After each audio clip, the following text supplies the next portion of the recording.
Hard to tell who's really with me or who's trying to use me. If I told you I respect you, I ain't say it loosely. I don't throw those words around, it's just not how I do things. Ay, yeah, I know I can be a nuisance. Ain't afraid to admit it if I think the shoe fits. People ask me where I've been writing new hits. Had to make my own plans, I don't need your 2 cents. Ay, yeah, I don't wanna hear excuses. I just like to make moves and make improvements. I just like to break rules, maybe start some new trends. Live the life that I choose, cutting off the loose ends.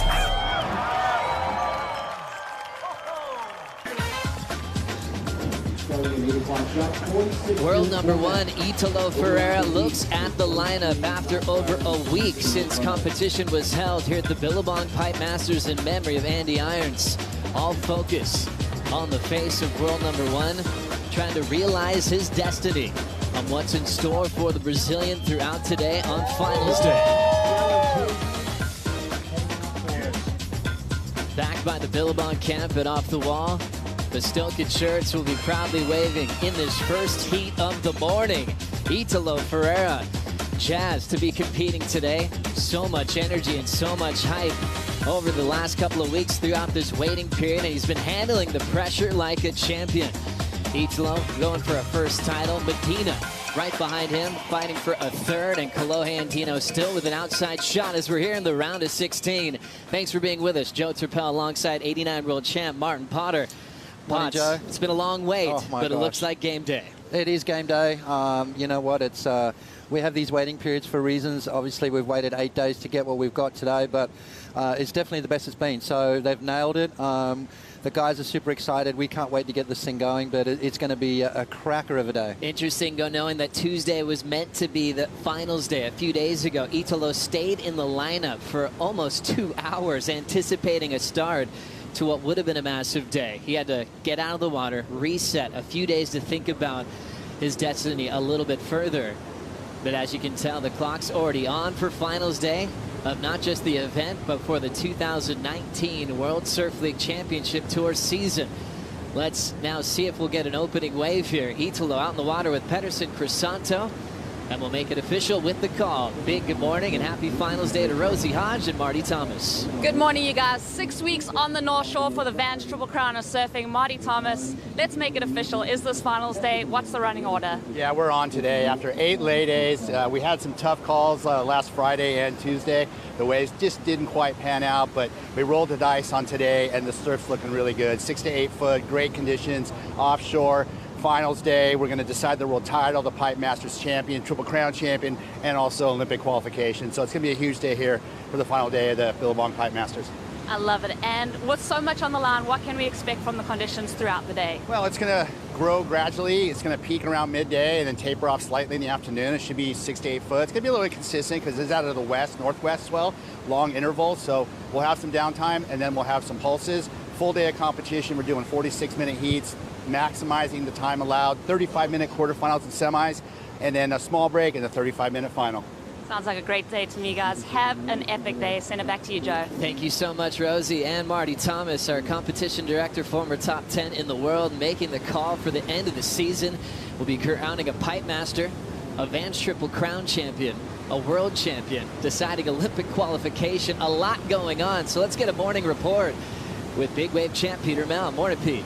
Good morning, Joe. Good morning, Potts. Good morning, everyone. A little lineup review. I'll tell you, one of the factors this morning will be that sun. It is right there in your eyes when you're paddling for waves. Obviously, you can see it very nicely, but looking in, a little bit more challenging. Plus, that pile of sand is still there on the end of the bowl on the left, which will probably play a factor on the bigger set waves, but ultimately kind of enough off the reef that we'll be okay there. Looking at the swell direction around 320, which means that we'll see some backdoor waves. I mean, watching this morning already early, we saw that the backdoor probably had the highest quality of waves, but then definitely more lefts to be had. So we'll see where Italo comes into play here, because I think he's been focusing a lot on these lefts, but I think today, if he really wants to win this title, he's going to have to go right a few times. Good man, Pete. Thanks for the morning report. So he's anticipating seeing a lot of backdoor gems today. Still some sand that's stuffing some of those sections at Pipeline. But real clean, groomed conditions on that northerly angle. Italo and Pedersen going head-to-head in the first heat of the morning in the overlapping format But things were pretty exciting, Potts, how we kicked off the free surf, and maybe a Grom from Florida got the wave of his life. Kepa Medea got this thing first thing in the morning, Potts. Yeah, well, this is one of those little backdoor specials. I mean, have a look at that wave there. Spit out the end, but the best part of this is the look on his face. I mean, have a look at that. That is pure joy right there. And that is what that wave's going to last him a lifetime. He's never, ever going to forget that. Little Jackson Dorian giving him a high five, saying wave of the morning. Absolutely, and that's a little taste of what's to come. So Natural Foot is obviously going to keep an eye on it. I agree with Pete that Italo's going to have to go backdoor on occasions to win these heats. It's a longer tube ride, Joe, so it's going to have to be used. What a way to start the day. Wow. Good job, Kepa. Peter Medea, his dad, one of the craziest forehand carves ever out here surfing with his son and kicking off a beautiful morning for finals day at the Billabong Pipe Masters in memory of Andy Irons. And that Billabong camp supporting Italo Ferreira through an incredible season. Starting off with a big win on the Gold Coast to take the Jeep Leaders jersey, winning the previous stop at Portugal to get his second win of the year. And it was really a climb through the Surf Ranch, France, Portugal, that got him from 6th in the world all the way to world #1 before heading into Pipeline. Yeah, you know, that European leg, Joe, it's so important, you know, back-to-back events, big events as well, and it seems like a lot of guys struggle. Certain guys absolutely love it. Italo Ferreira, one of those guys that really made a move through that European leg, so set yourself up nicely for this event. You know, you come in with a lot of momentum, and as you said, went from 6th in the world all the way up to #1, so he's done all the hard yards. Now he's just got to put the cherry on the top here at Pipeline. 38 minutes to go here in the first heat of the morning. Overlapping heat will begin at the halfway mark. And we'll see the next heat get out in the lineup with Yago Dora and Julian Wilson. Both sides of the draw filled with former Pipe Masters. Kelly Slater, Gabriel Medina, Julian Wilson, Michel Perez, all looking for another incredible trophy at the end of the day today. We talked about a lot of the line, Olympic qualification, re-qualification for the tour in this heat as well. Rookie of the Year has still yet to be decided. First, Pedersen's just looking to re-qualify. Now that he's gone this far, if he could go on to win this event, he could challenge Seth Moniz for that title. If Seth makes his heat later on this round against Kelly, he'll make it official himself. But I love that we still have that yet to be decided today, Potts. Yeah, there's a lot on the line, Joe. A lot of pressure coming from all different angles in all shapes and sizes, but that's why we love it. You know, that's why this event, there's so much riding on it, you know, and then to throw in the Olympic qualification is just, you know, just to make it that little bit more intense. But I don't think they're really going to be thinking about that while they're in the water. I think they're basically focusing on the lineup, trying to get those waves, trying to stay in the moment and not try and get carried away with the possibilities and all that other stuff. Still some movement in the lineup, waiting for the opening ride to be scored on finals day here at Pipeline. Yago Dora, Julian Wilson up next. Ricardo Christie and Jack Freestone will battle in heat #3, followed by Seth Moniz and Kelly Slater. Gabriel Medina will take on Caio Ibelli in another rematch, followed by John Florence and Solomon Bailey. Jesse Mendez will take on Griffin Colapinto, and Michel Perez will have Kolohe Andino, who still has that outside shot for a world title today on finals day. A lot at stake, so we're going to be checking in with Renato Hickel. Happy finals day. Happy finals day, Joe. How are you? Are you nervous? I am. We're feeling it. We're feeling it. And Pedersen out there, man. Yeah, this is the first massive heat of today's round of 16. Italo in the water must win to keep that edge over Medina. Obviously, he can win the title even if he loses, and Medina and Kolohe lose today. But he can't have that chance or give that chance, so he must win to advance. And we have a really interesting scenario, not taking from Kolohe because he has a massive test today. He hopes that Italo and Gabriel lose this round, and he must win the event. But it will be an awesome final today for us if Italo advances to the final through this side of the draw and Medina through the other side of the draw, and they meet in the final. That will be the epic final, you know, have the two surfers in the water to fight for the title. But at this stage, he must win this heat to keep his hopes alive, and Peterson Crisanto has a long shot to the Rookie of the Year. He must win the event and hope that Seth Moniz lose in this round. If Seth advances his heat, he will be the Rookie of the Year. Thank you so much for your time, Renato. We'll be checking in with Renato Hickl throughout the day. As you can tell, a lot at stake and a ton on the line. And what he was really emphasizing there is Italo is wearing the Jeep Leaders jersey, so they're all trying to catch him right now. So Italo wants to put more pressure on Medina. But as he went on to say, if Italo makes his seat, at that point, Kolohe is out of the title race. So we'll see what happens in the next 34 minutes. Still scoreless at the moment. Started off this event, Potts, with 5 world title contenders down to 3. This graphic is all about following world number 1 Italo Ferreira. So right now we're in the round of 16, right before the quarters. So if he loses to Pedersen, that's that equal 9th scenario. In that case, Medina would have to get a quarterfinal finish. If Medina's making it that far, Kolohe would be out. So a 9th for Ferreira. Medina would need to lose in this round as well for Kolohe to have that shot to go on to win the event and his first world title. Yeah, I mean, it's a long shot for Kolohe, but, you know, you just never know with this place called Pipeline. It's a tricky lineup. It looks like there's a lot of backdoor barrels here this morning, which could really play into Kolohe's hands. I think he's got Michel Barres in his heat, which is not going to be an easy one, a past Pipeline master. So that's going to be a tough heat. I mean, there's no easy heats from now on in. All these guys have really got so much at stake that their back's against the wall no matter what you're talking about. So it's going to be game on. As we know, we've been following this intense Brazilian storm for quite some time now. Pedersen, Italo proud to be a part of it, and a special moment specifically for Italo Ferreira happened just the other day at the Billabong House when Renato Hickl knocked on the door.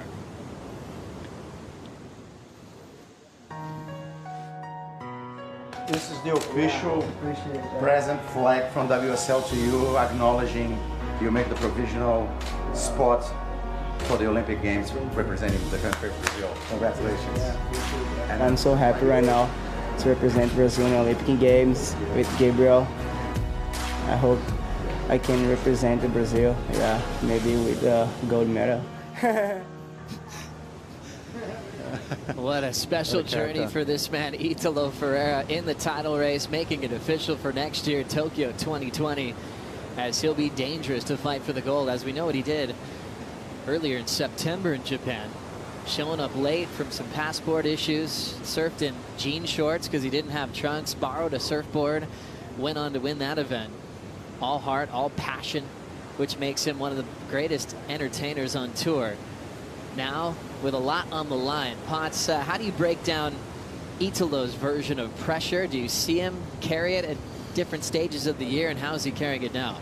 Well, you know, obviously past years, you know, you saw the ebbs and flows of Italo Ferreira, you know, really high peaks and low valleys, and I think he's evened that out a bit more now. I think he's dealing with it a lot better. He's a lot more consistent, I think, and that is, you know, obviously dealing with the pressure. Obviously now the pressure he's got today, a completely different scenario. So it's going to be interesting to see how, we haven't seen a wave ridden yet. I think a telltale sign. I mean, he's been quite calm in the lineup, which is a good thing. You know, obviously there hasn't been really much to talk about as far as waves go, really like a massive lull. But this first wave that Italo gets is really going to be a telltale sign on how he's feeling, how he's handling those emotions, because it's going to be hard to keep all that quiet in between the ears. We've had a series of lay days, and we saw a lot of Italo's surfing when we had about 5 calls on Tuesday. What type of surfing has Italo brought to this beach since then, Potts? Did you run into him yesterday? Yeah, we did. We watched him have an afternoon surf with Jamie O'Brien, and they were on different equipment having some fun, and, you know, he just looked like he was having a ball, and I think that's the most important part. You know, I think when you look at any of the guys in the world title race at the moment, I don't think anyone is having as much fun as Italo Ferreira. And that's what you got to do, you know, get away from that whole situation and, you know, mix it up and have some fun. I mean, obviously, once that siren goes, the jersey goes on, the game face comes on as well. So to be able to get away from that, which is what he's been doing, you know, we've seen him having fun, doing some incredible tubes into that air reverse combo, which I think we might see a bit of today. I think that's one thing that's really going to get him through these heats is that tube to big air reverse. I saw him do one the other day that was absolutely phenomenal.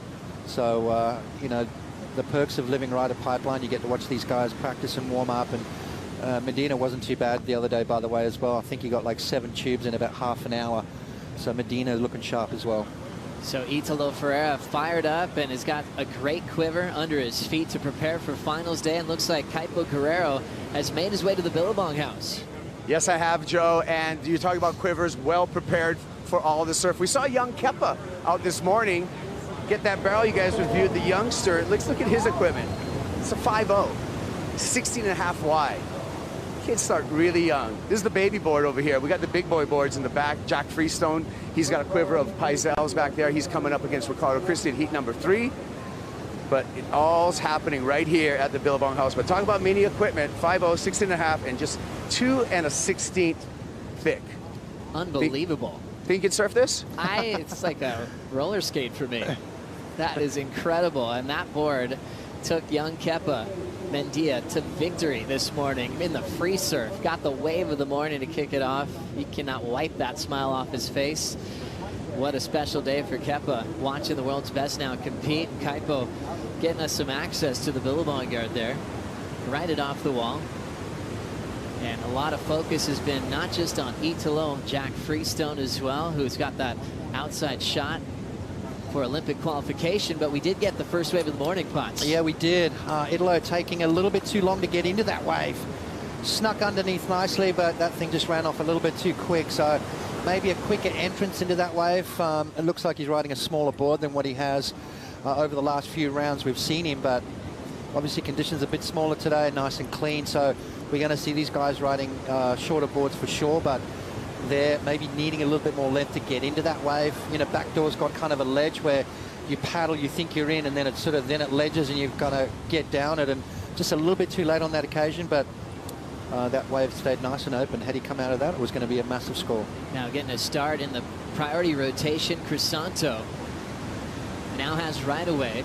They'll get a little bit more space now, and Italo tries to catch his breath, knowing that he wants to put some pressure on Gabriel Medina.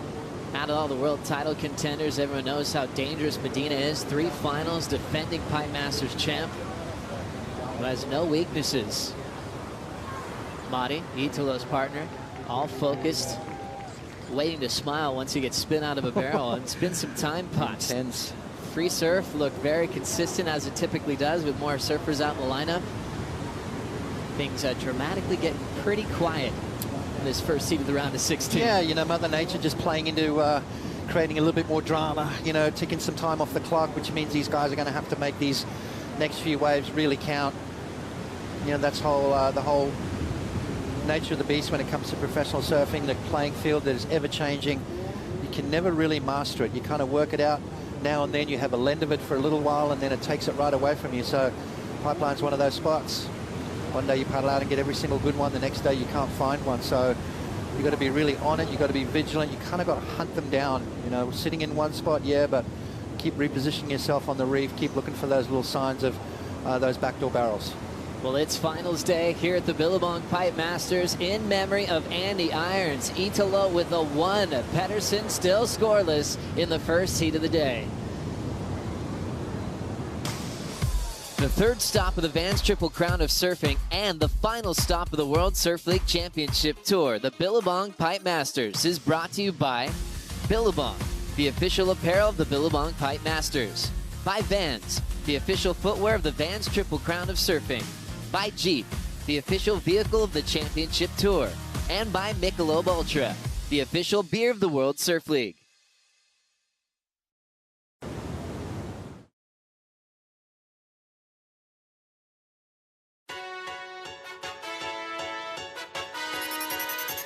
World number 1 has just hit the lineup, trying to achieve his first world title of his career. The yellow Jeep leader jersey is one of the best things I can imagine. He's in probably the best headspace he's ever going to be in. The biggest challenge, I think, is going to be my mind, for sure. If I can control my mind, I can do anything. Italo on fire, Ferreira. Getting spit out. I'm ready to do this, and that's why I dedicate myself every single day and wake up early and pray, and I think this is good to get all the energy and get this.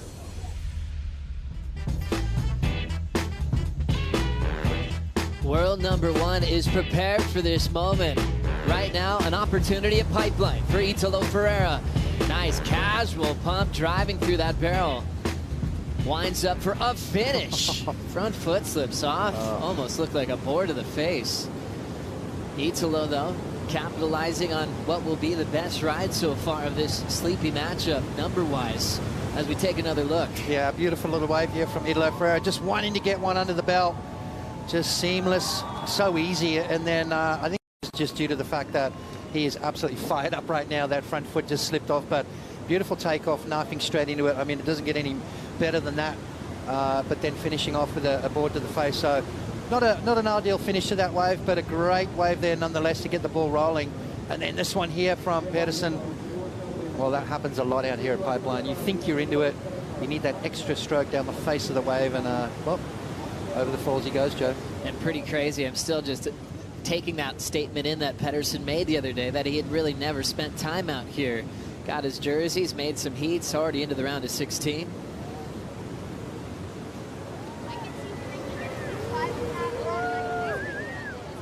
It's the final day of the year for the World Surf League Championship Tour.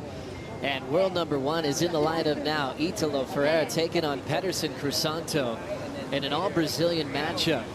You look at the round of 16, Brazil has the most representation with 6 surfers there as the Stoken crew. That's Italo's corner for Billabong, celebrating a 5-1-7 for the panel. Pedersen stepped off, went over the falls as he's chasing a 6.04. New horn you heard there is for the overlapping format. Brand new heat just getting started with Iago Dora and a former pipe master in Julian Wilson as we check out the numbers. Yeah, it's 5.17, not a bad score. It wasn't a super deep tube, it wasn't long, but it was a great start nonetheless. And that's going to settle the nerves for him. You could tell he was kind of fidgety a little bit, and this one right here is just going to settle the nerves, get all those butterflies out, and he's just going to sort of go to business right now, a little bit amped up, and that's why that front foot slipped off. But riding a smaller board, as I said today, so that thing's going to be a little twitchy under his feet. Nice little tube ride, 5.17, good starter. A nice little base there to work on. But you can see how he's further up the board now. He slides the foot back.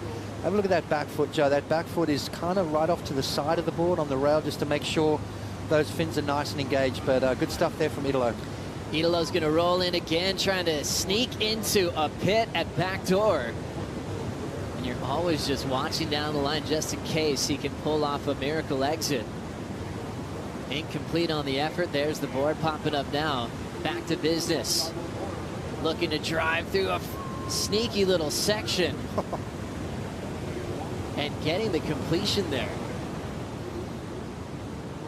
So a battle continues with Pedersen and Italo. Pedersen went over the falls and fighting for his first completion against world number 1.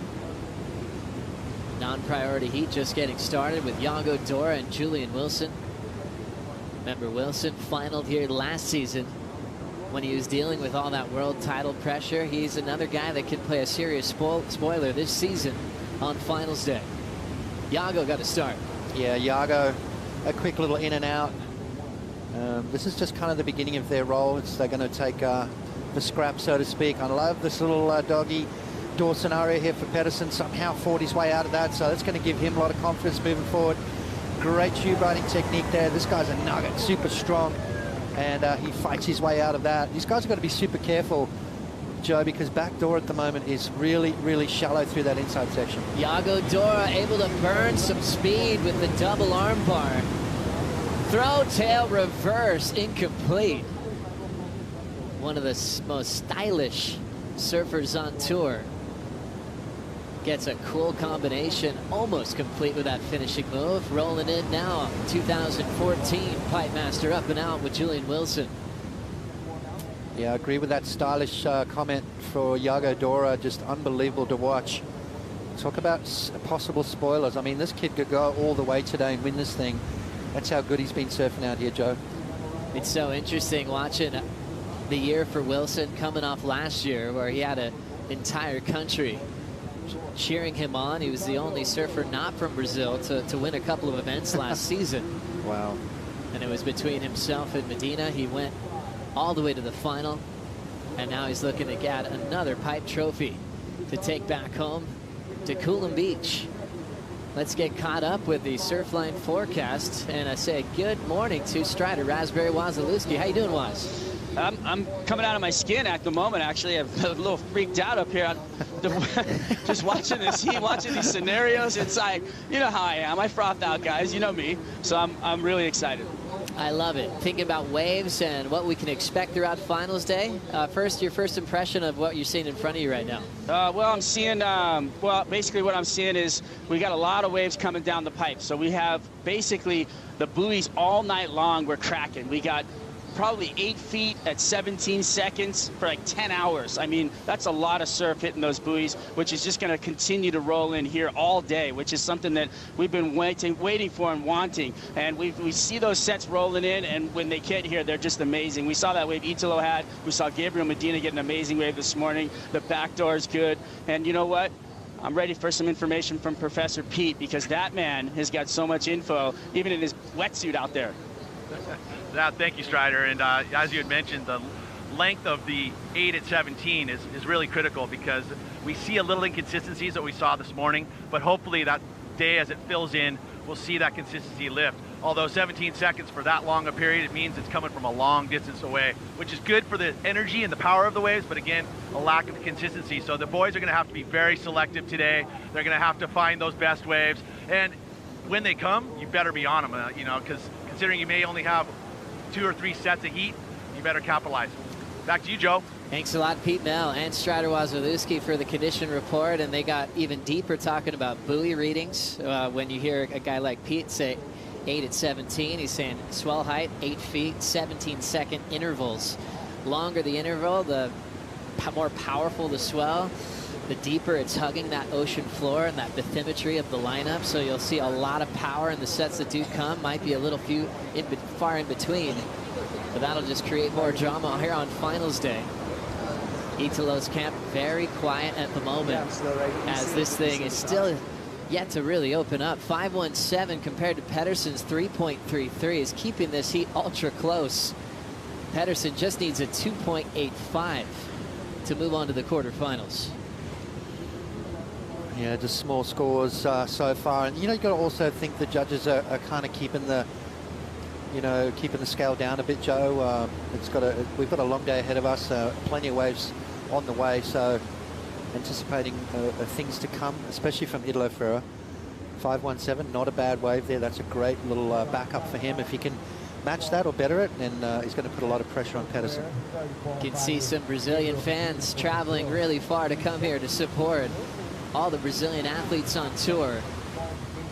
And you think about surfing history and what it would mean to add another name from Brazil as a world champion. Sometimes it's one surfer carrying a region on tour, but talking about more depth to the Storm, not just having a lot of competitors on tour, but have multiple world champions in a short period of time. We've seen Medina obviously achieve 2 world titles, in the running for a 3rd today. Adriano de Souza won the very year after him. And if Italo could put his name on that list in such a short period of time, I mean, it'd be hard to argue a better region in pro surfing at the moment. Yeah, well, they're the superpower in my eyes. I'm not seeing too many countries challenge them when it comes down to the Olympics and stuff like that. Obviously you talk about the depth. Thiago Dora, I mean, just one of those guys that, is sitting there in the wings. It's not a lot of focus on him at the moment, but, give this kid another year or two and you watch out. He's going to be in that world title race as well. Too good not to be. 15:40 on the clock. Italo, a 5.17. Kaipo, how's the support crew feeling right now? The support team right now, they're supportive. A little tense, though. I mean, it's very, very close heat. We got Italo's boards here, both Timmy Patterson's, actually 3 of them, a 6.2, a 6.4, and a 6.1, all on the beach. We also have, always supporting Italo, his partner Mariana. Visual eyes on the water, still anticipating a big score here on the beach in the Italo camp, Joe. Thank you so much, Kaipo. As we always know at Pipeline, you usually hear screams, hoots, hollers, everyone clapping, cheering on the beach. When a world title's on the line and your dreams are on the line, there's that tension that is so tangible at the moment.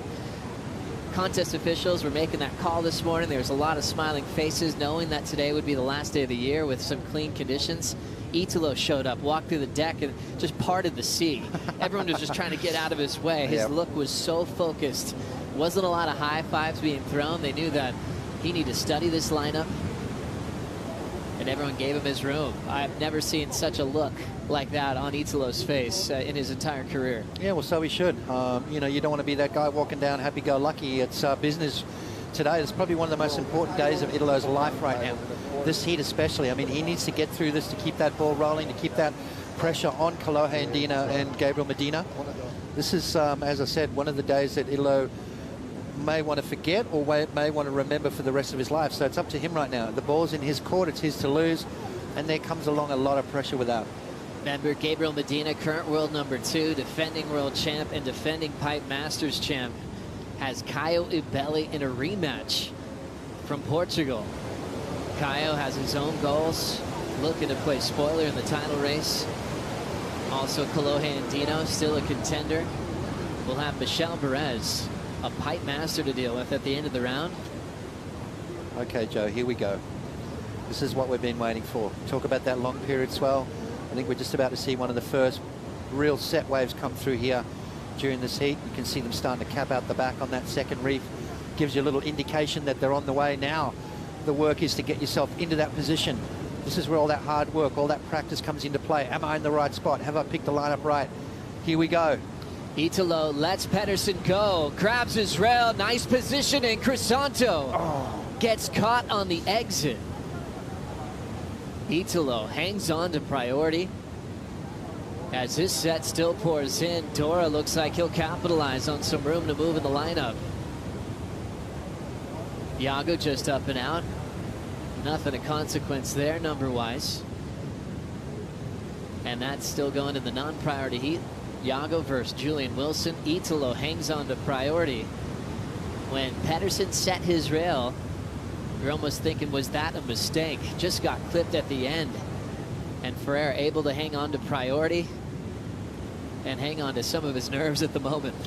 You know what? Pedersen just needs to go. I think, you know, that even though that wave wasn't, you know, the classic pipe wave that you're looking for, I thought he did a great job there, just pulling in nicely. I mean, it was super late getting under the curtain, which I like. Grabs the rail, slides in. It looks like he's been surfing this wave all his life, really.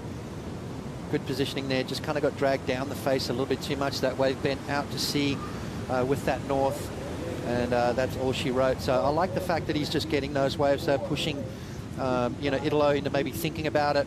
That's what you got to do. If this, you know, your opponent's got that priority, show a lot of interest in waves. Try and sell him on something. Try and get that priority off him. Pedersen Crisanto, a rookie on tour, looking to keep his spot on tour was the main goal, and saw him move up to 20th on the Jeep leaderboard. So you guys can enjoy the live rankings update on WorldSurfLeague.com. Shows him equal 20th with Connor Coffin, which just felt reasonably safe with some contenders still in the draw like Iago Dora, who's already requalified on the QS but could potentially go to the top 22. Also Jesse Mendez looking to go the distance. So still a couple of names yet to be decided for the tour in 2020. And Pedersen doing a good job just to be a part of finals day, increasing that ranking on the Jeep leaderboard. 11 minutes on the clock. Italo still out front. Pete Mel, how's the energy in the lineup? Well, it's a little tense considering that we have those inconsistencies, but the ocean is filled with energy. You know, it's you can feel it as there's a 17-second interval. The energy is really high, so the rips are pulling everywhere. I'm just having to adjust myself all the time. The athletes are sitting right on the reef, so it's not so bad there, but you can definitely feel the ocean moving, especially that rip that's running along the sandbar. So, you know, I don't know if that's going to play a full factor, but right now, I would say that these guys, that's where I feel like the consistency is being a play here, because all that energy is pulling it off the reef, and these guys are sitting here. But you would have to say that all that time sitting in the head might play a little bit of a role. I'm sure they'd be trying some breathing exercise of some sort. I know I am. That's right, Pete. Just trying to settle things down and calm things down, because there's 10 minutes to go, and sometimes the best thing for a guy like Italo, who's incredibly active, is just to get a ton of opportunity. We were talking to Shane Dorian the other day. Shane on the better days was, you know, helping Italo pick the right ones and not overdoing it with wave selection. For a heat like this, though, Italo's got to be going crazy in his mind. He likes catching 20 waves a heat. Yeah, but you know what? His opponent's not really putting any pressure on him. Here comes Iago Dora in the heat with Wilson. Going to maneuvers. 2 clean snaps to put a number on the board. 2.0 was his best weight before that. Iago and Julian just will take options that Italo and Pedersen don't want. So that's the priority heat. I thought that was a smart move there from Iago. I mean, it's not going to be a huge score, but, you know, every wave he catches, you kind of feel a little bit more comfortable, get the blood flowing, get those nerves out of the way. You can see him here this wave. Probably surfed this wave at about 50% of his ability. Little check turn there, and then I like this last maneuver up into the lip and showed a little bit of flare right there, but it's not going to be massive, but it's just getting another ball, another wave under your belt, getting that confidence level through the roof, and when it's your turn to have that priority situation, you're ready. And now trying to pull in under the hood quickly. Not much happening on that section. Pedersen, Crisanto, 0.27, hollow tube and pipeline. Italo makes it. So Ferreira staying patient, trying to pick the right waves. Just his 4th wave ridden in the matchup. We'll now have a backup for the 517. I guarantee you, Italo and Shane had a bit of a chat this morning, assessed the conditions and said, okay, look, we know you like catching a lot of waves, but today we're going to play a different game. We're going to play the patient game. We're going to get priority. We're going to pick the good ones. All you need is 2 screamers, and so far it's working. I mean, he's been super patient. Only 3 waves under his belt for Italo Ferreira. That is like foreign territory right there. 517 is going to be another good score, and that 517 is now his backup, so looking good. Italo Ferreira trying to make the quarterfinals to keep that lead solid on the Jeep leaderboard over Gabriel Medina. So he's already feeling he's in a must-win situation.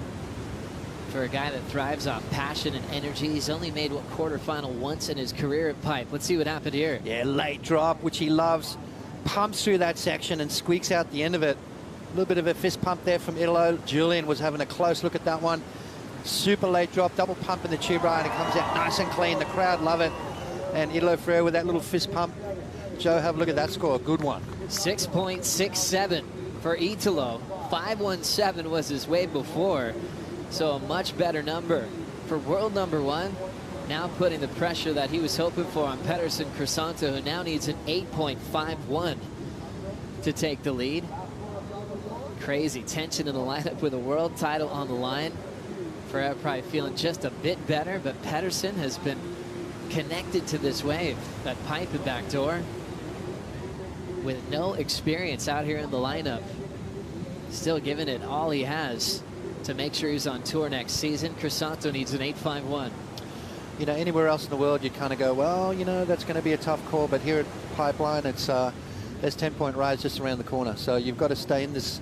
You know, you can't afford to let your mind wander and think, okay, it's all done and dusted. I need an excellent score. That could be just around the corner. One good wave can change everything out here at Backdoor and Pipeline. So he's got to stay in the game. 6 minutes and 20 seconds to go, but he's got priority. So he's literally got to sit there and wait for something good to come through. So much on the line, and for the next 6 minutes, if Italo keeps this lead over Pedersen, then Kolohe Andino would be out of the world title race. For Andino, he needs Italo and Medina to lose in the round of 16. And what a year it's been for the Californian, keeping himself the mathematical shot at the title race. The first time he's accomplished that in his career. Right now, he's putting all of his energy into Pedersen Crisanto with 5:45 to go. Absolutely. You know, what is it? Your enemy's enemy becomes your friend. But, you know, there's nothing you can do. I mean, you obviously want someone to win, but at the end of the day, you've got to go out and apply your job and do what you have to do. You know, Kolohe knows that. I think he's got a taste of that yellow jersey in that world title race, and I think he's going to be in there in a few more years to come for sure. Having a look now with priority or without it. Italo just decides to freestyle a wild flyaway punt in the flats. Wisely throwing that thing away. And with the conditions today being a little bit inconsistent, it'll be interesting where those aerial maneuvers will go on the scale today, Potts. Well, I think if you combo it up, I think it becomes relevant. I think if it's the only maneuver on the wave, I think then it's going to maybe fall into just below the tube riding category. It's not going to be as good. You won't get as many points for it, I don't think. But if you use it as a combination, you come out of the barrel into that front side air reverse, I think then it becomes relevant. And Italo's thrown down some dynamic airs this season. The famous air to beat Kolohe on the buzzer in small conditions at Duramba. Then the crazy full rotation that he threw down in Portugal to start off the final at Peniche with a perfect 10 against Jordy Smith. I think that big backside full road has been his signature move this season. 4:15 still to go in this first heat of the morning. Strider, how's Italo's board looking from your angle? Well, you know, I was watching him take that last wave, not the air wave, but the barrel that he got, and he had Julian Wilson outside, and he was looking at it, but he's got such a small board that he can sit right underneath it, and as you saw him, knife into that thing on a 6.2 today. He's been riding 6.4s. He had as big of a 6.6 in heats already in this event, but on a 6.2 out there, and, the Shapers night that Billabong put on down at the Sugar Mill, they were talking about the fact that, really, these Shapers are actually just keeping up with how well the surfers are surfing. So basically just making things that will just match their skill and their ability. So really fun to watch and get into the details on size of board. Thank you, Strider. What a beautiful night that was before the waiting period began. Put on by Billabong, honoring Dick Brewer. What a legendary shaper. And I'll add some of the best shapers in the world, especially for Pipeline, there for a little discussion to talk about the equipment that is needed to succeed here at Pipeline. Italo driving, a lot of speed, looking to pull in, punches free of that section. He is so incredibly quick, speeding down the line. That wave almost was impossible to keep up with if your name was an Italo Ferreira. He'll punch 3 of the barrel, won't get much of a score. The 2:45 still to go for world number 1. Yeah, he's looking good. You know, he's doing what he needs to do, saving some for later in the day. Doesn't have to produce his best just yet. 5.17 and a 6.67. Not a bad 2-wave total. Sleepy conditions here this morning. I'm expecting it to light up through the day. But Italo Ferreira just doing his job, and it's going to be a long day. There's going to be a lot of emotion. He's got to keep all that stuff at bay and try and save some energy for later in the piece, because he's going to need it, that's for sure. 2:15 to potentially decide the Rookie of the Year race. If Pedersen loses in this matchup, it'll officially go to Seth Moniz before his heat with Kelly. Seth staying calm, comfortable, waxing up the Decoros, and preparing for the greatest of all time. Yep, it's going to be a tough heat for Seth, but I kind of think it's an evenly matched heat right there. I think Seth's got an incredible game out here.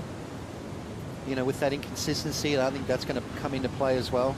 If you've got priority at the right time, Joe, when that bomb comes through, there's not much your opponent can do about it, even if your name is Kelly Slater. What a classic matchup to look forward to. Minute 25 left in the first heat of the morning. Italo 6.67, 5.17. Getting those scores to put pressure on the rookie on tour. Italo 25, Pedersen 27 years of age. If you drove from Pedersen's house to Italo's house, it would probably take 2 days, over 2,000 miles in between. Italo from way up north. Both with different goals here on finals day at the end of the season. Pedersen doing a great job making it this far in his first showing here at Piper Backdoor. To move up the rankings just a bit, moving a couple of spots to 20th.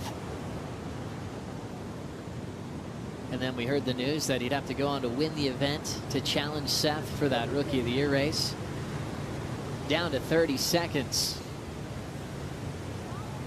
Mariana starting to talk a little bit more, Potts. She was absolutely silent this morning. I think the partners feel more pressure than the athletes do, really. And we see there shaking hands. This heat is over. Italo's done his job, moved through the next round, which takes Kolohe out of the equation, Joe. Kolohe Andino is out of the title race. It's down to Italo Ferreira and Gabriel Medina fighting for a world title in 2019. Also making it official, Seth Moniz clinching the Rookie of the Year honor. Couple of big accomplishments there for the Billabong house. Big rotator for Italo as he moves on to the quarterfinals. Be right back at Pipeline for more after this. Check out the 2019 World Surf League collection at WSLStore.com. New WSL gear now available for men, women, and kids. Support your favorite surfers and get your athlete jersey and other WSL gear at WSLStore.com.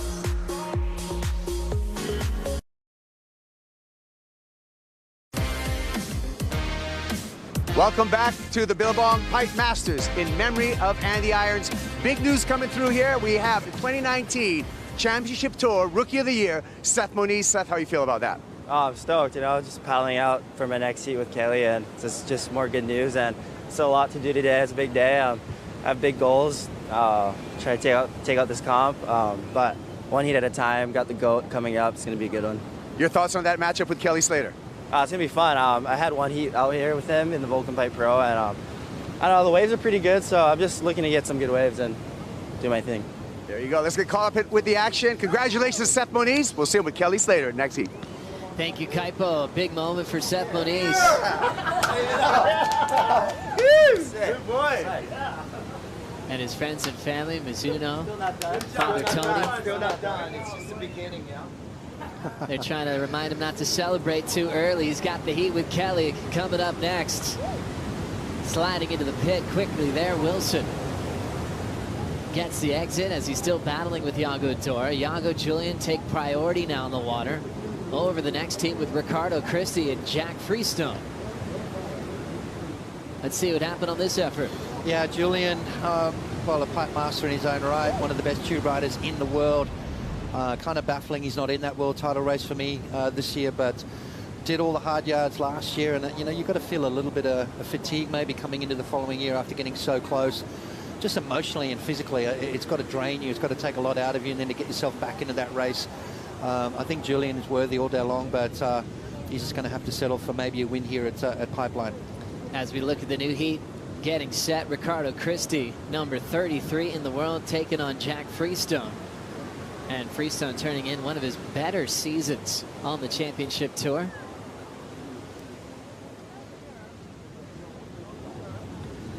You're watching Finals Day on Fox Sports. Round of 16, overlapping format continues. Iago Dora taking on a pipe master in Julian Wilson, and Ricardo Christie just getting started against Jack Freestone. Let's now hear from world number 1, Italo Ferreras with Rosie Hodge. Thank you, Joe. Making another heat, Italo, we have to check in with you on such a big day. How are the nerves? How's the excitement?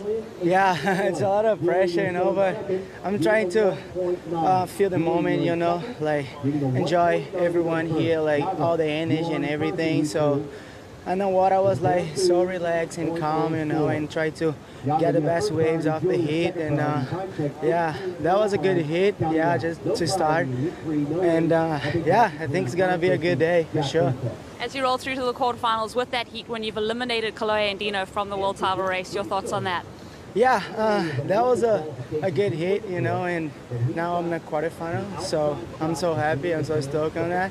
But I want more, so there's some guys behind me, so I need to do this, Good job, Italo. We'll send it back to you guys. Thank you, Rosie. Great words from world number 1, Italo Ferreira. Just digesting that first heat. He's been waiting to surf for over a week. He wanted it to happen on Tuesday. Not many athletes have to go through that mental rhythm change, Potts, of going, okay, tomorrow's on, and then going, actually, it's not. Yeah. And having to put that kind of on hold, because that energy and that psych-up routine can absolutely drain you through a waiting period. Absolutely. It's an emotional roller coaster, and, emotions can, physically tire you out. So you've got to keep all that at bay. I think these guys now, understand the fact, okay, switch on when you hear the word. Until then, just keep everything nice and cool and calm. And obviously, once the call's out that it's on, then you click into that next gear. Now rolling in and pulling into the barrel. Getting spit out, Julian Wilson. Has some space. Big section to blow the tail out. Almost coming down with a big finish. Julian's previous score, 2.10. Iago's got pocket twos at the moment. That heat is wide open. number-wise with 16:45 to go. And a big heat on the line for Wilson, and a big heat on the line for Jack Freestone as far as Olympic qualification's concerned. Beautiful setup work there from Julian Wilson. Comes out nice and clean. I'm expecting a lot of that from Julian today. He's kind of surfing maybe with a little bit of Olympic pressure, but world title pressure, absolutely none. So he's going to be freed up. And you talk about incredible spoiler, possibly. I think he's starting to find his feet in this heat, that's for sure. Beautiful little tube ride, great style, great stance. I mean, flawless when it comes to riding the barrel. I think one of the best in the world. Just hasn't really had one of those years that he'd been looking for. Can he finish with a bang? He's done it before. Had a lackluster year, finished with a win here, and then went on to put himself in a world title race. So can he change his momentum around here at Pipe? And he loves playing spoiler. He loves Pipeline, and he wants to win this heat to guarantee his spot in the Olympics next year. If he loses this heat, then it would open up the door for Jack Freestone, not just for Olympic qualification, but also for the Vans Triple Crown of Surfing, still led by Ethan Ewing at the moment for that coveted title. So we'll keep you posted on what's at stake throughout the day. Every heat is history and has something on the line. 23 minutes, and then obviously you're probably going to have starting off each other, right? Time check now, Seth, is 15. Make you out of the 5. Your 2019 Rookie of the Year. Getting the update for the marshalling area. A high five from Ray Shido. And he'll prepare for a big opportunity to battle with the greatest of all time, a 7-time pipe master in Kelly Slater, who had a 10 the other day at backdoor that we can't stop watching. This is Ricardo Christie. He'll have to step off. Just a .93 start as he battled that injury in the heat when he landed on his fin with his shin. Got about 10 stitches. Was in a lot of pain, but got through the elimination round. Got through the round of 32, which was massive for the title race because that win was over Felipe Toledo. Yeah, you know, the wounded animal, we always talk about that as twice as dangerous. And, you know, obviously Ricardo ranked number 33, so hasn't had the year that he's been looking for. Be nice to walk away with a good result here. Sort of an early Christmas present, maybe. Julian Wilson, 4.17. Joe puts himself out in the lead over Iago Dora. Iago now needing a 4.27. So just small scores in that heat. Wide open, as you said before. Still waiting for Jack Freestone to open his account. And looking at 13:40 in the priority heat. Pete Mel, I'm looking for. Did you change your spot? Where are you at? I did. I moved over to backdoor. I wanted to see how these rights were looking, and we haven't seen many of those sets yet, so we're waiting on that. But you had mentioned earlier, Potts, about that backdoor being really shallow, and I looked down. Yeah, you've got about 6 feet, and then once the waves break, and it goes into 3 feet. The tide today, it's high tide right now at about 9 a.m., and then we have a low tide. It's actually a minus tide at 3:15. So at this point, we're looking at those inconsistencies probably filled in with a little bit of water on the reef, and it's still shallow, so I can't even imagine what's going to happen at that minus tide this afternoon.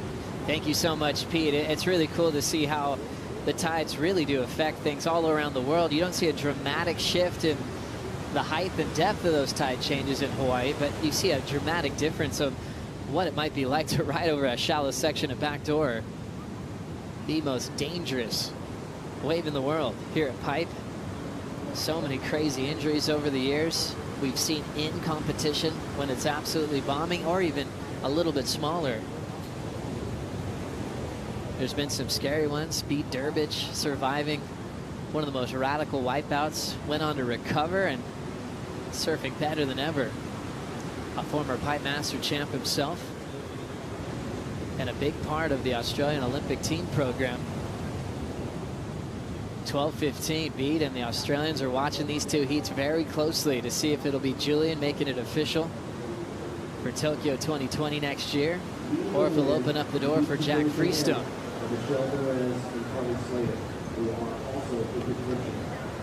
Ricardo Christie with some backing there, representing New Zealand well on the top 34. He'll be happy to be a part of the Challenger Series next year with a 10,000 rated event. heading to New Zealand.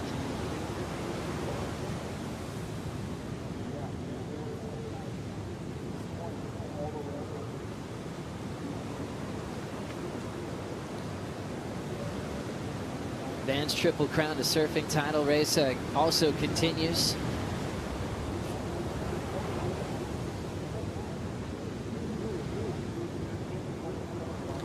Julian Wilson, a former Vans Triple Crown to surfing champion, clinching that along with his Pipe Masters trophy in 2014. One of the hardest things to do, to be brilliant through not just one but 3 stops on the North Shore of Oahu. Often called the proving grounds for good reason. Haleiwa, Sunset, Pipe. To be #1 at the end of all those 3 is such a huge honor. Right next to those world title trophies, you can see a big Triple Crown trophy. Wilson still hoping for the world title to happen soon in his career.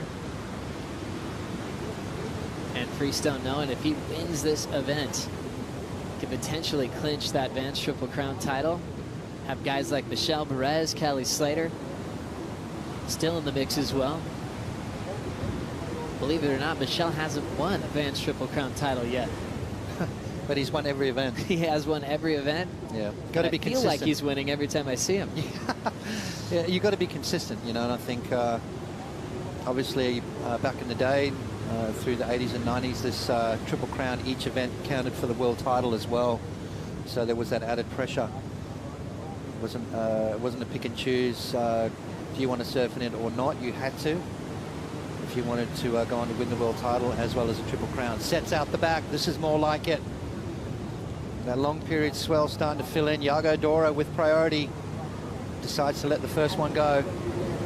And taking advantage of that is Julian Wilson, getting clipped at the start. So nothing changing to his total out front. Yago potentially with a better opportunity here. And Yago, one try, but too deep. So after a bit of a lull, set comes through. Nothing changes number-wise. Just less time on the clock. Ricardo looks interested. Christie takes this wave. Great line to punch free for a moment. But without the board, he's down. Thinking like a day like today, a make like that could be so critical as a backup score, or even your main number, to get into the quarterfinals. Yeah, you've got to make those, but, you know, it's a powerful wave. Let's have a look at Ricardo. Beautiful positioning. Did all the hard work and just got clipped at the end of that one. Now Yago swinging under the hood. Nice drive, comes out clean. Dora off the bottom. And an aggressive top turn hack to finish. A couple of 2s before that. Now he's opening up the scale. A 4.27 or better gets him to lead off Wilson.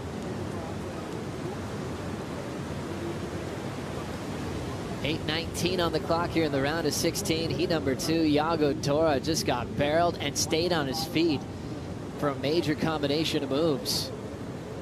Dora just 23, one of the younger names in the draw here on finals day. Ponce, how'd you like this one? I loved it. Why? Because it was deep, it was behind the curtain, created that drama. He came out and produced a beautiful little finishing maneuver. And we saw him do a couple of turns on a wave before that garnered him 2 points. But now you add the tube ride with that finishing maneuver. We're going to see it go up towards that 4.27. I think it's borderline, but I love the fact he's nice and deep. You can see that wave crumbling in front of him, up and over the foam ball, and comes out nice and clean. Great stuff there from Yago Dora. I like the finishing turn as well, connecting nicely with the lip, and free falls out of the sky. Beautiful stuff there from the young Brazilian. 4.27 is the requirement. I think it's right there, Joe. What a special combination of moves. Barrel to hack over the shallow reef for Yago Dora. And score is still yet to drift in yet. Dora, the original free surfer when he was a kid, turned ultra competitor. With all of his dad's knowledge getting passed down to him. Leandro Dora coaching Adriano de Souza to a world title in 2015. Also Lucas Silveira to a world junior title that same season. Numbers in. Dora takes the lead off Wilson with a 5.5. Yeah, you know what? We're going to see a lot of seesaw battles today. Just due to the inconsistency, we're going to see the lead change hands quite often, which we love because it just flip-flops the pressure onto the your opponent's shoulders, and that's what your job is. You know, keep applying that pressure. Keep making your opponent think he's got to do more than he actually has to. There's a trick to that, and that's called riding waves. Just keep catching waves, keep putting scores on the board, keep improving on your position. Right now, Yago Dora's backup is a 2.0, so now that's his mission, is to get rid of that, replace that with something of substance, and apply the pressure on Julian. 6 minutes on the clock.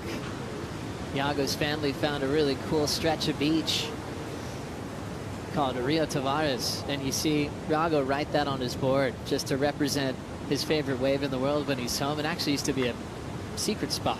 There's just long trails you could take there. It's been built up since, so there's a pretty tight crowd out there. But the Dora family absolutely loves it. Good friends with top skaters in the world like Pedro Barros. It's a big hang spot for them to all surf together, push each other. Yago with the lead at the moment, still 5:30 on the clock. Strider Wasilewski, how are you picking the waves out there today? You know, I've been watching the sets all morning, and it looks like the first wave of the set is the best wave of the set. So when those sets come in, you want to be on it, having priority, and having that first ticket to catch that magic wave is the way to go out here right now. We saw Yago. That was actually another set that came in behind the one before it, and he was on the first wave, and it was a good wave. And the one that Julian fell on, he was just a little too deep, but that wave peeled off perfect, and it was the first wave of the set.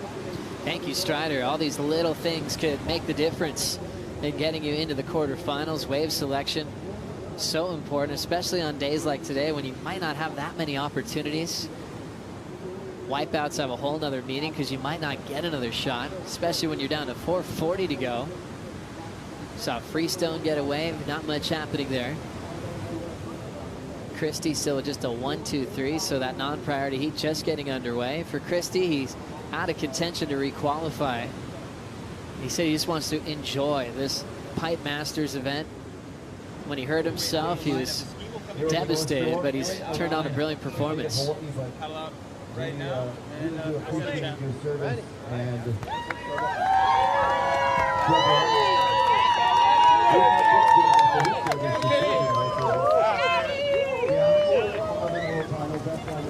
Kelly Slater, the greatest of all time, a 7-time Pipe Master.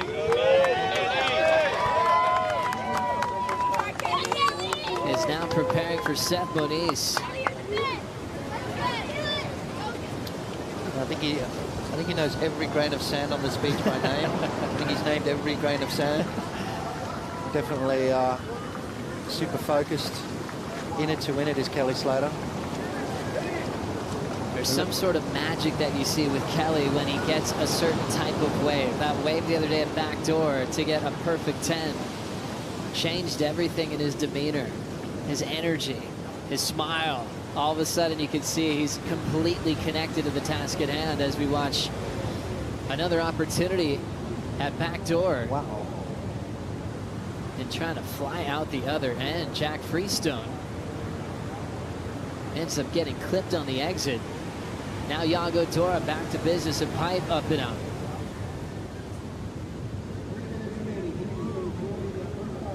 You talk about magic from Kelly, and there's certain locations around the world where you kind of expect it, you know, and here is one of those places. I mean, even with on a day like today, he's going to paddle out, and I think somehow the waves are just going to get better. That's what it's all about on finals day and surfing perfect conditions. If you guys aren't here at Pipeline, you never surf pipe, well, you can get an opportunity to if you download True Surf, the video game, to your mobile phones. You get live conditions courtesy of Surfline, so you'll surf it just like this as we fall into the pit at Backdoor. Wilson, incomplete. But I'm sure a lot of you gamers out there would have made that barrel on True Surf. 2 minutes to go, Potts, here in the second heat of the round of 16. Oh, Julian paying dearly. Let's hope his board's in one piece, his leash is okay. Yep. Because that would have been disastrous to have to come in with 1 minute and 50 seconds to go, needing a 3.34. And an important heat for Wilson. Remember, he had to win this heat to guarantee his spot on the Olympic team for Australia. If he goes down here, that opens the door for Jack Freestone. Freestone has to go on to win the event, but Jack did mention the other day that it is something on his mind. It is a goal of his. Wilson just chasing a 3.34, down to a minute 20.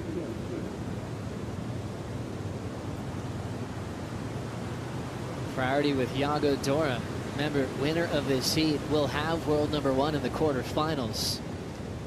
Italo Ferreira, and looking at all the former pipe masters like Julian Wilson, Kelly Slater, Gabriel Medina, Michel Perez. There's a lot of experience looking to play spoiler today.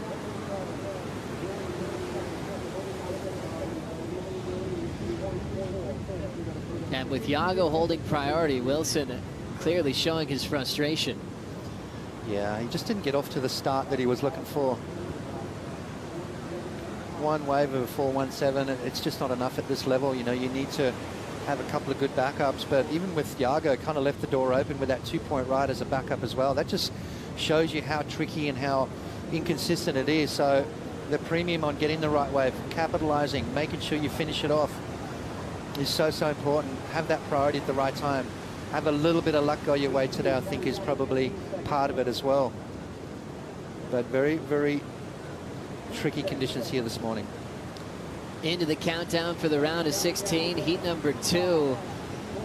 And Julian Wilson left chasing a 3.34. Yago takes out a former pipe master to join Italo Ferreira in the first quarterfinal of the Billabong Pipe Masters in memory of Andy Irons. A lot going on finals day. When we come back, Kelly Slater hits the lineup with Seth Moniz.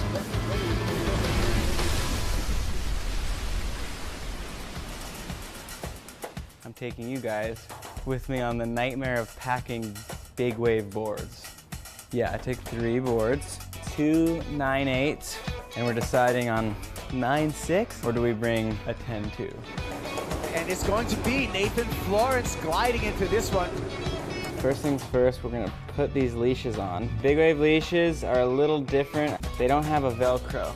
You have to tie them on, that through there, and then you go this side, and we tie.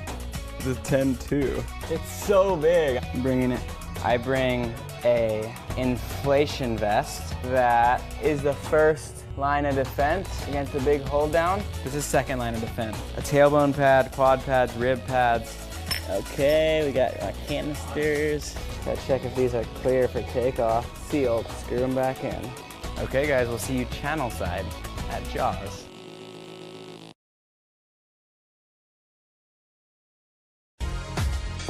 Welcome back to the Billabong Pipe Masters in memory of Andy Irons. Winding the clock back to 98, Kelly Slater still at the top of his game today, but back here he was super dominant, showing some frustrations there, but he went on to become the Van's Triple Crown of Surfing Champion. There really isn't too many events, too many accolades that he hasn't collected in the sport, and he's chasing an 8th Pipe Masters title. Here today on finals day, Ronnie Blakey with Barton Lynch. Barton, always great to look back at Vision of Kelly. So timeless, his approach. Still, even looking back at this Vision, it would be winning events here at Pipe. And he got waves better than the ones we've seen just the other day. So still in the prime of his life, heading towards 50 years old, but still at the top of his game, and particularly in conditions like this. Nowhere suits him like the pipeline. And a lot on the line for Slater as we come into finals day here, the last day of the Championship Tour season. Slater wants that Olympic spot. He's making a run up the Jeep leaderboard at the moment. Already leaped, has the opportunity to leapfrog Jeremy Flores, and obviously wants to place higher than John Florence. Has some work to do, John Florence. He's moving through the rounds as well, but he's up against Seth Moniz, and this is going to be a magic showdown, I'm sure. Also in the lineup in this dual heat format, Ricardo Christie taking on Jack Freestone. Yeah, that's been a little bit slow to get started.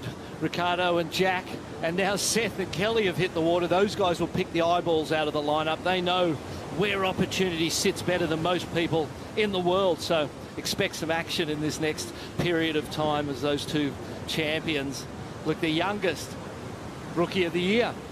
Yeah, an awesome Seth achievement for Seth, and Kelly Slater will relish this opportunity to take on the freshly crowned Rookie of the Year, just to prove that he's still got what it takes to upset these youngsters.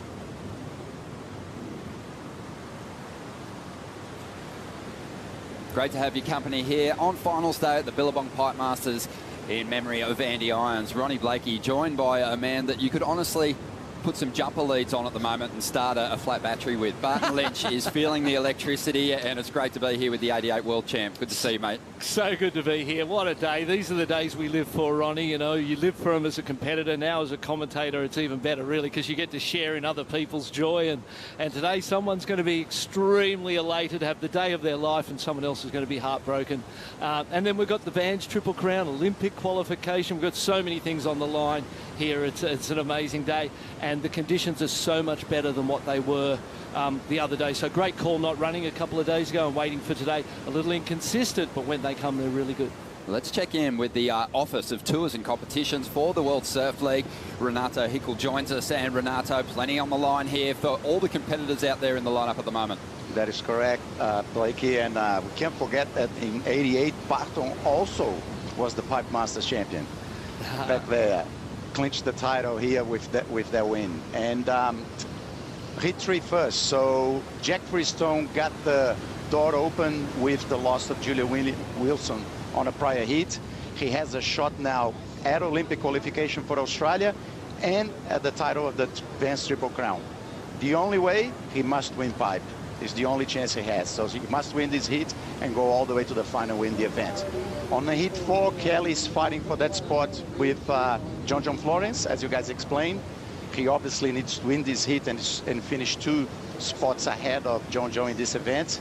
And Kelly also has a shot at Triple Crown, but he has a minor task. With a third, with a semi-final, he takes the lead from Ethan Wewin, and he will clinch the Triple Crown title. And Seth Moniz, it's already Rookie of the Year, so he's just cruising, styling.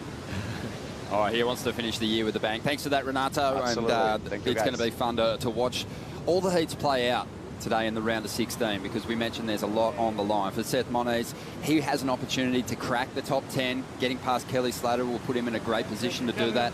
But Slater, some massive goals for him. The opportunity to win a Vans Triple Crown title is huge for him. He needs to get to that semi-final spot to overtake Ethan Ewing. And I suppose, you know, for Kelly, winning it used to be a habit, and it used to happen so regularly and so consistently, but it hasn't been that way for quite some time. Kelly hasn't been in that spotlight. He's had, you know, that 10 the other day was one of the highlights of his year so far, in the last few years, really, for that matter. So those victories of that level, like a Triple Crown or this event or Olympic qualification, have been a little few and far between for the greatest of all time. So we know he's hungry. He's only cracked the final series at 2 events this year, and that was at Bells Beach and over in Bali, where he had a 3rd place finish there. But here at Pipe, it's a different story. 26 previous Pipe Masters appearances, 7 victories, 3 runner-ups, 7 semi-final finishes, and only 6 times out of those 26 years has he failed to make the quarterfinals. So an incredible track record here, and this is a place where he seems to be so comfortable. Pete Mel, you've been watching him get prepared. How's he looking?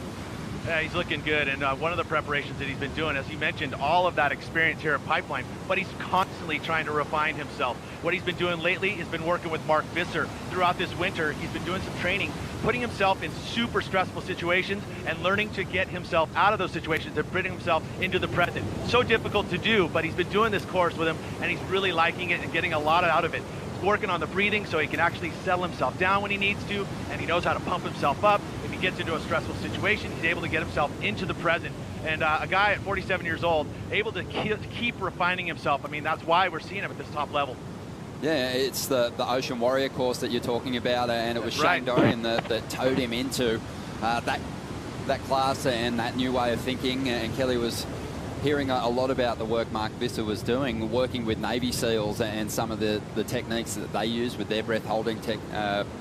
And he said it helped to calm him in situations, not necessarily take the edge off when he was in bigger conditions, but just settling his breathing when he was surfing crowded lineups here at Pipe and just keeping calm in the moment. The way your body responds to all of that stimuli around you, if you get caught up in it and everything's going as fast as it's happening around you, that oxygen tends to burn that way too. So you want to take your time, you want to be calm and patient, and particularly, you know, you would figure that we talk about stressful situations, no one would be more accustomed to dealing with them than Kelly Slater, but it's never too late to learn new tricks, is it?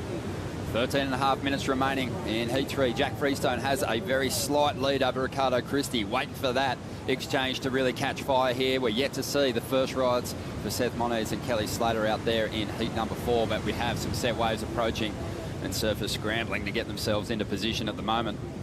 Jacoby super disappointed because he just went a wave with the priority that was quite a small wave, and when he took off I thought, why are you doing this? And then you lose the priority, handed over to Ricardo Christie, and you've got Seth and Kelly in the lineup with you, and then all of a sudden the set comes in. But sometimes today these sets have been coming through the off the wall area, which as you're on the beach, it's to your left down there, exactly where you can see those couple of free surfers down there.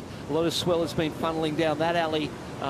But you know what happens when it's inconsistent, as it is today? It's really not that different, because when it's consistent, you've still got to pick the eyes out of it, and you've still got to find the best ones. When it's consistent, there's all sorts of other ways. They're still of no interest. So inconsistent or consistent doesn't really matter. Wave selection's still super important. You've got to select and wait. The spotlight always burns bright on Kelly Slater, and one of the things we're always paying very close attention to is his equipment. Perhaps no one on Tour Kaipo experiments more. Yeah, Ron, it's been an interesting story with Kelly this year, riding numerous shapers throughout the season. Pipeline, he's going to trust Wade Tokoro. Tokoro is the Houdini model on Slater Designs. He's out there on a 6'4". This is his backup, a 6'2", and a 6'1", also in the rack. All quads for Kelly Slater Tokoros. Interestingly enough, he's matched up against Seth Moniz, whose lifelong shaper is also Wade Tokoro. So between that matchup, Seth Moniz and Kelly Slater both sharing the same shaper. Well, Tokoro's going to be happy no matter what happens here. He's got the Rookie of the Year already, and someone's going to ride his boards to the quarterfinals. But Slater, just an incredible Barton. You actually were in the first final that Kelly won here in 92. All these years later, he's still there, just setting the pace. He's got the highest scoring ride of the event so far, a 10-point ride, and the second highest heat score. Movement on the takeoff zone here. And this is Ricardo Christie in heat 3. This one's going to get away from him and shuts down. But just amazing. Kelly's record at this venue, isn't it? Oh, it's incredible. And you know, across the global world of surfing in general, what he's been able to achieve and the amount of time he's been at it, and the fact that somehow he still finds the motivation to wake up and cares about heat wins, cares about performing at the highest level. It's inspiring for all of us. Ricardo will head back out with not a lot to gain from that last ride. Jack Freestone's now going to have that priority, still waiting for Kelly and Seth to launch into their first rides here. Gives us an opportunity to take a look back in time in 98 when Slater wrapped up his second Ben's Triple Crown title at 26 years of age. And look at Seth Moniz at the same time. 1 year, 4 months. You can tell who said this too. Like brother Josh there on the left. Yeah, sitting at Waimea Bay. You can see the clock tower there, the tower of the church in the background. And Kelly Slater hoisting that trophy. Well, Pete Mel made the comment earlier on, like no one knows that every grain of sand on the beach like Slater does. Seth Moniz grew up eating it by the looks of things. A big handful of the stuff there. So he's pretty familiar with this lineup as well, growing up on the South Shore. And what a surfing family he hails from. He does. Mum Tammy, father Tony, surfing royalty, and then all the brothers. And there's Kai Oabelli coming up, ironically enough, against Gabriel Medina, as the draw would have it after their controversial heat over there in Portugal that had massive implications, and I suppose in a lot of ways meant that we're still here today deciding a world champion. And this guy is a competitor, mate. He is hungry, he's determined, and he's unpredictable. You never quite know what's going to happen, so makes for a really exciting heat. With Gabriel Medina, you figure you know what's going to happen. He has been the most dominant. I think it's fair to say, don't you think, Ron, that he's been the most dominant of the event so far. Medina's looked like he's known exactly what he's doing and what to do and when to do it. better than anyone else so far, but Kaio is a wild card, and he's got that history against him, and has that history against John John, so he's got this reputation for being able to take down the very best in the business. So 8.5 minutes remaining for Jack Freestone to bank a big number. Ricardo Christie not too far behind him in Heat 3. Seth Moniz and Kelly Slater yet to tap into their first waves. Let's hear from Yago Dore into the quarterfinals again here at the Billabong Pipe Masters. Yago, what an impressive track record you have. Second year on tour, you're into the quarterfinals again. How does it feel to make it to the stage of competition? Yeah, it feels amazing. I think Pipeline is probably my favorite wave on tour, and even before I was on tour, I always thought that, and I really love this place and love everything about this wave, and it's a place I feel comfortable. I spent a lot of time here in Hawaii since I started surfing, and it's kind of like a second home to me, and yeah, I feel good. I just wasn't too nervous out there. I just kept surfing, and things worked for me. Well, we love these matchups. Your one against Italo in the quarterfinals. Your thoughts on that matchup? Yeah, it's great. I have a bunch of matchups with Italo already, and most of them I came on top actually, but he's been the best surfer this year, so for sure, and I really hope he gets a title, but I want to win the heat. We love it all, Yago. Thank you for your time. Good luck in the quarters. Thank you, Rosie. Yeah, mouth-watering match up there between Yago and Italo. Looking forward to those quarterfinals too. So if you imagine, John Florence and Gabriel Medina get through, that's going to be a quarterfinal. So, it's possible for his dreams to come through, Yago's. He could beat Italo, and then Italo, if Gabriel lost to John in the other quarterfinals, still win the world title. So his dream could come true. It's going to take a lot to topple this man walking into shot right now, Gabriel Medina. His head just past Kaio there, and you can feel the tension. Icy vibes there, Gabriel. And you can see Kaio had a little chuckle to himself. Oh, for sure. Kaio is so fired up for this heat. He wanted to run the other day. He's ready to go in any kind of conditions. But as you said, Medina so far been the most consistent performer through his 2 victories, top scored in the seeding round, put up solid numbers, another excellent heat in the round of 32 to earn his place here, chasing a 3rd world title. And given the size of the conditions today, I expected to see a little more of a focus on the back door and a little more of those right-handers coming into scoring range. We haven't really seen that so much today. The direction of the swell has got the lefts firing. That sandbar isn't in the way, but I wouldn't be surprised to see Kaio look for a few of those backdoor nuggets that you can get that travel time and maybe find a little bit of an advantage over Gabriel, although we know he's the best Cooper footer at backdoor as well. This is an important heat, of course. World title implications. He's looking focused, getting down the beach, flanked by security. It's going to be Gabe Medina. Let's see if he can overcome Kyle Elliott. This is going to be the makeup run. Oh, this is huge. Italo's in a pretty glorious position at the moment, but surfing in the first heat. Obviously in the round of 32, he had that advantage. Moving through the rounds now, and the seeding not an issue. He's going to be at the top of the draw each time we get each new round underway. So if he progresses, instant pressure applied to those below him on the Jeep leaderboard, as we see Seth getting things started here in heat number 4. And he's that one round, one place ahead of Gabriel. For Gabriel to get to the lead, he needs to finish that one round ahead of Italo. So Italo's got a couple of things on his side. He's leading the ratings, and he's leading the rounds and going out first and setting the standard, and he did that well this morning. I suppose, is it fair to say we both felt like his performance this morning was Italo's, I'm talking about, as we see Kaio make his way down the beach there, wasn't the most convincing, was it?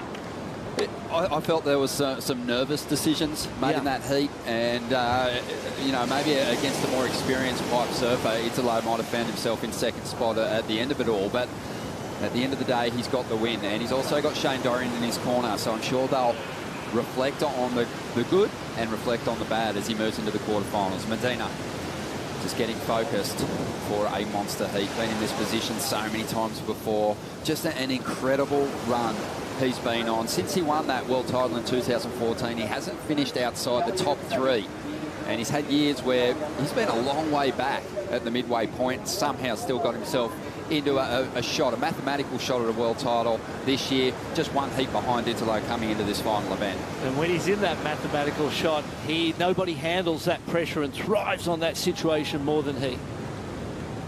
Must be a scary prospect for those other title contenders. Well, just Italo now, of course, Kolohe Andino, with Italo progressing through the quarters. His title chances are now done, but he's still got a lot to serve for. He wants to get his first championship tour win, and what better place to do it? The pipe, nowhere. And trying to finish up those rankings, get well inside that, you know, you feel like first, second and third you're in a world title chance. Fourth, fifth, sixth, you're a little off that pace, aren't you? Which he has been even in this race. It was a long shot. Giving himself that was a great year for Kolohe so far. You can still jump ahead of Geordie and Felipe, though, with a big finish here at the Pipe Masters. So a lot to serve for Andino. 3 minutes remaining at the moment in heat number 3, the round of 16. Riccardo Christie holds a very, very narrow lead over the Australian Jack Freestone, who's after just a 2.57 to get himself into the first spot. Seth, a throwaway number for him, 0.37. Hands that priority over to Slater. Very dangerous. You know, this is a different kind of day. You know, you think about what we had, the waves we had for the round of 32, and Kelly just was on song, just looking incredible. And this is a wave of consequence. It's intimidating, and Slater's gone on the record and said that in the past. At first it intimidates you, then you find the balls to give it a try, and you figure it out, and you grow from the pride that comes with that, and then you get hungry for it. And over the years he's proven to be one of the hungriest competitors in the draw here and in the free surfing sessions. One of them? The single hungriest competitor in the history of our sport, I think it's fair to say. The success he has had is only paralleled by one thing, and that's how much he wants it. Slater has gone on the record and stated that if he gets the victory here at the Billabong Pipe Masters in memory of Andy Irons this year, he'll likely retire. Oh, I'm sad at the thought. Here we go, people having a look. We can see that last set came a little out of the north and closed out on the left-hand side. Well, this is what's on the line for Kelly Slater too. Michel Perez, an opportunity for him to get to the top end of the Vans Triple Crown ratings in this final event by cracking the semi-finals too. And Michel Perez, despite the fact he's won every event in the Triple Crown, never put it together and won himself that Vans Triple Crown title. Yeah, I couldn't believe that when I heard that this morning. It just didn't seem to make sense, but obviously a third or better is right there for both of these guys. Nervous wait for Ethan Ewing. Time ticking by here, 1 minute remaining in heat 3. Freestone making his move. Doesn't need a lot to get ahead of Riccardo Christie here. Nice finishing turn. And that's really just celebrating the fact he got an opportunity to turn in a score, because it's been a slow heat. There's been a couple of these now, and you know, you really have to capitalise on those limited opportunities, and Jack did well there. You absolutely do, but did Riccardo go left? Who's going left? Seth Moniz went left. We'll get a look at that later. Nice little tube, not very hollow, kind of breaking all over him. Completion was vitally important there. Needing a 2.57, there's every chance he gets it, Ronnie. I mean, the scoring has been very low. The tube was kind of chandeliering and crashing all over him. The finish was nice. It was controlled. And he did everything he could on that ride. I don't know he could have done much better, as he talks with Tommy Whitaker on the beach there, the coach. Time winding down. Riccardo Christie up once again. And this heat is a wrap. Riccardo, he was well down the Jeep leaderboard rankings.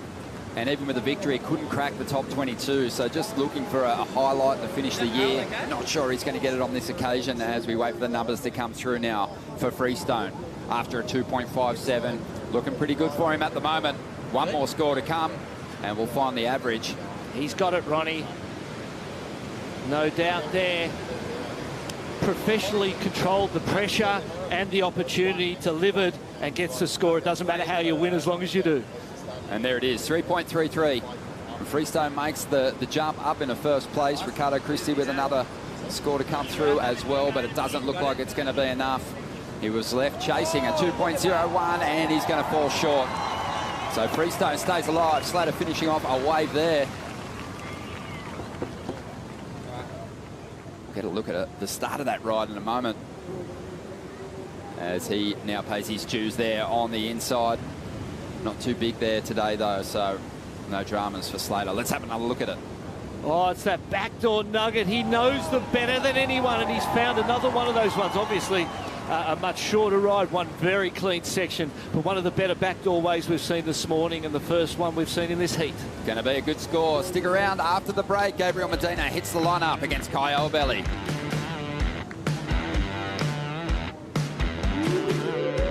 Two-time world champ Gabriel Medina to take on the Giant Killer. I've been having some great heats. Really surprised to see Medina drop the ball. That very interesting scenario down there in Portugal. I'm going to try to do what I've been doing, you know. Lack of attention to detail in a moment, and the emotion got the better of him. I'll give everything I have to get my third title. I mean, look, it's a world title heat. Hopefully we don't have any interferences. I have to do my job. Hopefully I win.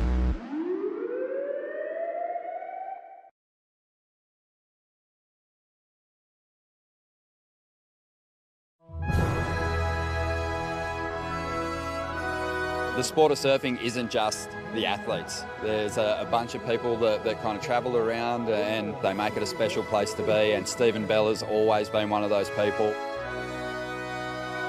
Stephen Bell was one of those guys that always saw the talent at a very early age. He's always looking out for everyone, not just the team riders that he's there to work for. Careful, don't break that one. An amazing, really, team manager, because you could ask him anything, not only competitively, but personally, and he always gave you the greatest answer and was there to support you. Right on, Belly. You're a legend. You know, you're obviously the best coach. I think you got 11 world titles under your belt, so you're the man. Thank you for everything. Love you, buddy. Be ready for a storm. Tell him that. It's not really the end. It's just the end of traveling around like this. You get to be home now and get your golf cart and work on the yard and not be bothered with the time changes. But thanks for all you've done for us. Love you, buddy. Good on you, Belly. And obviously has been Kelly Slater's corner for much of his career, and, you know, been definitely a shoulder that Kelly could lean on, and he'll be missed. But he'll still be hanging around, I'm sure. But Slater out there at the moment, he's just banked a 5.83 to kick off heat number 4. Well, the start of his campaign, we're well into this heat now. He's up against Seth Moniz. Seth, just a couple of throwaways for him. So Slater just getting the jump on the youngster early on here, Barton. Yeah, and 3 rides for Seth for no completions, no scores of consequence. Now he's got that priority. That's, you know, you're going to sit and you're going to wait and you're going to turn those big scores in, but that's a disappointing start. You want to, those throwaway ones, you just don't want to deal with them. The round of 16 underway here on finals day at the Billabong Pipe Masters in memory of Andy Irons. And we've got an interesting scenario in this round. We've got a lot of people surfing their first head-to-head heats. Kelly Slater, Seth Moniz, first time they've met in competition. There is, however, some history between some of our other competitors, and 2 of them have hit the lineup now. In Heat 5, we've got the current world number 2, who has to progress through this heat to stay on title pace with Italo Ferreira. That's Gabriel Medina. He's up against Kai Oebeli, and we've been reflecting on their mishap, we'll call it, that unfolded down there in Portugal, the last event, and that really stalled Medina's title momentum and gave Italo a chance to walk through that open door and claim victory and get himself to the top of the leaderboard. He was steamrolling towards the world title, wasn't he? And there was really, it felt like only he could get in his own way, and he did. It was unbelievable. At times there's that passion and that fire to fight for whatever it is he has to do to win, and Gabriel Medina sometimes gets himself into trouble that way, and we've seen that this year. Great for us as spectators, unfortunate for him, and but for Kaio it really fueled a rivalry, didn't it? And something that we get to see on display again here. Now you've been in that situation in a title showdown with someone who had an overly amped approach to competition, and it cost them a world title. Who was that person? Well, that was Tommy Carroll. He got an interference that day, paddling interference, and I wasn't even there. I was at home. I came back to the beach, and the momentum was going Tommy's way. It felt like it was he was going to win the world title, even to me. I got back to the beach and they said he's out. I went, what? Ripper. And the door opened. Gabriel Medina having a look for a little opportunity of his own there. No rides in that heat. And how often do you get to see Kelly Slater and Gabriel Medina in the water at the same time? So an incredible moment here in professional surfing. Kelly is a master at finding these little right-handers, at hunting opportunities on the back door that other people don't even see or recognise. Someone who's had that experience and who can see them and recognise them is Seth Moniz. Obviously, they're waiting for the set lefts too, when you don't have the priority, as Kelly doesn't. No surprises to see him paddling this way, getting a little wider on the back door, opening up the opportunity for himself to find those opportunities. And if Seth Moniz with the priority follows him and sits down there, Seth takes himself out of position for the left-handers. So strategic move going on right now from Kelly. He's always playing this game, whether he's surfing a wave or not. Slater up at the moment, tucking in, just looking for a backup score to go with that 5.83, locked in deep. Can't punch through the curtain on this one. I don't think any competitor, especially here at Pipe, ask more questions of their rivals in this lineup. Kaya looking to get things started in Heat 5 against Gabriel Medina. Won't bank a big number for that one. No, and the 5.83 is a great score. An amazing score to get so early for Kelly Slater. That little one there, I feel like he was disappointed at the second pull in. He could have just backdoored, got the first little bit pulled out, and most probably got a better score than travelling in that closeout of the second section. And I felt like you saw a little bit of disappointment there when he came up. You kind of got that sense that he knew that there was, he could have actually, although in the end it's most probably not a score they will keep, but it could have just helped to build a little pressure, and the incompletion won't do that. Well, surfers just firing to get themselves into position here at the moment. Medina, head down. Has to be very careful not to get tangled up with the heat that's holding priority out there at the moment. And that belongs to the surfers in the blue jerseys.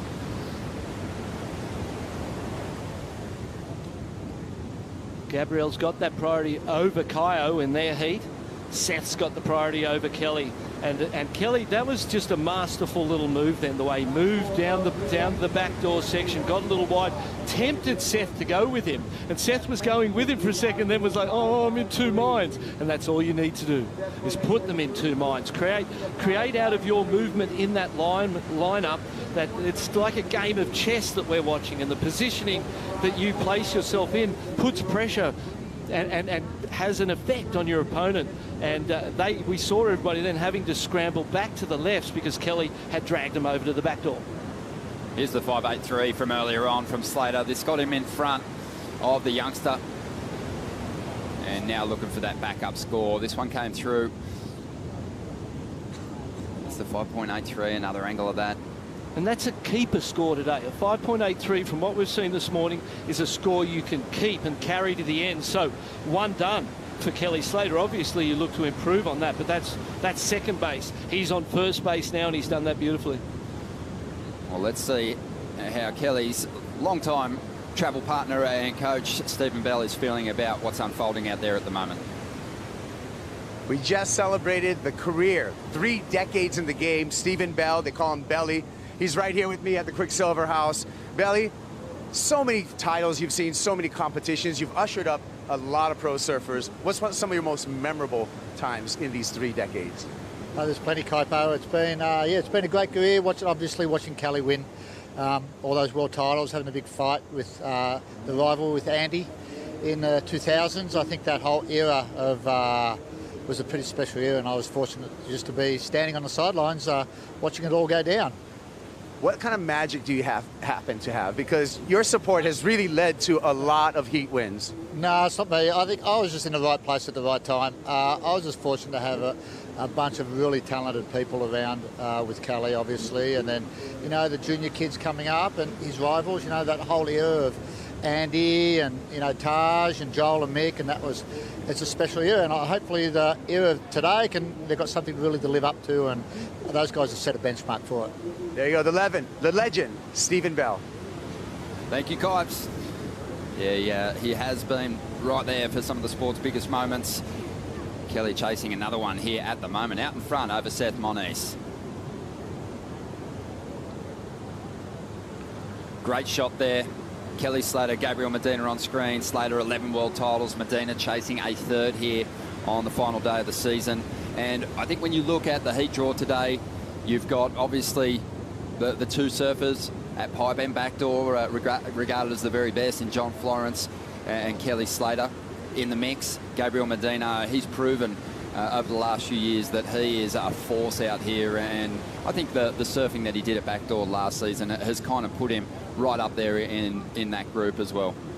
And with so much time to consolidate upon what he's already created, and there's that competitive, steely competitive nature he has, and the smarts that he brings to the game, as we see John taking a moment there to collect himself. Big moment for everyone, the Pipeline Masters.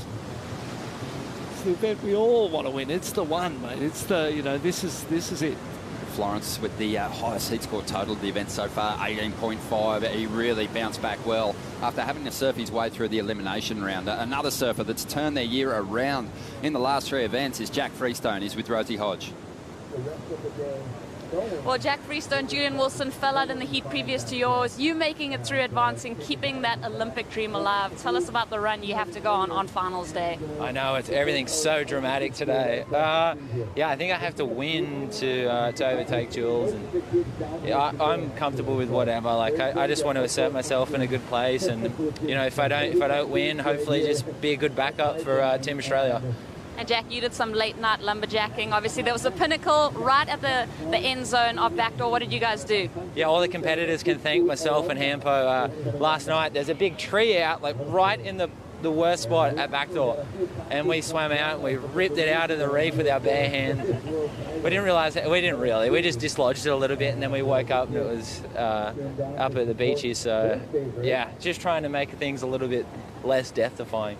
Well, we know that the judges love blood. They love those inside sections. You've got to connect with it. So thanks for making it a little bit easier, but great performance, Jack. We'll see you in that next round. Back to you guys. Thank you, Rosie. One of my favourite features at WorldSurfLeague.com now is that live leaderboard when you go to check out the Jeep rankings. And you can see that Jack Freestone starting to make a move up the ladder. Just an amazing run he had through Europe, a semi-final over in France, Portugal, got himself into the quarters and into the quarters here at the final event. So looking for a big finish. And a lovely guy, brings such warm, loving energy to everyone. He doesn't sort of seem like the Gabriel Medina type, villain almost type competitor, you know. He's just always content, always happy where he is. And that smile on his face is great to have around. Especially happy at the moment. Jumped from 18th already into 14th position on the Jeep leaderboard and has a chance with a win to crack the Olympic squad. Yeah, you can watch all those on the WorldSurfLeague.com website. Out there in the lineup at the moment, there's just under 8.5 minutes remaining for Kelly Slater to hold his lead over Seth Moniz. Not much in it at the moment. Seth just chasing a 5.93, been super impressed by this youngster this year, Barton. We kind of had a feeling he'd be hard to beat for that Rookie of the Year race. And he's just had some amazing highlight moments. He sure has. And you know, topping it off here, winning that Rookie of the Year. But this is the heat. This is, you know, these are the ones you dream of. The Rookie of the Year is fantastic, and it's an accolade you've got, but beating the greatest of all time at Pipeline, it would be something that he'd cherish. But, you know, it is very slow out there right now. There's been pulses through the morning when there's been waves back to back. The fact that first half, neither guy, well, Kelly obviously got the 5.83 and Seth didn't get anything in that first half when you don't have priority. I think that's going to become a focus through the day. The utilisation of the first half of your heat where you're not the priority heat, and getting scores that count, scores that you can keep, that you can create a platform. Seth didn't do that in the first half. Kelly did, and so the advantage sits squarely with Kelly because he doesn't need to ride another wave. He's not in a hurry to do anything. He's just got to wait. Seth's got that priority, and Seth needs a wave now, a set now, so he can get one and then get back out and get another. So, you know, Kelly hunting one wave with 7 minutes, Seth hunting 2 waves. Advantage Slater clearly based on the work he did in the first half. Slater making a move at the moment. We know what Kelly's capable of, but Seth Moniz has banked some excellent scores here in the past. One of my favourite rides was last season, 8.4. Nice pit to big backside air reverse. And we're yet to really see that come into play today as Seth finds an exit on the right. Wants to add some extras. Nice little snap off the top. Ducks into the pit once again. Won't punch through this one though. 6.5 minutes to go. He's after a 5.93. He's standing on the reef there. Board tombstoning. could see a little bit of disappointment. When he was paddling into that wave, we talked about him needing two, so the pressure was on to ride that wave. It was a set wave, but you could see some ribs running through it, even on the paddle in, and it got a little bit wobbly, a little bit bumpy, and the surfing he seemed to do from that point on looked a little bit that way itself. We'll have a look here. See those ribs, and you can see the little bump in the line. Medina, on the other hand, went the left and found a nice little tube. What's he get at the end to finish this one off? Little re-entry, still looking for more scoring opportunity, cuts out the end and completes one. See all those ribs on the face? Comes around the corner. The wave, the tube got affected by that, and it lurched up and collapsed on him. Then the top turn kind of got a little wobbly, and you could see he came up and there was disappointment on his face. There was a long wait for a wave that had that kind of bump, and that's the problem with the first wave of a set. There wasn't a second, so he had to go it. And when there's been a long lull, is that the water fills in and it starts to wobble around. And ordinarily you let the first wave go and it takes that off the reef, but the fact that he still needed two waves put that pressure on him. He had to go that one, and in the end it wasn't really what he waited that amount of time for. So again, another advantage to Kelly, you'd have to say. 1.87 was the score for Seth, and he's still after a 5.47. Slater just holding that position out the back. He's got a certain wave in mind by the looks of things. Yeah, absolutely. Interesting to see that Seth was outscored by Gabriel Medina, or even doing comparison left to right. It suggests that he might have been better off going the other way even. Kelly Particularly deep on this occasion, and he's going to hand priority right over to the youngster. What a gift. Yeah, that was an odd choice for Slater.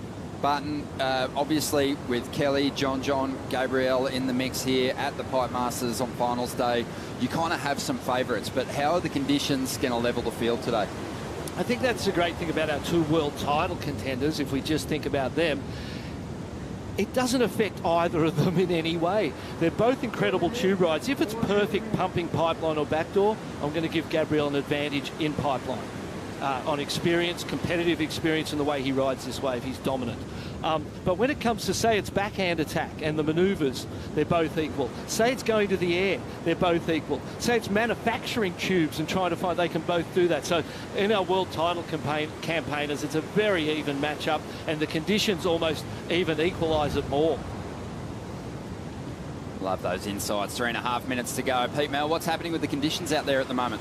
Well, we got some nice wind starting to blow, but I actually really wanted to touch on positioning because we talked about it. You actually talked about it, Barton, about the question marks that were put into Seth's head very early in the heat by Kelly, but there seemed to be a little psychological shift in my eyes. I saw Seth go, oh, you know what? I know where my points are, my waypoints, and I'm going to stick to them. And he moved away from Kelly. He ended up getting that wave, which really wasn't a factor, but ultimately it feels like a psychological shift happened. Kelly made that mistake going on that closeout, so we'll see how these last 4 minutes unfold. Yeah, it's going to be very interesting. Slater on screen, looking towards the beach. Strider, he did so well in that 5.83, but hasn't been able to back it up, and that was an odd priority choice, that last one. Well, even the greatest of all time make mistakes, and that was definitely a mistake. Honestly, I was shaking my head. I looked down at Travis, who's down here, Lee from Slater Surfboards. He looked at me like, what is he doing? So hopefully it doesn't come back to bite him. But you know what? He is a wild card under priority, so we love watching that as well. I mean, it's absolutely insane. Actually, Slater in this thing for the Vans Triple Crown title as well, so all he has to do is get third. He takes out Ethan Ewing, and he has that trophy once again in his hands. Vans Triple Crown, one of the most coveted, you know, titles that you can get here on the North Shore. Oh, no doubt. Kelly, he's got that big 10-point ride already from this event, an incredible highlight moment, but he's got to stay on track, doesn't he? Very focused on just the small things in these heats. And I feel like that tube ride of Kelly's, the 1.5, with the completion out the doggy door and not pull into the second one, it could have been a 2.5, and that extra point would mean it's a 6.47 or a 6.5, let's call it, because it's, you know, the 5.47 is going to have to be a round number. And up the ante that little bit for Seth as a 5.5. Wow, it's so easy for him to get a score like that. He just needs opportunity with 1.5 minutes to go. He looks a little confused. He's sort of paddling to the left, paddling to the right. Kelly knows without priority exactly what he's going to do. Here's Medina on an inside one. Will he come through it? No, close out. Just a minute and 20 seconds for Seth Moniz to try and turn this heat around. He's going to get an opportunity here. Not a lot of time on the clock. Needs a 5.47. Finds his way through. Drives up into this foamy lip. A little swooping turn off the top. Goes to add some extras. Big float on the inside. And stays on his feet. Reynolds Hayes, his coach, watching on. Brother Josh there. Also putting his hands together. Well, that'll be his last shot at it. 50 seconds to go. Is it the score that he needs? 5.47. Oh, I don't know. You could paddle out and sneak one off the wall or something because I feel like Kelly, the 5.83. Here we go, Hold Kelly. up. Slater gets an opportunity as well. Locks in. Foamy section to try and drive through. Trapped in there somehow. Just gets knocked off his feet. Slater's so sure-footed. 30 seconds to go. And the panel is going to have to reflect on Slater's 5.83 from earlier on. Exactly. It's got to be right up near that. There'll be some points added. We know the panel was definitely rewarding end section manoeuvres, commitment to those final turns, but they weren't what you'd call mind-blowing manoeuvres. So a lot's going to hedge on that tube ride. And I'm not sure it's enough. It's very close, and he did everything he could to kind of wring the score out of it. Here we go. Kelly taking off and almost like a blocking move to stop Seth from getting it. Seth got the priority, gets this one, gets a nice little tube ride, wasn't super clean or hollow, and this wave's got white water everywhere. That wave, that turn, you go, no, he doesn't get it. This turn was quite exciting, and with the backwash, I expected him most probably to fall, handled it well, gave it the clap and the applause to try and boost the score. Let's have a look at the tube ride. Some travel, and it hollowed out for a little section there. What do you think? I think it's going to be right online, but I think the comparison will be with the tube rides. This is still the Billabong Pipe Masters, and the number's starting to drop now, and Seth learning what that number is and finding out it's fallen short. 4.33. Slater survives the round of 16. He's into the quarterfinals, still has a shot at the Vans Triple Crown title, still has a shot at CT win number 56. The third stop of the Vans Triple Crown of Surfing and the final stop of the World Surf League Championship Tour, the Billabong Pipe Masters, is brought to you by Billabong, the official apparel of the Billabong Pipe Masters. By Vans, the official footwear of the Vans Triple Crown of Surfing. By Jeep, the official vehicle of the Championship Tour. And by Michelob Ultra, the official beer of the World Surf League.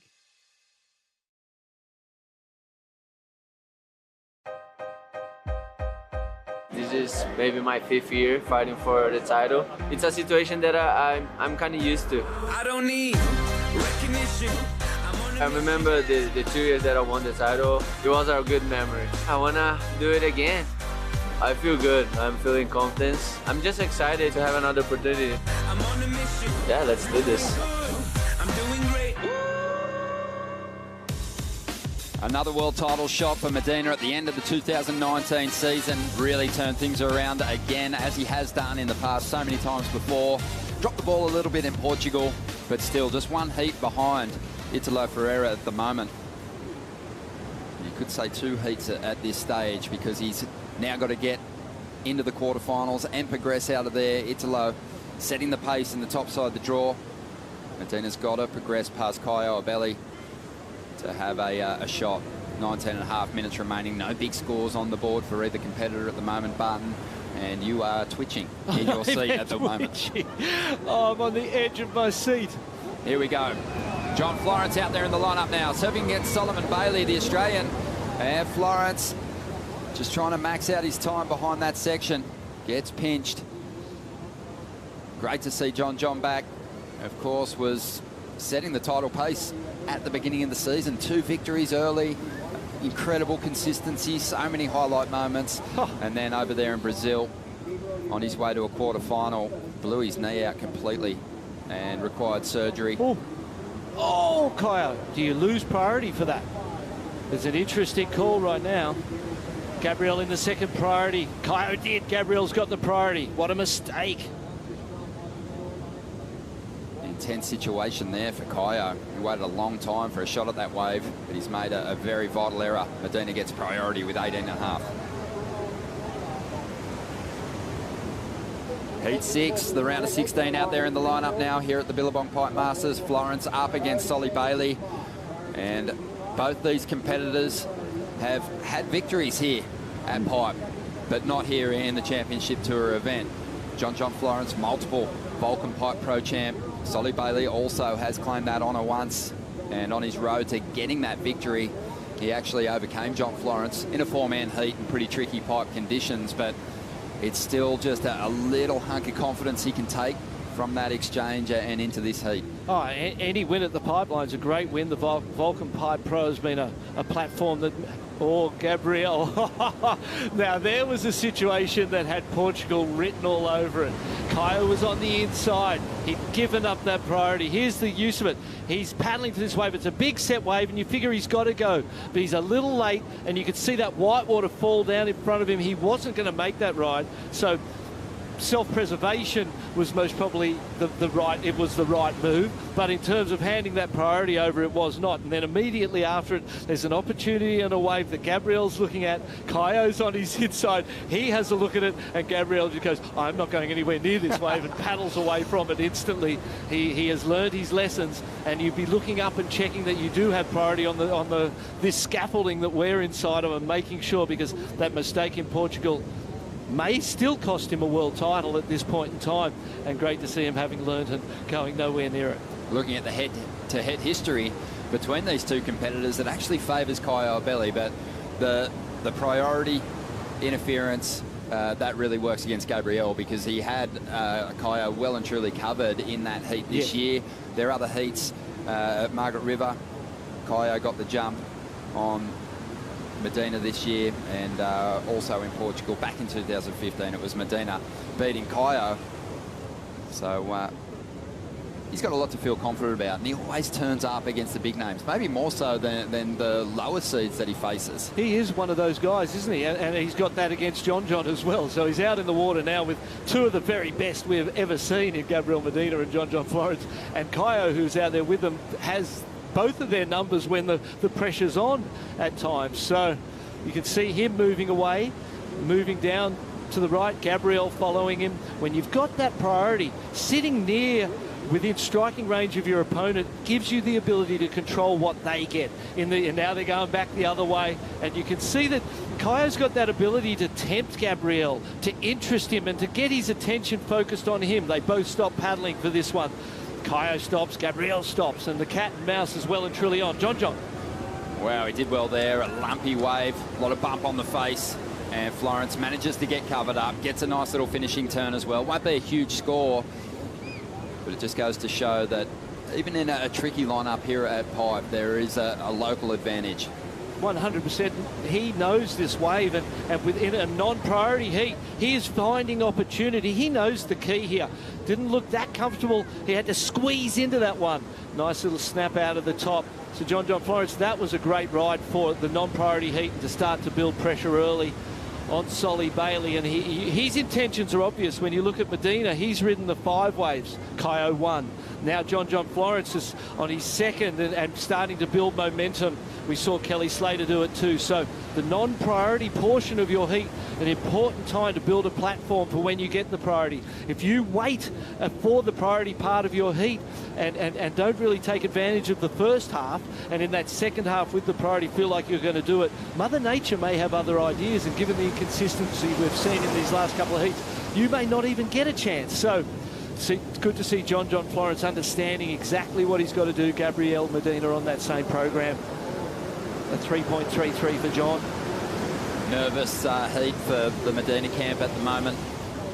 Just no big numbers locked in. 14 minutes to go. And Caio only needs a 2.5.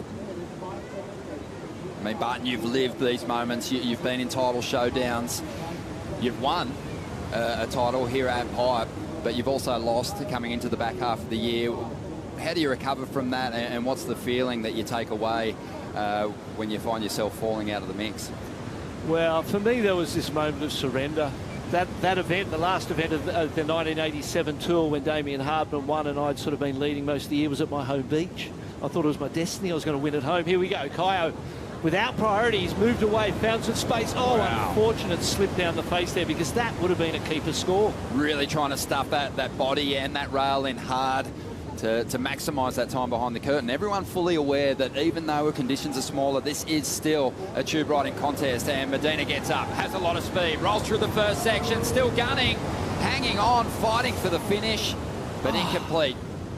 Disappointing too. 2 incomplete rides there. And even on that exchange, if they'd both made those, I think the advantage went to Kaio. It was a bigger wave, it was throatier and deeper on the reef. And at that point, Kaio had moved away far enough from Gabriel that Gabriel couldn't control it. So great play from Kaio. He needed to convert that desperately. Still 12 minutes, 45 seconds, so lots of time. Slides in, you can see there's the rail, just lets go, and he loses all the forward momentum. That was one he had to make. Medina, great travel time, and the doggy door, he wanted out of that so desperately because, you know, he's only got the 2.07 and a completion there might have been a 3 or whatever. There was some great travel time in the tube, and his ability to build speed and create speed while he's inside that barrel is second to none. It looks like Belly's going to get another shot here. This wave pinching pretty badly. He won't find his way through this one.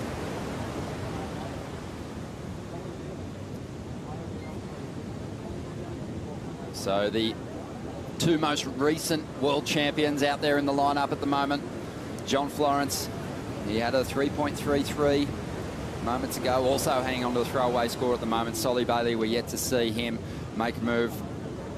But Solly, he has some serious, I think, goals with this contest. He wants to finish off strong. Great tube rider. I think this is the event that I personally had highlighted Solly as a major threat in, just after seeing his magic runs at the Pipe Pro in the past. But he's got his hands full out there at the moment. He sure does. But when things aren't going your way, you know they're going to turn. And for me, it was surrender that helped to turn it, you know, and letting go of expectation and those sorts of things that are like a personal development course that surfing gives you. But for these guys with so much drive, so much ambition, you know, it's hard to surrender. I can feel your nerves, Barton, watching these heats unfold. But Kaipo's down there on the beach. He's feeling the vibe from the Medina camp as well. Yeah, thank you, Ron. It is a family affair down here. The original Medina, Grandma Medina's over here, hooting on. Grandson Gabe out there. We got little sister Sophia as well with the support. Dad, Charlie, on the shoreline, also really intently watching every single wave. But it's a family affair, and all I got to say is bye, Medina. Well, this is an intense moment because there is nothing in this heat between Medina and Kaio. Both had pretty decent-looking waves just moments ago, and both failed to capitalise. Medina's looked a little more difficult to find the light on that barrel ride, but Kaio, he just side-slipped his way down the face. And the only distance is between them in the break and in the lineup. Gabriel, he's intent on this one. He's going. Head down. Medina looks right, but goes left, tucks in, super deep. And he's not going to get himself over that foam ball.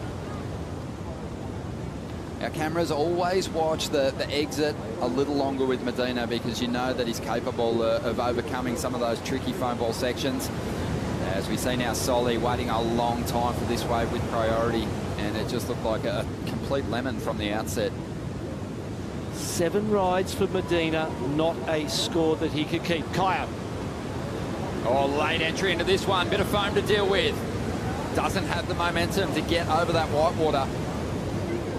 Tricky conditions out there at the moment, Barton. That these waves, that they're filling up with that whitewater. There's sections chandeliering. Hard to set that rail and find an exit. And one of the things I think we're seeing too is that when it's inconsistent, I think you tend to drift in onto the reef. And when those bigger sets come, we see them taking off super late because they're sitting that little bit in because they're not expecting too much to come through.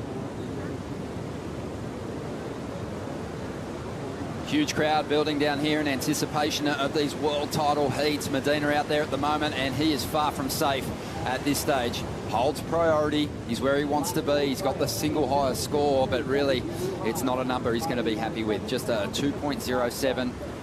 But he can make life hard for Kaio Belly if he can bank a decent number on his next ride. Well, he needs to. At this point in time, they're both looking, as we see the replay of Kaio just dropping in, and all of that whitewater just shutting down the exit. And you see the interesting thing there was Gabriel was watching. He had his eyes, and here's that late pump into the tube ride. He gets high in that tube, and you can see the red jersey silhouetted inside the tube there. It starts to pinch, it starts to get really small. He's in the white water and not coming through. The interesting thing for me is that as it opens up towards the end there, a little more speed, a couple of feet further on the takeoff, a little bit wider, he would have made that one and had the best score of the heat so far. So a lot of missed opportunities, primarily based on the positioning in the lineup. Well, former Big Wave Tour champion is out there, Pete Mel, looking into the eye of these barrels. Pete, are our competitors making mistakes, or are these just very tricky conditions? I think it's tricky. I think we can all say that. These are the best in the world. But Barton, you had mentioned about the fact that they were going out, catching those waves, those set waves late, because they're doing that cat and mouse. I mean, the current is pulling you in and out, but ultimately you're trying to scour a lineup. That's what you have to do. You have to move in on the reef, because there is those a couple backdoor ones or a little left, but they are dissecting and trying to get every moment out of this reef. But it does put them out of position for those bigger set waves. Yeah, thank you, Pete, and we'll be checking in with Pete throughout the day, enjoying a great seat out there in the channel. Well, the closest spectator to all this world title anxiety, you'd have to call it. I'm suffering from anxiety. I just want to see a completed ride, a keeper score go either way, so you know where this heat's going, as we see paddling on the inside there. Unusually, there's quite a bit of distance at the moment between both our guys in white and both our guys in blue, and Gabriel in the red there, because John and Gabriel have got the priority, so they're sitting at the pipeline. The other two guys, Kaio and Solly, without the priority, they're fossicking around on the back door trying to see what they can find. So great strategy being employed on both sides, but it's a nail biter with 6.5 minutes to go. Look, you can see the camp there. Italo Ferreira, front runner, already through to the next round, and the camp are just waiting anxiously, because if Gabriel Medina loses this heat, if he loses right now, world title's done. It's decided. It's Italo's. So this is one of those moments that so far has felt, I almost feel like I've expected Gabriel to have finished some and completed the scores. To have it still in limbo at this point is unlike Gabriel. Well, surviving that last heat here in the round of 16, Kelly Slater in a very close one with Seth Moniz. He got the edge. Let's hear from the 11-time world champion. Well, Kelly, you've had 8 days to anticipate this matchup. We know that yourself and the Moniz family are really close. What's it been like in the background, looking forward to this one with Seth Moniz? We used to be close. No, you wake up every morning and hope the wave's going to be doing something. Has it been that long? Yeah. Jeez. Yeah, I don't know. I've had a lot of friends and family around, and I've just been busy every day doing stuff, trying to keep my mind off it. Just surf a lot, have fun. The sandbar's been fun down by my house, and just instead of thinking about it, just surfing a lot and just being active, just feeling just feeling connected with my surfing, and I'll go out in the water and figure out how to find the right wave, But it's a tricky one today, because you got to kind of, I don't know if there's a pacing you can do. You just got to be patient with your priority and hope the set comes. And if you don't have priority, you got to just be active and maybe try to sneak something. Like I had a 1 point something in that heat as one of my scoring waves. So I think that might happen a few times today and be some scary heats. We also heard you say to Seth after that heat, I can't believe I gave you priority there. Yeah, at the end of the heat, I was in control. He didn't have a score. He had like a 1 as his best score, and I had that 5.8, and then I had priority, and I didn't have a backup, so I was trying to find a backup, but also not let him build his way back into the heat. And we were right down at Aints at the end of the reef, and this one kind of cornered up, and I was like, those things have paid off for me a lot in the past. I'll just make sure I'm down there in case one comes, and I thought it was actually going to be a good little wave. It ended up looking more like a block, but I thought it was going to back off and be a nice wave, and it just closed out on me, and that gave him the chance to get that wave in the end, and luckily for me, it didn't really barrel for him. A lot of accolades on the line today at finals day. The Vans Triple Crown, that's in your grasp. What are your thoughts on that? Gosh, I guess if I win my next heat, I'll think about it and see where Michelle's at. If Michelle wins his heat, I got to get ahead of him. But after all this year, I've thought about so much stuff. I'm trying not to think about much. I'm trying to just go out there and just make the right choices. And at the end of the day, I'll see where it all flushes out. Kelly, happy surfing. Kelly Slater giving us some good insights on just his tactical game out there, his strategy, and I think we're going to see some wave selection errors throughout the day. I think that's inevitable when surfers are without priority or even with it, not wanting to miss opportunities to potentially lock in even mediocre scores, because it is a tough day for the world's best at the moment. Just on 3 minutes and 20 seconds to go. Couple of set waves rolling through. Medina's held his nerve, hasn't taken off. And right now he's shoulder to shoulder with Caio Ibelli, scrambling towards the takeoff zone. These two, they are at it. And we've got Caio, he only needs a small score, 2.57. Medina's going to make a move though. Looking at the back door, grabs that rail, lines it up, sets his line, and punches through, hangs on to the finish, and doesn't look for a finishing turn.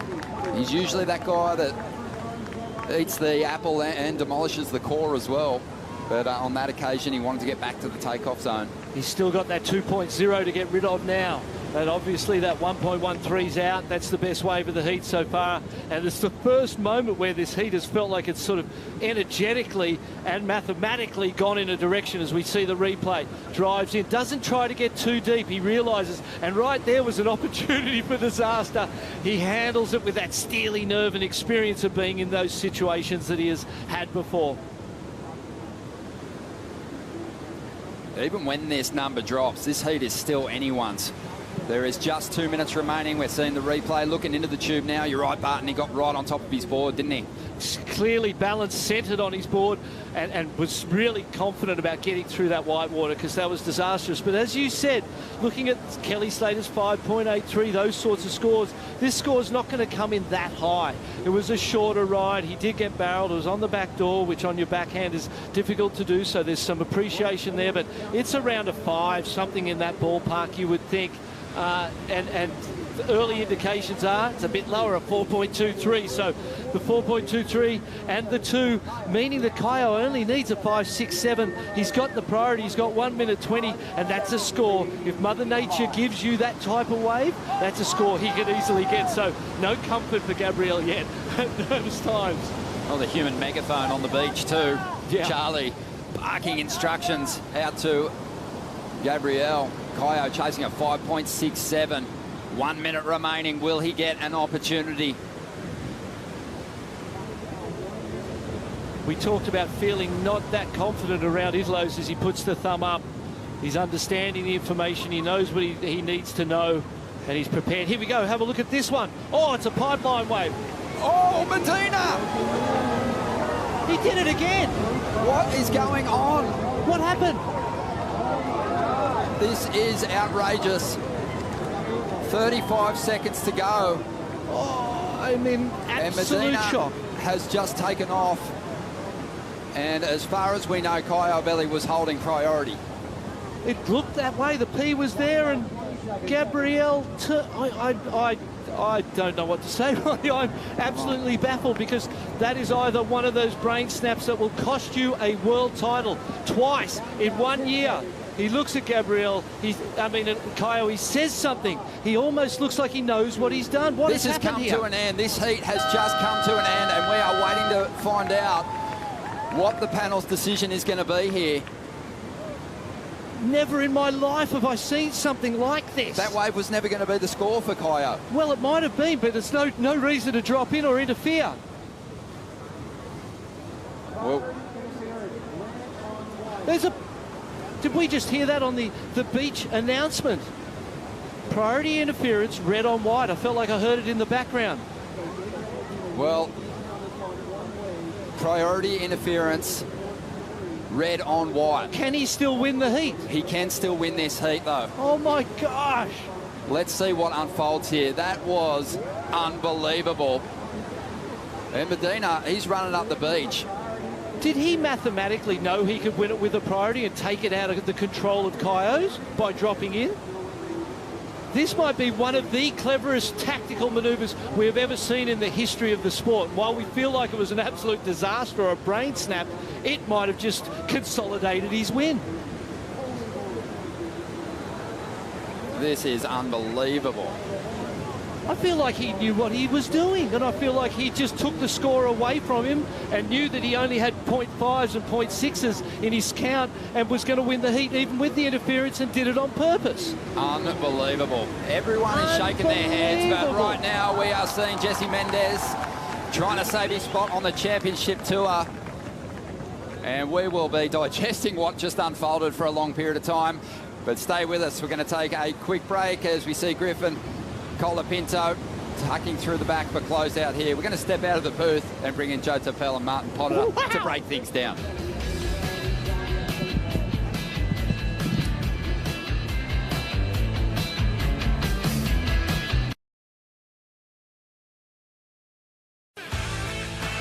You're watching the Billabong Pipe Masters as we flash back with John Florence to 2016, clinching his first world title nice and early, and came out blazing at the Vans Triple Crown of Surfing.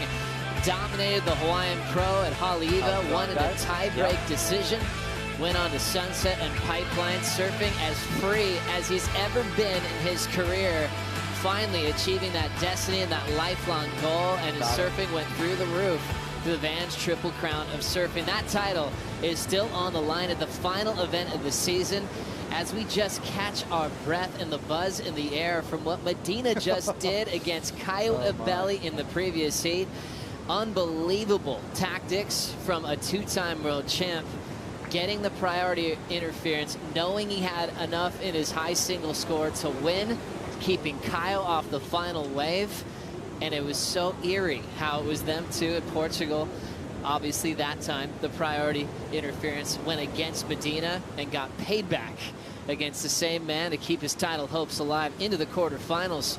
Joe Turpel with former world champ Martin Potter, and a legend who's joining us in the booth, Billy Kemper, coming through with another massive title at Jaws. Thanks so much for joining us, Billy. Thank you guys. I think more nervous than I've been the whole week just in the last 30 seconds watching that. That was a technician, man. This guy is the best competitor to ever live in surfing from what I've seen. It's amazing, and this is what world champions do, man. I'm blown away right now. Oh, what an incredible tactical move. Caio Ibelli still shaking that one off as he's chatting to Pete Mel in the channel. As they're going over that last exchange, I think Caio's still trying to add it up in his head. 18 on the clock here with Florence and Bailey, Colapinto and Mendez just getting underway. Thanks for watching Finals Day on Fox Sports. If you're just joining us, we just had a big move go down in the title race. Potts, you won a title in '89. Have you ever seen the type of move that Medina just did against Caio in the previous heat? Never. I mean, to calculate the situation in amongst what was going on was phenomenal. And then to identify the fact that, look, even if I drop in, I lose my second score completely because it was a priority interference, and still go on to win. I mean, do you want to take that chance? He did, and pull it off. Unbelievable. Unbelievable. Billy, I know you're a student of the game and dominant in the big wave realm as well. Dominant in the trials, taking out that invitational the other day. But your reaction was amazing because you're always studying the best tactically. What Medina did, what you're calling maybe the best competitive move you've ever witnessed. Yeah, I mean, to know he was breaking that whole heat down every second by like the 10th of the point in his own head. And I mean, I think majority of surfers would never be in that mind place of like, if I drop in on him, I'll eliminate my second score, but I won't give him any potential to put up a score. I mean, I don't think there's anyone out there who would have been doing that, especially knowing their past, what did happen in Portugal. I was just talking about it with a few people here, and it's just crazy, man. This guy is a technician. He is a machine, and you can't deny that he's up there with the greatest of greats. I mean, in all sports, as far as a competitor, he bleeds competitiveness. Yeah. Let's get another angle on this. Pete, we saw you talking to Caio in the channel, but what'd you hear from the water? Well, it's exactly that. We saw Charlie yelling, hey, burn him, burn him, burn him. And I'm in my head going, what's the math there? And I had to figure it out, but Caio knew automatically. A block is a block. Obviously, you were mentioning Billy, most competitive mind ever. I mean, Charlie's on the beach yelling it as well as in his own mind. There's a big thumbs up.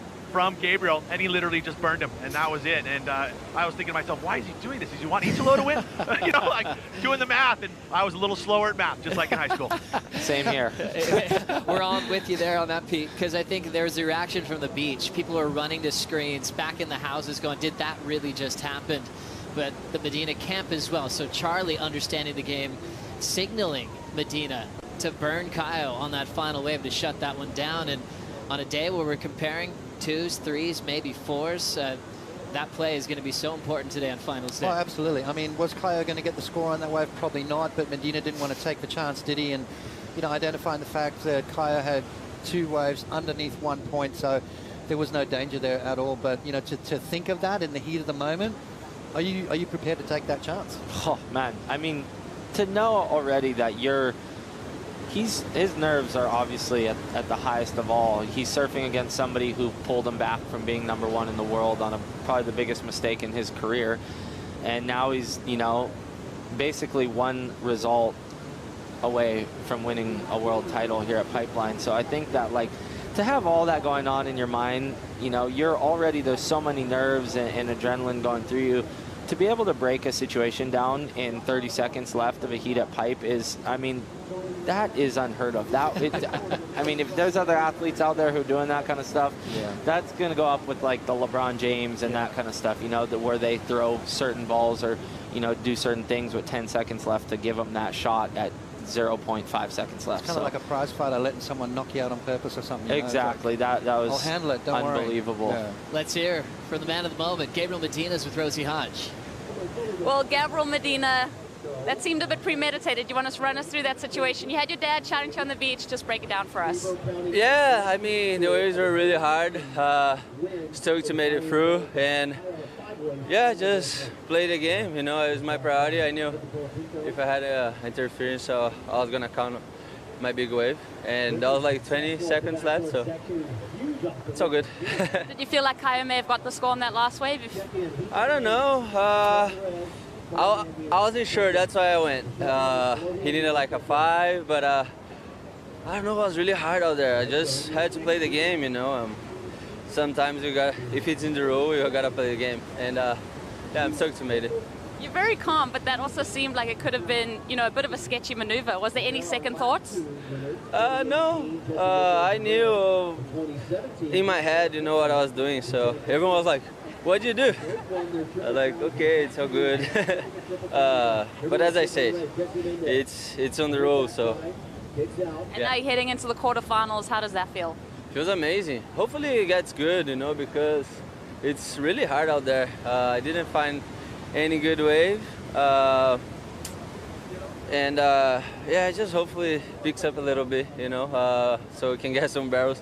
But we have to be ready for any conditions, yeah. So focusing into the next one will be a good one because I don't know who's making this, but probably John. And yeah, it will be a good one. Thank you, Gabby, for your time. I will never underestimate this man. We'll send it back to you guys. Thank you so much, Rosie Hodge. Gabriel Medina so calm where the beach was spinning their heads around in circles, wondering what just went down. Gabriel reading the situation well, knowing that if he received a priority interference, he'd still win and able to keep Caio off the last wave to keep his hopes for the world title alive as he's off into the quarterfinals. Joe Turpel with Potts and Billy Kemper here for the call. Billy, we know that your will to win is uncanny as in any realm, not just the big wave realm, but what we saw you did in the Pipe Invitational as well. I've asked a lot of competitors who they try to avoid in a big wave heat, and it's yourself. Talk about some of your tactics and what you've learned over the years to become that competitive beast that you are today. You know, I think just having the experience of being able to compete with these guys, surfing heats with Kelly on a man-on-man at Pipe, and, you know, surfing through the QS at a teenager, surfing the Triple Crown, I've learned, you know, how to lose and how to win. You know, when you lose, you learn, you go back, you study what you did wrong, what you could have done right, and I've kind of applied, you know, this surfing onto 50-foot waves of Jaws. It's a bit different, you know. Obviously your adrenaline is in a whole nother category. Your mindset's different. You're all on the side of competing. You're in survival mode as well. You know, you're not just trying to ride as many waves as you can. You're trying to, you know, make it home safe. So at the same time, you know, you got to play your cards right. But I think just positioning myself, you know, how to back up scores, how to play defense, like Gabriel said, how to play the game. That's it. And I think it's brought me a lot of success. It's also, I think, kind of changed the perspective of big wave surfing. If you're looking at the finals and you're looking at who's standing out, the names that are going to come to mind are the Lucas Chumbos, the Kai Lennys, the Nathan Florences, you know, that next generation who's also has a you know, some experience with surfing these events. Yep. You know, for me, that Jaws event was very special.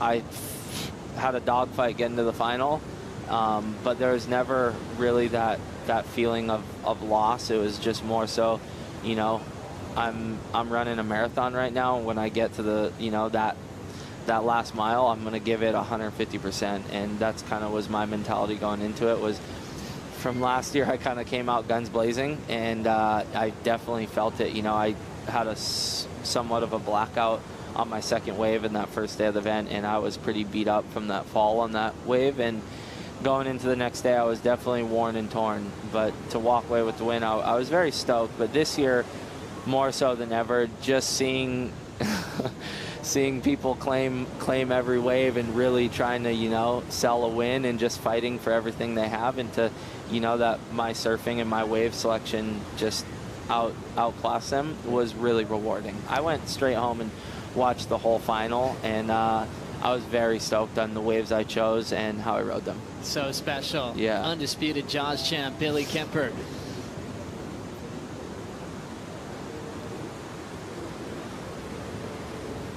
Nine minutes on the clock here. John Florence, Solomon Bailey with the priority heat. Colapinto Mendez just getting started. Joe Potts, Billy Kemper breaking down the action on finals day. Florence, what a special story.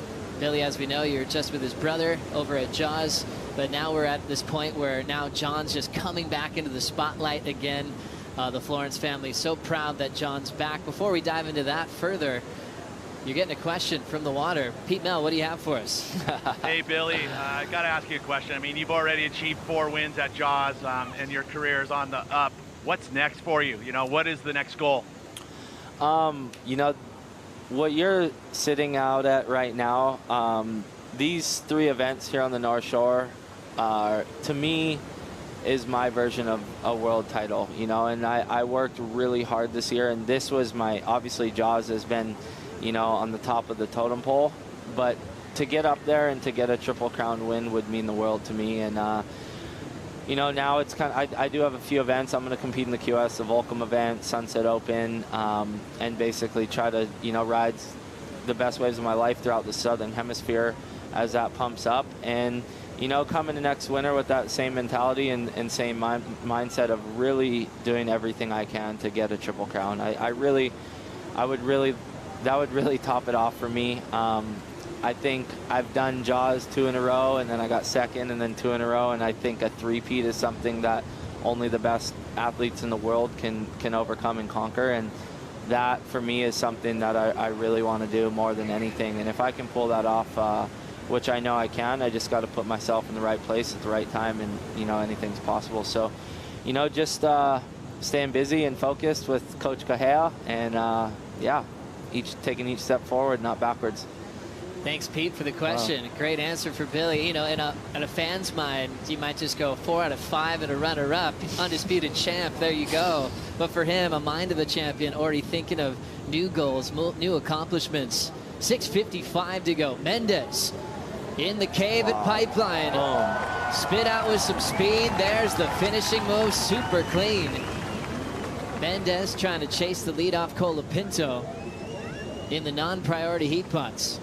Yeah, he's done that, Joe. 1.88, no-brainer that's going to come in as the score and some. But Jesse, I've been watching him out here the last week or so, and he's finding those little gems, those little nuggets that no one looks at, but it offers him that nice long tube ride. That's going to be a great little score for him. Mendez with his back against the wall, looking to be back on tour next season. Had a similar situation last year heading into the Vans Triple Crown, but won his Triple Crown title to keep his spot on the top 34 in the world. You're watching Finals Day on Fox Sports. The Billabong Pipe Masters in memory of Andy Irons, and the title race continues with Italo Ferreira and Gabriel Medina into the quarterfinals. John Florence back in a jersey at his favorite wave on the calendar, who's come extremely close to winning the Pipe Masters trophy, runner-up to Kelly in 2013. Back to Jesse's wave, Potts. Yeah, beautiful little traveller. And it wasn't super deep. You know, you could see his board pretty much the whole way, but a clean little wave. And underneath the priority, these things are gems. I mean, these are gold. Get the ball rolling, get that confidence. Obviously, some nerves maybe to get out of the way, but beautiful positioning. Well-read wave there from Jesse Mendez. He was only looking for a 1.88, so we're going to see the lead change between himself and Griffin. But that was a beautiful little wave there from Jesse.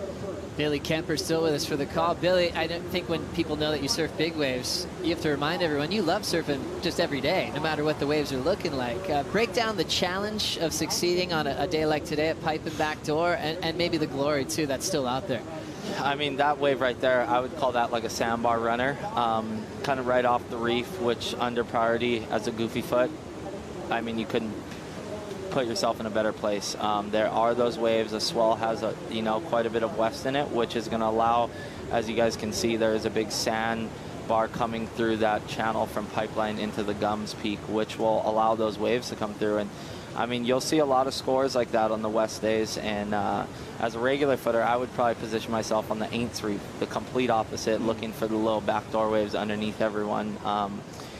As far as competing in a day like this is Pipeline, a Pipeline grind. You're going to see people getting through with 9s and 8s, and you're going to see people getting through with 2s and 3s, and that's part of the game, as Gabriel just did it. I mean, one of the best surfers to ever live, and he just made his heat with one wave, a total of 4. So it's going to be, kind of guts and glory. You're going to see really hard-fought heats, and then you're going to see really glorified heats of really high-performance surfing. So I think yeah, just hats off to both those guys in that last heat. That was probably really hard and a lot of pressure, obviously coming off their past and what went down in their history. So, I think may the best man win, and man, that was some serious surfing. Hey, let's get caught up with the other side of the story. Gabriel took out Caio Ibelli. Ibelli is with Rosie Hodge. Well, Caio, that was a pretty strange circumstance. Do you want to break it down for us? Yeah, it's like the heat was pretty slow the whole time. Like I couldn't really find any waves, and like towards the end I got priority after Gabriel's barrel, and just started hearing like his stepdad just yelling like, "Now you can burn him! Now you can burn him!" I'm like, I never heard that before, and he just like signed, and I'm like, I thought he was saying like, "Okay, Dad, whatever." And like next wave, like it would be my best wave if he actually went and burned me. And yeah, I don't think I ever seen that, but it shows what kind of competitor he is. He plays hard, he plays dirty if you have played dirty, and just do anything to win. And that's, I think, the mindset of a champion. Yeah, but well, I'm motivated. Gonna train harder. I'm gonna study more, and next time I want to get him. And one last thing, did he say anything to you while paddling into that wave? Not paddling into that wave, and when I came back, I asked him like, "Hey, what the heck was that?" He's like, "Oh, I'm sorry." I'm like, "I'm sorry, what?" But yeah, just makes me want to win more and get him next time. So I'm gonna do all I can do to get him next time. You've had a great season, Caio. You're on the championship tour next year. That's got to feel great heading into the off season. Yeah, it feels amazing. Like this year has been a roller coaster for me, and come to Hawaii and surf these waves, like it's been amazing. So I'm super stoked to be on tour next year. Not as an injured wild card through the year. Got my spot back, and yeah, super stoked. Now little holidays, vacation. Well deserved. Enjoy it. Thanks so much, Rosie. Caio Ibelli breaking it down, and you can tell the fire is lit, and he can't wait for another matchup with Gabriel Medina, who understands the game so well, and you got to win at all costs. It's your opportunity. I'll never forget your Instagram story, Billy, that popped up. It might have been Makua's. After you won your Big Wave World title, I'm not going to sing it, but it was basically it's too late to apologize because you've got to play the game. You got to put food on the table for your family. You only get these opportunities so often. To understand all the technical aspects on how to win at all costs is what goes into creating a champion. 100%, and it's not just how good you surf, it's how hard you work. And I think I've kind of made that a big statement in my career. And, you know, I'll be the first person to tell you the majority of the guys in the lineup who I'm competing against, they might have more talent, might surf better than me, but when it comes into walking into a room and knowing who wants it more and who works harder, I feel very confident in those scenarios and situations, and that's given me a lot of motivation to just really push myself farther than, you know, I might have thought was possible. And man, that is, you call it dirty, you call it what you want to call it, that's what you call a really damn good competitor. Shit. That's like some Michael Jordan stuff right there, you know. People are remembered, you know, for their results and you know, winning world titles. They're not remembered for how they won that heat. So looks like there's a real pipe wave starting to come in. That's right. So a little bit more of a wall there as we have 10 seconds. A tough one for Soli Bailey. Wow. Chasing just a 2.84. Remember, backed against the wall to requalify. And that'll be a tough one that he's not coming out the other end of. John Florence surviving with a 2.33 and a 3.33. Wow. He's into the quarterfinals. Bailey, we can't thank you enough for joining us. I know you're going to be glued to the action for the rest of the day. I will. Thank you guys for having me, and stay tuned for more action. Be right back. The third stop of the Vans Triple Crown of Surfing and the final stop of the World Surf League Championship Tour, the Billabong Pipe Masters, is brought to you by Billabong, the official apparel of the Billabong Pipe Masters. By Vans, the official footwear of the Vans Triple Crown of Surfing. By Jeep, the official vehicle of the Championship Tour. And by Michelob Ultra, the official beer of the World Surf League.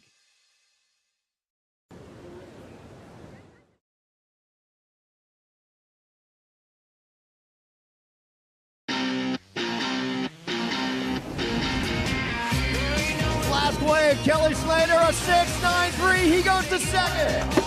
Oh my God. Wow.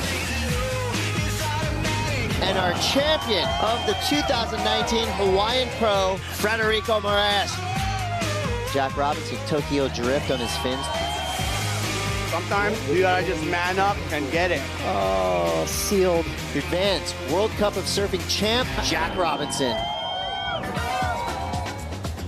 You're watching the final stop of the Vans Triple Crown of Surfing, the final stop of the World Surf League Championship Tour here on the North Shore of Oahu. And look at that crowd here on a special day, Thursday, fired up with the world's best competing for a world title between Medina and Italo. We established the Rookie of the Year with Seth Moniz, who went down to Kelly, and also we're fighting for Olympic qualification. And now we're looking at the draw in the quarterfinals. We have a heat with Gabriel Medina and John Florence to look forward to in the third quarterfinal.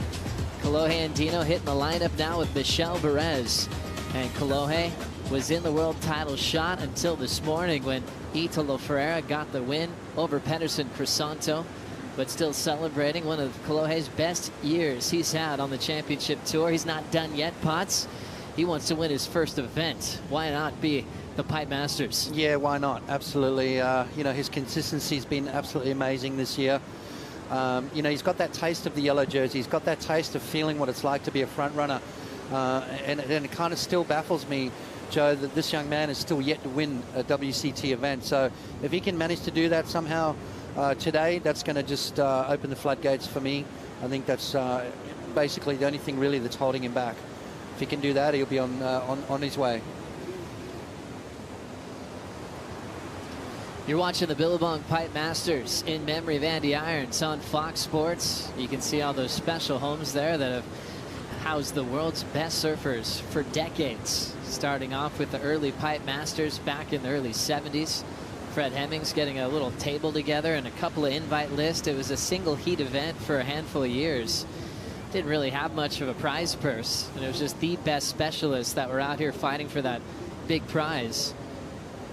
And the story goes that Jerry Lopez didn't know it was going to run the day. He went back to town, missed the first one, came back the next year and did what everyone thought he was going to do, won a couple of Pipe Masters titles.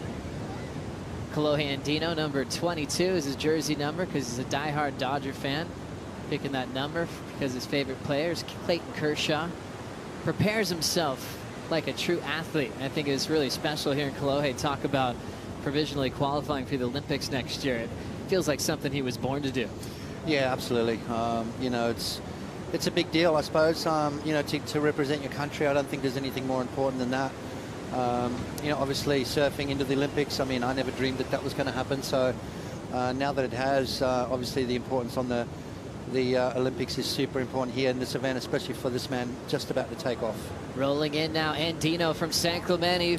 Couple of driving pumps to get a completion. Right at back door. His father, Dino, was Rookie of the Year back when he first qualified for the Dream Tour. He's had some crazy ones himself at pipe and back door over the years. And Kolohe's put in the time to understand the reef. How was this start? Yeah, great start. I mean, there's been some struggle for these guys to get waves. We saw Solly Bailey lose, needing a 2.85. Kolohe off to a flying start. Beautiful little tube right there at back door. And, you know, as small as that wave is, you know, that's just a good settler. 2.17 for Andino. Get the ball rolling early, get a little bit of rhythm, bit of momentum, and then when it's your turn with priority, you can afford to sit and wait for the good ones. So Kolohe trying to get his first win off Michelle. Michelle undefeated over Kolohe in his career, including a final in Rio back in the day. Head down for the Spartan, goes straight down to the bottom as he opens up his start here in the last heat of the round of 16. Overlapping format, we could get a lot done in a short period of time. Off and running into the quarterfinals right after this. Italo Ferreira taking on Yago Dora. Big world title heat for Italo. Jack Freestone has Kelly Slater again. And Jack's met with Kelly just a couple times, but he's had some huge wins over the GOAT, including an incredible performance at Tahiti this year. And we've got the super heat. Gabriel Medina will have John Florence. John's with Rosie Hodge. Well, John, the conditions a little bit slow today, but getting the job done, getting the heat wins. I mean, a win is a win. Yeah, a win is a win. It's really difficult out there right now, and I was just really trying to like find clean waves because my knee's still super fresh, and I don't want to put too much of a risk on it. So I was just kind of trying to wait for waves, and there was nothing. It was hard. Griffin and Jesse snuck a couple really good ones, but it's interesting when that priority flips over. You're like, okay, I'm going to sit and wait for a set, and then you kind of lose that mindset of chasing those little ones inside, which I think today's all about those little inside kind of ones down the end ball at back door. And we could say flippantly that a win's a win, but how badly do you want the win against Gabriel in that quarterfinal? Yeah, definitely want the win against Gabe for sure. I'm stoked I got to this point, and I am just going to try to get good waves. And you heard about the circumstance in that last heat against Kaya with Gabe. What does that do with your expectations of what Gabriel is capable of as a competitor? It just fires me up that he's that in tune with what's going on in the heat. I think probably 99% of the guys on tour are not thinking like that, and so yeah, I was definitely in the heat like, whoa, calculations. John, thank you for your time. We look forward to that quarterfinal. Back to you guys. Thank you, Rosie. Great to have Florence back. And surfing in the Pipe Masters, what a heat as he draws Gabriel Medina in quarterfinal number 3.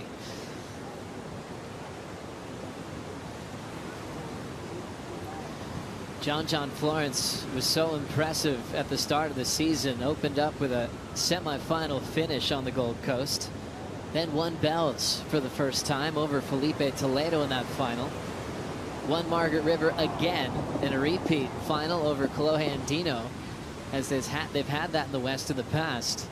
Injured himself while he was still in the quarters in Rio, so had to let that heat run away without him.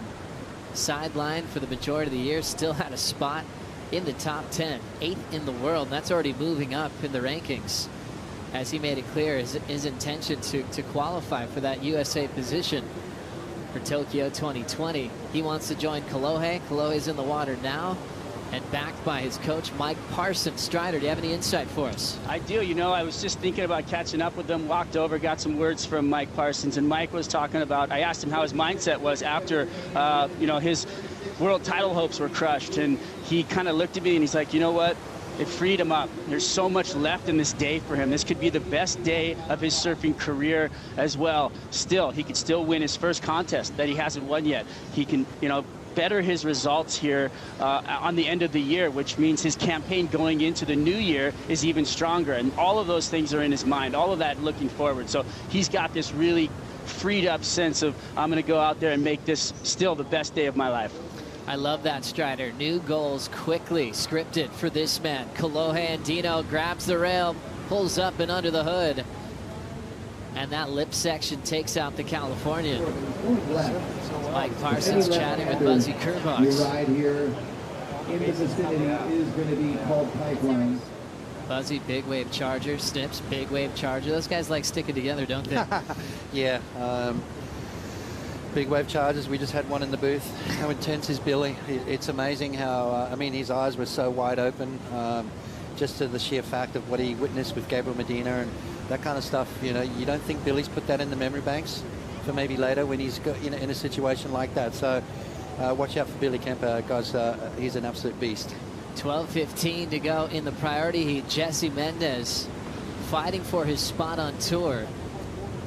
Knew he had a long shot ahead of him, but he's proven to be clutch in his career multiple times. And a dangerous draw against young surfer Griffin Colapinto. Griffin, the youngest in the draw on finals day at 21 years of age. Best friends with Seth Moniz, and they put in a ton of time here at Pipe and Backdoor. So Mendez heard the math early this morning that he has to be at least in the semifinals to be on that 22 cutoff mark. We'll keep you posted with that math as the day continues.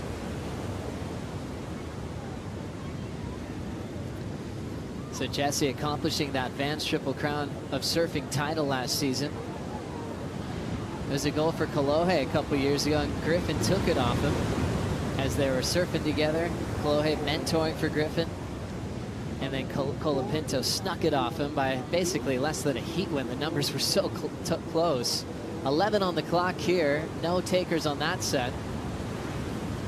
But there's always this divide pot. So being a good friend, a mentor, then all of a sudden a rival in the water, both trying to achieve the same goals. Yeah, you know, and you've got to look at the same kind of scenario with Jadson Andre and Idlo Ferreira. I mean, Jaddy basically the reason why Idlo got on tour and sort of mentored him and gave us the heads up of this kid coming on tour. Idlo arrived and almost ruined Jadson's career. So that's what happens. You know, you make friends with someone, you're super close to someone, and you end up, you know, surfing against them a hell of a lot. But, you know, that's the nature of the beast. It's the name of the game. You can't, you know, tread lightly when you've got your best friends. You actually put the foot down harder sometimes. And then there's also just guys that you respect and look up to. I've heard Kolohe speak so highly of Michel in his career, but he wants to achieve his first victory. As Michel is 4-0, pulling up and under, trying to create some space on a very creative takeoff was Michel Perez. But he ends up underwater for the second time in the matchup. Love that fade to stall for the barrel. This one could just be a shootout for Mendez. Staying solid on his feet. Another completion for Jesse. 9:45 to go. Looking to improve on a 3.5 there. Yeah, again, it's, you know, one of those little runners off the sandbank, and being on your forehand, you know, you get to be able to use that speed control a lot better, and he did that and managed to sneak out the bottom. So another completed ride for Jesse, 4.5 and a 3.50. I think it's going to be right in between those, quite possibly. The 3.5 is his backup, so that's what he's looking to better. Not one of the bigger waves, but stalled on the takeoff, nice and deep.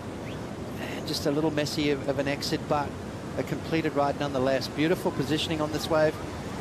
Very technical. You can see how he slowed himself down. Now he starts to pump through section after section. Now it starts to close down. He decides, yep, time to sneak out, which he does. Good timing there.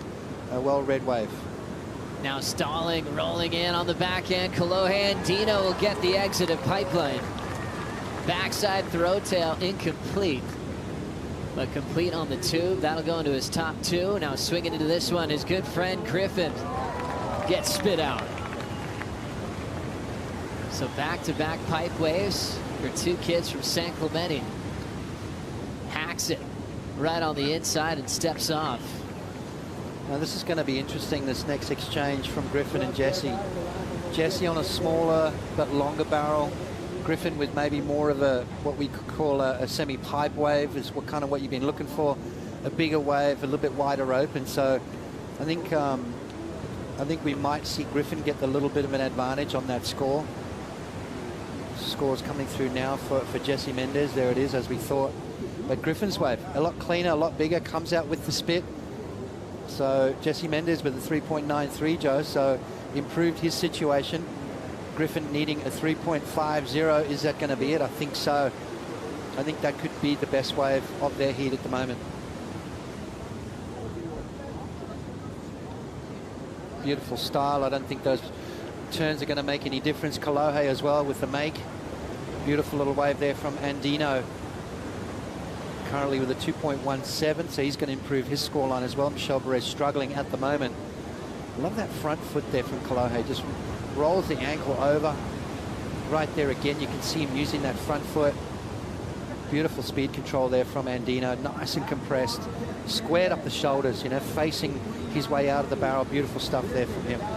Numbers locking in for Mendez. 3.93, just improved his situation a touch. But like you predicted, Potts of 5.67 for Colapinto. He takes the lead.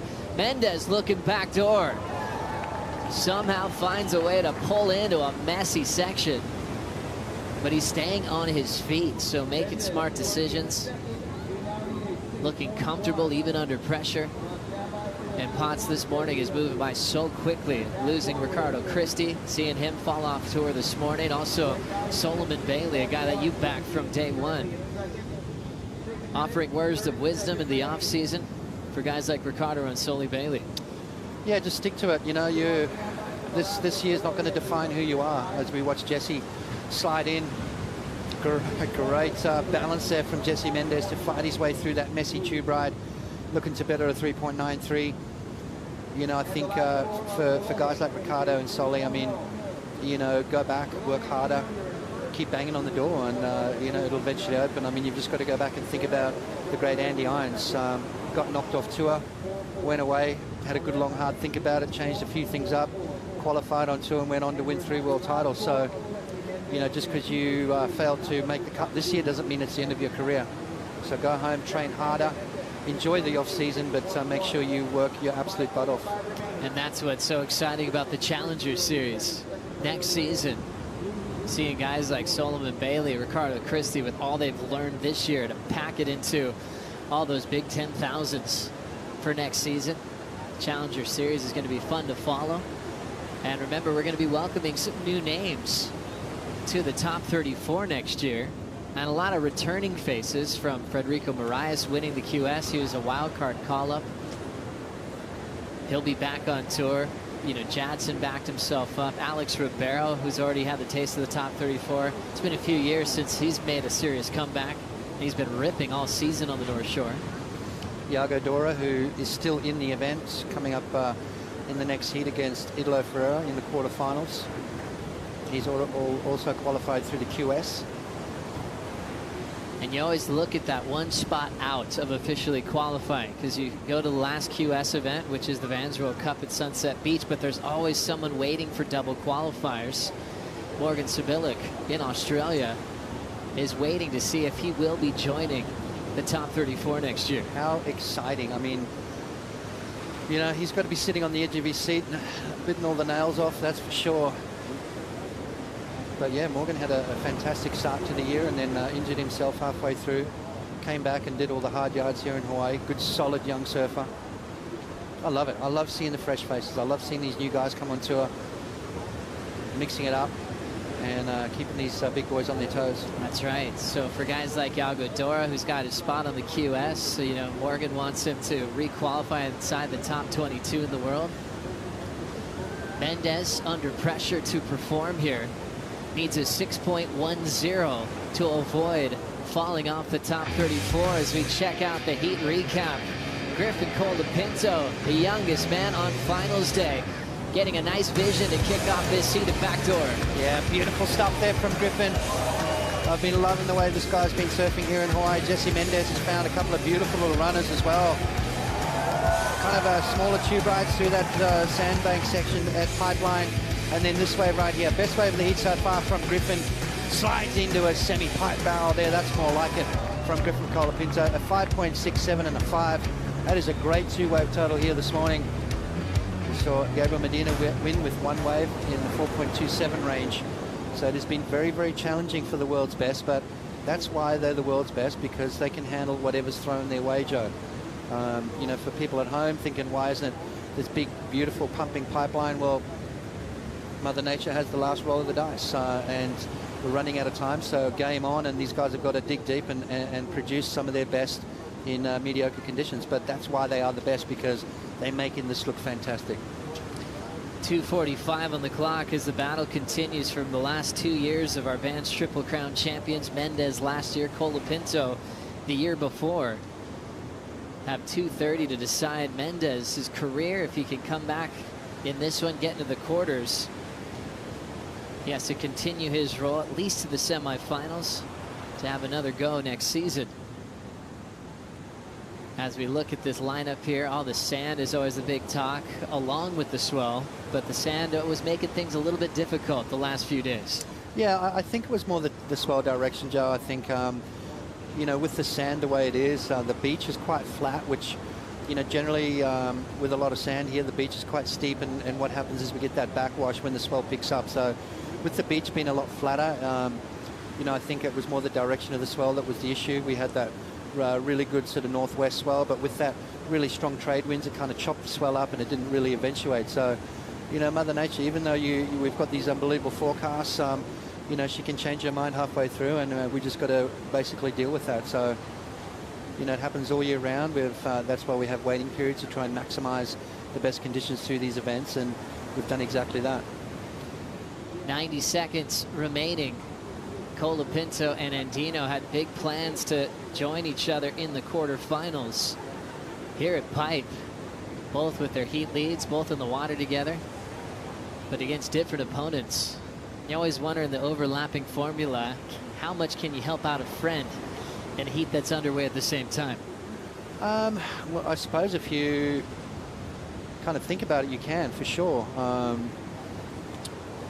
But I don't think that's in the back of their minds right now. I think they're trying to obviously win these heats and move on. But, you know, when you've got that first priority, obviously, that Griffin and Jesse do have over Michelle and Kalahe, you can eliminate any kind of opportunity that comes their way. You could actually focus on one guy if you wanted to, but I don't think Griffin's that kind of guy. I think he's just going to go ahead and try and take this heat out and move through the quarterfinals. So Griffin, 5.67 and a 5.0. Being pretty selective, only 4 takes in this wave, in this heat, I should say. Mendez needs a 6.10 to keep hunting requalification. It's almost like an 8, really, isn't it? It's a pretty big number today. You think about the last heat, won by a 5.66 combined total. 6.10 on one wave. Be pretty dramatic as we close this one out, running out of time. A tough one for Jesse Mendez as he applauds Griffin Colapinto. Jesse falling off the top 34, and Griffin still with his sights set at winning his first event of his career and potentially having a draw with his good friend Kolohe in the quarterfinals. The Billabong Pipe Masters in memory of Andy Irons continues right after this. This is The Lineup with Dave Prodan, a podcast where we have conversations with people in and around surfing.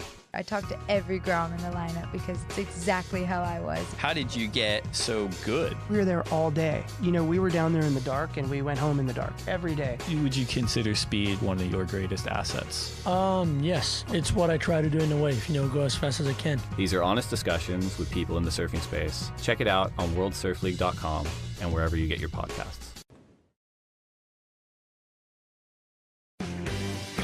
Let's flash back to 2016 with Michel Perez when he put his name next to the list of legends, becoming a Billabong Pipe Masters champ, winning a solid heat over Kanoa Igarashi. He actually had Kolohe Andino in the semifinals right before it, and he went all the way that day and becoming one of those rare surfers that's won every stop of the Vans Triple Crown of Surfing. No surprise, Joe, no surprise. The Spartan has won each and every event here on the North Shore, but this was definitely probably one of the better ones. Pipe Masters, definitely one of the most sought after trophies. It's eluded a lot of people, not those two guys though. Quite a few titles there with Kelly having 7, going for an 8th. He's still in the draw. Flowing into this section, Kolohe and Michel Perez will have the lineup to themselves with the quarterfinals coming up next.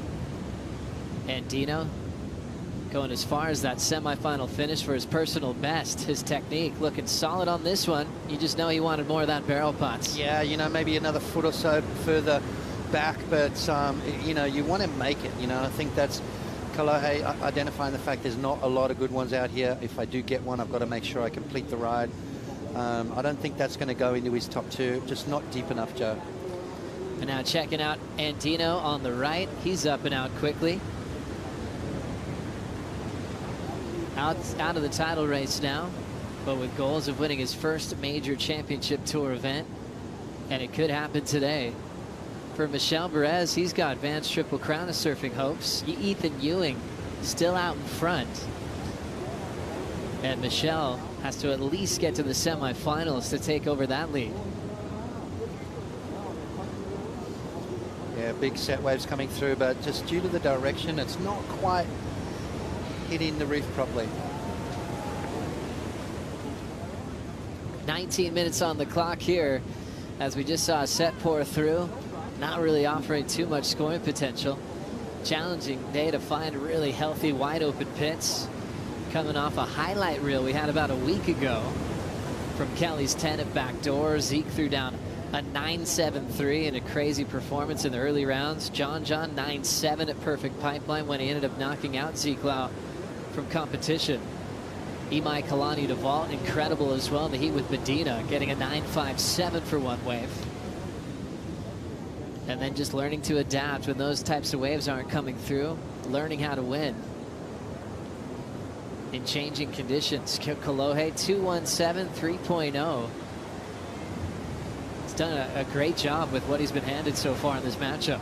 He has, absolutely. 2.17 to 3, not bad. I think he needs a little bit more though. Michel Perez kind of having a little bit of a shocker at the moment, just half a point on the first wave and a 0.73 on wave number 2. That's not indicative of how good this guy surfs out here, so that's just a testament of how sort of tricky the conditions are, trying to identify the good ones. When those bigger set waves come through, it's all about positioning, how deep you are on the reef, and the commitment you're prepared to take, you know, risk versus reward. Michel Perez getting his first major win of his career at Margaret River. He's kind of famously known for surfing really well on powerful open ocean type waves where he can release one of these most powerful carves in the world. Barrels was something he always loved. And then achieving a Pipe Masters was one of the best days of his career. Well, one young kid just got a spot in the quarterfinals. Griffin Colapinto is with Rosie Hodge. Well, Griff, the last time we spoke, you were pretty honest with us about wanting to pick up your performance. You're into the quarterfinals. How good does that feel? Yeah, it feels great. That was a really slow heat. I think I only got 2 waves or something, and it was pretty gnarly because I knew Jesse needed to get 3rd to requalify, and I like him a lot. He's a really nice guy, and he surfs really well, and I think he deserves to be on tour. And I know he's really good under clutch performances, so I was like, wow, it's going to be a hard heat, you know? But I'm really psyched to get past that. And preparation in the lead up to this round, tell us about that. Kind of just been golfing the past like 6 days in a row with Seth, and just have been having the best time ever. And I think usually when you have the best time ever, that's when you have your best performances. So I just like focus on doing that. And obviously, brother is finishing up his heat right now. You could potentially meet him in the quarterfinals. What would you make of that matchup? Oh yeah, it'd be crazy. I know we've had matchups in round 3 a couple of times, but to be in the quarters at the Pipe Masters with him would be unreal. So yeah, hopefully you can get through this one. We look forward to those matchups. Griff, thanks for your time. Thanks a lot, Rosie, and right on cue, Andino gunning for a big section. There's the reverse, ends up out the back, incomplete on the punt. Now it's time for the Spartan to dig in, pulls into a beautiful hollow section at Pipeline, and gets his best wave so far. His first true answer to Kolohe with 15:30 to go. Yeah, absolutely. I mean, the waves are starting to pump now. We heard Peter talk earlier about how around about midday this swell should start peaking, but there's definitely some more opportunities coming through now for these guys as we see the set coming through the lineup. No one in position for it, but a lot bigger, a lot thicker, and that's a great sign. Kolohe Andino underneath priority got a beautiful wave. It's going to better his situation, and then Michel Perez finally gets a wave and puts himself on the board. So 15 minutes to go, plenty of time, swell picking up. Good signs, Joe. We're loving that sign, Potts. I love when you get up on your feet, look out the back, knowing there's sets on the way. Let's go to Kolohe's first. Yeah, Michel Perez let this one go, so a nice little opportunity there for Kolohe. Taking off behind the peak, driving through that, and then almost putting the cherry on the top. Just didn't quite ride out of it, so he'll be judged for the tube ride alone. And a nice one it was too. Kind of tricky, a little bit technical. You can see that board bouncing around, so Kolohe using that right hand just to give him that extra point of contact, give him that stability, and then as he does, to try and put that final little exclamation mark on this wave. Beautiful rotation, just landing a little bit behind the wave and not getting that full wrap back into it. So Michel Perez takes off nice and deep as well, slows himself down, comes out nice and clean and bells through the back. So this heat really just lighting up now. Love seeing that head go down for Michel Perez. He knew right away he's going to be right back in the heat with this one. Yeah, I mean, Michel Perez, one of the best backhand tube riders, honing his skills in Tahiti at a place called Chopu. So, you know, no foreigner to these kind of waves. Tricky lineups is what Michel Perez is good at. You know, you look at the events that he's won in the past, and it's all due to, you know, changing tricky lineups that people really find hard to work out. Michel Perez seems to thrive under those situations. Last number locking in for Michel, a 6.5. The new high score of the matchup, still second as he's chasing the lead off Andino, but only needs a 1.67. This heat is on. Griffin Colapinto waiting to see if it'll be his good friend Kolohe in the quarterfinals or a former pipe master in Michel Perez. Michel was happy to receive the announcement as well for provisionally qualifying for the Olympics next year alongside his good friend Jeremy Flores, the French team. A couple of pipe masters titles in that picture. I mean, that is a very, very good team. Don't underestimate those two, let me tell you. Both know how to compete at a very high level, and if the waves come to play, then those two guys are going to be very hard to beat. 12:50 still on the clock here, and as we mentioned, Perez undefeated over Andino, and they've met each other over the years in France and Rio, Pipeline in the semifinals, and Andino still looking to achieve that first win. Met in semifinals. The final was in Rio, where Michel achieved his second championship tour victory of his career at that time, going back to 2014. When you look at the horizon here in pipe, you see a lot of different types of lines, but Potts, as a competitor, how can you know if it's going to be the right one when it gets close to you? Well, you don't know until you actually go over the wave in front, Joe, and that's the scary part of Pipeline. You know, am I in the right spot? What's the next one going to be like? And just hope and pray that you've done all the homework to put yourself where those good ones come through. Today, very, very tricky to find those ones. I mean, this last set that came through had a lot more west in it, which is a great sign. But those waves didn't really eventuate. I was kind of getting a little bit excited there, but unfortunately those waves kind of just missed the reef a bit. But good signs. I mean, there's a lot more energy in the water right now. I'm sure Pete's feeling that. Pete Mel always tapping into energy. Potts reference there, sitting in the water, assessing conditions constantly. And even after the season over, that doesn't stop. That's just a lifelong connection to the ocean. Michel looking for just a 1.67. After that year, he kind of entered the title race for the first time in 2014, went through some back pain, actually broke his hand in a bombing free surf day at Chopu, Tahiti. Took over a year to really recover from that, to put himself back into form and rhythm. Here's Kolohe, pulls into the first chamber there, and he'll come out the other end at back door, going to turns. Vertical snap, bottom dropping out, attacking that lip line. Mike Parsons loving that intent to finish strong on his feet, looking to improve on a 3.0. Yeah, I think it's going to be touch and go. You know, obviously the finish of that wave, very good. Nice little barrel too. Not a big wide open one, so I think that's going to be the only thing really, the size of the wave. Force his way out of that and then managed to fit in a couple of nice turns.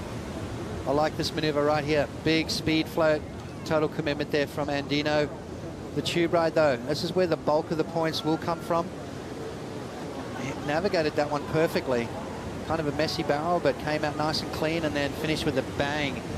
So looking to better a 3.00. I love this finishing move, Joe. Look at the speed he goes into that maneuver with, gets that projection out onto the flats and comes out nice and clean. Great stuff there from Andino. What a finish there for Kolohe.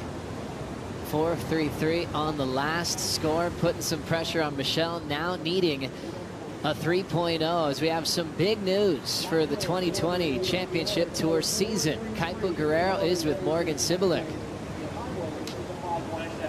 So, guys, good news for Australia. It's just in. Australia's going to have a new rookie on the 2020 Championship Tour, Morgan Cibilic. Welcome to the tour. How are you feeling? Thank you. I don't know. I don't know how I'm feeling. Hasn't really like sunk in. It's like been a lot of anticipation over the past few weeks, and yeah, I'm kind of freaking out right now, so I'm stoked. Yeah. Looking at the schedule next year, what is going to be your spot that you're looking forward to on the 2020 schedule? I don't know. Like obviously everywhere, but I think G-Land I'm really psyched for. Like any event in Indo's a sick event, so yeah, I'm psyching for that one. Like perfect waves, perfect left, and it's held in like the best time of year for an event there, so it should be like pumping the whole time, so I'm stoked. Congratulations to Morgan. He's going to be a new face on Championship Tour 2020, guys. Thank you so much, Kaipo. Big congratulations. Morgan Cibilic was just waiting to see what his destiny would be, and he gets that confirmation from Renato Hickel. He'll be making a rookie debut on the Gold Coast next season.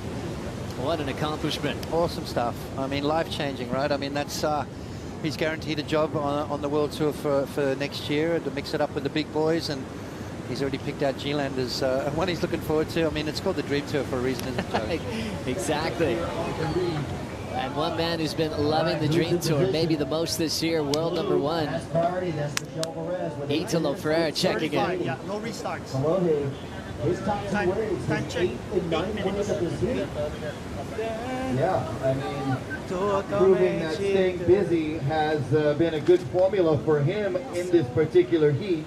Flores being real patient, waiting for the guy that loves his music. He'll leave after an event to go see his favorite musicians perform. He's always dancing. On the beach, paddling out. Give him a round of applause, Iago. Sometimes even in between heat winds, sometimes during the heat, like he does at Corrales, running up the beach, getting people behind him.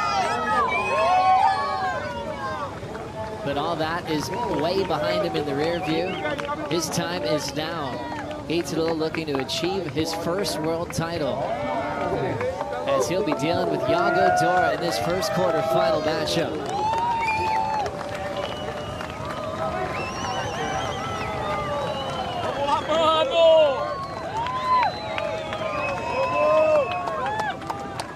He's felt a lot of energy in his career pods, but nothing can even come close to comparing what he's going through right now.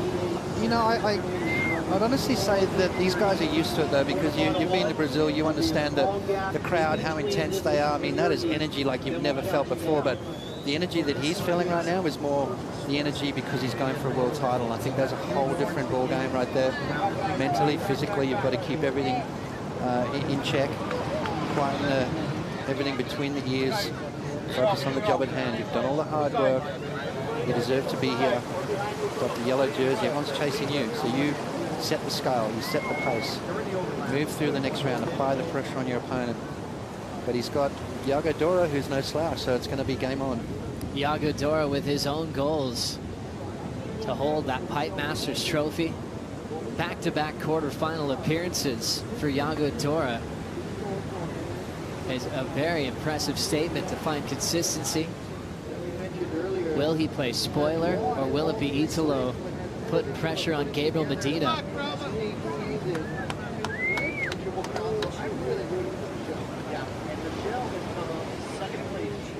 Italo, 2015 Rookie of the Year. Made a final at Portugal, did one of the biggest backside air reverses in a jersey, came runner-up to Felipe that year. First win of his career didn't come until last season. Winning a few events, starting off with that Bells victory, was outside of the world title contention coming into Pipe. This year, a totally different story. Getting that 5th at Surf Ranch, back-to-back finals in Europe. Put himself in the position that he is today.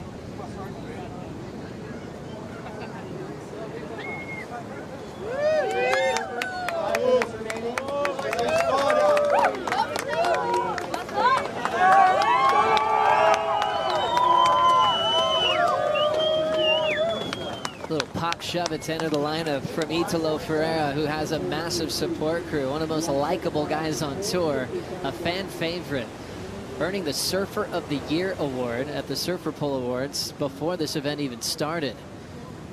You think about that full rotation he used to devastation of the top 34 multiple times this season, first over Kolohe on the start of the year, then the full road against Jordy at Portugal for another big win. But then you also have to go to that connection he has to compete and even do well at waves he's never even surfed before. He built that reputation as a rookie, but how about his first wave he ever rode at the box this year?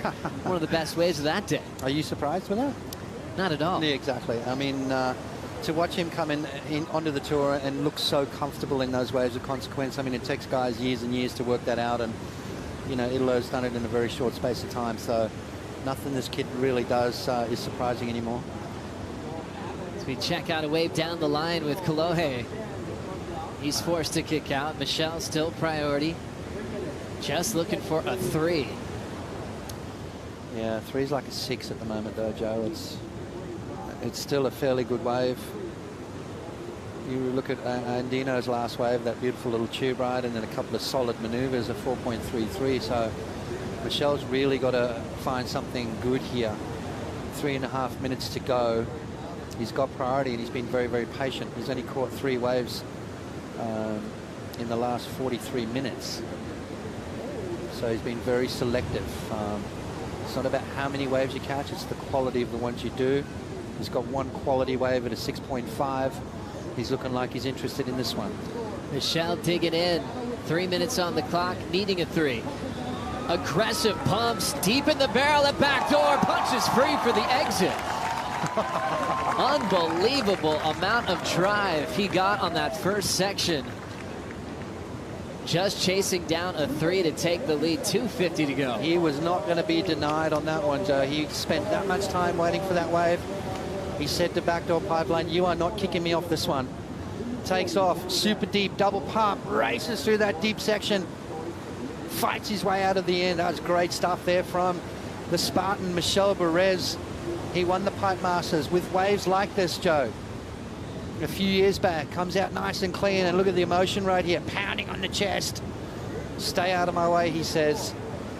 6.5, he's going to get another good score to back that up. 3 points was what he was looking for. I think he got that and some. There's that fire, that passion. You can hear him loud and clear from the water. Michelle wants more. Perez locking in straight under the hood and back door. Still has his line for a moment, and that section had the last say. Michelle punched free of the section right before and was able to take the lead and some off Kolohe Andino. Numbers locking in at a 6.93. 6.5 before that. Kolohe, minute 40. Is chasing a massive number for conditions today, an 8.26 to get that heat with Griffin later on today. It's not impossible, Joe. We've seen bigger scores than that at the Pipe Masters. 1 minute and 20 seconds to go. There's waves hitting the outer reefs at the moment. Is it going to get here in time? That is the question. A couple of lines moving through. Kolohe with priority, so he's got unconditional right away. The question is, are those waves going to eventuate? Are they going to hit this inside reef in time? Down to 1 minute. That patient game played off for Michel Perez, Joe. 2 of the best waves of the heat. He's been very selective. Amazing ability to drive through multiple sections for Michel Perez and create those opportunities. Back-to-back keepers for the Tahitian. and 45 seconds. Snips is looking around for a wave. And Kolohe trying to extend his season. And he's chasing an 8.26. 30 seconds to Californian on the move. You know what, and you look at Kolohe's performance through this heat, he hasn't really done anything wrong, has he? He's capitalized on the waves he's got. He had to go on those waves because there was literally not much going on. Got some good scores underneath the priority of Michel Barres. Here he goes now. Needs a big score. Needs an 8.26 deep in pipeline, and Dino trying to find some daylight, ends up underwater. Michel with priority, and the countdown's going to take the final wave, and the Spartan flexing in this heat. He'll just take that one straight to the beach as he stays undefeated over Kolohe Andino in his career with 5 straight wins. And he'll be having the heat with Griffin Colapinto in the quarterfinals. Up next, Italo Ferreira, world #1, hits the lineup with Yago Dora. We'll be right back.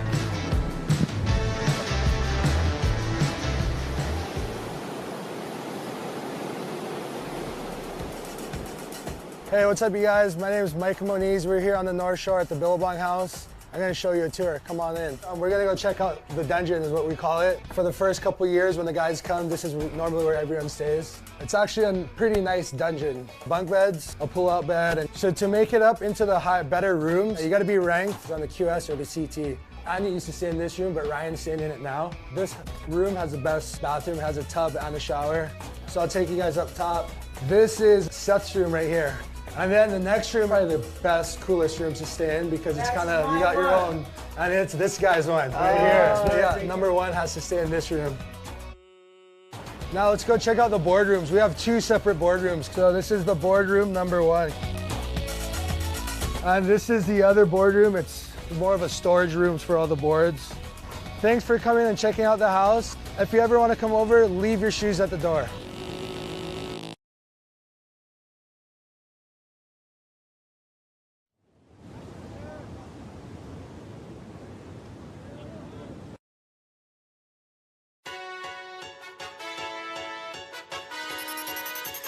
World #1 has just hit the lineup, trying to achieve his first world title of his career.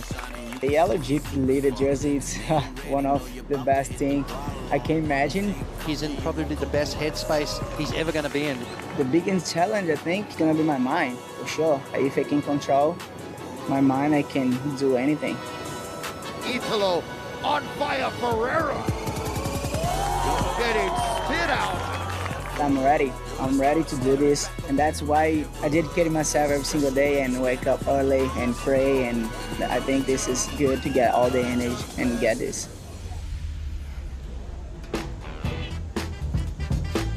The world title race continues here at the Billabong Pipe Masters in memory of Andy Irons, the current front runner. Italo Ferreira taking off, and he is locked in deep. Can he punch his way through this one? Hanging on the white water, can't get the completion. But it was a deep barrel ride for the Brazilian excitement machine. And we're into the quarterfinals now. Our final 8 have been established. It's going to be Yago Dora, who quarterfinaled in this event, going up against Italo in this first matchup. Italo again with that opportunity to set the pace in the title race as we see Yago now up. Should find his way through. Gets a little caught up though, and he goes down. Quarterfinal #1 underway, and the world #1, Italo Ferreira, failing to complete his first ride. Yago Dora also unsuccessful in the booth. Ronnie Blakey, honoured to be sitting next to 2 of my favourites. Barton Lynch, the 88 world champ. Hello, mate. Hello, mate. And Shane Dorian, great to see you again, Shano. Good morning, boys. Big Yeah, wave Shane. surfer, former championship tour competitor, turned consultant for one of our title contenders in Italo. How's the job going, mate? You look relaxed. Yeah, I'm good. I mean, I can't do anything once he's in the water, so I can just chill out, relax, and watch the action I wouldn't unfold. say that. We heard Charlie on the beach before doing quite a bit of screaming. True. So if you ever have to duck out, just drop the headset. All right, and halfway head through for the heat, beach. you guys might see me run down the beach screaming. So How are you never feeling know. so far? Obviously, he's put himself in a great position. We'll get back to that point in a moment. There's Yago, who made it all the way through to this same round last year before being stopped by Slater. Gets his second ride, just a quick one there. Italo on the outside. This one standing up for him. Positions himself under the ledge. Drops in. Complete control in front of his rival. Finds an exit. And ducks through the back of the closeout section.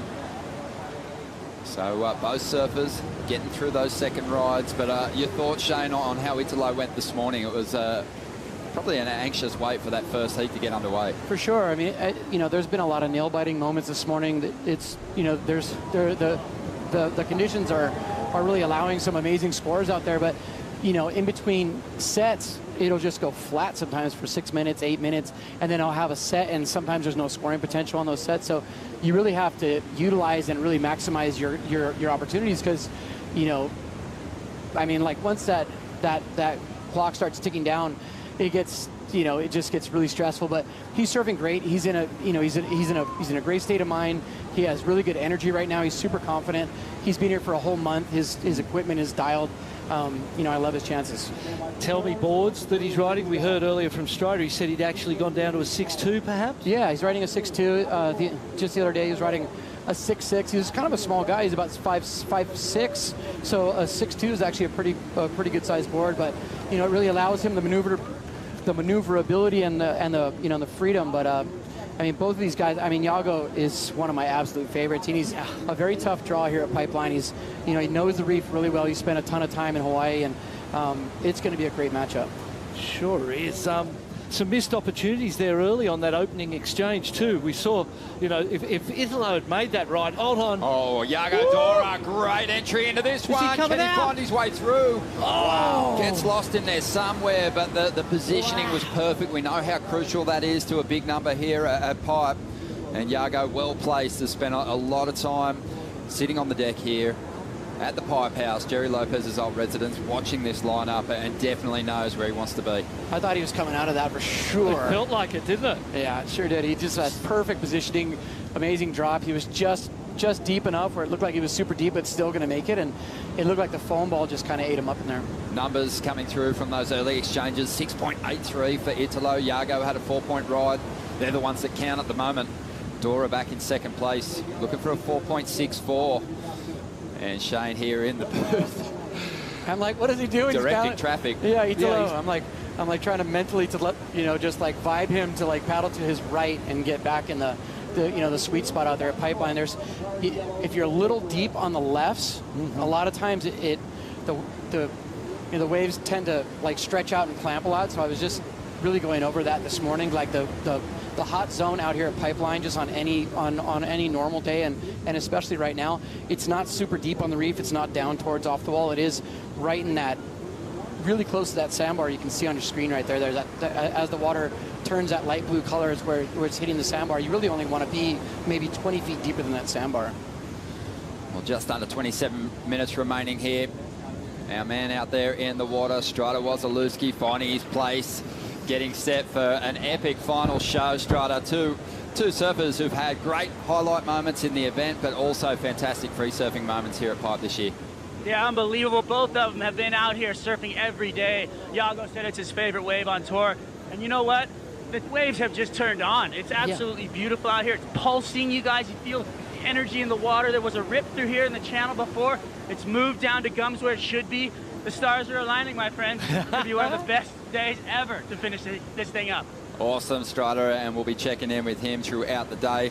One thing I wanted to just put to you, Barton, is when you look at Italo's results and his big victories as a championship tour competitor, he's always struggled to really back them up. You know, last year it cost him a world title shot coming into the final event, despite the fact he won 3 contests. And the same this year. It's kind of, you know, he could have ran away with it if there was that consistency. The same can be said for Gabriel Medina as well. Both those guys have got some 17ths and 9ths. 4 of those sort of throwaway results. So they've thrown away 2. You get to throw away 2 of the 11. Both of these guys, our world title front runners, are counting 2 results that you would rather. And ordinarily in a world title race, you wouldn't have a contender counting one of those 17ths or 9ths. So it speaks to the whole field and the depth of talent, because everybody's been a little inconsistent. Italo just taking off on the inside, no priority. Those are the sorts of moves that you and I earlier in that round of 16 felt a little uncomfortable about. I'm interested to see how you feel about those type of moves, Shane. They seem at moments to show a little inexperience perhaps, or a lack of understanding of the wave to even paddle for a wave like that for Italo. You know, for sure. But, you know, I mean, part of that is like a mental game. When you're out there and you have no priority, I mean, he may have known that that wave had zero scoring potential, but it doesn't hurt him if you know there's no sets coming. Sometimes just being super active freaks your opponent out, and they make a mistake. And I was talking to Italo before that. I said, you know, even if you know the wave might not be that good, if you don't have priority, just stay hungry, stay busy. Sometimes it's going to really put a lot of pressure on your opponent, and sometimes it forces them to make a mistake. Perhaps under priority too, our number 1 and 2 on the Jeep leaderboard strike more fear in their opponents under priority than any other competitor that maybe we've ever even seen on the championship tour. They're just so wily. A big air section can come their way, and even at the Pipe Masters, those two can launch something that might just score. Yeah, it pays off in these conditions for sure. I mean, a lot of times the best wave of the heat is under priority, and like whether it's a little small backdoor wave at Aints that just ends up running all the way down, and you get a 5 or 6 second barrel on a wave that doesn't look like much at all. And so sometimes the worst thing you can have out of pipeline is priority. It forces you to just kind of sit there and kind of wait. 24 minutes to go. Yago goes looking for a decent number here. Had a good line into this one, but again, just trips up somewhere inside, and we're so used to seeing him emerge deep from these barrels that it's been a little uncharacteristic. And if he had completed the last two, those two tubes we've seen, the pressure would be heavy on Italo's shoulders right now. Those incompletes are just a gift for Italo, and they look like makeable rides. I don't know what's going wrong there. He looked like he just got a little bit greedy, kind of trying to get as deep as possible. You know, a lot of times on those ones at the sandbar, they get super open at the end, but it fills up with foam, and a lot of times your board just gets stuck in that foam. Here's the replay driving from deep. He's super deep, and as you said, you can see him on that foam. He's struggling and fighting to make it. Oh, here's your boy Italo. Italo, deep, well positioned, firing through this one. The wave spits, and he's nowhere to be seen. It just felt like he was coming out. 100% felt like he was coming out. And we'll get a look, I'm sure, in a moment at what happened inside that one. But Yago, he's going to stay in front of the foam ball on this occasion, get a nice clean exit. The waves are turning on. Wheelies his way out of that one. Waves are getting epic right now. I was waiting for this to happen. It looked like it was going to do this all day, and all of a sudden it just clicked into gear here. Strider, what happened to Italo inside that bomb? The wave sucked him alive. That thing just literally ate him, and it was crazy watching, looking straight into it. It was almost like the board was a little bit too small because the rail was in the water, and there's these little pockets that happen when the lip hits the side of you and it separates the water. You get these like drop zones where you can actually fall down through the bottom of the floor. And with maybe a little more length, he would have carried the rail through that drop zone. He just got sucked into the hole and just ate him alive. It was just, it was so, and then right behind him, Yago was just on fire, pulled in, beautiful form. So some work to be done, but Shano, it is pumping out here, and you're right, it is turning on. I am just freaking out. Couldn't have happened at a better time. Two very informed goofies. Yago, though, is going to get a bit of an edge here with that completion. Yeah, it wasn't a super deep ride. It was one of those ones that was almost too perfect for the score to go absolutely excellent. But for Yago, I feel like it's going to be his best score, you would imagine.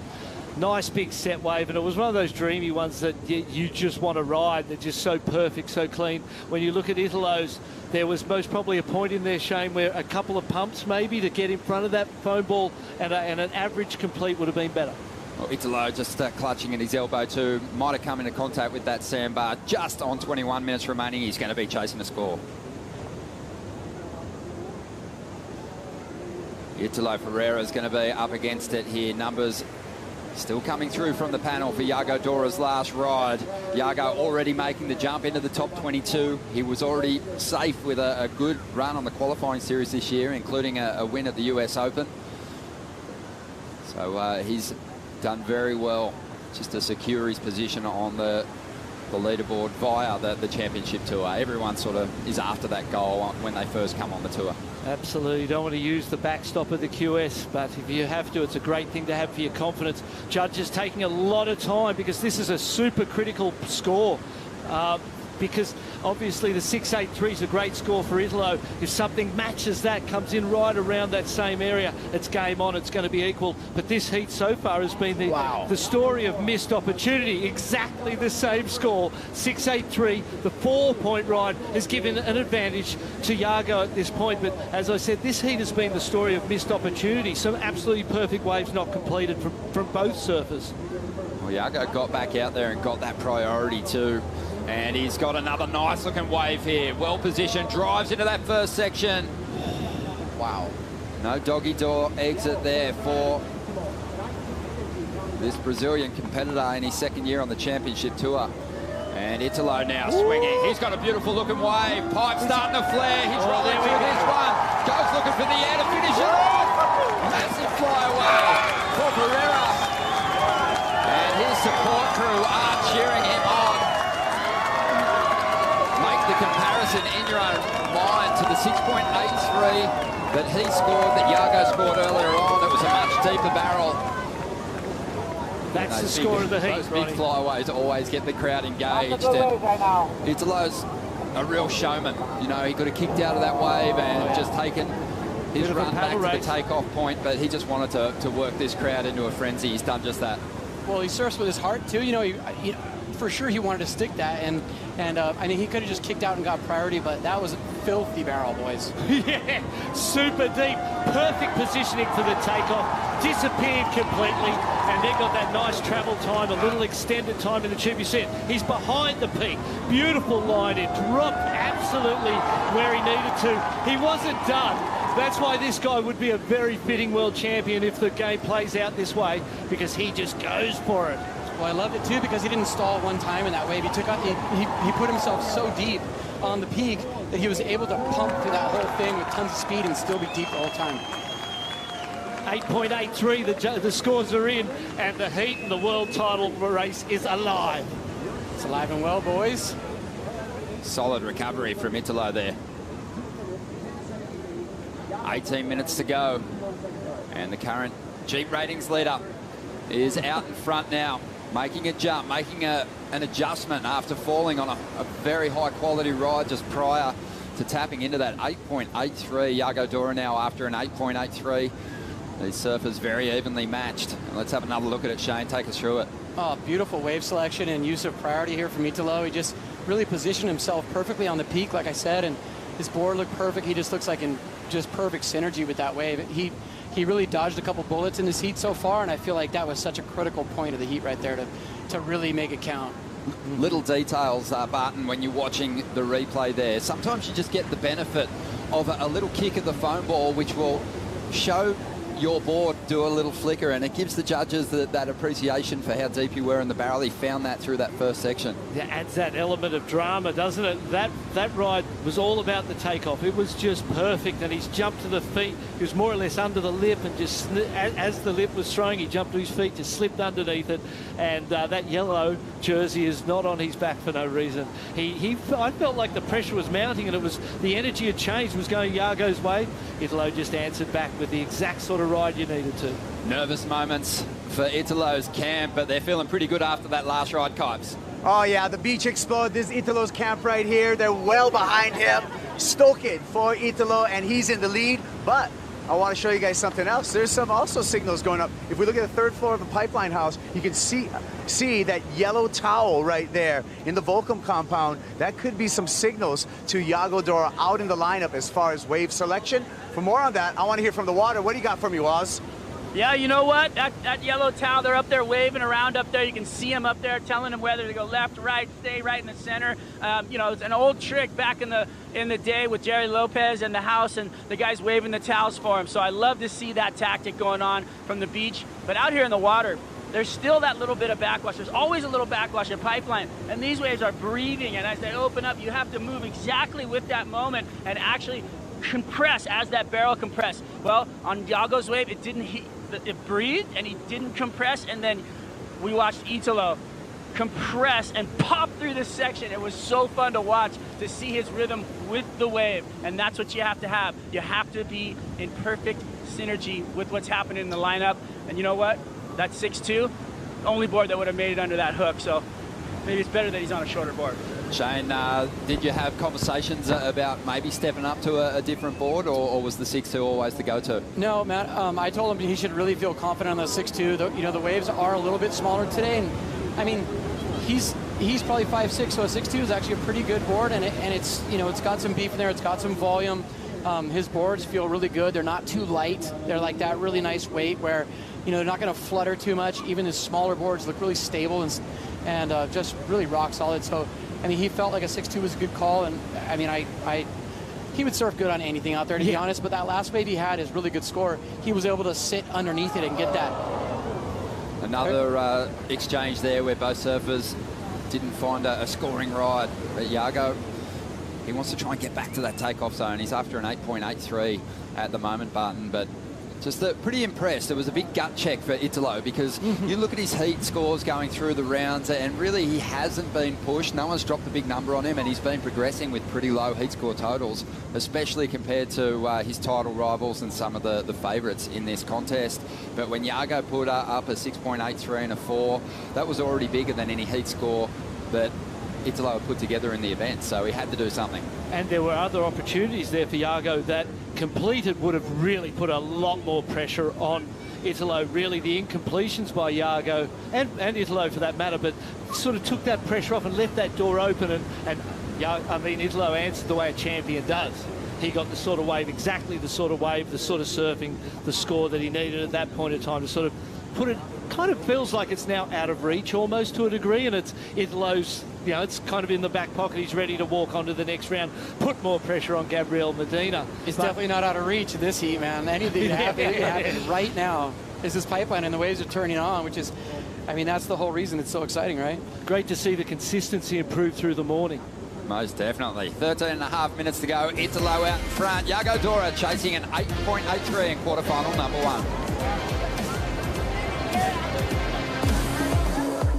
Check out the 2019 World Surf League collection at WSLStore.com. New WSL gear now available for men, women, and kids. Support your favorite surfers and get your athlete jersey and other WSL gear at WSLStore.com.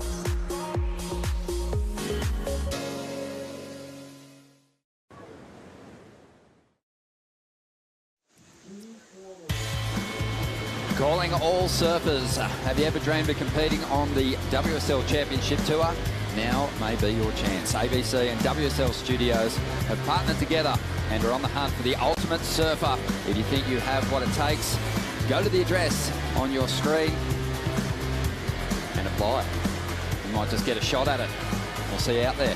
11.5 minutes to go in quarterfinal number 1. Italo Pereira, the front runner for the world title at the moment, has the lead over Yago Dora, but this heat is far from over. Just over 11 minutes to go.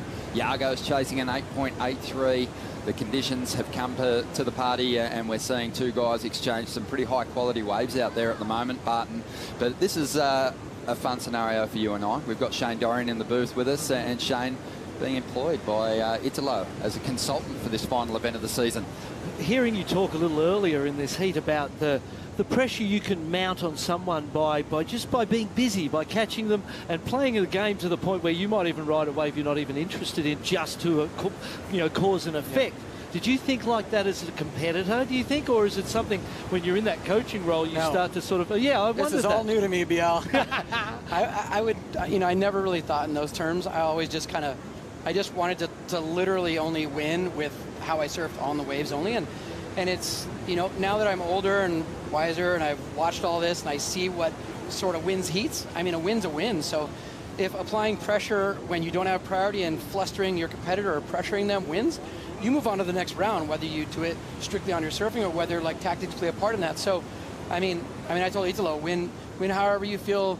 I said, if you're in the lead and and the time is ticking down, if you can push him to an area where you feel like the waves aren't really breaking, that's the best case scenario. Like if a wave comes in and you guys are a little deep, push him deeper. If you're a little bit on the shoulder, push him more on the shoulder. So it's just, there's a lot of strategy that goes into that kind of stuff, and it's kind of fun to watch. Former CT surfer Shane Dorian in the booth with us, and he has been working with Italo on the lead up to this event. But we have seen, Shane, too, surfers go-to pipe specialists, Adriano de Souza and Jamie O'Brien, maybe the best case study. And someone like Adriano obviously has more championship tour experience than someone like Jamie O'Brien, but Jamie, such great knowledge of this break. Is this where you and Italo have done the most work in just identifying which the best waves are, the best lineups for this particular break? For sure, yeah. We've talked about lineups a lot. You know, I really encouraged him to come down, you know, come to Hawaii early, come to the Billabong house. You know, we got him situated in the best room in the house where he can see the waves from his room. And he's been surfing out there 3 times a day for the last month, so he feels super comfortable. As soon as Italo reached out to me about coaching him for this event, I reached out to Jamie O'Brien and said, hey, look, you know, Italo's coming early.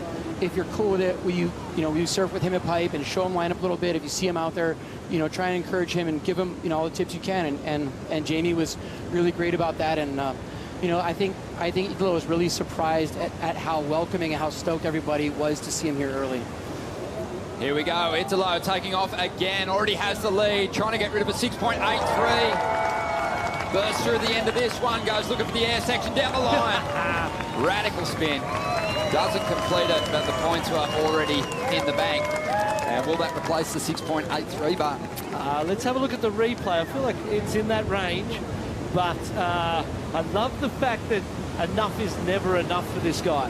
And he comes flying out of that tube and he's just ready to light it up and give us some entertainment and thrills. Yago.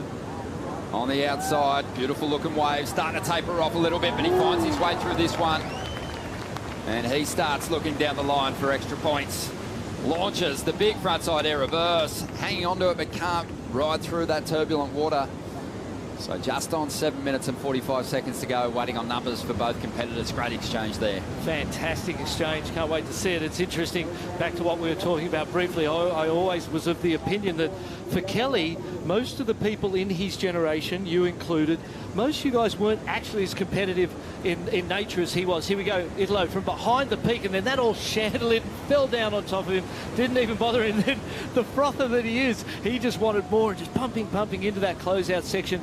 These are good moves, though, practicing that type of approach and learning that end section, because there might be a point in a final against Gabriel Medina where the world title comes down to one little thing. So you can see here Italo's determination to make something more of this score and add to that 6.83 and build on top of it. And for me, that's a practice move, and it's just so beautiful. How's the technique? That he may employ later on at a point in this world title race when he needs it. Yago. That was an extremely deep barrel ride, Shane, and Yago just such a stylish line that he takes here at Pipe. Yeah, he rode that wave perfectly. I mean, he's got such finesse and poise, and he just makes everything look so easy, and he does the most technical, insane stuff. It's really cool to see this matchup because, you know, I feel like a lot of their strengths are similar. They both surf radical above the lip with tons of speed and style. They're both super explosive, and it's really neat. And you know, when we talked about his board, you know, that was in my head as well. I said, look, you know, I feel like the 6.2 is a really good call because a lot of the potential for point of difference is going to come after that barrel. If he's doing rad airs, you're going to want to, you know, be able to get blown out of a barrel, and if a nice section comes, you want to have that option to go above the lip. Well, there's the world title scenario on screen. You can see that Medina's just a place behind. So if Italo gets through this one, Medina's going to have to go one better as Yago takes off again. The last exchange. Wow. It worked in Yago's favour. He had a 6.67. He's had another nice ride there. Gets the air on the end of this one. But he's after an 8.83. 5.5 minutes to go. Strider watching on out there, Strider. Some great waves starting to roll in. Some big exchanges. Oh my gosh, it's one of those moments where you can feel it happening before it happens, and then once you see it happening, it just elevates the stoke of everybody, the screams, the feeling from the beach. It just hits you like a big gust of wind, all the cheers coming out. But I wanted to get into the mindset a little bit, you know, Yago paddling by. You know, I clap for everybody out here because I'm a fan, right? And I'm watching these guys paddle by. Yago, little smile. Italo, stone cold, straight through, laser beam, just I'm world title in the sights kind of a thing. So it was a great look into the mindset of, you know, what's on the line out here and how these guys are feeling in this heat. What about Italo's just, you know, he's quite fidgety by nature. I think Medina, when we're watching him compete, you kind of sense that there's less nerves. Is Italo starting to settle into this campaign a little more as he moves through the rounds? You know, great question. I feel like 100% when this event started, he didn't look like the Italo that I've been watching warm up at Pipeline. He did look like he had this sense of nerve and will it happen for me? Is this going to be a good event for me? And right now you can see him finding his way. It's finals day. He knows he has to peak today, and you can feel that happening as he's out here. So great question. And yeah, it looks like all those nerves are gone, and he's finally got his groove. Well, he's on a bit of a purple patch. When you look at his career, I kind of touched on it earlier. Last year, every time he had a win, he had a 13th straight after it. This year, he had some bad results, but he also backed himself up pretty well. He's just come off an incredible European League, the first time he's put finals together back-to-back. He's looking good into the quarters here, still maintaining, I think, the form that's seen him get to that #1 position. But there is still some monumental hurdles to overcome if you want to crack the final of this event and give yourself a shot at not just a world title, but a Pipe Masters title. And we just saw one of those hurdles heading out into the lineup. And there's not much of Kelly Slater, but he is a massive mountain to climb at this venue. Yeah, we talk about the quarterfinal for Gabriel Medina coming up in just a minute after this or just 30 minutes. That's a tough one. John Florence, Gabriel, that's a super toughie for Italo. The semi-final coming up would either be against Jack Freestone or if it's against Kelly Slater. Now, that is a real tough semi-final as well. So there's no easy road for either of these guys. They've both got to beat the best to become the best here today, and that's what makes it such great sport. Just under 3 minutes to go here. 8.83 the requirement for Yago Dora. Italo just getting up nice and close, right in his aura. I'm just reminding him that he's got that lead. He's got priority. He's got to play the final few minutes really wisely here. And speaking to the consistency, look at the 8 rides for Italo, 9 for Yago. So the ocean has come to play for this heat, given them a lot of opportunity. We saw a lot of missed opportunity at the start, but by the end, they've both had some incredible rides. And Yago's performance, even if he doesn't win this one, Shane, could have won other heats throughout the day as well. Oh yeah, Yago looks amazing. And, you know, I mean, we always knew he was going to be a really tough draw, especially if the waves turned on like they have. And, you know, I mean, Italo's not the most patient man. So that last wave that came in, it looked like a really good one. It was a set wave. They were both deep. It was an obvious, really hollow barrel. And, I mean, Italo kept his composure and let Yago go on that. I was a little nervous myself. You know, Yago got a really nice barrel, went for the air section, but the air section was just a little weak. It didn't allow him that pop. I mean, if that wave had allowed him like a crazy air, it could have been the score. So nervous moments there for sure. And really cool to see Italo really like take his time now and go, hey, unless this wave is an 8.83, I'm sitting right here. Yeah, I'm not going. Smart move. Yeah, Italo came on the scene back in 2015 from obscurity, really. And his story is much like Felipe Toledo's, though it seemed their surfing arrived just as there was an evolution in the judging. And once they got to the championship tour, they made huge inroads. He got to 7th in his rookie season. But much like his year-long campaigns on the championship tour, his end-of-season results have been a little up and down as well. Dropped to 15th in 2016. Was injured much of 2017. But you can tell he's starting to mature as a competitor. 4th last season, 3 wins. And this year, obviously, a lot of highlights. And one of your favourite moments, Barton, was at the box. The first wave we saw there over in Margaret River is probably one of the highlight rides this season. For me, that was the moment when this guy is, in my mind, is such a worthy world champion. That was one of those most critical rides. Most of us couldn't believe it didn't go 10. He just squeaked. This first wave he'd had, he told us he was warming up on the mattress at home, trying to get into that feeling. And, you know, it showed the talent he has backhand or forehand, and not only in the air. What's happening out there at the moment, Shano? No, it just looks like, you know, the boys are saying congrats, and Kelly just said, hey, congratulations, and, you know, good luck for the next heat. It's so cool to see that camaraderie. You know, it's been a huge year for Yago as well, and so cool to see the boys all just flared up about the action. It's awesome. Yago Dora cracking the top 22, but he's not going to get past our current world #1, Shane Dorian. Breathes a sigh of relief here in the booth. And there is Italo's fan club cheering him on. He's on to the semi-finals. We'll take a quick break. Kelly Slater and Jack Freestone up next.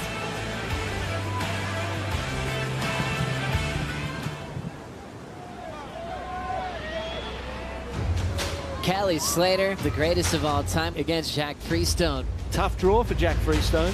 I know, everything's so dramatic today. I've just kind of stopped expecting so much out of myself and just kind of appreciate my journey.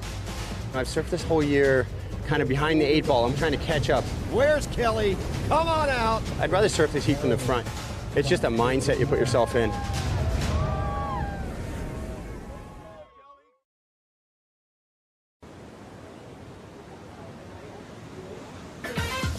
Welcome back to the Billabong Pipe Masters in memory of Andy Irons. Italo Ferreira getting the job done against Yago Dora. Perhaps his toughest draw so far in the contest. A good challenge, and he has risen to the occasion, dropping an 8.83, his best single scoring ride of the event so far. And he is into the semi-finals. The pace has been set. We'll see if Medina can keep up when he hits the lineup a little later on in these quarterfinal heats. And what quarterfinal heats they are. Barton Lynch with me, and Barton, Jack Freestone and Kelly Slater. This is a barn burner. These guys are 2 apiece, head-to-head. Freestone getting the jump on Kelly over there in Tahiti earlier this year. Yeah, and it feels like they're both building momentum through this event. Jack's a little bit under the radar. Kelly's been in the radar. He's been one of the primary focuses nearly all year, wanting this fairy tale story of some sort to happen for him kind of to retire upon, you know. The 10-point ride the other day was one of them, but look at quarter 3. Quarter 3 is a big one. This is the ultimate rivalry in recent years. These guys have been trading off world titles. They've had so many great head-to-head heats, but there's a lot on the line today. The Vans Triple Crown of Surfing still up for grabs. Kelly Slater and Michelle Perez need to make it through these quarterfinal heats to overtake Ethan Ewing, who's still here on the North Shore and probably has no fingernails left. He's been watching it all unfold.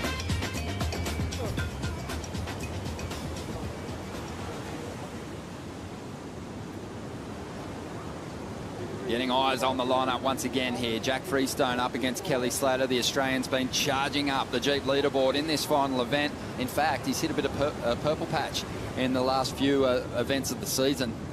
Hasn't done worse than the quarterfinals, cracked the semis over in France.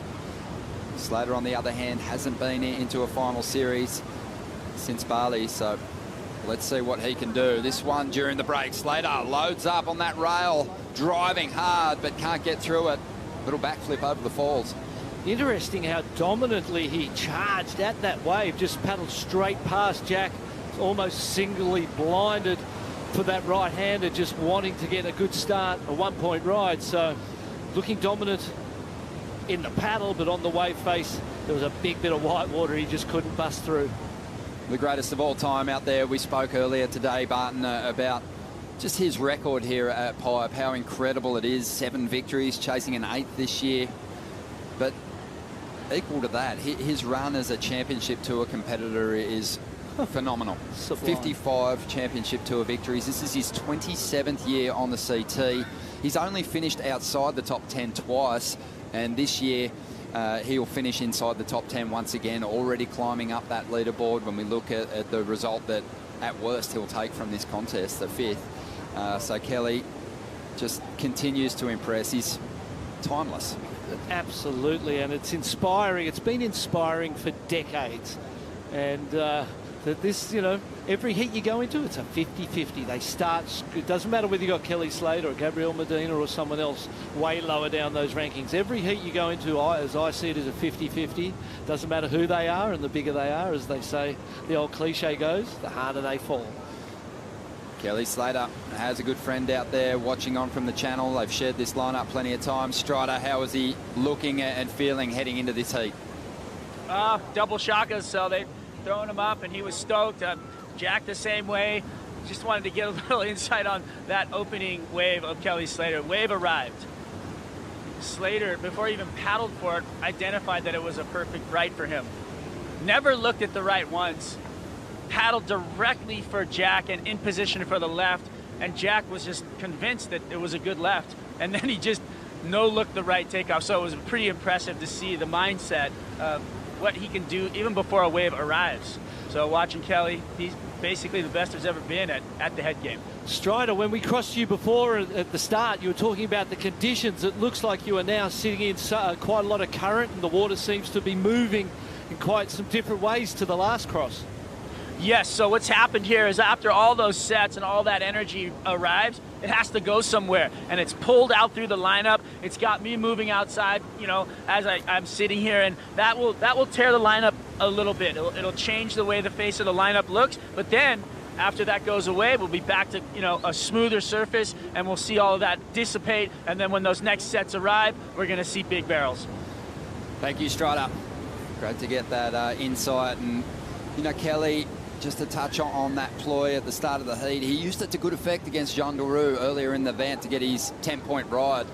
He really looked at the left, and then in the final moments, swung his attention to the right.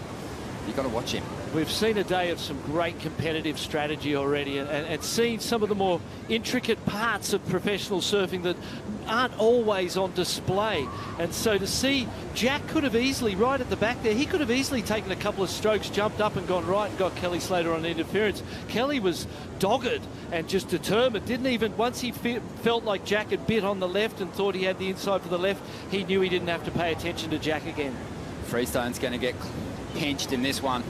27.5 minutes to go. Some more set waves coming. Jack might wear a couple of these on the melon. Slater on the outside.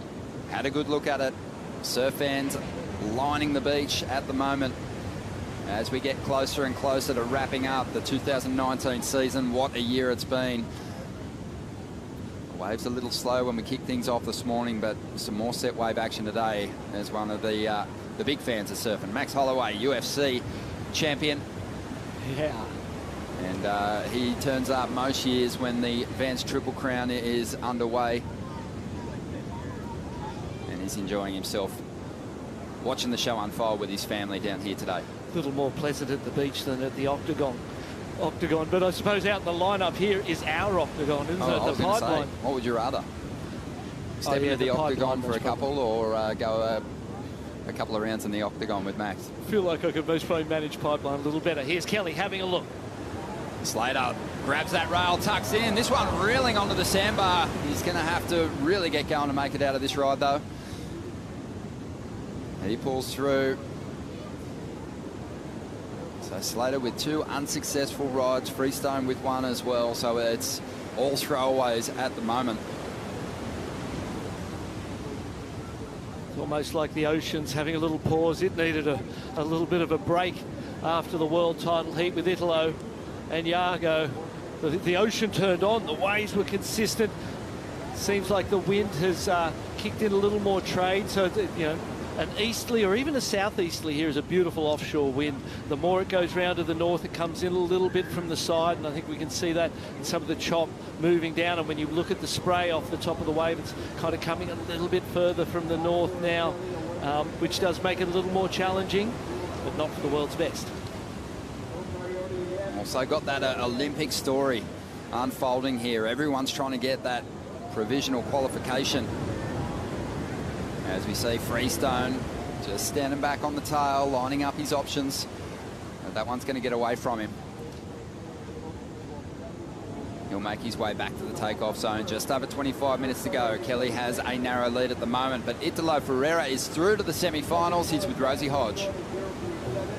Italo, the 883, the best wave score in your career out here at the Pipe Masters. How does it feel to be hitting your stride at such a crucial point in this event? Yeah, that was a good wave. I'm so glad to get that one, but I got a couple before and I almost made it, but yeah, one a wave by wave, you know, so I'm glad to be in the semifinal. So 2 more in a row. Yeah, let's do it. Been a lot of drama today. How have you stayed cool and kept your head in a great space? Oh yeah, I always stay in my bathroom, you know, with my music and just by myself, me and God and my grandmother, yeah. And yeah, let's do it. Two more. So are you checking your elbow there? We know that maybe you hit the reef on that last wave, on one of the waves. Oh yeah, that was a little cut, but it's okay. Nothing. Just a little flesh wound, you'll shrug it off. We'll see you in the semi-finals. Thank you, Italo. Back to you guys. Cheers, Rosie. He is about to rip his skin off by the looks of things. He is so amped, so excited, and you heard him say it, Barton, just 2 more heats. Yeah, you could see in the way he was moving, it was like he's shadow boxing while he's doing the interview, channeling his grandmother and the Lord, as he said there. And so in that room, just tuning in, and when he is on, there is a magic to Italo Ferreira, isn't there? Gabriel's approach has this aggression and it's almost like a dark side to it that isn't quite as vibrant, as bright. Italo's has just got this magical sparkle, this lightness, and when he is on, there is nobody who is better than he at just riding a wave, at riding a surfboard, and I feel like he's approaching that place. The energy was feeling really good in that interview. Well, we've got the world title trophy here in the booth with us. We will be handing it over to someone later today. Of course, a magic year for the championship tour, not just for the men, but for the women. Carissa Moore wrapping up a 4th title, some beautiful surfing from her to wrap things up. And now just this one last trophy to decide. It's been a busy couple of months handing out these cups, Barton. And alongside Olympic qualification and all of the excitement around that, surfing being in the Olympics. Here's a set approaching the lineup. You can see Jack Freestone. He's more down the back door side of the break, looking for waves down there, while Kelly Slater's got the priority and sitting on the left-handers, essentially. Jack's paddle back out to the takeoff zone just looked pretty relaxed, kind of slow almost. Just wondering if he's got the fire. Well, I think through that section, while your opponent's got priority, you kind of almost want to lazily dawdle through there because you don't know what's going to pop up, and you fly through there and back to where your opponent is with the priority. All of a sudden he's got you matched, because he's in control. So sliding along through the back door, through that 8th section, and then slowly to the peak is a good move, because you never know. Some of the best rides have been found along that section. We heard Kelly Slater talk about it. You can find them down there and they can be 10-point rides. Once you're near Kelly Slater, though, that man does not make mistakes with priority very often. Freestone on his way to his best ever finish on the championship tour.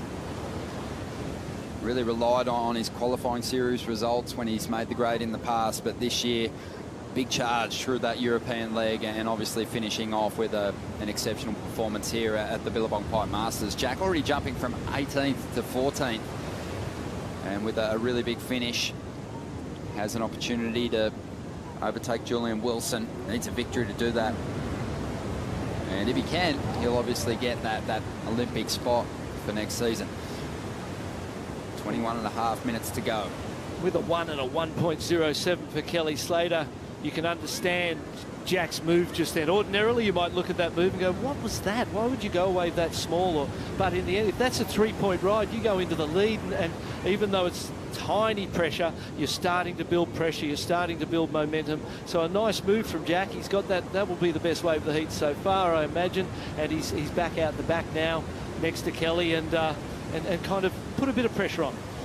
Just under 21 minutes to go here, Pete. Obviously a lot of buzz down there on the beach for our title contenders and the race that's unfolding, but no one pulls a crowd like Kelly Slater, and people are really filling in. It's really true. I mean, it's all the way down, almost to rock piles. The entire beach is filled, not a speck of sand, not covered by humans. And of course, with 7 days of having anticipation of this day unfolding, you would say that everybody's been talking about it, and they've all showed up on the North Shore. There's not a parking spot. Of course, as you pan up and all the way around, you get up into the Red Bull Athlete Zone.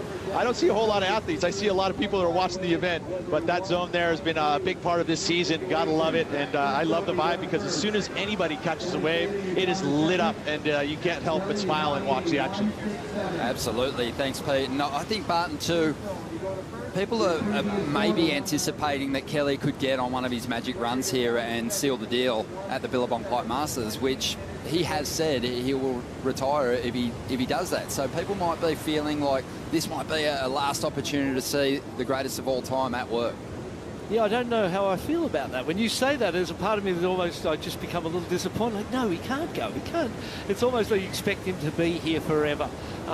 The moment he does retire will be a shock for most of us, because it could have happened a decade earlier or whatever it is, years ago. And the performance, he just keeps redefining what is possible for human beings. And that's what I love about it. Beyond the competition, all of that, all of us, as we grow older, and all the kids below him, they now look at 47 as being something you can do. You can be in your prime surfing career at 47 years of age. We never imagined that was possible. Here he goes now.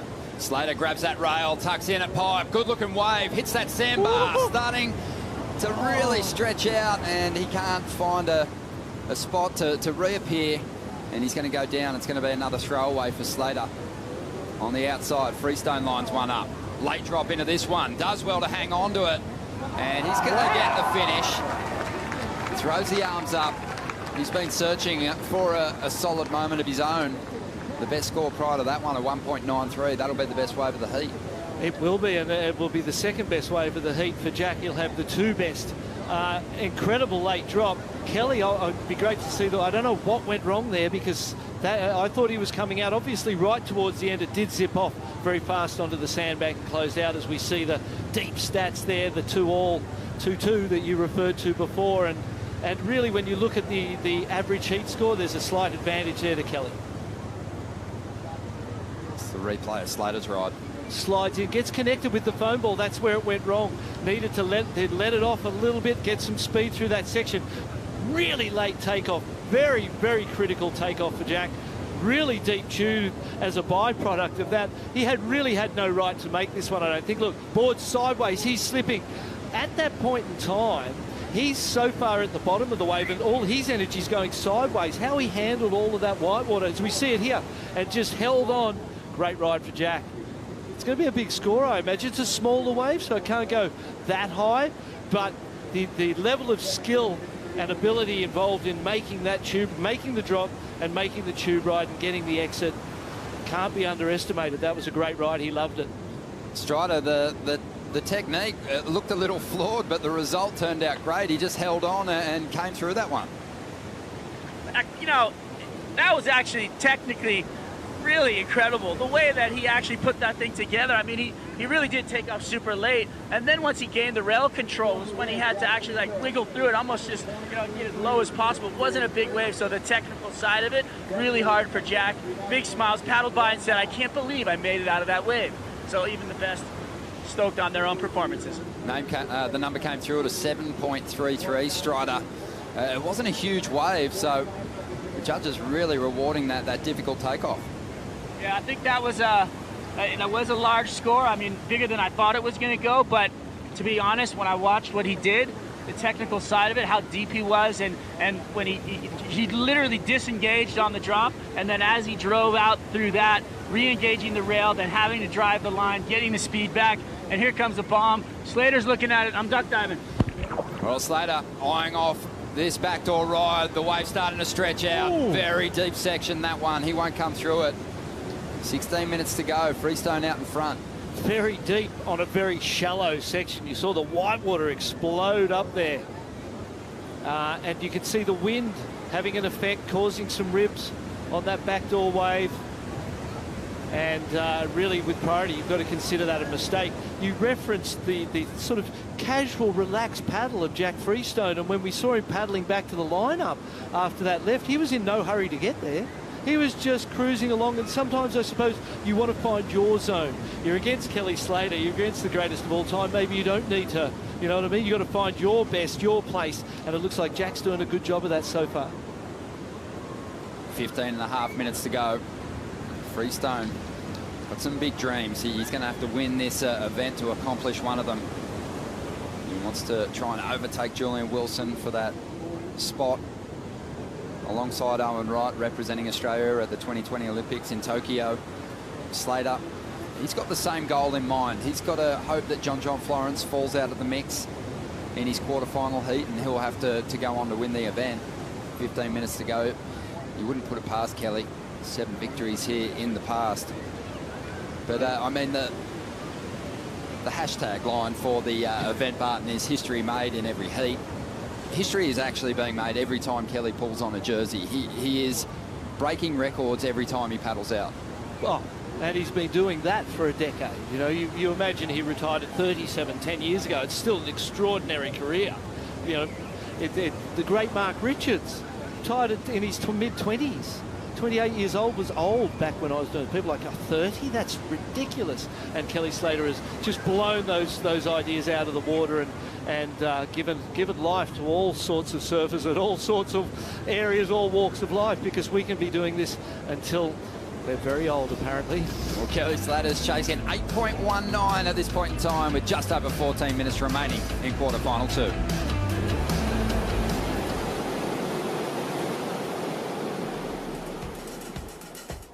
Okay, down day activity number 500. We're going foiling. I have my lift, 250, the long mast, my little Paizo pinball machine, get the quads working, maybe do some light paddling, get sunburnt, general hell time. There's John, there's Kieran, there's Eric and Paizo all in the water. Look at John blowing his mind. Mind blowing. That's what he just did with his hand, mind blowing.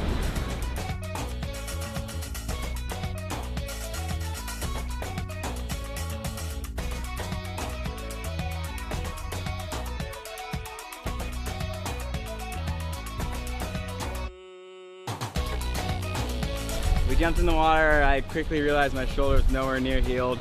I still couldn't paddle right from the Jaws event, but we managed to get one whitewater and stood up, leg burner, came straight in. Worth it, one wave. Time to go fishing for the next few weeks.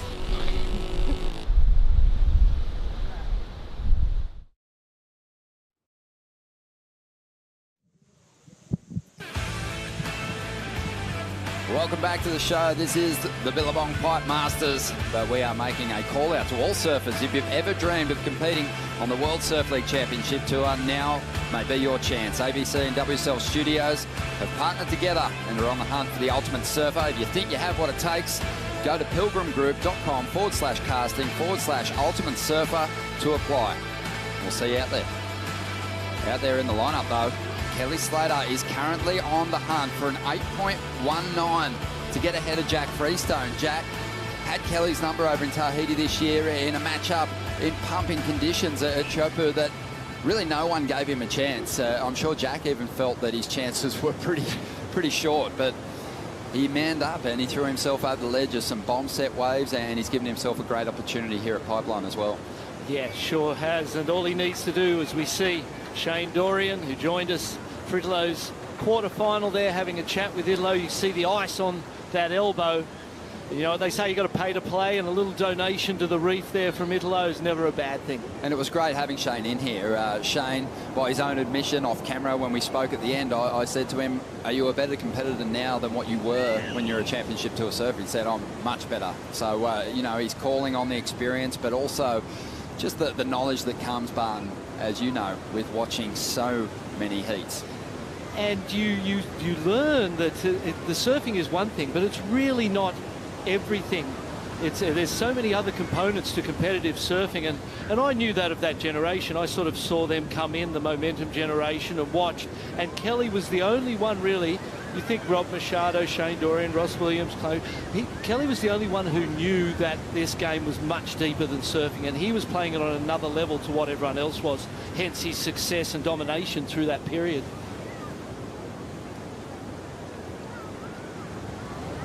10 minutes remaining here in quarterfinal 2.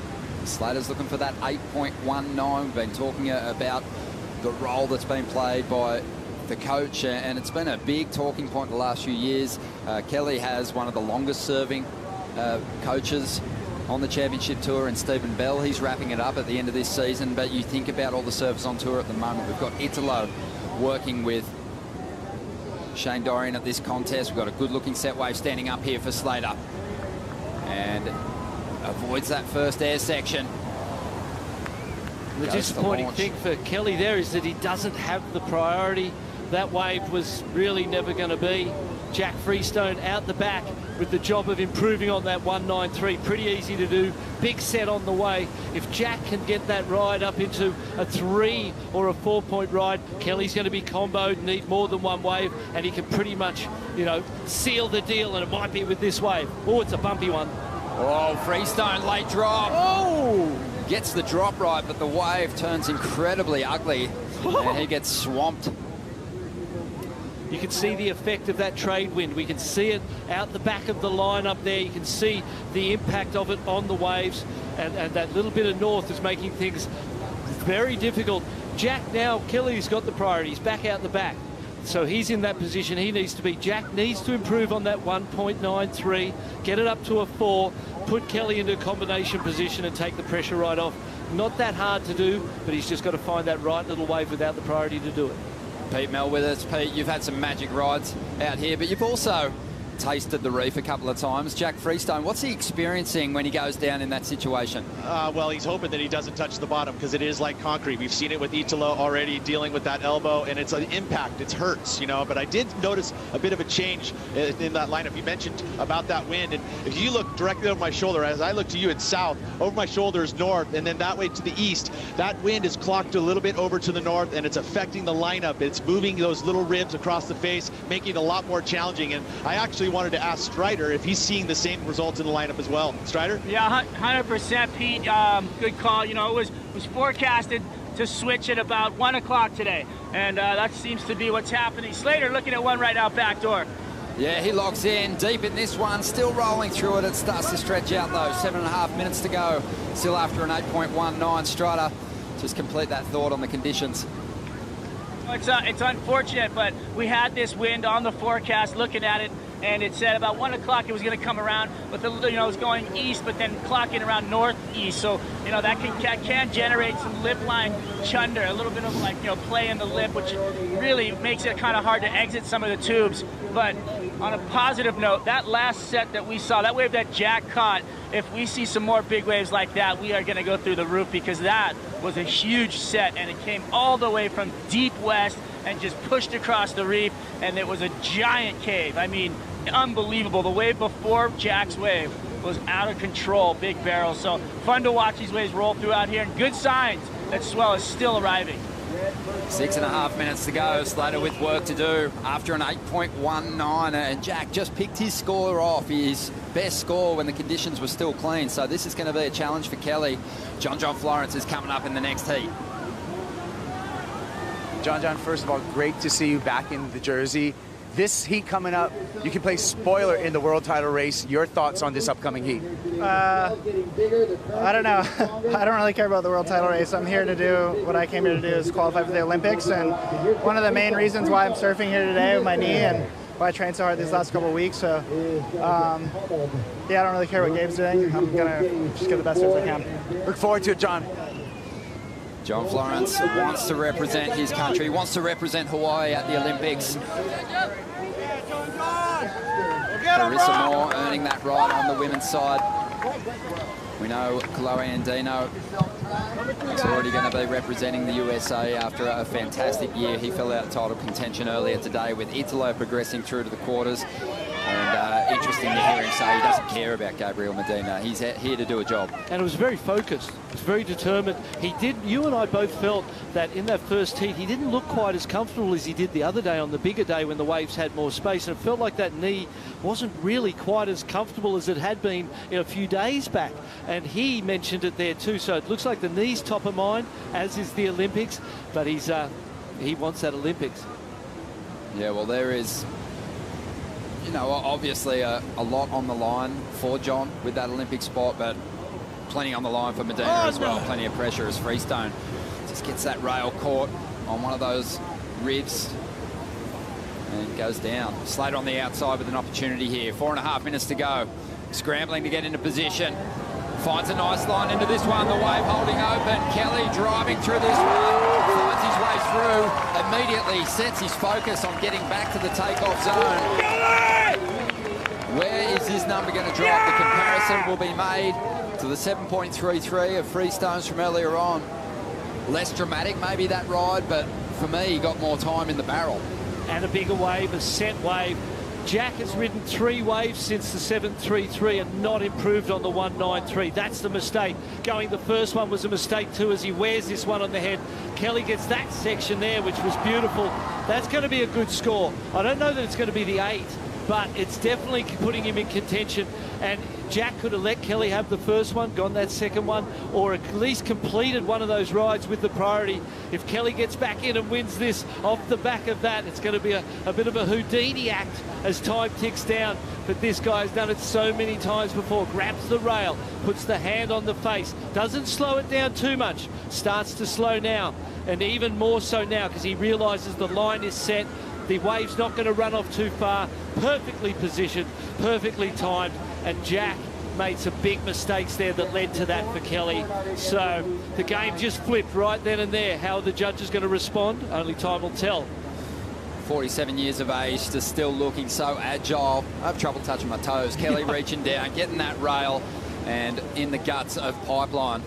Just completely in the zone there.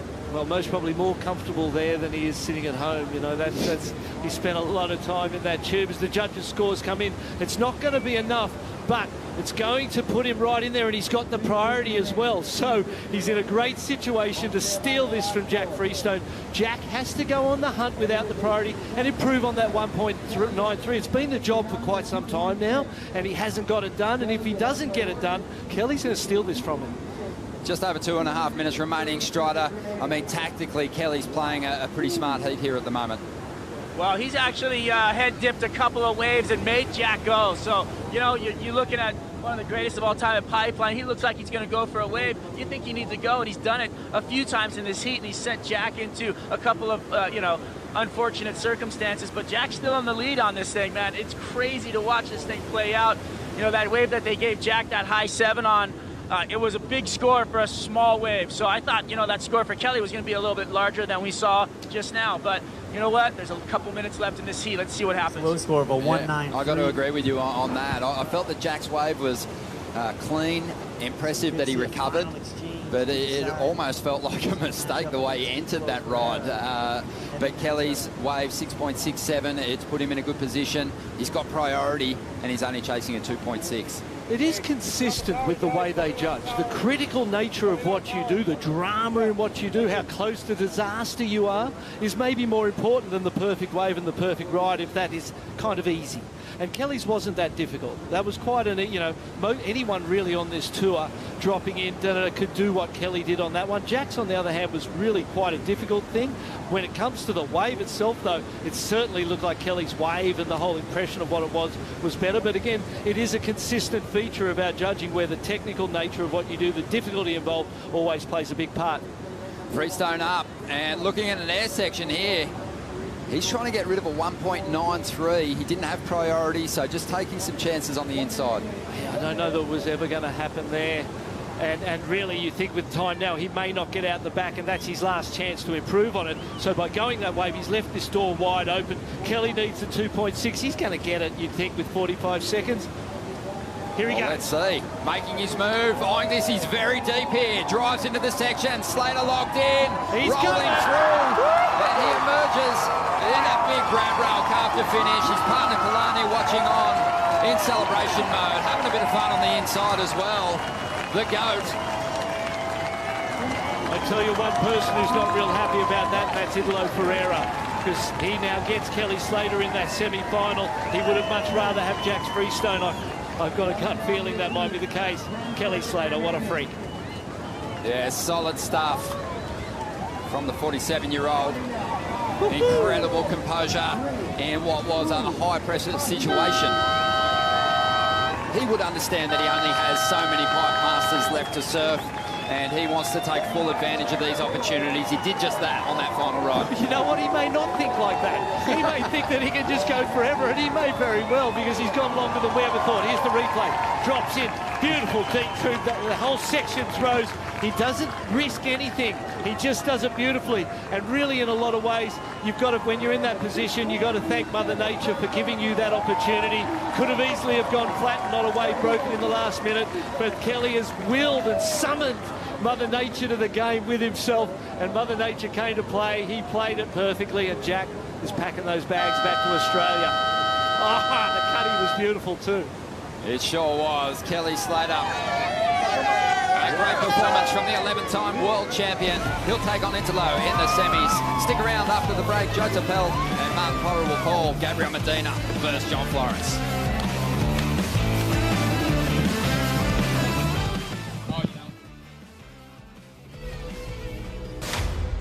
I'll give everything I have to get my third title.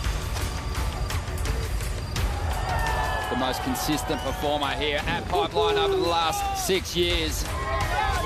Gabriel gets that third. How will that motivate you? It'll motivate me a ton. It'll make me a little pissed off. John Florence in the pipe barrel. Yeah, baby. Yeah, definitely want to win against Gabe for sure.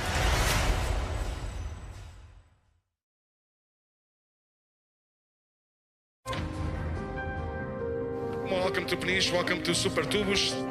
Gabriel, podes conquistar aqui o título mundial. Uma outro é. E cada bateria que eu passar, eu vou ficar mais perto do time. Prioridade azul com o Caio Ibelli.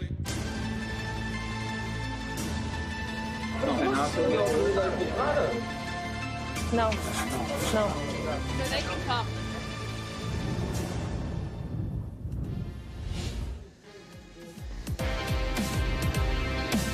Tune in to WorldSurfLeague.com to listen and watch sound waves. Medina mic'd up in Portugal, but already swinging against John Florence. Bottom drops out. Gabriel Medina gets sucked back into the pit by Pipeline. Almost an incredible start. Weaving through multiple sections. Can John answer now? Florence grabbing the rail now. Big section beats that. More room to move, and he'll get shut down as well on the exit. This is just what we expected in a heat with two all-time rivals, both two-time world champions. Now Medina and John battling for priority. Gabriel with his head down to try to control the next exchange. Looks like he's running away from John at the moment. Florence back in the jersey to qualify for the Olympics. Gabriel versus John, what a classic here on paper. You try to will these matchups to happen, but it's a lot for Medina because he's trying to hunt down Italo Ferreira in this world title race. Gabe in a must-win situation against the local favorite in John's comeback to the jersey. What a finals day. Joe Trappell with Martin Potter, the '89 world champ, already setting up the top end of the draw. Kelly finding the magic again to come away with that win over Jack Freestone. Yeah, not surprised at all, Joe. I mean, this guy just keeps producing moments of brilliance, and especially out here. I mean, this is his forte. These are the kind of ways that Kelly thrives for and excites him, and you know, to be thrust right into the mix is exactly where he wants to be right now. Florence up again and swinging, hollow section. Often says he doesn't touch that rail because he feels more comfortable, more mobile, standing tall. Medina in position though. Here he goes, swinging. Nice casual bottom turn. Great section. Wave spits him out. Gabriel setting up a huge frontside air and just slides away from a massive frontside air attempt. Incredible barrel though for Gabriel Medina. Shots fired to Florence with this wave. Yeah, 100% there. Drags his hands off the bottom, pulls in nice and deep on this one, and came out. That was super easy for Gabriel Medina. Widens that stance, and when he does that, you know that he's going to take to the air. This is going to be beautiful to watch this wave. See how he drags his hands every now and again. He keeps in contact with that wave, slows himself down. Great speed control from Gabriel Medina, and boosts a massive air. Unfortunately, didn't ride out of it, but an 8.4 nonetheless. And as you said, Joe, the first shot across the bow from Gabriel Medina. John now has to answer back. He can't afford to let himself get put in that combo situation. Needs to keep in touch with Gabriel. 8.4 from the panel for Gabriel Medina. A solid start against his longtime rival. Florence needing an 8.35. Remember, a lot on the line for USA for the Olympics. John knows if he makes this heat, he's already provisionally qualified to give Kolohe Andino some backup next year. Tokyo 2020 for Medina, a world title is on the line. And you think about how things all unfolded at Honolulu Bay. Carissa Moore achieving a 4th world title for herself and Hawaii, qualifying for the Olympics as well to represent herself, Hawaii and USA next year in Japan. Also though, she relied on past world champs to play spoiler in that effort, with Tyler Wright and Stephanie Gilmore being the biggest spoilers. In Maui, now John gets to play that same role. 2 world titles to his name and surfing in his backyard. Yeah, you know, I guaranteed the guys that were going for the world title, when they heard John had put his hand up to surf in pipe, there was some cringing going on, that's for sure. You know, we heard John talk about a little bit of the fact that, you know, hey, you know, my knee's still fresh, I don't want to do anything silly, but it doesn't mean I'm not going to go for it, and he's going to have to do that to beat Gabriel here. Well, there's a lot of action to kick off this heat. Rosie was able to catch up with the greatest of all time as this heat just got started. Well, Kelly, I'm finding it hard to find the words to describe what just happened. Tell us about that one and how it feels for you. You've experienced a lot in your career. Yeah, that was a quick turnaround there. I got out of position on 2 big sets that came early. One, I was too far to back door, so I moved towards pipe, and I was too deep, too wide at pipe. When a good one came from real deep, I didn't expect. Jack and I both missed it, but you know, he got that one good one, and I had priority and had control. You know, deciding who was going to get that first good wave, and I got that one. And I was pounding for it. The one I fell into the sandbar. I was pounding for it, and my gut was telling me don't go, the one behind. But at the same time, I thought, oh, Jack's not far out enough to get the next one. I think he's too far in. And then I fell on mine. He just got into that one, and I got his 7 or 8 or whatever he got. And then the current came through. The wind turned more north. I was like, gosh, wasn't my day. And so I just had to calm down and just relax. You know, just enjoy what it is, you know. Then I got that sneaky little left. He kind of paddled, made him go with priority on that one. He kind of had to go. And then I got back out with priority, and then you saw that last one that came. It's just, I saw it coming, and I was so nervous. I'm like, oh my God, I can't believe it's happening. That's the wave I need. I just don't get too deep. Like, just take off and make the barrel. And as it came in, this lump went wide on me, and I had to paddle deeper, and I'm like, oh, I'm way deeper than I want to be right now. I just want to catch a little 3, but I had to ride it. And there's definitely different energy that you feel throughout your career. And moments like that, when that wave pops up at that perfect moment, what do you pin that on? It's your day. Just, you know, it's supposed to happen to you. You know, maybe you put in the good work or did something nice for somebody. I don't know, some kind of karma maybe. Who's got it? Come on. Well, talking about karma, you'll be coming up against Italo Ferreira in that next heat. Tell us about that matchup, and once again, potentially playing spoiler in the world title race. Yeah. Hold on, I'm going to watch this one of Gabriel. It's a really good wave. Yep. Well, guys, Gabby Medina just went mad, and we'll send it back to you. Do you want to give us your thoughts on that matchup with Italo? Oh, with Italo? Yeah. He's been, you know, he just surfs so much. He's so keenly aware of what's going on in the water. He doesn't miss anything, and I'm excited about it. I mean, he's beat me a few times, so he's got nothing to lose in that sense, except for that he's got the title on his shoulders, and you know, it looks like Gabriel's going to take control of this heat right now early. We'll see what happens. I mean, the conditions, like I said, got worse, so there's not going to be a lot of great opportunity maybe right now, and Gabriel just got a really good score, so we'll see. There's a lot on the line here. All of a sudden, it's like, you know, if John loses and I have to win to make the Olympics, and then you know, did Michelle lose earlier? No, he made it. He made it. So see, if he advances through, then I got to keep going to try to win the Triple Crown. There's a lot of good little stories going on. So We'll just keep you in the moment, Kelly. We'll keep track of that one.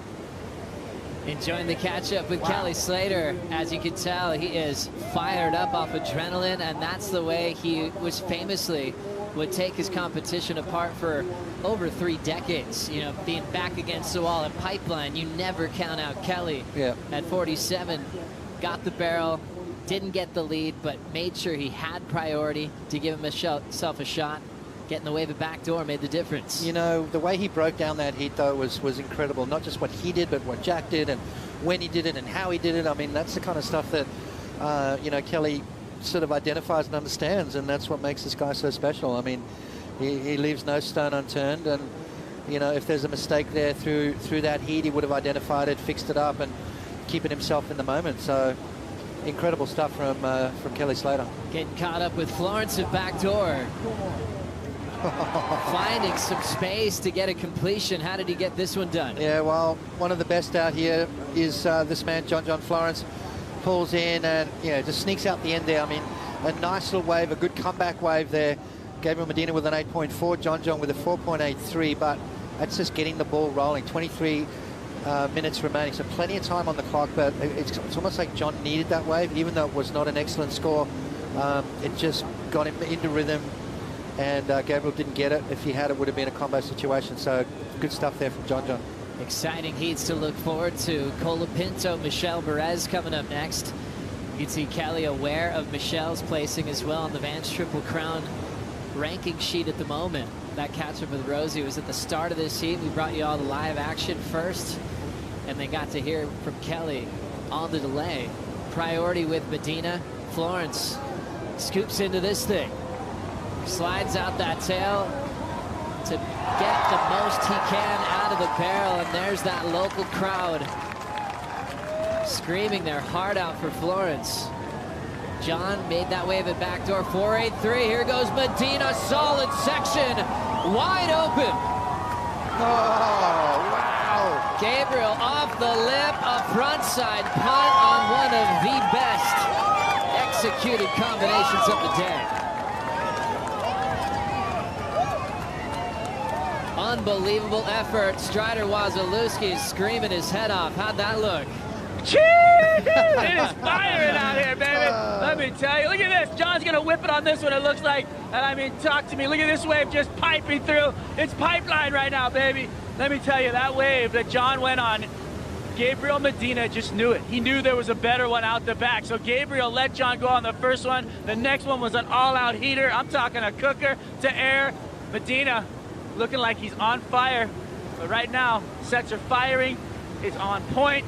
And John's out the back with priority, so he's ready to answer. Good man, Strider, and just already knowing that Medina has an 8.4, we don't have much room left in the scale after we watch John's first. Yeah, well, John needed this one, right? But Gabriel, you could see he was having a look at it. He went, you know what?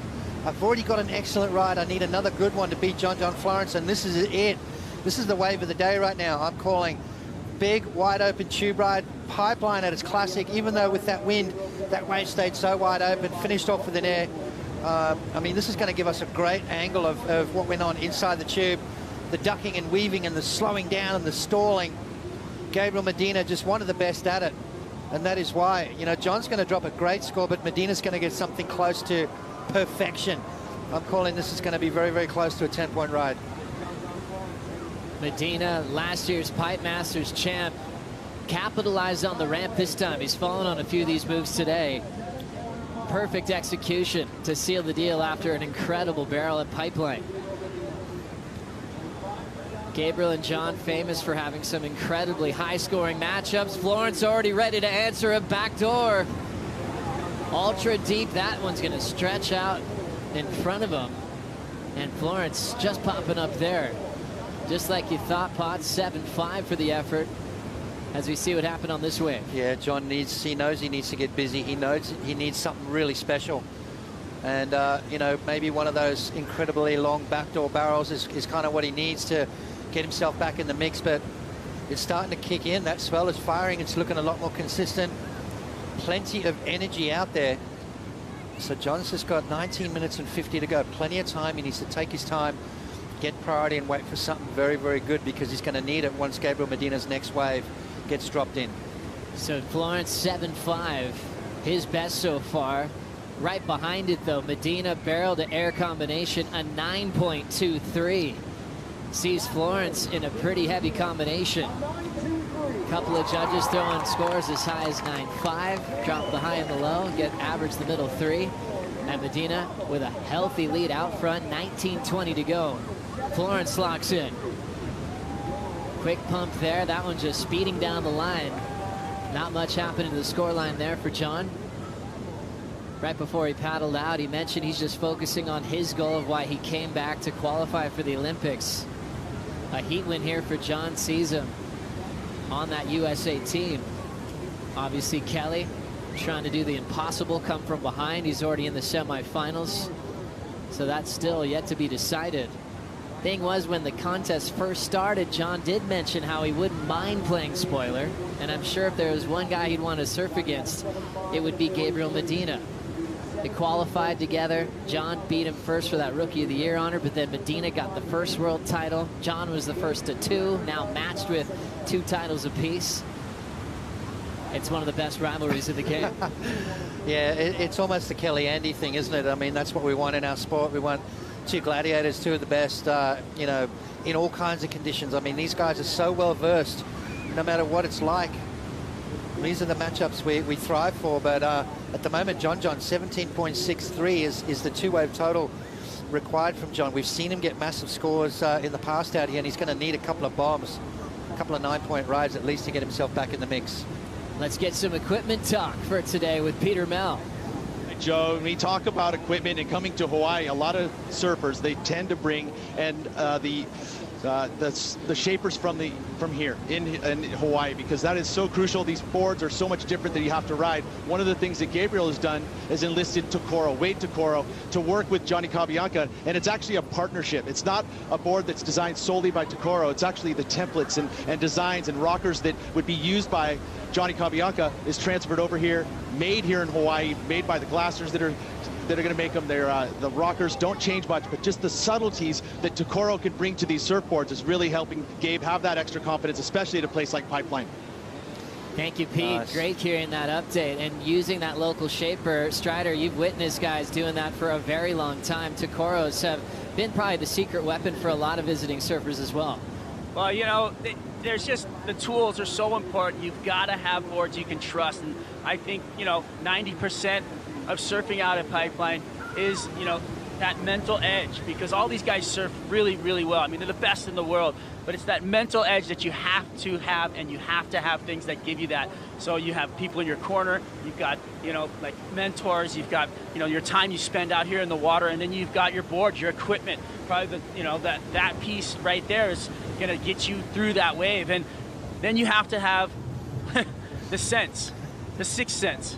I mean, the reality is that Gabriel Medina looked away at a perfect wave at Pipeline and gave it to John Florence. It's just absolutely crazy, but he felt inside that next wave was going to be better, and oh my gosh, it was just incredible to watch him just back off the pedal, then just to floor it all the way down and just come flying through that wave. So a lot of things happen for these guys. A lot of elements have to play in, and well, we saw Gabriel Medina using all of them. That's right, Strider. As we dive into the rivalry a bit further, Medina leads 5-4.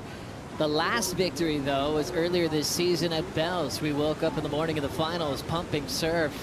Florence beat Medina, went on to win the event over Felipe. They've had some crazy battles in Tahiti. They've had a heat out here at Pipe. John won that. That seems like ages ago, back in 2013, when Florence went on to be a runner-up in this event that season. As we look at another great angle of that previous exchange, which could end up deciding the heat.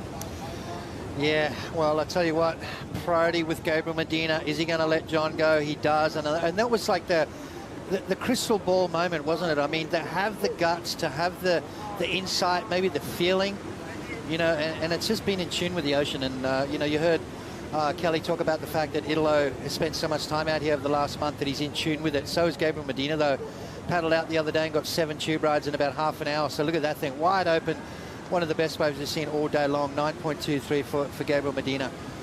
John back against the wall, 14 minutes and 50 to go. He's going to need something special to come back from this. So many great memories with these two battling it out. They had a semifinal in Tahiti where it was 19 plus totals on both ends. John ended up with a 19.66 combined total to get through that heat. Ended up having the matchup with Kelly in the final, where Kelly ended up winning. Also, Gabriel was able to get revenge, got him the next year in Tahiti in an earlier round with a 19 plus total.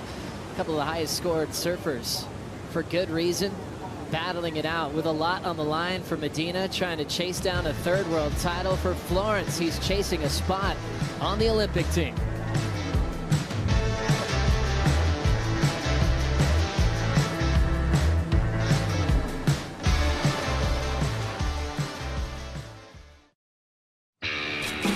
It's time for the Cuervo shot of the day on finals day. A beast of a competitor named Gabriel Medina, a two-time world champ, understanding the rules. Didn't mind having a priority appearance to take the win over Caio Ivelli. He knew with one score taken away, he was going to get the win. That saw Caio get knocked out in one of the most craziest competitive moves we've seen in surfing history. And that's what pays off, to understand every little rule and nuance, knowing where you are in the lineup.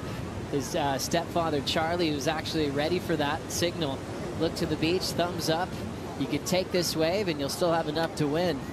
And that kept him in the title race. Yeah, I think Caio just needed a bit more work done earlier in that heat, and that would not have happened. So, you know, when you see those kind of things go down, you've only got yourself to blame. So I'm sure it fired Caio up. We heard in his interview he's going to come back bigger and better and stronger next time and try and even up the match there with Gabriel Medina. But what a move from Charlie as well. Very interesting, very interesting situation. There's two sides to that story. There's so much to think about when you have a move made like that. And for Charlie on the beach, you think of like Bill Belichick for the New England Patriots, understanding all these ways to win at all times. What a call to be made. And Medina's just picked up momentum along with this swell. That's really been favoring Pipeline ever since that round. See how small those conditions were early in the morning, how challenging it was. Now we finally get to talk about 7, 8s, and 9s in this matchup. Yeah, well, it was always going to come alive. It's just a matter of when, and you know, maybe it needed that wind to help it in a little bit, and that's kind of what's happened. And we've seen some great scores. John still though, time ticking away, 11 minutes to go. Gabriel with priority, and John needing that massive two-wave total. 17.63 two-wave total. 11 minutes for Medina and Florence here at Pipeline. This is the trophy that Florence wants so badly. We talked about first with these two. Medina started winning events first. When they both qualified, it was a mid-season rotation, and Medina won France, San Francisco. He was still 17.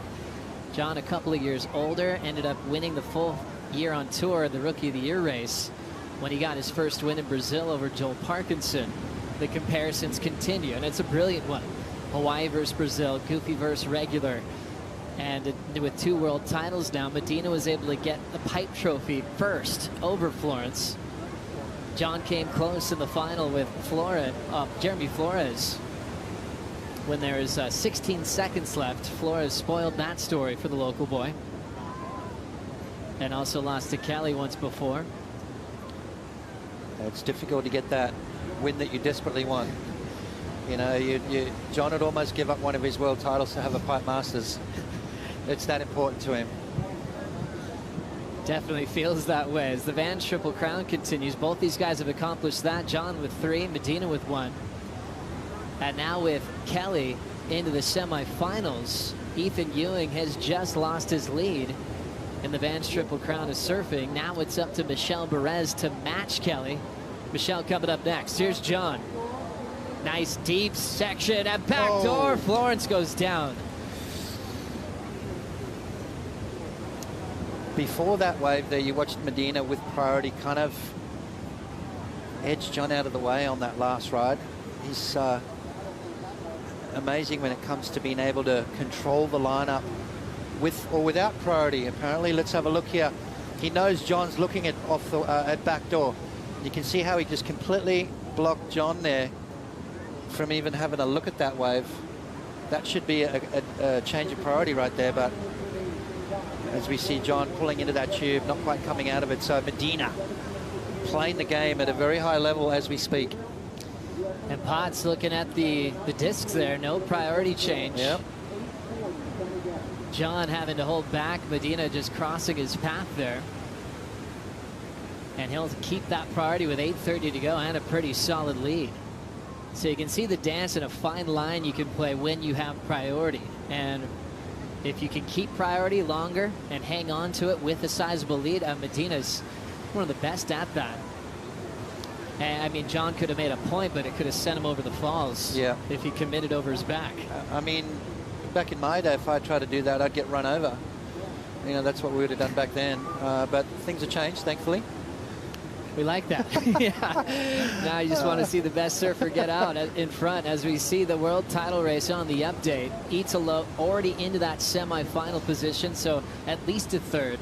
Medina already forced to at least make the final now if he wants a shot at a third world title. So Medina still second, must-win situation because Italo will have that heat with Kelly in the first semifinal. And they're on different sides of the draw. Like Renato Hickel mentioned this morning, it is a possibility to have a battle for the title if they're both in the final at the end of the day. Coming up next, that man, Michel Perez, up against Griffin Colapinto. Perez, a very dangerous surfer out here. He's gone all the way before Joe. He knows how to do it. And he's fighting for his first Vans Triple Crown of Surfing title. And he'll be competing against a former Triple Crown champion, Griffin Colapinto, who is the first to do it for California. Michel looking loose, looking ready. Got past Kolohe in a previous heat for this matchup. Kelly with the lead on the Triple Crown rankings, but Michel will match him if he makes this next heat. Double shakas to Griffin Colapinto. I feel like he meant it. Yeah, he did. He wouldn't have done it otherwise. Tahitians don't do anything they don't want to, that's for sure, but it's going to be great. Time check 6:20, so by the time you get to the shore, make your way out there, grab to do what you do about. Is it 20 left? Yep. 6:20. Yeah. He still looks 12 years old to me. He's a Grom at heart. 21 years of age. I mean, you're a grown man at that stage. Babyface assassin, that's all. And I think it's his demeanor. He just has so much joy. He loves to surf. And him and Michel have had some amazing battles, and probably one of Griffin's most incredible memories when they had the quarterfinal heat at Kira. Griffin Colapinto, rookie debut, 3 big sections at Kira, first 10 of the season. Saw Griffin beat Michel and move on to the semifinals. That one's coming up next. All pressure on the local hero, John Florence, who grew up going to elementary school right across the street, Sunset Beach Elementary. When he won his first world title, there's banners posted, spray paint on the walls, welcoming their champion, bringing a title back to Hawaii. All those are still around when you drive down Kamehameha Highway. And he was able to go back-to-back with those titles, clinching the second title right here at home. I think the big message, though, is he's back. He's even moved up a spot from 8th on the Jeep leaderboard to 7th, with only surfing in a handful of events this year. Yeah, I mean, he had an incredible first part of the year, that's for sure. And there's that elementary school, Potts. Yeah. Looks like a fairy tale. How do you get any work done if you go to school there? That's all I want to know. Well, it's so special having a school right there, because there's always the Surfers Night, which has been a tradition for a very long time, where all the pros go to the elementary school and all the kids get to get autographs, get to meet their heroes. Obviously their favorite in the water now, Florence, trying to fight a big combination. And hey, when the Pipe Masters is on, there's a lot of teachers that'll probably escort their kids down to watch some certain key heats. So we're seeing the sand fill up even further. I wish school was like that when I was at school, that's for sure. Didn't even know what surfing was, the school I went to. What a great thing to grow up in a place like Hawaii, especially the North Shore of Oahu. Florence was on page 1 of all the major mags before he even hit double digits, and he's handled that spotlight so well. Kind of talks about being a bit of a recluse out of the spotlight. Sometimes it shines so bright he just wants to do his own thing, and he'll just hop on a sailboat and disappear for a month. Medina, the most followed surfer on tour, creates another great contrast with these two individuals. 3:40 to go, 9.23 and an 8.4. Gabriel Medina getting the craziest barrel into a big front side air. Stepdad Charlie all focused. Okay, Joe. 3 minutes and 25 seconds to go. John Florence still looking for a combination, a big combination, and I'm seeing some lines starting to approach. A little bit of motion in the ocean out the back. We've seen some very impressive turnarounds from combination at Pipeline and Backdoor, where guys have broken free from combo in 90 seconds. I mean, those are miracle runs in surfing history. But if someone could do it, maybe it could be John. 2:50 on the clock, doesn't have priority. So he's up against it at the moment. Yeah, it's pretty much almost impossible from this stage to have to get a wave underneath the priority of Gabriel Medina, which is pretty much an impossibility.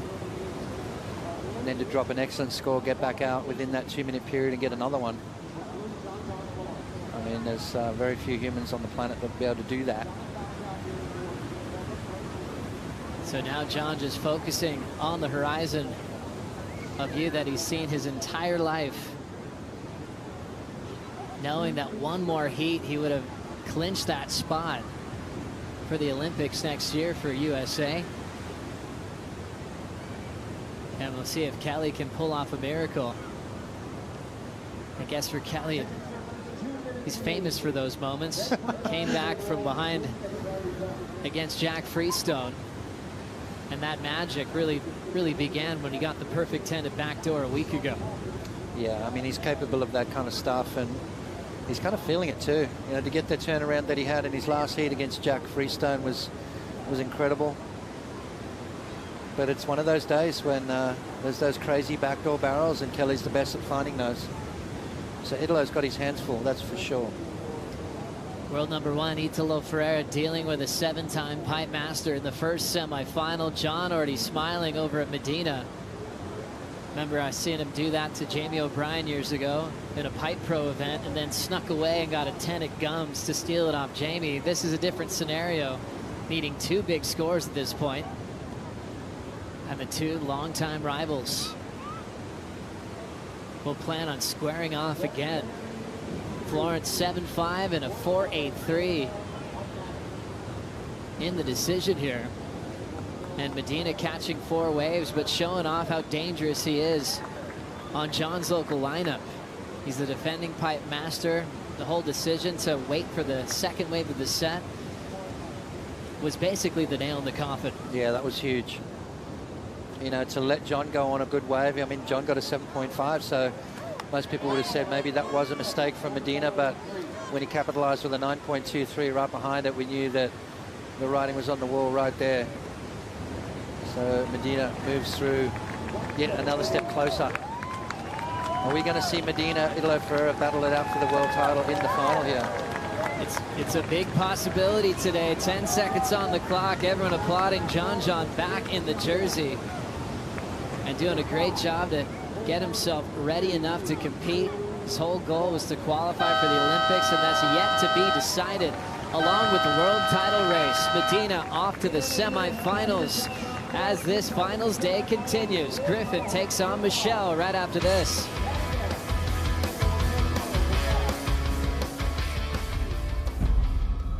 Griffin Colapinto taking on Michel Perez. Griffin still with his sights set at winning his first event of his career. Honestly, I feel like the past month here, I've been the guy out there the most. Big and rainy and windy. I gotta put in the work now, you know? I self-destruct myself. I've been coming here for the past 15 years now and never won the Triple Crown, and I just want to finish the year well.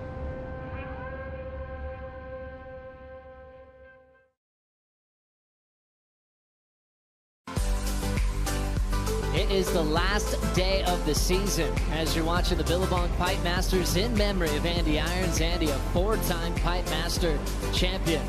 Also a 3-time world champion. Checking out the finals day draw. Italo Ferreira, world number 1, has the greatest of all time, Kelly Slater, in that first semifinal.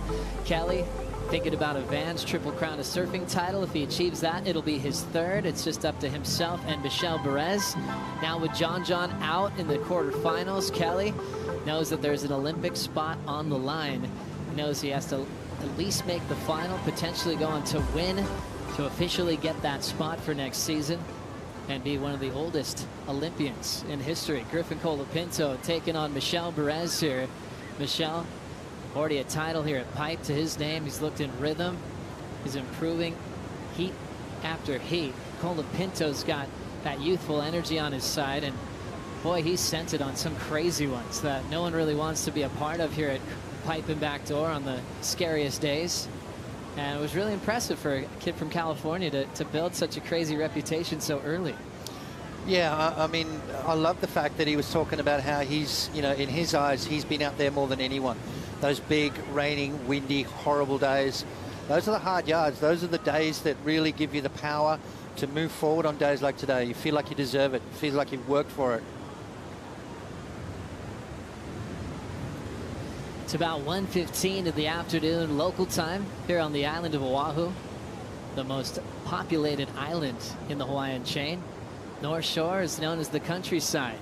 Everyone likes keeping it like that. Country, wide open spaces, tons of waves in the 7 Mile Miracle, and the focus point always Pipe and Backdoor at the end of every Vans Triple Crown of Surfing season, and always the best place to crown our world champions at the final event of the World Surf League Championship Tour.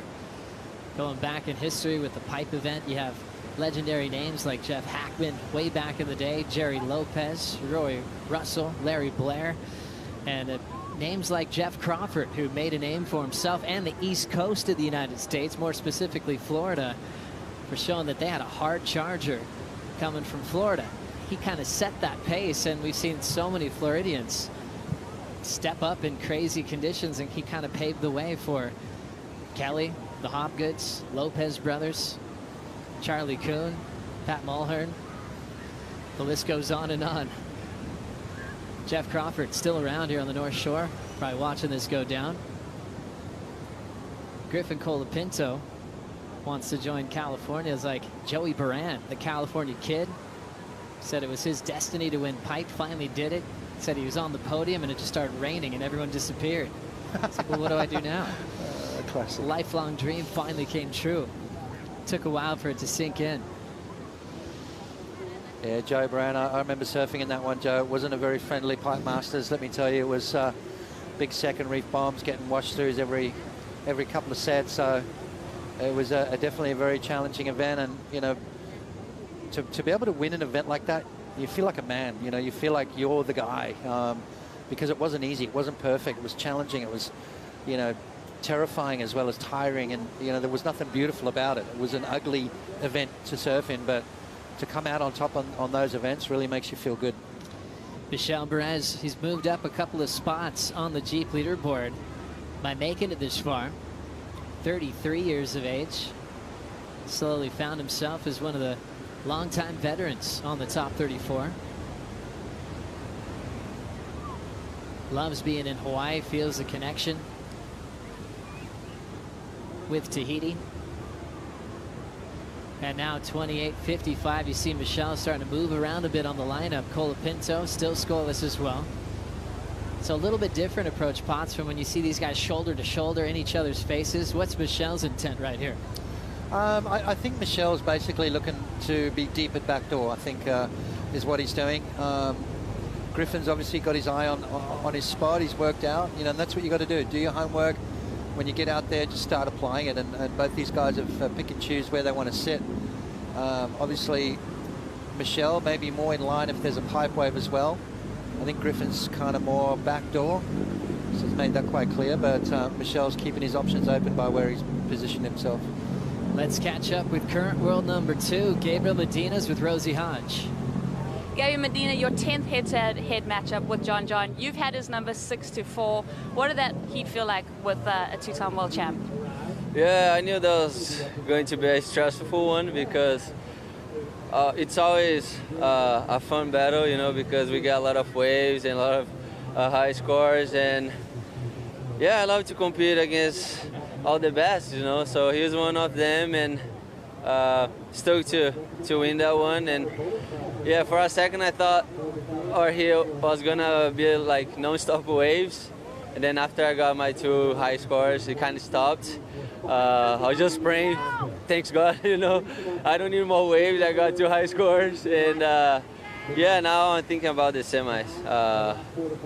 Yeah, it'll be a good one. Griff and Michel serves amazing in this wave, and yeah, just hopefully the waves keep like this, you know, because that last heat was really fun because we got a lot of waves in the beginning of the heat, and yeah, that was so fun. And the way that the heat draws worked out, obviously Italos had to surf first and then you have to follow. What's that been like, watching his progression through the event?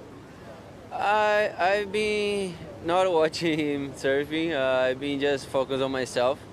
Just putting some music to listen and just warm it up, really. And that's what I say, like, I want to be in the final. That's what I want to get. And yeah, I just want to keep my focus in the final, yeah. How will you prepare for the semis? Just like I've been doing, listen to some musics. And yeah, just stay connected, you know. Just stay connected with God and the rhythm, and yeah, that's gonna be it. All the best in the semis, Gabriel.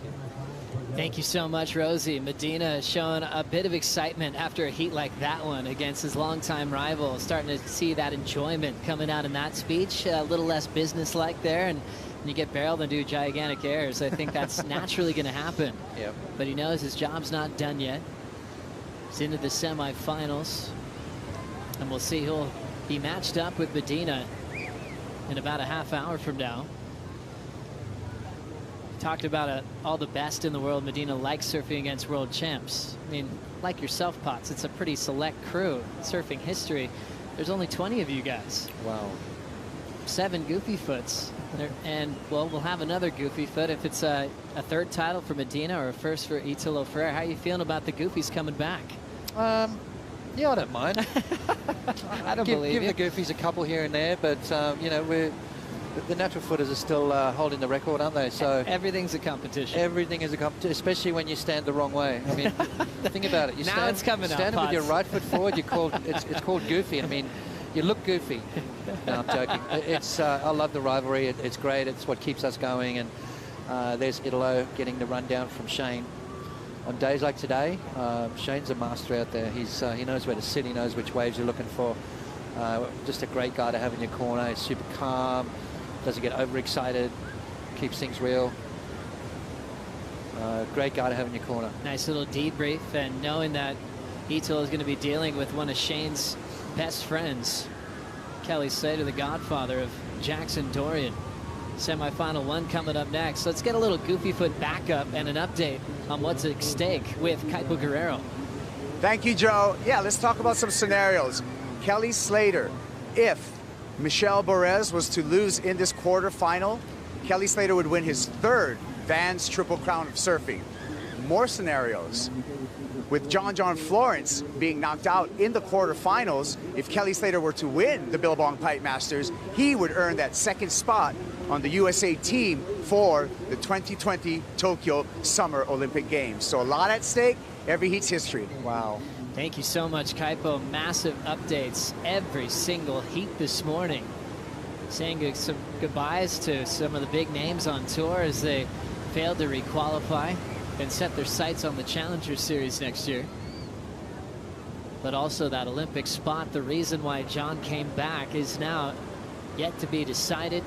And Kelly needs to go all the way to clinch it. Driving through a cave at back door, getting clipped is Michel Bourez. In the first attempt to put up a number in this heat. That was an almost make right there. Just right at the exit, the thing shut down on him. Let's have a look.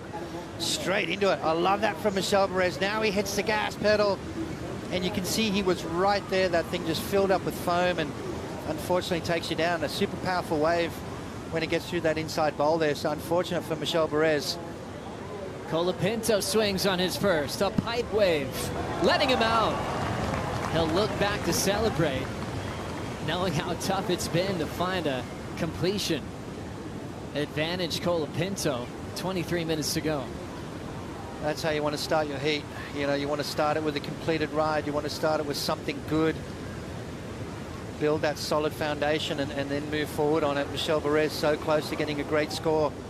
It's going to be in that 1-point range. And then Griffin is going to put the first real wave on the board and apply a little bit of pressure. Bourez, though, experienced guy on tour. He's been here before. He knows exactly what he needs to do. Griffin slides in nicely. Great technique. Draws that high line. It comes up and over that foam ball. Great stuff there from Griffin. I love that rail grab, sliding straight into it. Gives him that extra point of contact on the board. Comes out nice and clean. See how he's like using that hand to hold on the board, then he's using his other hand to keep in touch with the face of the wave. As that thing crumbles, you can see him getting higher and higher on the wave, and then what's that going to do is going to give him a little bit of an easier exit up and over that foam ball, which he just did there. A little bit of a bucking bronco as he comes flying out of that tube. So great stuff there from the young Californian. Such a solid look at how high he had to exit that thing with the foam ball, shoving him to the roof. Great execution for Colapinto. Turns into a 6.17 on the average. Michel Bourez incomplete with his one as he's chasing a 5.18 to keep him in contention for the Vans Triple Crown of surfing. Let's catch up with John Florence with Rosie Hodge. John, it was always going to be a tough heat. It just seemed like Gabe found those opportunities. Yeah, Gabe was on really good waves. Every time I kicked out, I was just looking into the barrel. I'm like, oh gosh. I definitely made some mistakes in that heat, and definitely learned a lot from it. Surfing against someone like that, you learn a lot. But I'm stoked, like, to make the quarters and where I was at a month ago. Like, I tried surfing a month ago and I barely stand on my board, and then so just super happy to be here, and you know, took a big risk surfing this event, and it was just a really fun challenge. And even just getting to the quarters and surfing against Gabe I miss that. We're definitely in awe of what you've done. Obviously, early in the season, you won those two events, finishing off with a quarterfinal. Obviously, Kelly Slater has to win this event to overtake you for the Olympic spot. Are you going to watch the rest of this event unfold? Yeah, definitely going to watch the rest for sure. Kelly is Kelly. When the Asti was happening, I looked at Gabe and I was like, how lucky is this guy? There's like 10 seconds left and a perfect right. And but yeah, I'll definitely be watching close. You know, he has a lot of work to do ahead of him. He's got to beat Gabe and Itala possibly, and so we'll see. The reason I did this event was to be in the Olympics, and I tried my best and trained to get here, and yeah, I don't know, I'm just gonna watch. And lastly, the pointy end. I mean, Italo, Gabe, they've gone heat for heat. What have you made of this world title race here today on finals day? It's been so fun to watch. Those guys have been going at it, and they've been just picking out good waves, and it's really hard to surf under that much pressure at this event. You know, just knowing that if you lose that heat, the next guy makes it, it's over. You know, so it's fun to watch. It's inspiring. It gets me fired up for next year. A little sad I'm not there. Well, John, we so look forward to your return in 2020. Thank you for your time.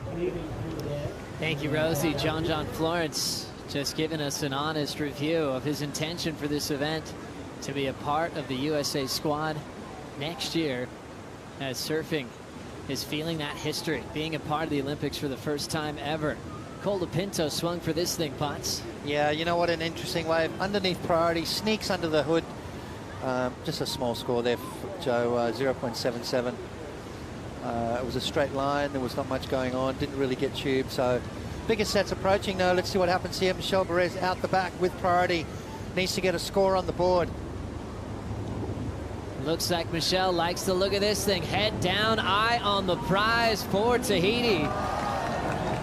Makes it. You can tell as soon as he commits how powerful that stance is. Nothing's going to take him down.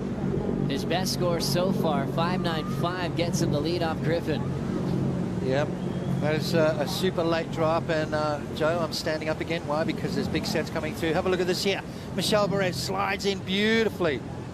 Little bonus section at the end there, fights his way out, but I love the takeoff. Literally upside down as he stands up. That was a very critical drop from Michelle Perez. It just doesn't really give you the full effect of that. I mean, you're literally getting sucked back up the wave. You're looking straight down a mine shaft. To have the confidence in your ability, your equipment to pull that off was nothing short of amazing. And Michelle Perez made that look easy. Certainly made it look easy. As you see these sets approaching, you could actually surf a wave similar to that if you download TrueSurf on your mobile phone. Surf real live conditions courtesy of Surfline, and all the major Dreamy Championship Tour locations are available. I think you'd want to be surfing pipe and backdoor with Griffin and Michelle right now. You can download that today. Check out more information, worldsurfleague.com/TrueSurf, and you will see why Potts is on his feet. Oh my gosh. This is what it's all about right here, right now. Michelle Perez having a look at this one. It's going to be a late one.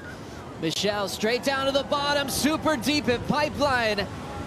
Michelle looking for an incredible exit. Not going to happen on that effort.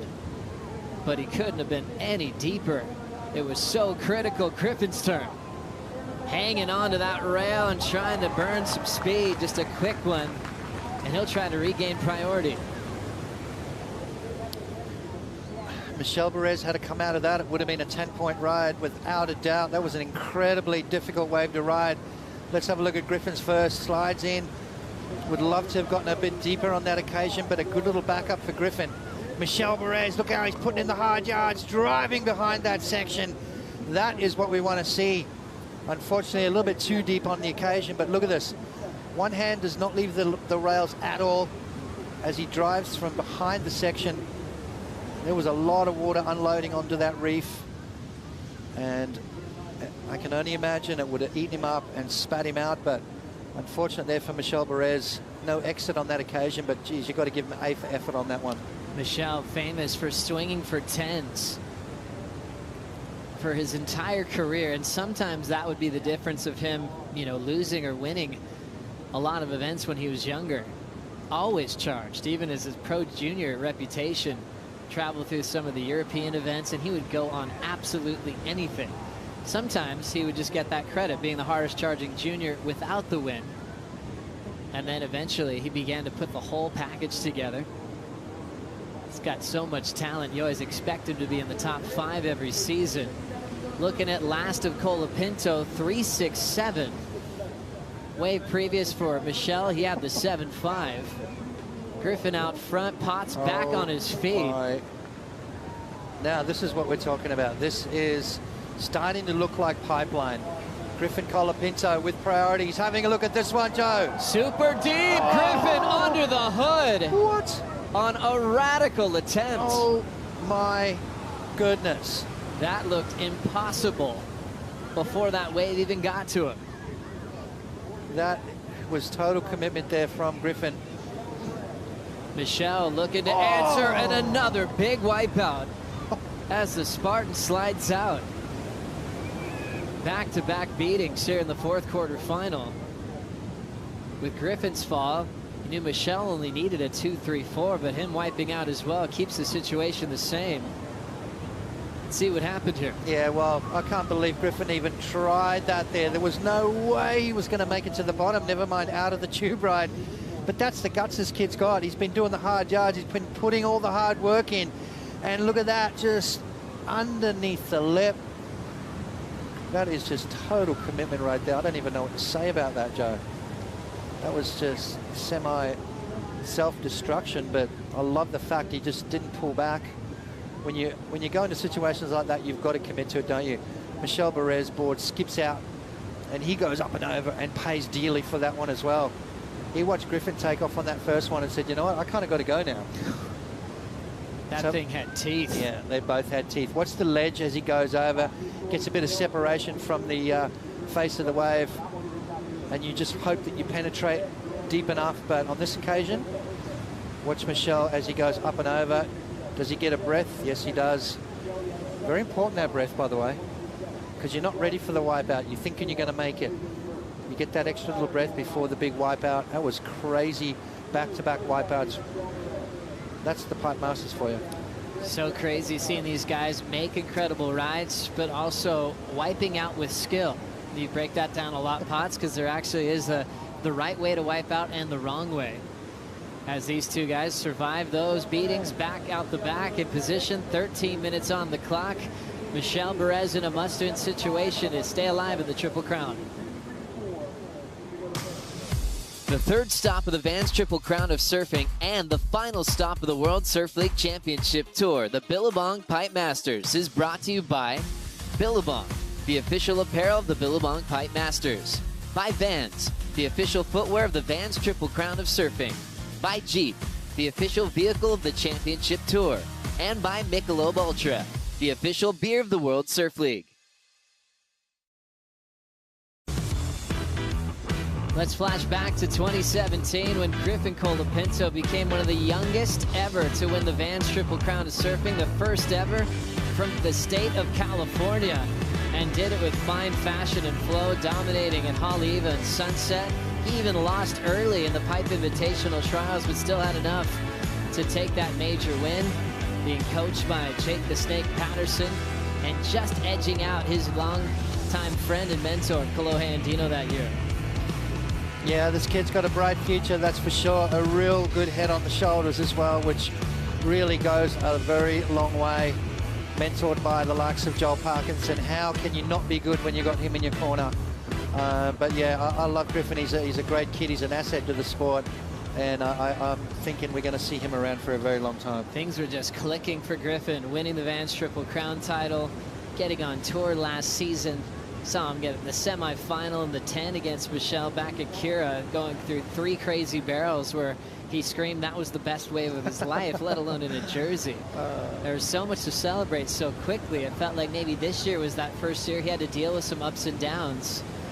And now back to a finals day appearance. Looks like everything's starting to switch on again for Griff. Yeah, I mean, he's in a good place. You know, that's what you got to do. You got to make sure, you know, mentally you're prepared. And you know, you could tell by the, you know, before this heat started, we did that little piece on Griffin, and he said, you know, I feel like I've surfed out here more than anyone has this year so far. The ugly days, the onshore days, the windy, raining, cold days, you know, you do that, you put those hard yards in, and days like this seem a lot easier. You know, if you haven't done all the homework and all the hard work, that's why Griffin went that wave. Even though he wasn't going to make it, it felt like he needed to, just to get that extra little bit of experience on how to wipe out. A pretty special surfer in Colapinto. 9:25 on the clock. The crowd is incredible here on finals day of the Billabong Pipe Masters in memory of Andy Irons. You can see everyone on the sand watching their heroes compete. Showed up this morning in the round of 16. And now we're setting up the semifinals. World #1 Italo Ferreira taking on Kelly Slater, the GOAT, the 7-time Pipe Masters champ, 11-time world champ. Looking to play spoiler in the title race. World #2, Gabriel Medina just caught past the local hero and a 2-time world champ of John Florence. And he'll take on the winner of this heat as he's fighting for a 3rd world title this season. Yeah, you know, when you see what Gabriel did in that last heat against John, a lot of the time you find, well, can an athlete reproduce that kind of performance? Kind of maybe doubt it sometimes, but with Gabriel Medina, we never doubt it. That's the scary part. There's that focused look from Italo Ferreira. Not even flinching as he gets the escort through the scaffolding to check out the lineup and to prepare for Kelly. How about you, Jerry? Yep, just rolling out right now. A lot on the line for Italo as he prepares. Let's now catch up with Kaipo Guerrero. So guys, of course, a world title on the line and a chance to go down in history. But in addition to that, the 2019 champ is going to drive away with this Jeep Gladiator, the ultimate surfing vehicle, 4 seats, a bed, 4-wheel drive, Jeep Gladiator. We're going to see who drives away with it today. Unbelievable. You look good in that, Kaipo. He's enjoying that seat, but that suits you, man. It could be Italo's. It could be another Jeep vehicle for Gabriel Medina. It's that one, yeah? 6'6"? I guess out of anyone that you might want to get a pipe, he's probably not the one you want to get, right? Not in these situations. Absolutely, Potts. A born competitor. Taking into consideration his age, that doesn't mean anything anymore. He's proved that. The experience that he's got out here, his track record, the things that he's just done today. The only 10-point ride in this event so far. I mean, Italo's going to have to work really hard. And it's not just one of those years where we've seen Kelly in the past miss events and just surf and pipe out of the title race. He's got his own intentions on the line of qualifying for the Olympics.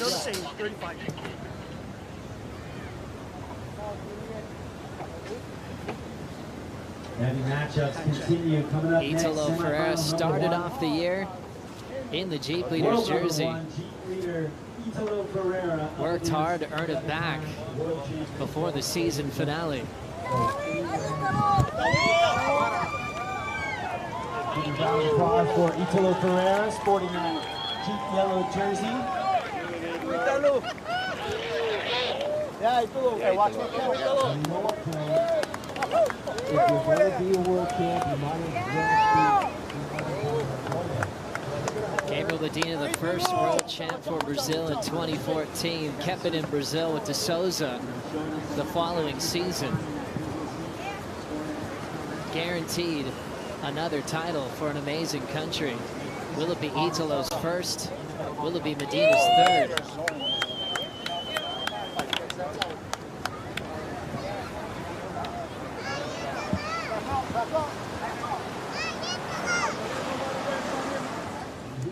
Love doing that.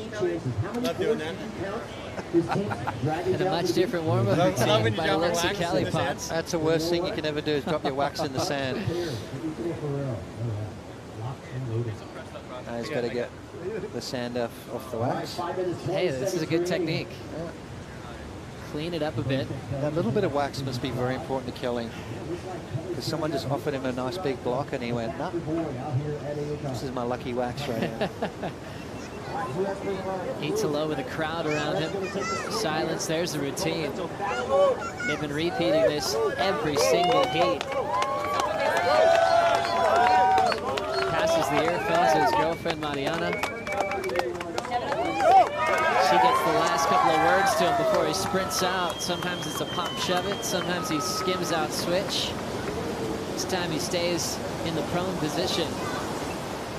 As every heat up into this point, you could say, is the heat of his life, and that just increases the further we go in the event, and the further Gabriel Medina goes as well.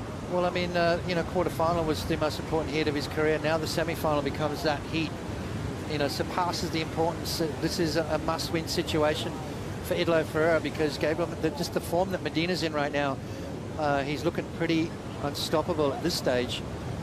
I mean, things can change in the next heat, but you know, you look at the guy's track record, and he's proven time in and time out that he's one of the best out here. Heat now, we had 7s, 8s, and 9s in the heat previous. A little adjustment in this matchup. What's your take of the criteria at the moment? Well, I did make a visit up to the judging tower just to have a word with Bertamo. You know, nothing's really changed as far as how this morning was looked at. I mean, we have elements of that judging criteria that is actually part of the entire season, but here we have a little bit of emphasis on certain parts of that criteria, and that part is the biggest and heaviest waves, the commitments to those waves, also the deep technical tube riding, and then there was the other element of that combination of major moves where we add the barrel to the finish move, what we saw from Gabriel Medina. But when you turn it to this heat that's coming up, I mean, I don't believe we've ever seen this kind of prep by both Italo and even Kelly Slater. I mean, there's a huge moments for both of them. They understand that criteria, but at this point, I think they're just going out there to get barreled, and I hope that we have a show that we've already had all day long. We're right there with you, Pete. Great breakdown of that criteria. The judges emphasize certain things at certain venues, and when you come to pipe and backdoor, you always want it to be about who's getting the deepest, the most critical, riding the foam ball with the most amazing technical ability. They've had pipe masters decided on turns in the past, sometimes a combination of both, as you saw Medina's high score in the heat before, the 9-2-3 against John. Big barrel, big air. That's that new school approach of pipeline.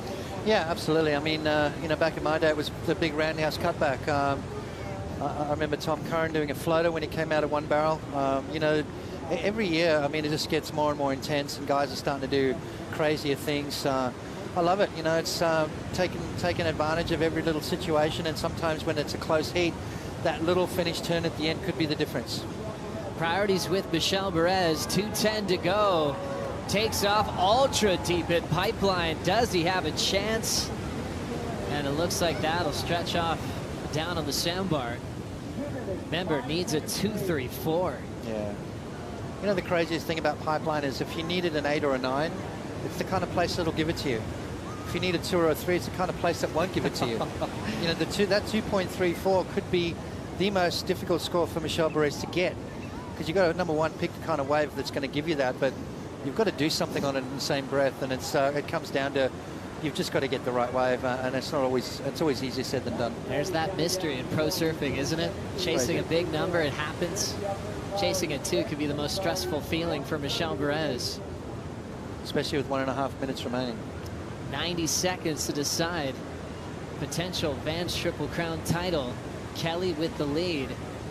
If Kelly gets it, it'll be his third title of his career in the Vans Triple Crown, but his first since 1998. Michel, a guy that just looks destined to reign, and he has come close several times to the Vans Triple Crown title, but he's ended up short throughout his career into the final minute. Yeah, this is crazy. 50 seconds on the clock. Michel Perez needs a 2.34. Sitting at the back with a 7.5, the single highest score. But as Kaipo always says, it takes two. That's right. Top two waves to move on. Michel with the high single score of a 7.5. 30 seconds. Griffin forced to use his priority. Backhand throw tail reverse incomplete. Now priority with Michel for 25 seconds to go. Yeah. I'm not seeing anything, Joe. I think it comes down to those couple of waves that, had he come out the tube, we would have maybe seen a different storyline, but it's the nature of the beast, isn't it? We've got 5 seconds, and there's a little wave. Needs a 2, 3, 4, and that's not going to do it. Big congratulations to Kelly Slater, your 2019 Vans Triple Crown of Surfing champion. As you see the heartbreak there, chasing a small 2-ranger, Colapinto gets the win and will take on Gabriel Medina in the semifinals here at the Billabong Pipe Masters. Tough one to swallow for the Spartan. Kelly adds a 3rd title, his first Vans Triple Crown of Surfing title since 1998. Semifinals time, down to the final 4, ready to decide a world champ and a Pipe Master. We'll bring in Ronnie and Barton for the call.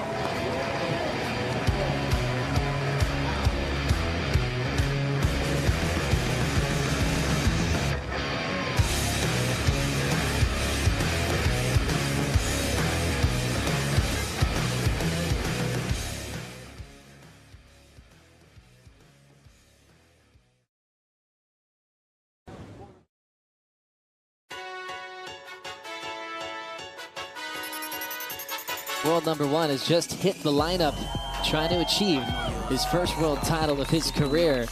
The yellow Jeep leader jersey is one of the best things I can imagine. He's in probably the best headspace he's ever going to be in. The biggest challenge, I think, is going to be my mind, for sure. If I can control my mind, I can do anything. Italo on fire, Ferreira getting spit out. I'm ready. I'm ready to do this, and that's why I dedicate myself every single day and wake up early and pray, and I think this is good to get all the energy and get this. The Jeep leader, Italo Ferreira, coming off his best performance so far at the Billabong Pipe Masters. One of the better scores of the quarterfinals. He wants to repeat that here against Kelly Slater. This is going to be a monster challenge. Italo hasn't had a victory here at the Pipe Masters. He's on his way to his best ever finish. Slater, 7 victories, surfing in the event for the 27th time. Ronnie Blakey with a man that finished in the top 4 8 times and won a world title in '88. Barton Lynch, good to see you again. Great to be here. Nervous times. There's been so much going on today. It's nerve-wracking. Italo Ferreira gets the opportunity again to set the pace here. We know that Gabriel Medina already has to make it through to the final to keep his world title hopes alive. Italo wants to be there. Always a good chance with the form these two surfers have carried through the back end of the year, or at different stages of the year, that they'd be right in this position, still in the final 4, having a shot at a Pipe Masters win as well as a world title. Yeah, and I suppose there was, if you could look at the entire field, this guy right here, Kelly Slater, may be the guy you would dread the most. There's been enormous momentum and energy underneath, and this was straight off the buzzer, Ronnie. Yeah, Italo getting trapped inside this one, really deep. It stretched out and pinched on the face. Slater behind him. Yeah, 0.83 for Italo, and I thought for a sec that he was going to come out of that, Kelly, but unfortunately not. A 1.03, so a tiny advantage for Kelly on that opening exchange. You were touching on Kelly and the challenge that he presents here for Italo, despite the fact that, you know, Kelly hasn't been collecting big heat score totals on his run to this point. He does have a 10-point ride in the bag from earlier in the competition. Yeah, and he is in form, and I've heard him say quite a few times about feeling it and how he is consistently he starts to think about a situation, starts to consider it not being right and feeling uncomfortable with it, and then using his mind, that discipline in his mind, to just bring it back to a nice, happy place, and then things click when he's in that place. And we heard this man here, Italo Ferreira, crowd favourite. Everybody loves him. He's such a wonderful bloke, and he's so well deserving. But we heard him talk about his mind too, and the part that plays in him being successful here. Two guys who have just got amazing control of their head and what goes on in there, and using it to create amazing performances like the ones we've seen this year. Kelly Slater, without priority, having a look underneath. Yeah, eyeing something off on the back door here. This way, bowling up quite nicely. Slater locked in, the wave spits, and he doesn't come through this one, but has that knack for finding those magic insiders, and wasn't too far behind. Italo now gets an opportunity. A cupped out pipe wave, and he gets spat out. A low road exit straight on the rail, and an opportunity to attack the lip here as well. Just having some fun on the end section. So that little exchange will work out quite nicely for the Brazilian. Beautifully. He was deep there. There was that moment in time where I went, is he coming out? Because it looked like he had it, you know, pretty much had it in the bag. But then there's that moment as we see that beautiful empty one as both our competitors make their way out in the back. That one just bowled through. So consistency in the swell, rights and lefts on offer. Really even, fair playing field on offer here today. This morning wasn't quite that way. It's pretty inconsistent this morning, but now it's really turned on. And that wind adding an element of challenge for everybody. Replay of Kelly's right here. Drives up into it. And you can see that that foam ball was just a little too long to project over. Italo, on the other hand, going toward pipe. Nice barrel ride and a couple of extras on the inside. It looked like on the bottom turn, as we see this angle, this is what I want to see. See this bottom turn there, kind of drives into it. You think he's too deep. This is going to be a great score because he was right there on the foam ball, as critical as you could possibly be. He could not have ridden that wave anymore or got any more points out of that wave. You see that the time he took before he got that little bottom turn just there, and then there was a pump. That was a fine line between make or no make. And in this moment of absolute glory, it's all on the line here for this young Brazilian. His dreams are on the line, but he managed that pressure perfectly. Great start for Italo. Full-blown wide out inside that barrel too. There would have been a moment there where Italo was just running on pure feel and his knowledge of what's unfolding inside that barrel on point. He found that exit quite nicely, and we're waiting on the numbers to come through. But Pete, as we wait for those numbers to come through, a missed opportunity for Kelly. In a huge way, Ronnie. I mean, he went right on a wave that didn't look like it was going to have great opportunity to it. You saw it shut down pretty quickly. You always never know with Kelly, but as soon as he was caught inside and realized and watched that wave go unridden, that bigger one, he knew that that was a huge mistake. Matter of fact, I think he even gave himself a good little crack to the head, and he's on his way back out now. But so ultimately, this is where he's got that test of that stress of being able to figure out a way to keep himself in that happy place and compete from that happy place and not get frustrated. Numbers coming through for Italo now, Pete, 8.6. Oh, what a start. And Kelly Slater's going to be up against it here, chasing an 8.41. We've seen him turn around solid leads before. That heat with Jack Freestone, it was a masterful display of competitive strategy. And the management of time, and it needed a small amount of good luck to go your way as well, and it went his way. But you've got to put yourself in those positions to have that opportunity. And Kelly obviously disappointed because, you know, he went an earlier wave. There was potential in that right, and it looked like there was a moment of confusion as he paddled in, right or left, which way do I go? Decided to go the back door, and unfortunately didn't come out. Advantage there for Italo. Slater after a number now to get back in front.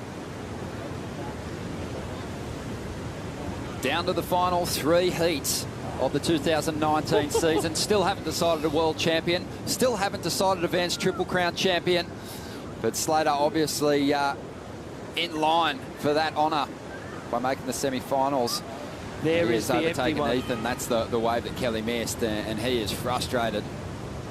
Just need a little more patience. It's early days, and obviously you want to try and get scores underneath the priority of your opponents. But if there's set waves and enough of them, then that strategy kind of goes out the window because you rather wait and get the sets. Kelly just realised he made a mistake on that front, just sitting there looking at it. That was one of those rides that could have easily gone well above the 8-point excellent range and into the near perfect. Really, it was a beauty. Slater just, you can tell he's regrouping, trying to clear his head here at the moment. But I'm sure for a 7-time Pipe Masters champ, seeing a wave like that and a heat you're in go unridden, it's going to hurt a little bit. Oh, it's going to hurt. And you know you've made a mistake, and you know, as professional surfers, you spend a lot of time losing. There's only one winner each event, and so you've got to get used to dropping that baggage, that emotional problem that you've created for yourself as quick as you possibly can, and Kelly's a master at that. Let's get caught up with our last semi-finalist here at the Billabong Pipe Masters, Griffin Colapinto with Rosie Hodge. Well, Griffin, equaling your best results of the season going into a semi-final. I mean, how good does it feel to hit your stride and make sure that you really cement your place for next year? Yeah, it feels great. That was a crazy little heat right there. Got scrappy at the end, Michelle only needed it too. And I was like, oh wow, this is going my way. So I feel like this past back half of the winter is just everything's been going my way, and I really am enjoying it. And coming up against Gabriel Medina in the semi-finals, what can we expect? I know that Gabriel's really good out here, and I think I just need to be as smart as I possibly can. And I think that should be able to get past him. Are you going to change anything going into the semis?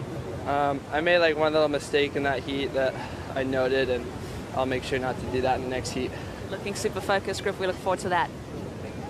Thank you, Rosie. Griffin Colapinto, what a way to finish the year, and now has the ultimate challenge here, because Gabriel Medina's been the most consistent performer on his run through this event. He's been putting up very solid numbers. Just the one very low-scoring heat, and that was against Caio Ibelli earlier today. But 23 minutes remaining here. Italo took a ride during the interview, didn't turn it into anything. He got sold a lemon by Kelly and bit and took off and gave the priority to Kelly. So now Italo's got to turn things around in his mind. Slater with priority, chasing an 8.41.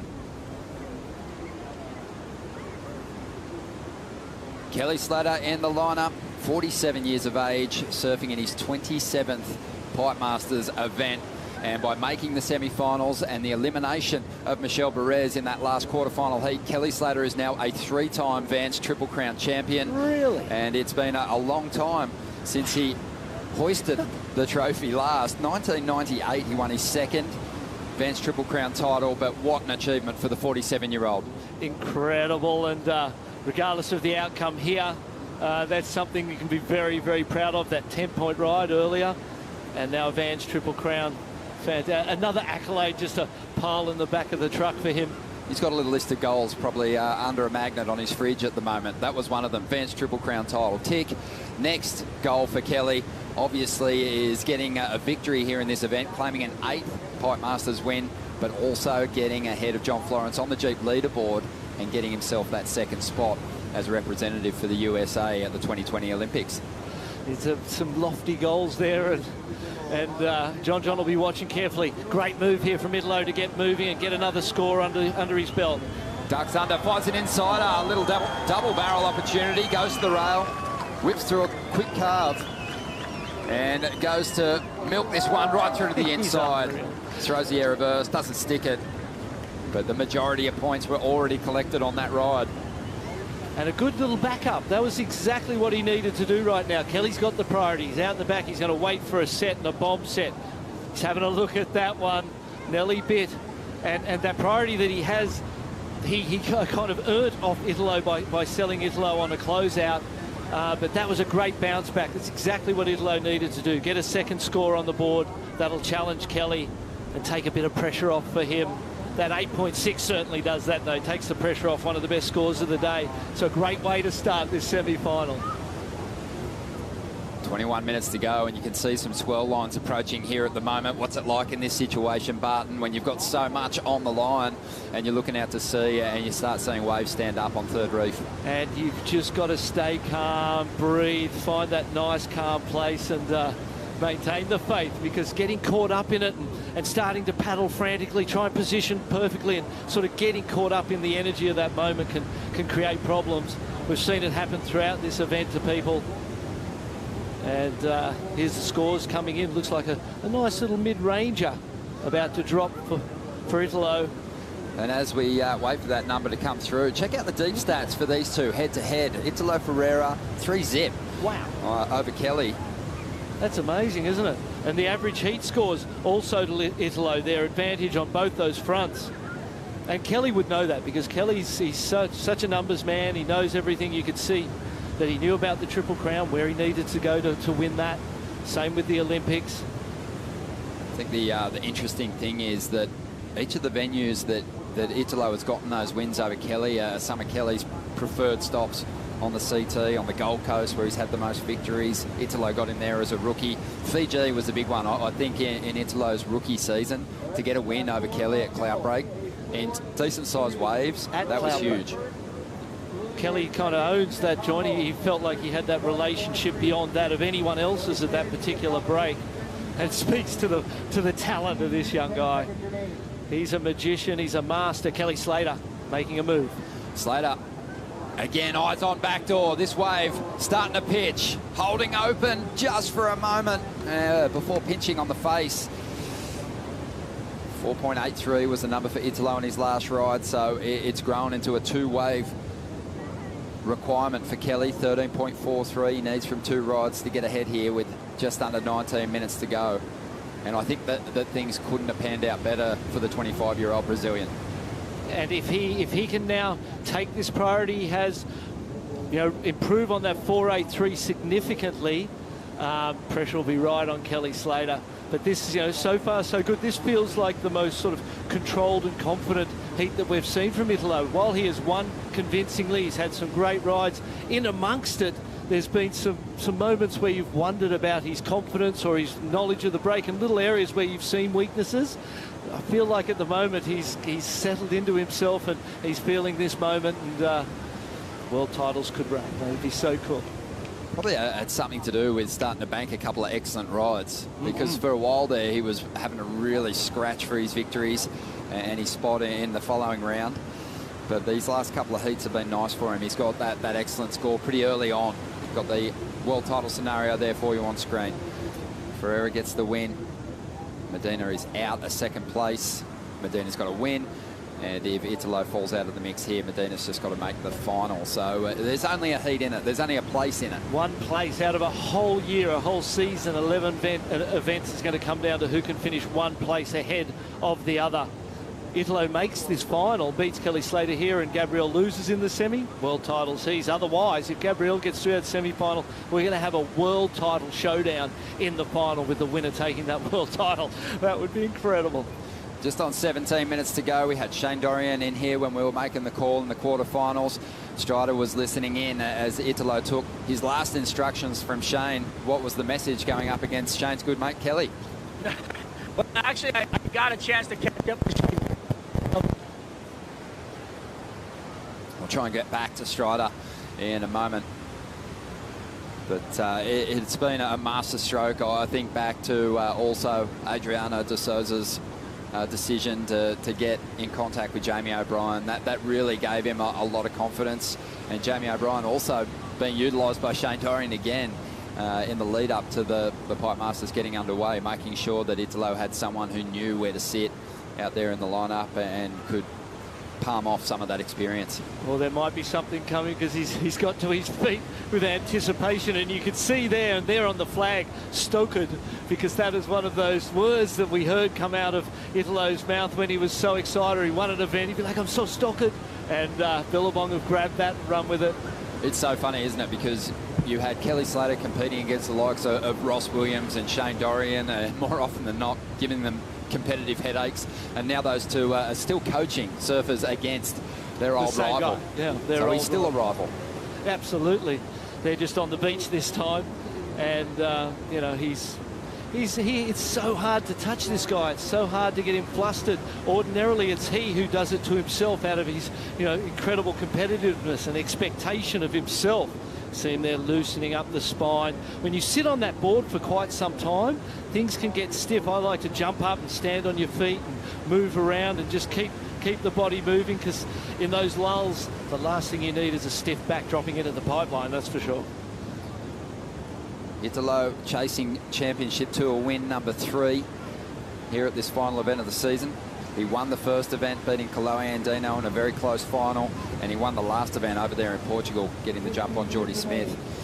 Kelly Slater, he hasn't had a victory since Tahiti 2016, but this year he's had plenty of highlights. I thought his surfing in Bali was awesome this year. Started to throw down that trademark Kelly Slater carving slash, and it scored really well for him. Yep, absolutely. And then here in Hawaii, in the Triple Crown, he had some good heats at Haleiwa, had some good heats at Sunset, built some momentum that has meant that he's won the Vans Triple Crown. So that's congratulations to Kelly on that victory. But I'm sure he's got his sights on other things. And it's funny because there was a while there where, you know, I think as you know, long-time fans, you can't help but question Kelly's decision to stay on tour or when he's going to retire, because we've seen Mick Fanning, Joel Parkinson in recent times, CJ Hobgood, other world champions step away from the sport. And Kelly, even the same year Joel announced his retirement, said he was going to retire at the end of the 2018 season. But obviously injuries kind of kept him from putting together a full campaign. So he felt he had unfinished business, and this year he's put together a good year. Then the Olympic qualification story came up. So he had other goals that just kind of kept luring him towards another season on the CT. The Olympics has been a definite motivator for a lot of people. But it will be interesting to see what comes after this event, whether he wins or whether he doesn't. I just can't. So I can't imagine him retiring. He's those champions you mentioned. He started his career before them. People have come along after Kelly Slater, had their whole career. Hold on, things are getting a little messy and tangled up there. Kelly on the back door. Well, Slater drives around that first section. It wasn't really throwing open, and he's not going to generate a number out of that one. And he's not going to get a bite from Italo Ferreira either. The old wily fox was just right there trying to see if he would have a bite and try and block him, and if he could get him to use that priority and get that priority back. We're over the halfway mark, 13 minutes. So far, this has been quite a masterful, besides that one sail of Kelly to Italo on a bad wave, besides that, Italo has played his cards very well, under more pressure than you could ever be under, against the greatest of all time. You come through this one into that final, and you know, we all know how deserving he is, but you know, given that, you would feel really deserving given you've beaten Kelly Slater along the way. 12.5 minutes to go. The current Jeep ratings leader out in front, the 11-time world champion, after a 2-wave total to get ahead of Italo at the moment.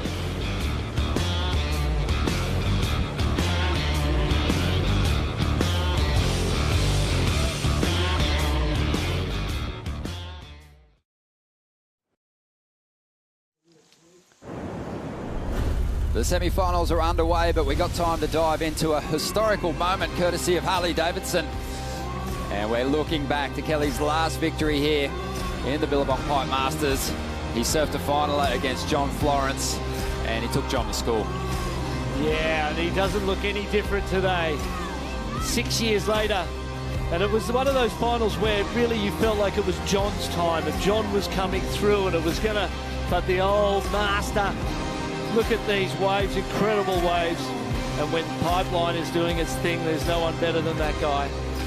2013, Slater lost the title, but won that Pipe Masters in great form and had the wave of the final, dropping out of the sky. I don't think at Pipe anyone's collected more highlights than Kelly. Just the way he's able to maintain control through those weightless drops, BL.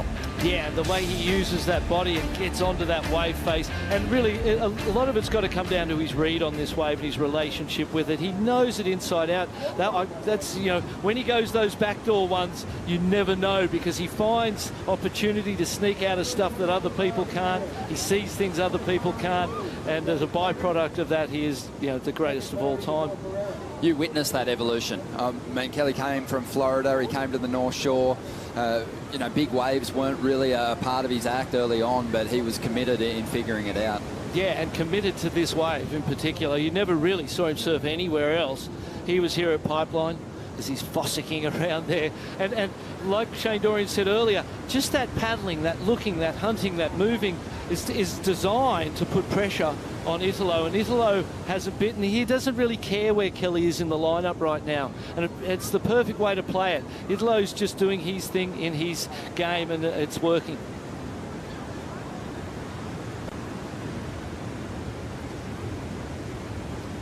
Kelly Slater, the 11-time world champion, chasing a 2-wave total of 13.43 in semi-final number 1. Italo, already an excellent score. Let's have a look at the replay of his last ride. This is a backdoor wave in the break, and this is what I'm talking about. You never know. You're expecting him somewhere, somehow, to sneak out of that one. A closeout for Kelly. Luckily for Italo, let's see what happens on the left. Oh my gosh, a beautiful turn under the lip. He was literally in the tube when he did that bottom turn. Started pumping it, ran off a little too fast. So incompletions both ways. Kelly Slater now with the priority, and Italo just sitting there. waiting, doing his own thing. You see Kelly almost like prowling around him, just waiting for a look, waiting for something. Just hanging right there in the periphery. Just being seen is sometimes enough to put someone off their game. Well, and Kelly once said to me, he goes, I can't do anything without it being a mind game. I can't say hello to someone. I can't go and walk somewhere without people trying to dissect what kind of a strategic move it is to have an impact. He might deserve that reputation because he kind of created it, but he's always engaged. I'll tell you, you don't even need to be a competitive rival to feel those mind games. Yes. 8 minutes to go. Pete Mel up there on the VIP deck watching things unfold. Italo got off to such a fantastic start, Pete, but we've seen Kelly turn around some big leads already today. Yeah, it hasn't even been an hour and a half, has it? You know, I made my way up here to the Red Bull Athlete Zone off of the deck just to get a vibe of what's going on here, and it's quiet. Everyone's got their eyes peeled on the lineup. A lot of this camp here within this area is about looking for Italo, and you know, everyone's hoping as he drops into this one, finding himself a good backup score, because that excellent score he already has is a nice one. You think about today's scoring, it's been those heroes and zeros, and Italo has been able to get those heroes and see if he can get another one and get his chances for a first world title. Oh, definitely looking for something special out of that rider. It felt like it was a smaller wave button. He's trying to get rid of a 4.83, and he just handed priority over to Kelly. You'd be better off, you know. I think now when he gets back out in the back, because the longer you wait, as we see him have to bail underneath that one. Powerful, strong pipeline wave on the head. But yeah, you know, I think at a point it felt better to me when he was sitting and he was waiting with a deliberate purpose. And regardless of handing the priority over, you've got to just get back to that. There's only 6 minutes and 45 seconds on the clock, so you've done so much of the work, and it's patience at this point. You're not going to put pressure on Kelly by going waves that he doesn't even want himself. So he needs to just sit, camp up near Kelly, and if the opportunity to sell Kelly on something because he looks interested and get that priority back, that's first goal. Second goal, if there's something Kelly doesn't get, build on your 4.83 and put more pressure on, and otherwise wait till you've got that priority and bank something that's really good and seal the deal. Special achievement. We mentioned it already. Kelly Slater wrapping up a third Vans Triple Crown title by making it through to the semi-finals. Michel Perez failed to progress past the quarters, but the other big goal that he has is to make that Olympic squad for the USA to head over to Tokyo next year, and we'll see surfing for the first time in the Olympics. And if he doesn't progress through this semi, John Florence will provisionally qualify and get that position. And interesting, just to go back to Griffin Colapinto's interview with Rosie, he seems steely, seems very focused, strong. And then you think that he's a Billabong team rider who has been staying in the same house for the last month with Italo.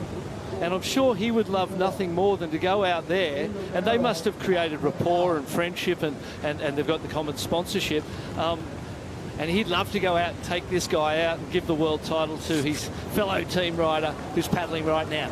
Italo lining up an insider. This is without priority. Ducks under it and still gunning.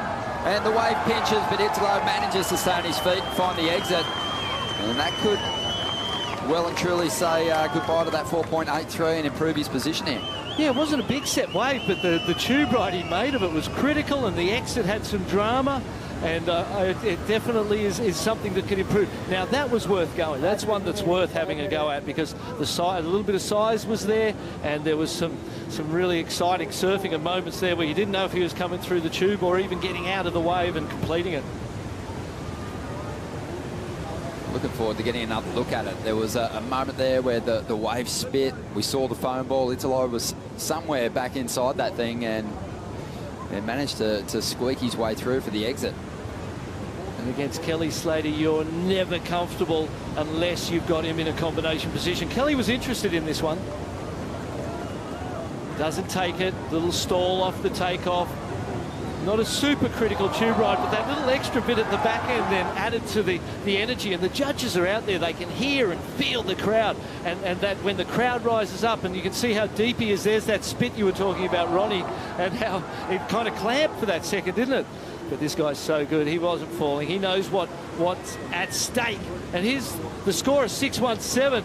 Kelly Slater is in big trouble right now with 3 minutes and 50 on the clock. Well done, Italo. Great play to improve on that 4.83 to the 6.17 without priority was fantastic.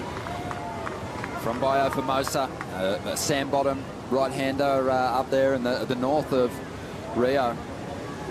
And he has just been a revelation. Just brought such an exciting brand of surfing to the tour. And it's just been incredible to watch him collect highlights, but also see surfing evolved in heavier waves. He was impressive immediately as a rookie at some of the heavier destinations on tour, but this year at the box, we spoke about it earlier, Barton, rode one of the waves of the year, and you know, it's helped him, I think, build confidence for this big title showdown. Yeah, to me that quite possibly could have been the ride of the year. Obviously there's been some incredible rides throughout the year, but that one was so critical, so late. His first wave ever at that location, first wave in the heat. So that was about the only thing that prevented it from being a perfect 10-point ride. Kelly Slater's now looking for 14.77, so it's a two-wave situation. He needs two scores. He's only got the 1.5 and the 103, so it's a very, very strange heat for Kelly, and I suppose the choice to go to the back door, look for the right-handers. With the north wind, it's kind of blowing across the face and across the lip, and it's kind of cascading that down, where on the left, it actually blows into the left a little bit and can open the left up. And so Kelly might have been better served to have a little more focus on the lefts in this particular heat. As time's ticking down, it feels like our front runner and world title contender's going to get his way through to that final and be one step closer to his dream of winning and being the world champion. You see the smile on his face there, talking to Kelly. Kelly looks like he's dropped his guard, and he might even consider that this one's done. Well, he won't concede until that final hooter sounds, but I think the indication that Italo is feeling comfortable is he's starting to engage in conversation with Kelly. I'm sure that Shane Dorian was instructing him, no, don't buy into the conversation. Don't even look at him. Don't even look at him. But just under 2 minutes to go here. And this is a massive scalp, a massive victory for Italo on this run through this event. He has faced some big challenges, but none bigger than Kelly Slater. No. Yago Dora presented a big, I think, a big heat. Put up a good number of his own. Italo responded well, but to go out there against Kelly, you're up against it mentally before the surfing even begins. Well, you know he's never out. He can always get you, and that he's going to be playing that game on a multitude of levels. And you might even know what some of those levels are. I mean, he's so deep involved and entrenched and experienced. He is the master craftsman at this game, you know. Yeah, anything can happen in these championship tour heats, but when we looked at the draw and you looked at the matchups, it's been looking like it was heading towards an Italo Medina final. That could change, obviously, with the second semi around the corner, but it felt like their biggest challenges were for Italo right here against Kelly Slater and for Medina against John in the quarters. So it's interesting to see it all playing out. Griffin wants to upset things, obviously. You've been praying for it, eh? You've been... Not necessarily praying for it, but they've been in good form. Slater tucks in, gets the barrel the way, pinched hard. It tried to spit him out, but he got stuck up on the lip there. 15 seconds to go. And the greatest of all time, his campaign's going to come to an end here. Italo, he's going to ride this one through. But what a solid performance against the hardest man to beat out here at the Pipe Masters. Absolutely, and he is surf. There's the camp going up. Mariana, his partner there, heading down the beach to join him. And the pressure off for a moment. He could win this world title before the final if Griffin Colapinto can get over Gabriel Medina. Italo Ferreira on his way to his best finish here in the Billabong Pipe Masters. Semi-2 around the corner with Medina taking on Colapinto.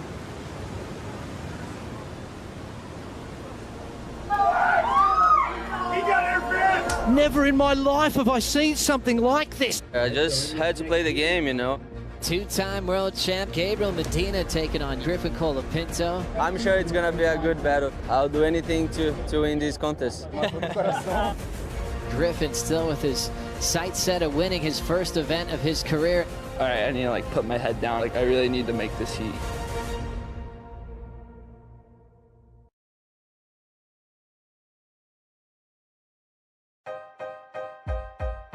This is maybe my 5th year fighting for the title. It's a situation that I'm kind of used to. I don't need recognition. I remember the 2 years that I won the title. It was a good memory. I want to do it again. I feel good. I'm feeling confidence. I'm just excited to have another opportunity. Yeah, let's do this. Gabriel Medina, a threat for the world title once again in 2019. Needs to get through this heat though. Italo Ferreira on the top side of the draw, setting the pace, getting past Kelly Slater in semi-1. And now he will wait and see if Griffin Colapinto can cause a big upset here and help dish up a world title, a maiden world title. Medina definitely polarises people. It's one of those guys that just lives right out there, doesn't hold anything back. And you heard in that play on, he talked about fighting for the world title. It's the 5th year that I've fought for the world title. So there's a little indication into the mentality that he takes into these sorts of heats and competitions. Such an aggressive competitor and right underneath his opponent here at the moment. Griffin Colapinto had a bit of a look at that one. Medina paddled around him, but still priority remains neutral. No one having a concerted paddle towards a ride just yet with 31.5 minutes to go.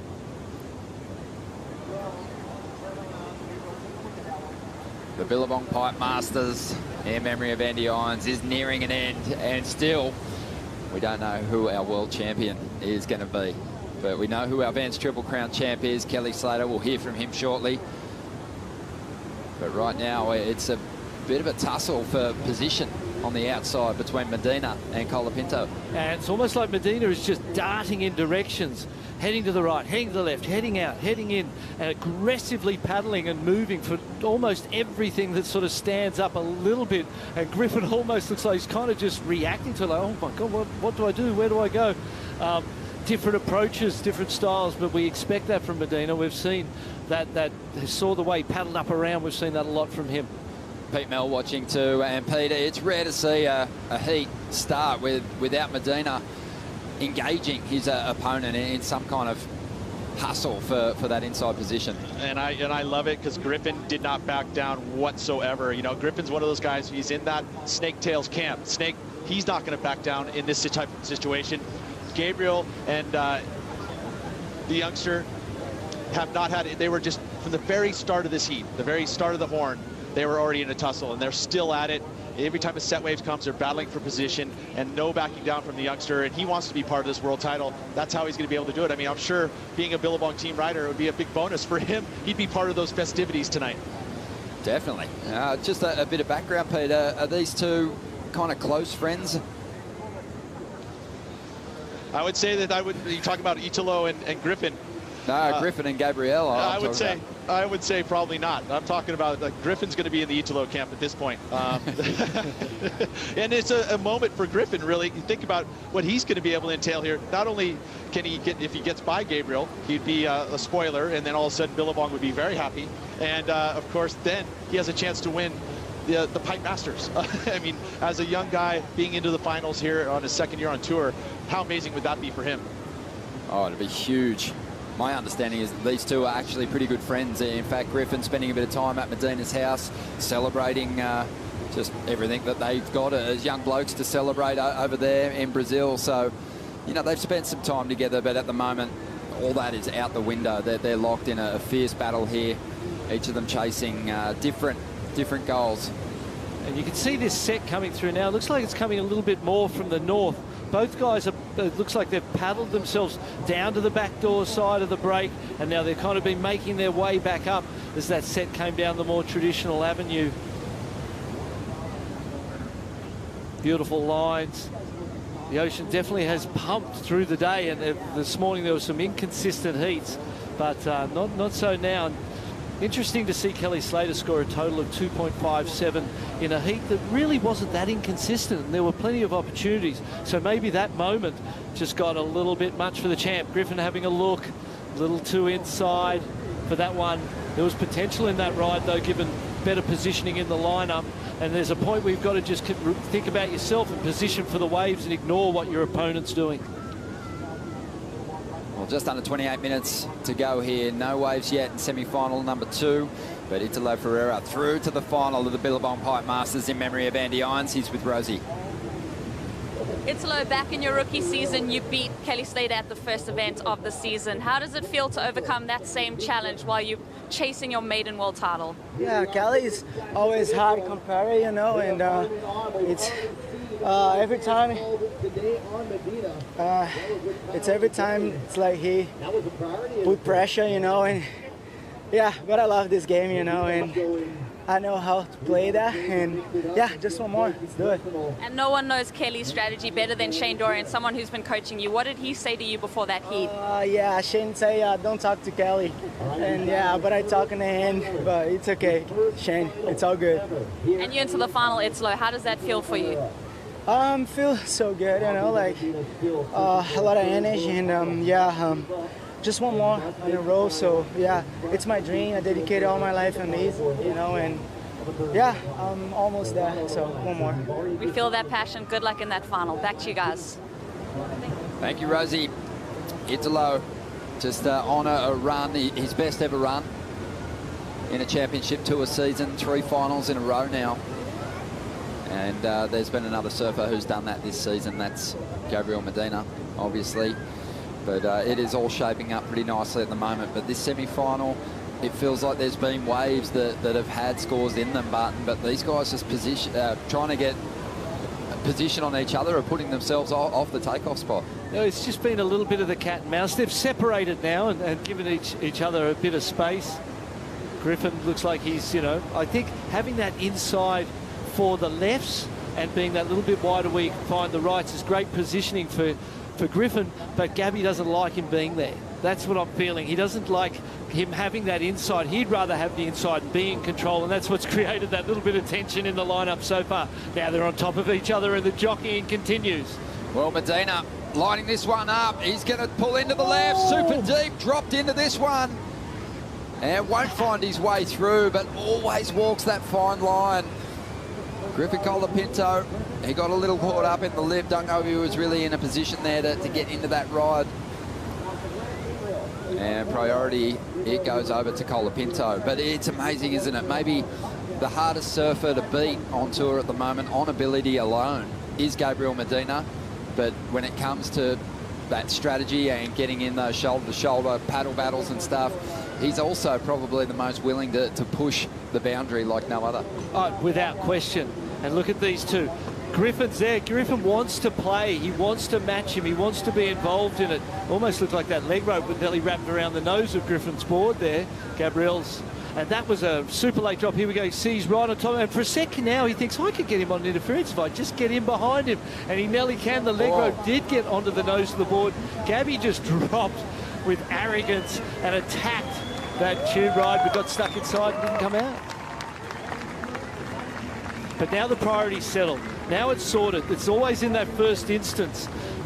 Again, you talk about Gabriel Medina. Without priority, is anyone more dangerous than Gabriel Medina without it as well as with it? He can find waves and make scores happen without it. But Griffin has won that first exchange. You look at it and you call it, what, 5 minutes and 45 seconds trying to sort out who gets priority and tussling for the position advantage Griffin, because he's got that priority. And he managed that onslaught from Gabriel, got the priority, so he's in a good position. Medina under priority now, ducks under one. Punches through the curtain. He's all quads, this guy. Has the strength to stay on his feet through that section. You mentioned earlier on, a polarising athlete, and definitely sort of splits opinion. Yeah. Do you think he cares? No, I think he's very focused on what he wants, and he's willing to do whatever it takes to get it. Here he is late, drops in, pulls into the tube. That whole section falls there, and at this point you think, well, and he forces his way through, just pushes through the back. The water angle to show better pumping and drive. You see those little pumps and drives to build speed and to get out of that one. Not going to be a massive score, but it's definitely going to be the best wave of the semi-finals so far, and give him an advantage on the scores. Whether I'd rather have that wave or the priority, I'd most probably rather have the priority. I guess when he's being so aggressive in those opening stages of the heat, and it takes 2 to tango, but I guess when he's like that, you find yourself talking about those moments a lot. I also like to reflect on the surfing. Jeffreys Bay this year, I think it's the best backhand surfing we've seen there since Occy. Occy's surfing was very timeless, but Medina took it to another level. Yep, in pretty sizey conditions. Yeah, against Italo in that final, and Italo was incredible there as well. You talk about who are the best backhand surfers in the world. It's hard to go past our two front runners in this year's world title race. Medina having a look at an inside one again, Ronnie. Yeah, tucking in there, not a lot in that way, but wasn't really throwing open. Head-to-head history between these two, favouring Gabriel Medina. Look at the average heat score, Ronnie. Average of 17.12. So obviously when they've come up against one another, Medina's put on quite a show. But it's impressive when you look at Medina getting that victory at Jeffreys Bay and then heading straight over to Tahiti, how well he can do it on the backhand. And then how well he can do it on the forehand as well in ways of consequence. And it's interesting, it's good that you brought up that final with Owen Wright in Tahiti, because Owen Wright stole that off Medina. Medina was in the lead the whole time, and Owen Wright slipped away from Medina and caught two waves in the last few minutes. Medina would never let someone slip away. And he let Owen slip away, and Owen got those two rides, and I felt like that was a moment where he most probably went home and kicked himself for letting Owen slip away. And I feel like we've seen a more competitive, angrier, hard-nosed competitor since that moment, because it cost him the Tahiti title. And since then, he has been ruthless in the water, but maybe it was because of that moment that made him kind of take that turn. A 3.67 earlier on, and now lining one up on the inside, a really high line through that first section, and finds his way through the second. The wave was somewhat tapering off, but he's just adding to that score at the moment. Griffin on the outside, set waves approaching. 21 minutes to go.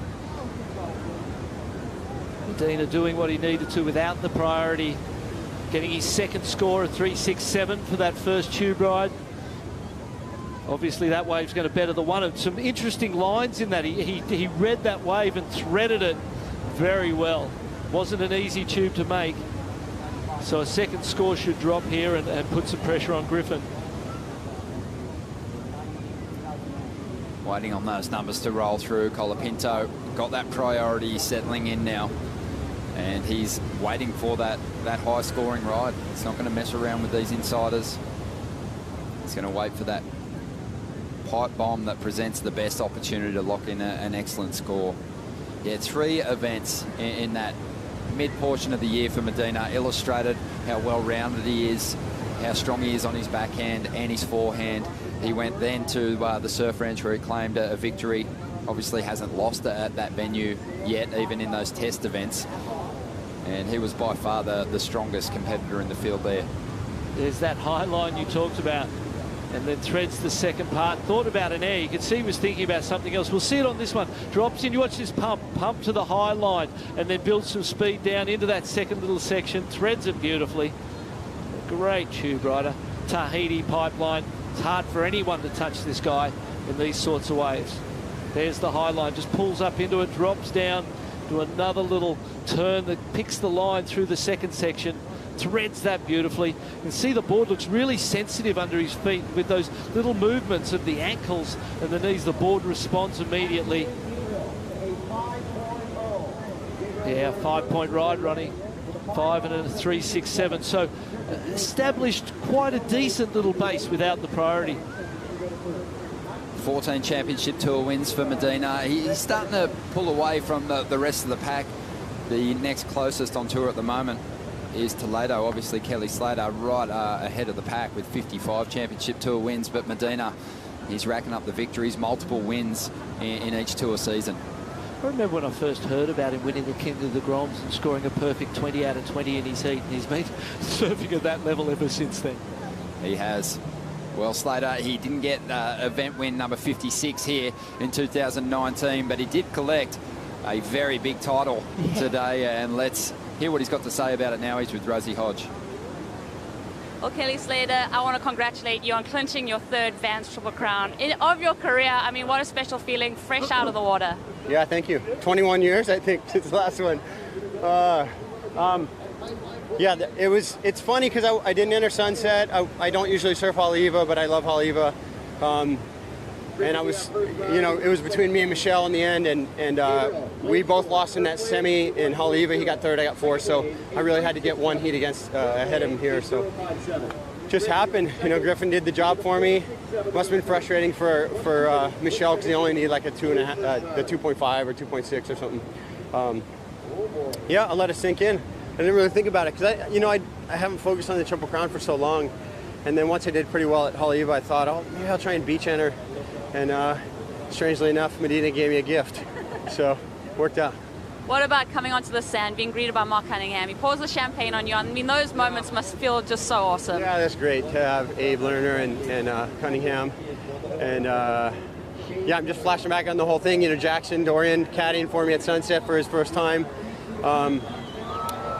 He made 10%. Yeah, it was good. And it was fun. I've had a really fun winter, and I've really been enjoying my surfs and just a lot of smiling in the water and surfing the beach breaks and just enjoying myself. It's been fun. And as we look out, I mean, obviously we've got perfect pipe right now, but this crowd on the beach that comes out to support you every single event, I mean, that's what makes this sport so incredible, the fans. The fans, yeah, and the fans here at Pipe, just, you know, it's so exciting when you get a good wave and the crowd goes crazy. You know, you hear them light up, and to be honest, you can judge what score the other guy got when you're sitting out the back and you hear the crowd. You know, like earlier, Seth got one, and I heard the crowd, and I was like, well, I know that's his family.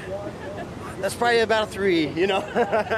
And you can kind of gauge it like that. But the crowd, you know, the crowd gets really into it, and it makes it it's a great part of this event. You know, kind of like Chopo, where you got everyone close by, but here there's just so many people from around the world, and a lot of people from Florida showed up.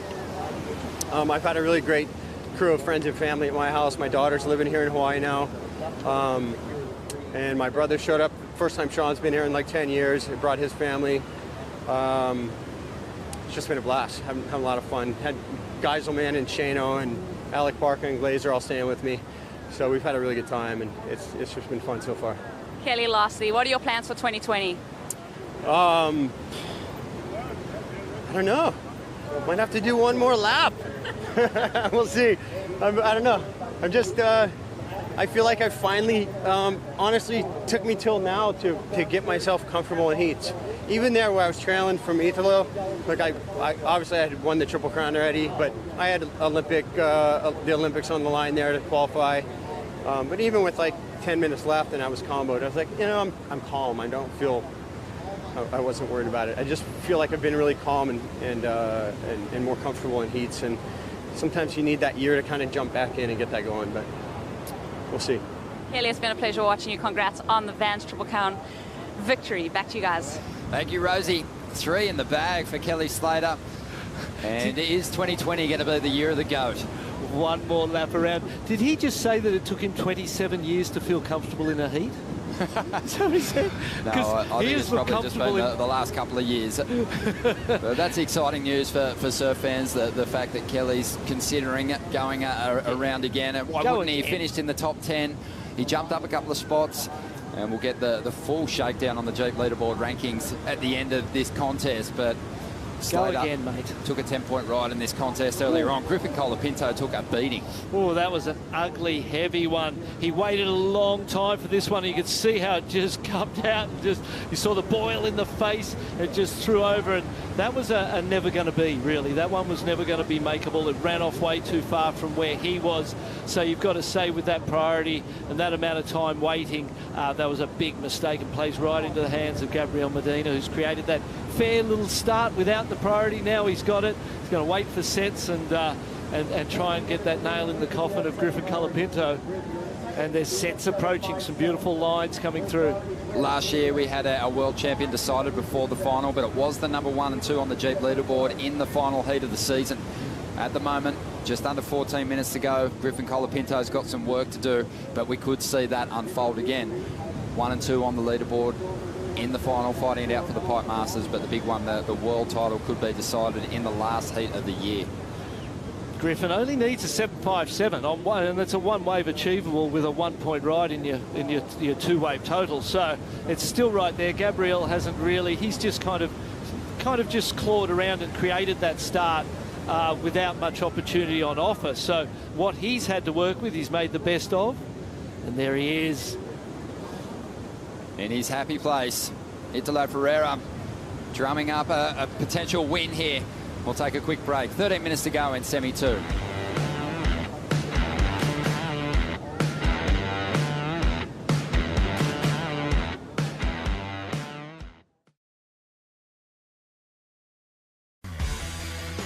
It's finals day here at the Billabong Pipe Masters in memory of Andy Irons. Here's how the heat draw is shaping up. Italo already through to the final. The current Jeep Rankings leader, Gabriel Medina, has the potential to become the first surfer since Andy Irons in 2005 and 2006 to go back-to-back. Won the world title, won the Pipe Masters here last year. Needs to overcome his countryman in the final heat of the event to make it all come true, but at the moment he's got his hands full with Griffin Colapinto. Just over 11 minutes to go here.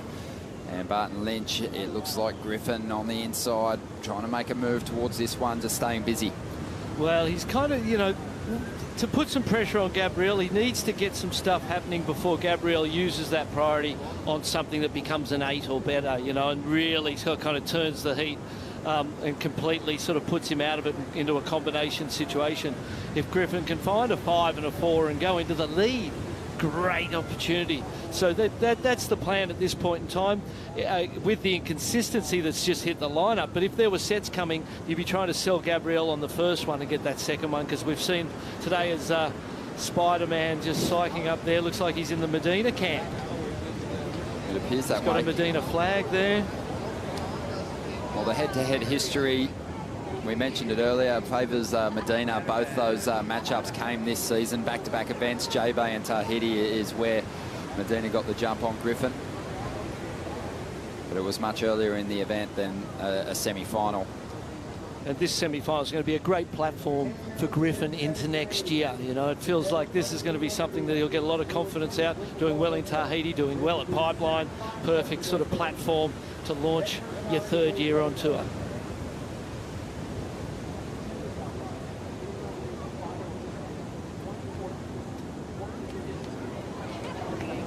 World number 2, Gabriel Medina has the lead, but you know, don't be fooled by the numbers. Griffin Colapinto only looking for a 7.57, and despite the fact this heat's been slow for high quality set waves, one could pop up at any time. This wave looks pretty decent. Medina well positioned, drops into it, hugs the wall of that wave, should find his way through. The wave spits, out he comes, and that will replace the 3.67 he had in his scoreline. You see the way I'm sitting, that's exactly what I was talking about. That's the sort of wave that Griffin didn't want him to get. Does Griffin get one of his own here? Gets the opportunity to answer, finds his way through. That'll be his best ride. It'll be interesting to see how it stacks up against the wave Medina just had. But waiting on scores for both competitors as they get back to that takeoff zone. I think it's definitely below. I think Gabriel gets the benefit of that exchange. But if Griffin's wave can match that 5 of Gabriel's or come somewhere in a bit above that, here's let's look at this one. Drops in nice and deep. That section gives him some time. The wave spits. It's in and out pretty quick, but it was a beautiful set wave. He waited a while for it. His beautiful positioning came flying out with speed. So there wasn't, and almost, yeah, like almost an arrogant little cut-off. Griffin pulls in the one behind, a little bit quicker, a little bit frothier and white water on the face, not quite as big, not quite as throaty. So I feel like the advantage has to go to Gabriel there. But that could better Gabriel's 5 and be a better score than that for Griffin. And that would be a good situation. Puts him in the heat, only looking for 1 score with 8 minutes to go. Looking for 2 scores at this point in time. Things might get a little difficult. It's just amazing seeing the way the two surfers kicked out of their rides. You can just see the strength in Medina and the way he's able to just push that rail into the face of these waves. He almost dictates terms to the conditions, whereas some other surfers, you know, they're on an edge and almost look like they could skip out at any time. You know, you mentioned that King of the Groms performance when he exploded on the scene as a 16-year-old over there in France. I was there for that event. He had 2 10s in the final against Caio Ibelli. He didn't wear a leg rope for the event. Mick Fanning won the contest that year, the CT event, and I really feel like if Medina was in that final with Mick, he would have got him at that point in time. But since then, he's gone from, you know, whippet, greyhound, to full-blown pitbull in his physique. He is such a beast these days. Yeah, he's got that strength. He's got the talent and the ability that he's had. He was as a child prodigy. He's got that strength. He's got the familiarity with this wave. And then his equipment looks so good under his feet. I don't know that anybody's equipment looks so strong and so positive underneath their feet as Gabriel's does. Even the Florence brothers Nathan and John have been working on their quads, talking about getting Medina quads. So he's got an incredible strength, and it's really exercised here at Pipe. An 8-point ride on his last wave. Griffin a 6, still in the mix, needs a 7.01. So even after that exchange, he's in a better position. Exactly. Gabriel dropped the 8. He's hoping Gabriel doesn't improve on that 5. He has got the priority at this point in time with 6 minutes and 20, but the 7's definitely gettable, and that 6 has put him in the game. He's got one score that he can keep and count on. Just needs to make sure that Gabriel doesn't improve on that 5, and with priority and a set approaching, maybe there's not much he can do about it. But he's put on a good show so far. 6 minutes to go. Set waves approaching. Pete, we knew it was going to be a big day of competition. How much of a factor is stamina going to be on finals day? I'm almost going to ask you the exact same question. I mean, it literally has to be demanding. I mean, just sitting here, feeling the energy that's happening, you would have to say it's fatiguing. I mean, there's no way that that's not going to have an effect going into this final. I feel like that mentally, the stress that's there, the physical demands of surfing pipeline at a day like today, it's all going to climax in this final if Gabriel holds on. It's going to be incredible. I mean, I've got my eyes over here on Italo Ferreira, and he is in a boxing corner. He is looking at the ocean. He is flexing. He is still willing his body with the adrenaline, everything else going on here to win that world title. And I just can't imagine what's going on in his mind. Oh, this is going to be an exceptional finish to the event. Obviously, this semi-final, it's in Gabriel's hands at the moment. He's taking off again, driving through this one. Not going to find his way through. You could see that section almost breathing, opening and closing there for a moment, Barton. Perfect outcome for Griffin Colapinto. That wave completed, doors closed, Griffin's out, Gabby's onto the final, and Italo and he are going to duke it out for the world title. With that fall, and still keeping that door open with 4 minutes and 40, where's Griffin and the paddle out? That'd be interesting to see, but it looks like Gabby may get back out the back and get, oh, maybe not, it's quite close now. Gabriel did ride the last wave, so we know when it's close. You can see Griffin kicking. He knows the importance of this priority right now. He needs this priority right now. If he can get it, beat Gabriel out there and get this priority, then the door's open. If Gabriel gets it, then he's in that position where he can sort of close things down and shut them down, and we've seen how he can do that. I've got eyes on Ian Buchanan. Well, Griffin Colapinto has his motor screaming at the moment, full throttle, trying to get back to that takeoff point. Medina, though, cutting a straighter line towards the takeoff zone, so the priority judge is going to have his work cut out. Griffin Colapinto gets it, though. Yeah, it's great priority. That's he needed that. Without that priority in 3 minutes 50, it was done, you would imagine. But now with the priority, it must have been, it's a tough decision, but with that priority, the camp look there, stoked to see him get the priority. Just the priority is a win in itself, and it creates the opportunity to go further. Without it, tough ask, especially against Gabriel Medina, who we know how he can shut heats down. We've seen that on display today. But now with Griffin with the priority, he needs that to pay attention out to sea. He needs to be focused out there, start willing it, and get that Kelly Slater mojo to bring one in and give him a chance right at the end. A couple of motivating factors here for Griffin Colapinto. Wants to get a Pipe Masters title, wants to surf in his first championship tour final. Yep. And what an event it would be to take out as your first contest. But obviously he's been here on the North Shore, putting in a lot of time in the lineup, surfing a lot with Italo. He was on that Billabong team with him, and he would love to get that job done. We've seen surfers play that hero role for countrymen here in the past. Josh Kerr got it done for Joel Parkinson back in the day. Joel was greedy in the final, though. He didn't give Josh an inch. Ended up taking the Pipe Masters title as well. Well, they say no friends in business, and we've seen that on display. It's a strange time of this one with 220. It's quiet out there. It feels like people are holding their breath, wondering whether Griffin's going to get a chance. Will he get the opportunity? There definitely looks like there's some set lines rolling in on the outer reefs here in Pipeline, and they will get here in time. So let's hope that Griffin gets a chance and we get to see this showdown in these final minutes.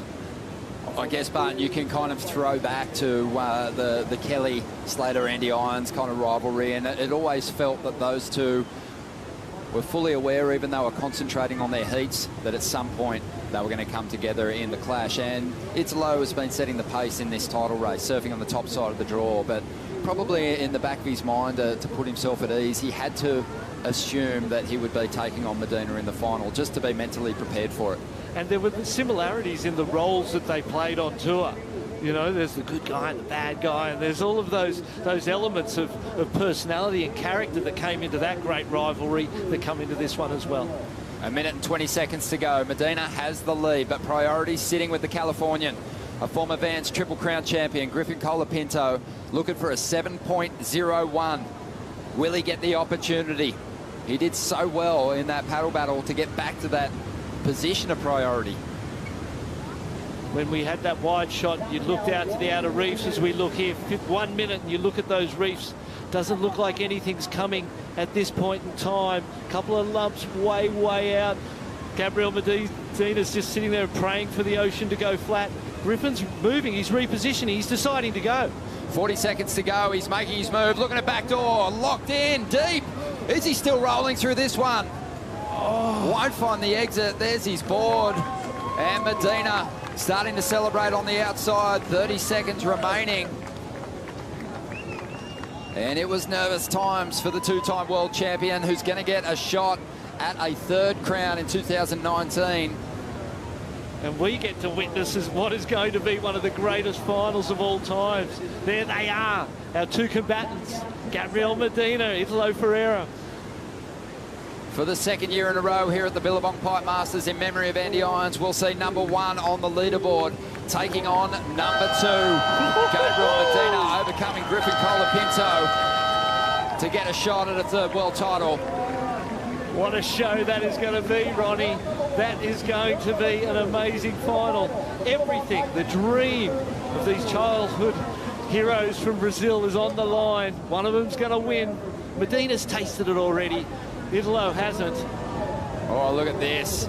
Was that a wave in? What a way to make your way in. Gabriel Medina feeling the mojo here as he gets set to take on his countryman, Italo Ferreira, in the final with the Pipe Masters and the world title up for grabs. Stick around for the pre-final show.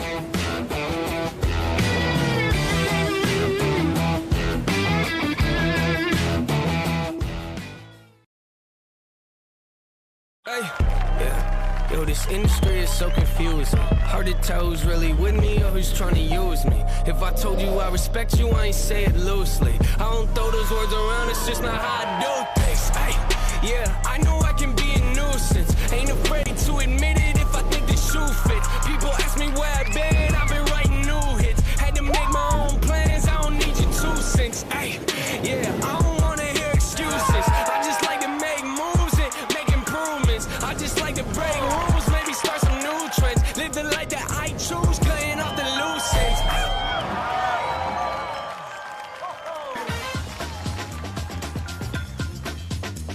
There's 1 heat remaining in 2019. It includes number 1 and 2 in a world for a battle for the world title in 2019. And this year, the title is decided in the water between the 2 best surfers of the season. All goopy foot, all Brazilian final about to start. Gabriel Medina looking to defend his Pipe Masters title and go for a 3rd world title. Italo trying to accomplish his lifelong dream. Joe Turpel with Martin Potter and Peter Mel.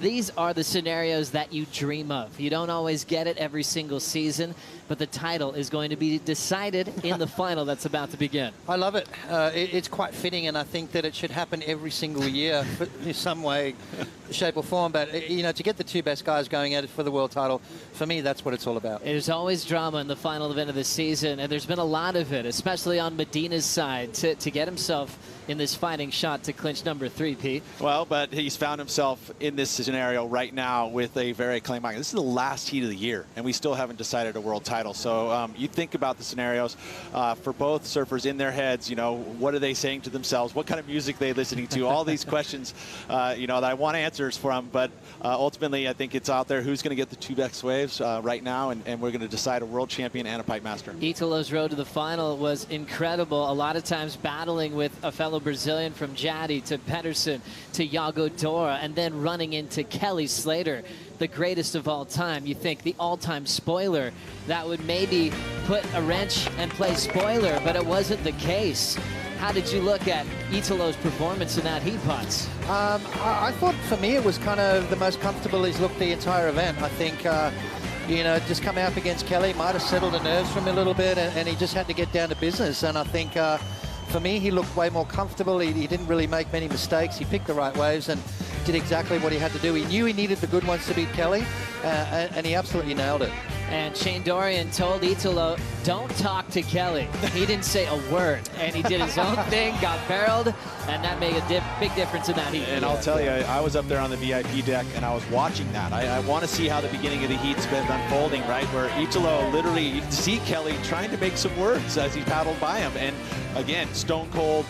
That was Italo. That's the strategy he took, and it's smart because I feel like we always talk about how Kelly tries to get into your mind, but he wasn't going to let Kelly get into his mind. And it really came down to that very first set, because that very first set unfolded. Kelly went right in the very beginning of it and watched 3 waves land on his head, and that was the 8.8. Yeah, that went to Italo. So it kind of fell right into Italo's lap in a sense. A mistake made by Kelly, and then you know, a good job by Italo not to jump into Kelly's world. Yeah, which a lot of people do.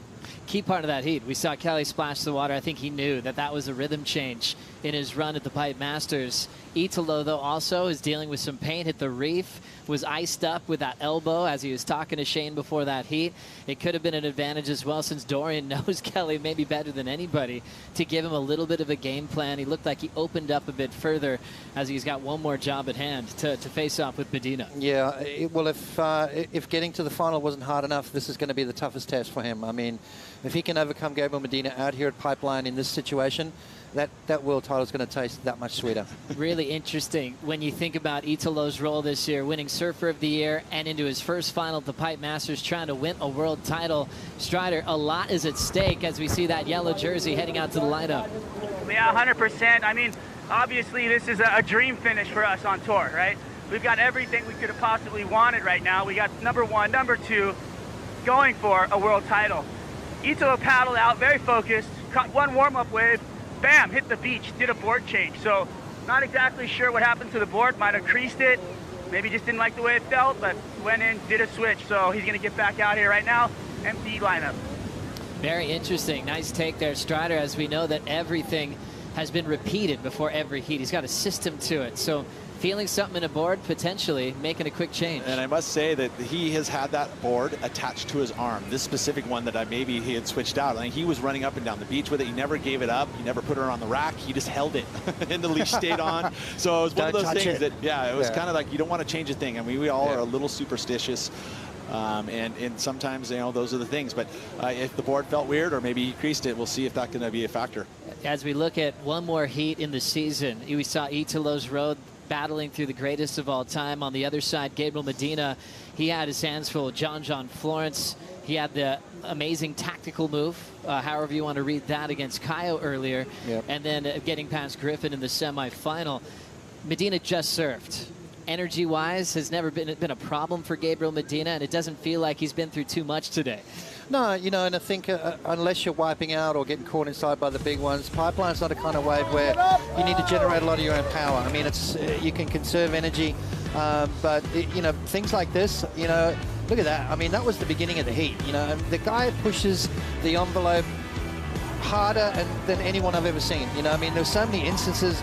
The heat with John where he kind of blocked John a little bit. I mean, there was every single heat, there's something going on with Gabriel Medina. That's why it's so exciting to watch him. You feel his presence when you're in the water with him. He doesn't mind being shoulder to shoulder, but also on the other side of that, he's got the talent to back up all that aggression. Yeah. He does, and he does have that will to win, in anything to win, and that's something that I think is so important, and that's a point of difference that he's going to be carrying over Italo Ferreira, whereas Italo just loves surfing well and has this really flamboyant kind of act to him. That's truly his personality, whereas you know that Gabriel is here to win at any cost. Medina's kind of the guy that should have been in my era, where he's the kind of guy that would run over you, run you down. He would bury you if he had to win the heat, and that's what these guys are dealing with. You know, you've got to step up to him. You've got to give it back to him. Remember, Kolohe and Dino and him had that hassle at Chopu, paddle each other, or Cloud Break, paddle each other way up the reef. he's an old school kind of guy when he doesn't mind the argy-bargy and the elbows and the rubbing of the shoulders, but as you said, he backs that up with amazing surfing. And we've seen him live well with that reputation of being aggressive and winning, and then fall victim to it when he got the interference against him in Portugal. The reason why he's number 2 in the world at this stage, heading into the final. Let's get a surfboard update with Kaipo. Hey, I got a special surprise for you guys. Check this out.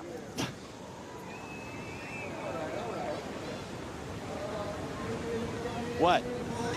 What's the surprise, Kaipo? The fire's going to begin, and we got the crowd going right now. So I'm going to save it, actually. Okay. I got more surprises for you still over here. But the energy on the beach is outstanding.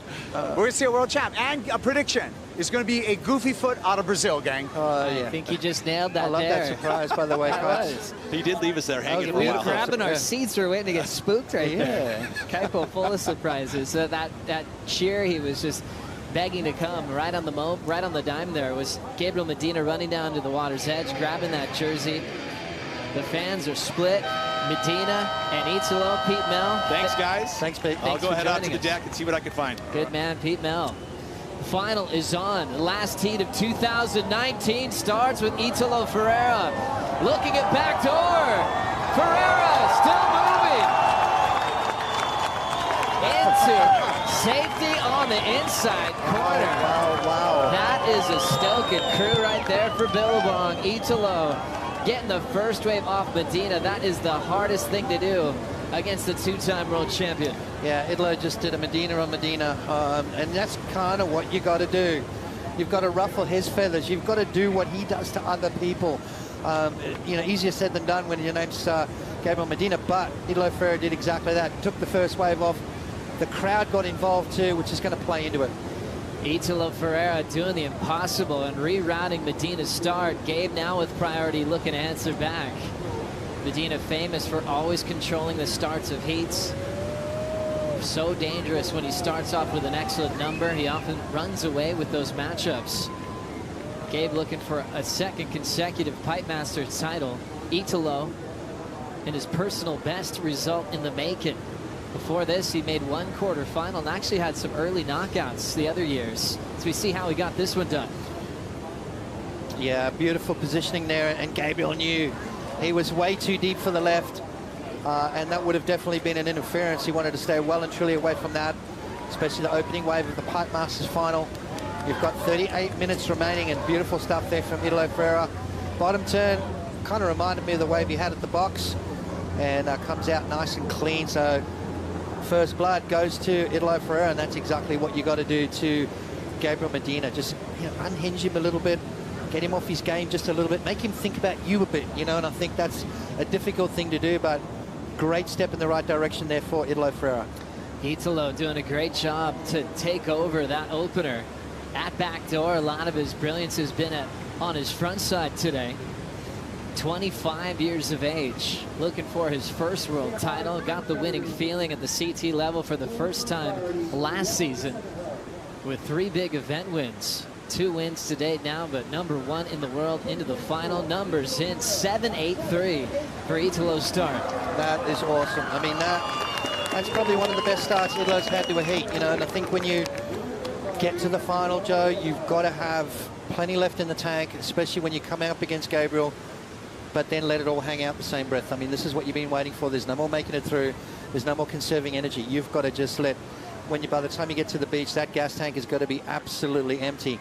A great start there for Italo Ferreira, putting pressure on Gabriel Medina straight away. Gabriel Medina takes a rare break as he pops himself back up.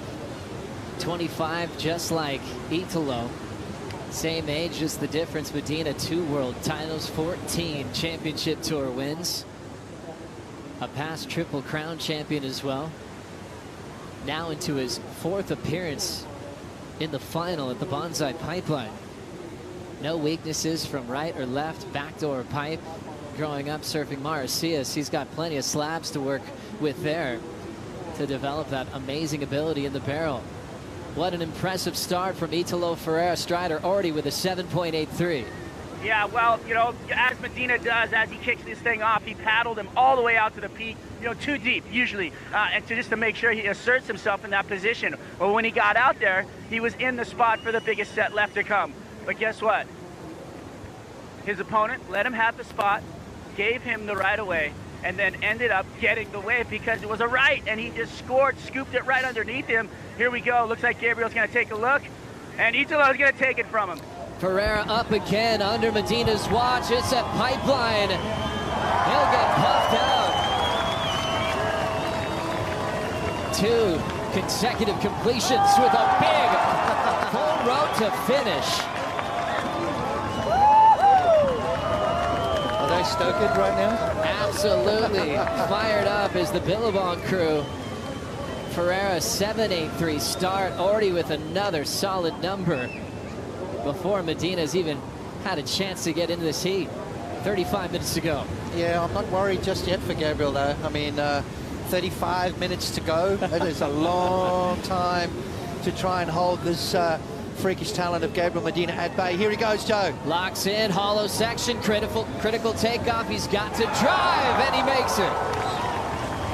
Just like you mentioned, Potts.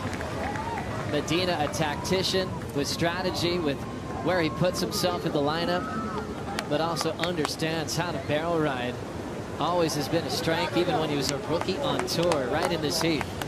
Kind of got to give the crowd factor to Italo. I think the crowd are cheering a little louder for Italo's waves than Gabriel's, but that may change as this heat continues because Gabriel's going to keep swinging. That was a beautiful tube ride there from Gabriel Medina. That's going to get him right back in the mix. It could even be the best wave of the heat. Let's have a look as he decides. Again, nerves of steel. The Iceman, but Italo for a beautiful tube ride. A quick little in and out there for him. Puts a little cherry on the top with this beautiful air reverse, but I'm not sure whether this is actually going to add too many points to that wave. Is it better than his 7.83? It's kind of right around in that ballpark. It's just a quick little in and out tube ride. Kind of needed the air to kind of push it into that 5, maybe 6 point range as he kicks out of that. Gabriel Medina, as I said, just the Iceman, nerves of steel to let that one go. Beautiful bottom turn, slots beautifully in the tube, and you see it wasn't deep, it wasn't very long, so that is going to hurt the score just a little bit, Joe, but there it is. Italo Ferreira 6.17. So needed every bit of this frontside punt, but that's Medina being so strong with selection. Able to let this wave go by. Incredible air in the flats. You're almost becoming numb to moves like that because Italo can pull them on demand. This was Medina's answer. Yeah, late drop, just sliding into it. Kind of a double section there from Gabriel. A lot longer time spent behind the tube, inside the tube, I should say, and that's what's going to add the points to this. Double pumps, it comes out with the spit.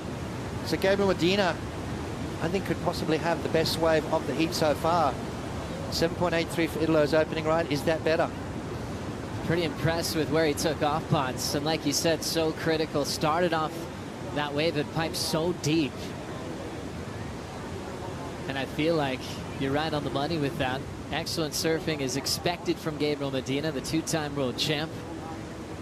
He wants to enter a new class. Medina has had a lot of goals in pro surfing, and one that he mentioned very early was to be involved in that 3-time world champ class. One of his good friends and rivals, Mick Fanning, a 3-time world champ. Andy Irons, 3 straights to dominate the world. Tommy Curran in the past. That's what Medina wants to be a part of. Numbers coming in for Gabriel just like you thought, with the 8s coming into play. Yeah, but there's also a 7.3 in play. Which is not what you were thinking. No, and absolutely you're going to talk not. to the judges like you've done your whole career. They don't want to hear from me, trust me. Numbers finally averaged out as Medina hits the jackpot, 7.77. Might not feel as good because it's not the best score of the heat, just under Italo's 7.83.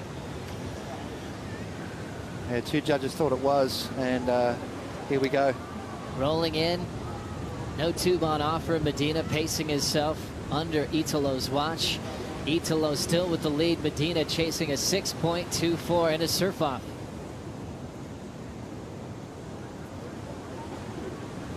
It's pretty special when you have one heat remaining. Two surfers that have been the most in form all season.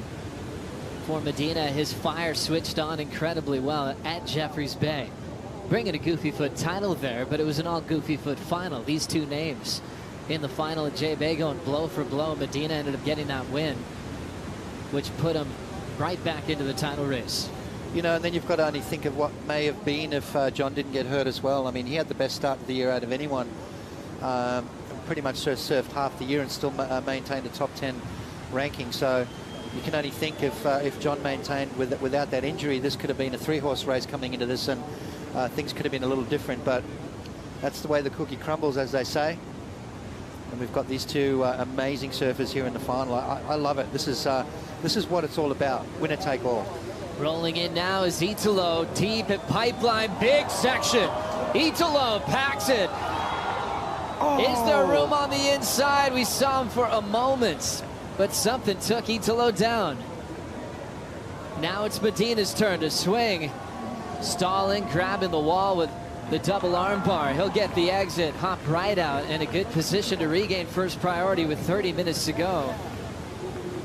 Potts on a wave where it looked like Italo did everything right to improve on that 78.3 as well. Something clipped him at the tail end.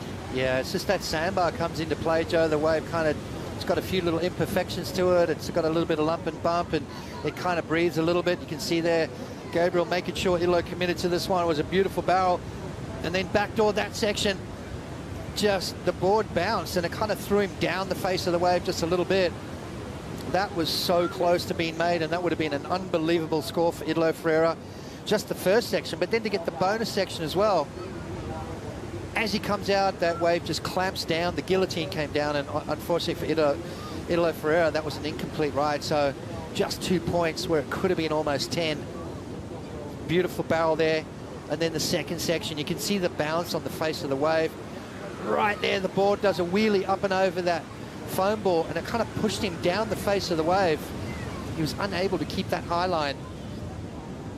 Unfortunate there for Italo Ferreira, and then Gabriel Medina just slides into a nice little backup, a 4.5. That's not going to be a keeper by the end of this heat, that's for sure.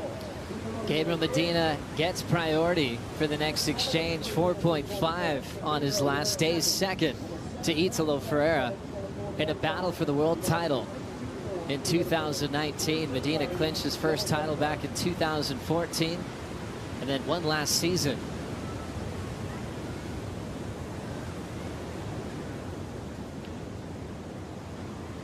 So many incredible stories here in the season finale. As we go into the final heat, 40 minutes on the clock. We're down to 28 remaining to decide our world champion this season. And this is what you dream of. You automatically think of some of the classic Pipe Master finals of all time. When it came down to whoever won the event, you go straight to Andy Kelly rivalry days where they would meet up in those finals. Back then, they'd be 4-man heats at times, where the guys that were getting third and fourth were like, we better get out of the way. Who were those guys, by the way? There was a Corey Lopez one year, yeah. And you know, he's friends with both, yeah. Traveled with Andy, and the stories he said of that final were unbelievable. The tension was so clear. Stay out of the way. 27.5 to decide this one. Italo came close to one of the biggest numbers, but he went down. Italo has an impressive track record against the world champs on tour. Undefeated against the GOAT. Got past him in the last heat. And he's favored as well against a 2-time world champ he's in the water with, named Gabriel Medina. 5-2. Wow. In their previous heats coming into this matchup. Yeah, those are scary numbers, but you're not thinking Gabriel wants a little bit of revenge. 4.50 on Gabriel's last ride, so still in that second spot. Needing a 6.24, big sets coming through now. Gabriel Medina with priority. And, you know, it's funny though, with or without priority, these two guys are the most dangerous. You know, when they don't have priority, they've got that ability to freestyle and roam around the lineup and try and find something special. But Pipeline, a bit of a different beast when it comes to that. You're not going to win heats on average waves. You've got to get the good ones, especially here in the final. Strider, this is one of those heats you'd want to give about 5 hours and just sit back and watch. 26.5 remaining. Italo still out in front. Well, it reminds me of J-Bay, you know, and these guys went head-to-head there, and you didn't want it to end. It was so fun to watch. You know, from out here in the water, just an FYI on these conditions, that northeast wind pushed up, right? It's side offshore, but there's these big ribs coming across the face. So, you know, on your local beach break back home, you paddle for a 2-foot wave and you catch it. Well, you've got to, like, kind of look blindly past the 2-foot side chop as a 10-foot wave's coming at you. It's the craziest look out here, and it's really fun to watch, and an unbelievable sight. When these guys are taking off on waves, they can barely see what's going on down the line, and then they have to hook under it. They're knifing under these waves on short boards. It's just one of those amazing, I mean, absolutely amazing views from out here, and I'll tell you right now, I think you could probably see this from the beach. Kaipo, can you see these ribs from the beach? Yeah, Strider, we can see the ribs, we can see the oncoming wind, we can also see the wedges, and a lot of times it looks like that first wave of the set may not be the one. I want your opinion on that. I mean, I'm seeing the first one kind of running off, and the second and third wave of the set actually having a little bit more of a peak to it. What do you think? Yeah, you know what it is? It's pulling the sheets tight, and that's something that we like to say, because those first waves come through and all that ripples on it from the wind, and then the next wave is nice and groomed, and it's kind of like you would just pull those sheets tight. So we're loving it out here, and well, Joey, why don't you tell me how you're feeling? I'm feeling fantastic, Waz, especially when you throw out one of your favorite lines. When he says the sheets are being pulled tight, that means the ocean surface is getting nice and smooth, and we're going to see some great surfing. So positive signs here in the back half of the final in the season finale. You can see behind Kaipo there all the Vai Medina signs. The Medina camp is making their presence felt, and also the Italo camp as well. Title will stay in Brazil. Will it be another title for Medina, or will it be a first for Italo Ferreira? Came on the scene 2015, beat Medina that year. Italo actually went 4 straights with victories. Remember when Medina could have clinched early last year as well? Italo beat Medina that day when guys like Neymar showed up for Medina, and he sent the title race to Pipeline. So a lot of positive history favoring Italo. Medina, though, proud of that J-Bay title where he got him back this season. And the crowd's been active all day, Potts. Things get pretty serious when it comes down to a big world championship on the line. Yeah, it does. You know, this is for all the biscuits, really. I mean, whoever wins this walks away an absolute hero, that's for sure. Not only the Pipe Masters, but the world title to go along with that. 2 of the most incredible trophies to have on your mantelpiece. I mean, that's what it's all about. You know, to have your grandchildren sitting on your knee and you say, yep, that was me back in the day. Won the most incredible surfing event in our sport. This is the gladiator stuff. This is the Super Bowl of surfing, and that's why you know, it's fitting that we've got the 2 of the best guys out there. And so impressive that with a season for Italo, that's his best to date. He turns in his best result at Pipe in the making. He's never made it this far, but this year completely different with his headspace. Shane Dorian telling him, don't stay at home and show up right before your heat. Spend some time at Pipe and Backdoor. And that has really benefited the Brazilian. That's the best move he ever made. You know, I remember back in the day, there was a couple of guys that didn't come to Hawaii early, and that they really struggled once they got here.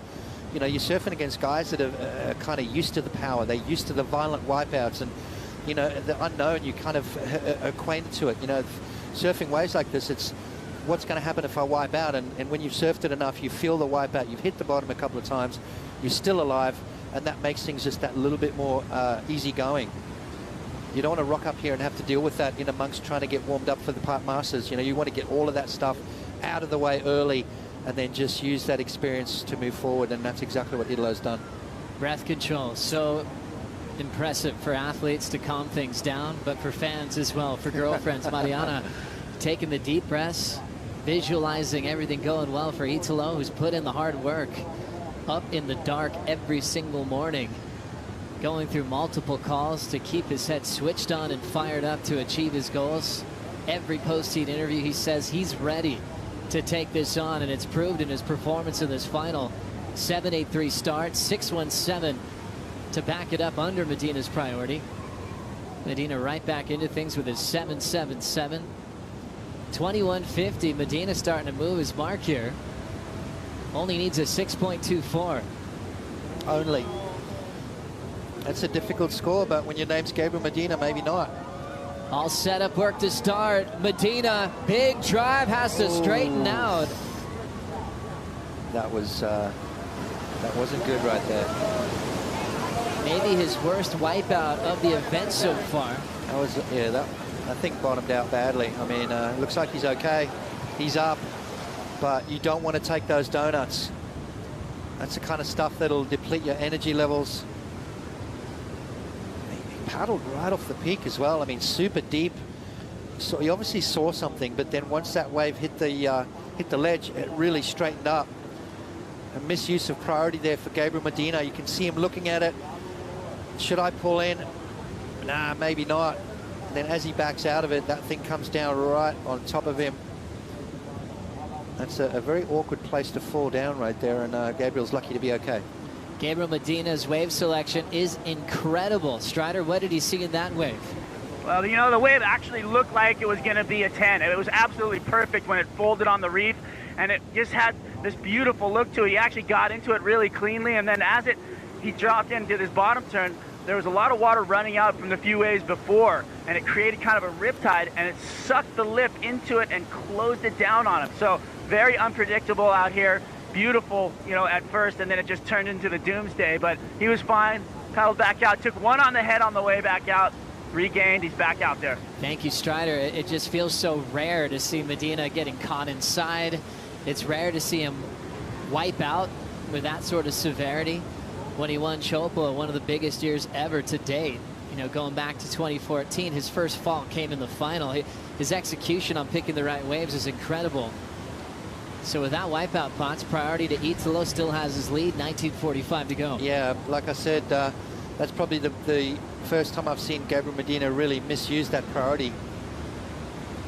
Took off on a closeout, handed it back over to Italo Ferreira, who now can make him pay. You know, this is what you want to do. This is where you want to have Gabriel Medina. You want to have the lead, have him make a mistake, hand priority to you, and then you drop an 8 or a 9, and that's exactly what Italo's got to do right now. If he can better that 6.17 and drop another good score, even in that high to 7-8 point range, that's the kind of stuff that can rattle Gabriel Medina. 19:10 in the 2019 season. Italo fighting for a title, still out in front. We'll be right back.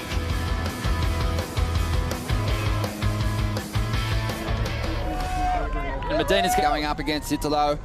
I love this game, you know, and I know how to play that. Huge pipeline cavern, he finds the exit. It's my dream. I dedicated all my life on these. Yeah, I'm almost there, so one more. Italo's has to serve first, and then you have to follow. What's that been like? I've been not watching him. Here goes Medina, solid section. Yeah, I love to compete against all the best, you know, so he's one of them. Yeah, I just want to keep my focus in the final, yeah.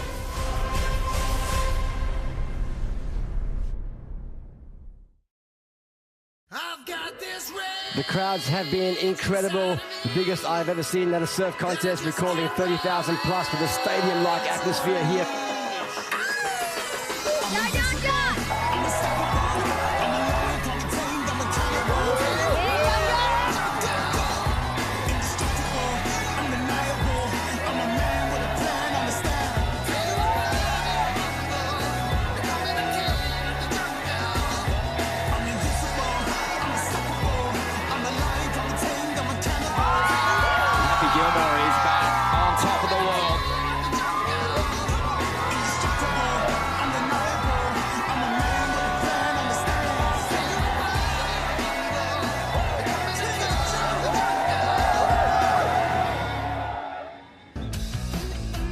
Big thanks to all of our fans around the world. 2019 has been nothing short of incredible, kicking off the season in Australia. And look where we are now on the North Shore of Oahu with a final to decide a pipe master and the world champion.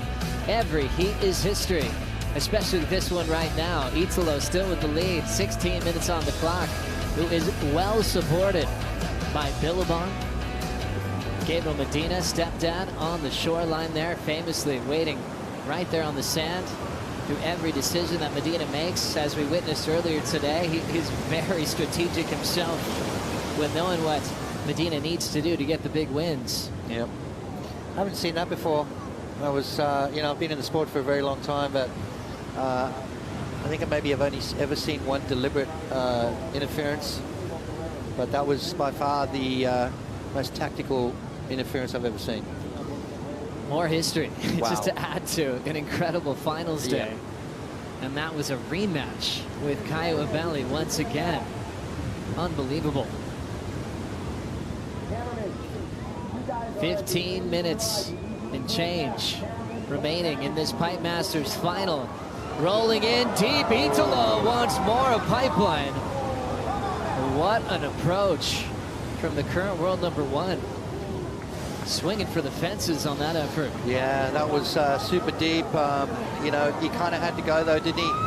Medina on the next one, slams on the brakes. He'll get the exit right in front of Italo. He'll get applauded by Charlie for that effort. Medina chasing a 6.24, but look how fired up he is to regain control of priority.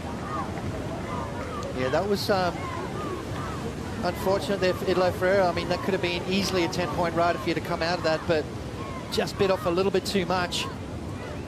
A little bit too deep. Let's have a look and see what happened here. Super late drop right behind that section. Double pump, triple pump, but just got swallowed up by the beast. Unfortunate there for Italo. That could have been an incredible score. And then right behind, Gabriel Medina. Well, as he always does. Look how far up the board he is, Joe. That is just beautiful technique there from Gabriel. And then to kick out and try and get that priority back into play. Medina slides in. He's needing a 6.24 to try and get the lead off Italo Ferreira. Scores have already dropped in, Joe. Numbers in for Gabriel Medina, 5.17. Keeps him in second. 13:45 to go. Yeah, it was manufactured, wasn't it? You can see how he's slowing himself down as much as he can, trying to hang in there as long as he possibly can. I mean, a nice little tube ride in the earlier rounds, but in the final, it's going to take a little bit more than that. 5.17 for Gabriel Medina, back to the drawing board. 13.5 to go. What a heat. And he kicks out with so much speed. He's able to control the lineup once again. Gabriel with priority, still chasing that 6.24. A guy that's had 10s out here, had the heat of the year last season for a crazy 10 at backdoor against Connor Coffin. 5.17 on the decision. Italo's low, a 6.17. And still leading because that big start, getting the first wave off Gabe, going backdoor for a 7.83. Yeah, that's what you got to do, I suppose, the way to start a heat, get that first good one. But a 6.24 is required for Gabriel Medina. I mean, that's a walk in the park for him, really. 12:40 to go. We're trying to figure out who's favored for the crowd on the beach here at Pipeline, Pete, for the world title and for the Pipe Masters. Well, you'd said that earlier. Who is getting the largest or loud, you know, cheers for his their efforts? But I'll tell you, it is very even, and I'd love to actually know what it is online. And I did get the answer as we watch this wave here from Italo. Another little quick one in and out. But who is getting it online? 52% for Italo Ferreira over Gabriel Medina. I mean, it's very even. And I'd like to actually know, Strider, you're probably the best man to ask about the cheers of the crowd. Who's getting the biggest roar? Man, you know what? It's been kind of 50-50. I think Italo might have the edge from the fans. And it's just incredible to hear that out here. And it's got to play into the psyche for both of these guys, to hear the camps, to hear the beach light up. And I would like to say thank you to the fans, because honestly, it's incredible to see the support and the feeling and the energy that they give all of us, and the WSL and everything that's involved. And I'd like to say hats off to Italo, because if you would have made that last wave, it would have been the most incredible thing I've ever seen. He was double, triple pumping inside on the foam ball. It was just incredible, the view I had. Probably the best view I've had all year. So thanks, Italo. And big thanks to Strider for the call in the water, and Pete Bell bringing the fans' insight to us. And so what Pete found online on WorldSurfLeague.com on the fan picks, 52%, just barely in favor of Italo. And by Strider's breakdown of the crowd, it sounds like 52% on the beach are also going for Ferreira. From up here in the booth, it sounds exactly the same to me. 52% for Italo, 48% for Gabriel Medina. But, you know, two legends of the sport. Brazil is just lighting up right now, you can tell. And this just solidifies them being right at the top as a superpower of surfing at the moment. I mean, number 1 and 2 in the world, and there's a whole bunch of new guys coming on from the QS. Incredible stuff.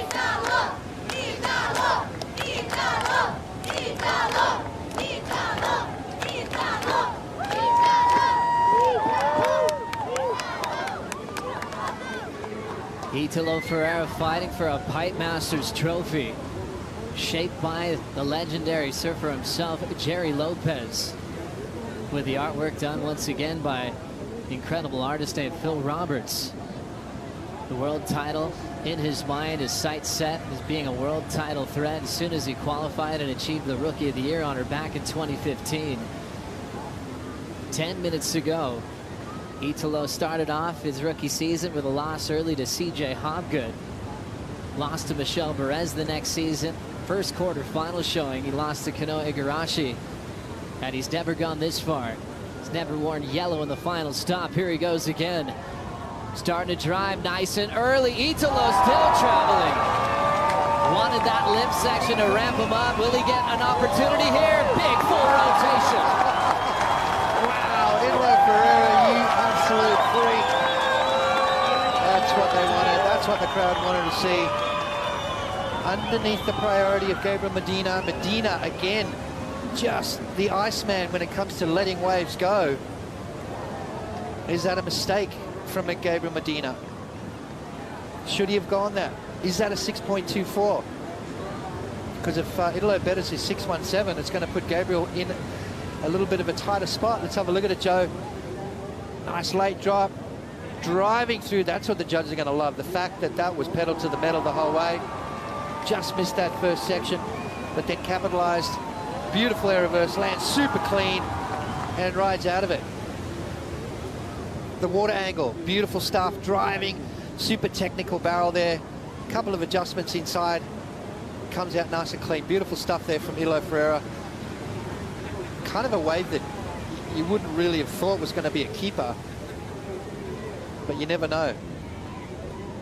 The judges are going to love the fact that it was deep, it was long, and then he put the cherry on the top with the air reverse at the end, Joe. This is going to be a very interesting score. You can tell he wanted it to happen right out of the pit, but stayed connected with a meaty section. That was radical. That was radical. Incredibly. And Medina wasn't even looking at him. So committed. Italo Ferreira on his feet. There's some surfers that do their best surfing in a jersey with a lot on the line. Italo proving that throughout this finals day. We've already known that about Gabriel Medina since he clinched his first world title when he was still 20 years of age. But he's never had to try to win one in this kind of format in a final to decide a world title. We remember when Medina won his first, he was in a heat with Felipe, came in, did an interview, and then went back out and still won the matchup. I've never seen anything like that before.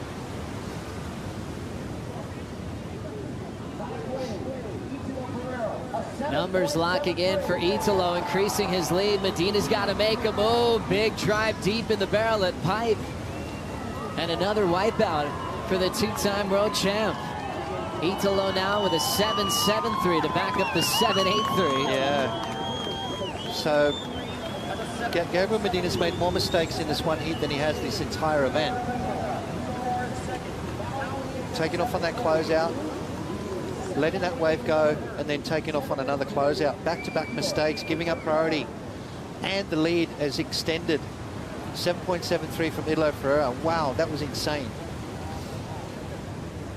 Pretty crazy thinking about what's on the line here and the final to decide a world champion. I mean, we haven't had that since 2003. Andy Irons' second world title going down to that final way back when. It doesn't happen every season, but this is what it's all about. This is what you dream of, to have the two best surfers to date going head-to-head in the final for the Pipe Masters and the world title trophy. You know what? It's absolute Cinderella story for the fans as well. The culmination of a whole year comes down to this one heat. I mean, that's how close it's been between these two. And you want to match up against the guy you're going for the world title with, and this is exactly what these guys are getting an opportunity to do. No ifs, ands, or buts. There's no question mark whatsoever who the best in the world is after this heat right here. 5:55 to go in the year. Italo controlling the heat now with priority. Medina with a couple of rare falls. One major wipeout he had to straighten out on when the wave originally looked perfect. Medina getting past some big names, got past Colapinto in the semifinals. Longtime rival of Florence got past him in the quarters. Deep on this one at pipe is Medina, trying to sneak out the low road, and he'll get caught again. Yeah, and again, hasn't fallen really that much through this entire event. There's a couple of back-to-back wipeouts for Medina. I think that wipeout that he took on that big wave, he kind of hasn't had the same amount of energy really in my eyes. So maybe that wave did touch him up a little bit. We've just hit the 5-minute warning in the air, and Italo is still controlling this one over one of the most decorated athletes in the game. 7-8-3, 7-7-3, thriving off passion and energy. If he has to go to the beach in a heat, he's usually getting the crowd behind him. Up in the dark, the guy could stay up all day. His free surfs are like this as well. Even when we were waiting for the decision on Tuesday, he surfed for a very long time, and that would have been a marathon day if it did get called on. Yeah. But his support crew, they weren't worried. They weren't nervous. That's what he does anyway. Medina played a real quiet role this past week. He's out there surfing as well, but just staying calm and focused because, well, he's been here quite a few times. You know, that's you know, if someone asked me what kind of strategy would you have in a heat situation, it's treat it like a free surf, and that's what Italo's been doing. You know, it's even though he's put that jersey on, and once you put that jersey on, it changes a lot of things in your mind, especially, you know, for a lot of surfers. But for me, it seems like it doesn't matter whether he's got the jersey on or not. He performs the way he wants to, and that's what we're seeing here from him. Strider, what are you noticing about the emotion on Gabriel Medina's face? I haven't seen anything like that since I've seen him in competition. Paddled by, looked like he had, his eyes were wet. It looked like he had tears in his eyes, and it was an interesting look to him. But he's still swinging for the fences. But you could tell there was a bit of emotional moment happening for him as he's out here. Strider going under a wave, getting buried there on the call. But yeah, interesting take there. Medina having the emotion sink in. And when you look at the clock, 3:20 is a long time for a pipe master like Medina and a two-time world champ. And Joe, let's face it, it's only a 7.8. And it is Gabriel Medina we're talking about. But as this time runs out, Italo Ferreira's got to maintain that priority situation. He's got to play defense. He does not need another wave. Unless it's a bomb and he's going to improve on that 7.73. His job right now is to sit tight and not budge until Medina does. All Brazilian matchup once again in the Pipe Masters. We saw De Souza take out the Pipe Masters in his world title year in 2015. At that year, he didn't need to win the final to win the world title. He'd already clinched before the heat got started. On this story, a bit different. Two goofy foots battling it out for the most coveted trophy in professional surfing. Talked about it earlier, Potts. There's been 20 world champions on the men's side. 7 goofy foots in all time. There could be an extra goofy foot on that list. We'll find out in 2 minutes. Yeah, you can see Italo Ferreira going, give me some time, give me some time. 2 minutes to go. Italo Ferreira with the lead. He's got Gabriel Medina up against the ropes. Kind of looks slightly rattled after that wipeout. Be interesting to find out if that did come into play. We always expect Gabriel Medina to put on incredible performances out here, but sometimes Mother Nature just doesn't let it happen, and Pipe is the hero. So far, Italo Ferreira has navigated his way around the lineup just that little bit better. Italo Ferreira's European run, incredible runner-up to Flores in France, backing up his event title for the 2nd consecutive season in Portugal. Opposite story for Medina, worst result of his career at France, losing to Ace Buchan. Priority mistake to Caio Ibelli opened the door for Italo. Both had to go a long way to achieve their goals, meeting in the final, down to the final minute. Priority with Italo Ferreira. Looks like he wants to take this wave off Medina, paddling behind him. Priority will switch. Now Medina's got 58 seconds to turn this one around. Oh my goodness. Sometimes that's all he needs, Joe.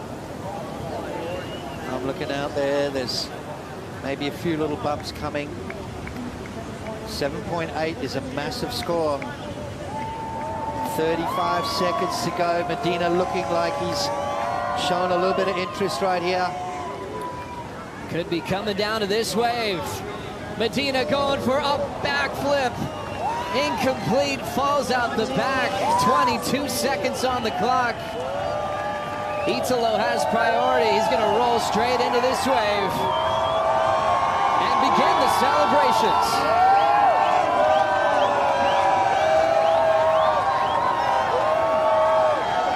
The whole beach chanting in the countdown, and the whole crew on the beach absolutely stoking. Italo Ferreira, your 2019 Billabong Pipe Master and your World Surf League World Champion. Wow. Unbelievable stuff. This day will go down for Italo. He will never forget this day.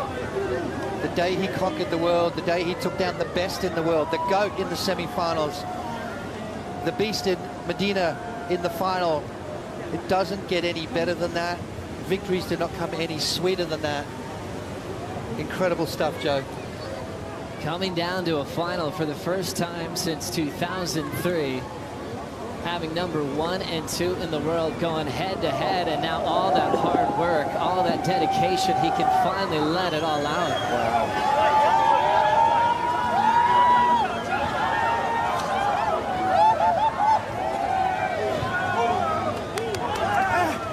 And the traditional chair, not just for a pipe master, but for your world champion.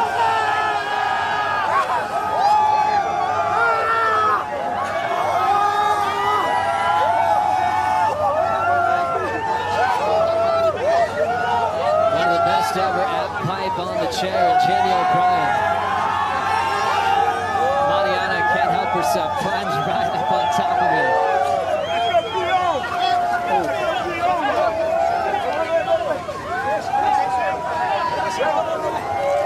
There's wipeouts in the water and on the beach sometimes, and there's a lot to celebrate.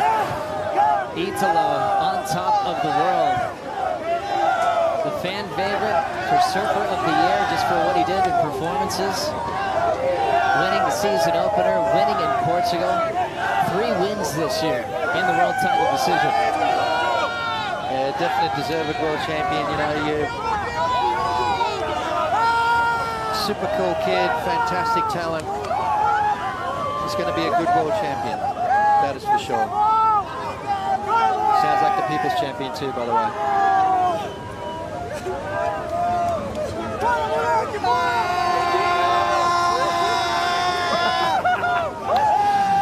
Oh yeah. I can't remember if I did that. I imagine you did. Maybe I did. I wouldn't put it past you.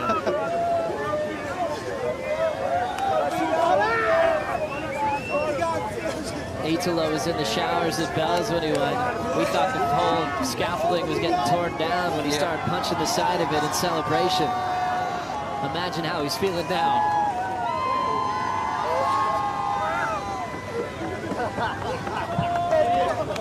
Accomplishing his dream in his 5th season on tour. Italo's with Rosie Hodge. Just enjoying this moment, Italo. You gotta let him soak it in. This is a huge moment in Italo's career. I'm gonna take him. Has to hug his girlfriend Mariana.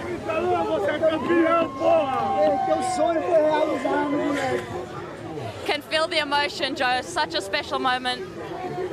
Unbelievable. So, well fought. I'm gonna grab Italo.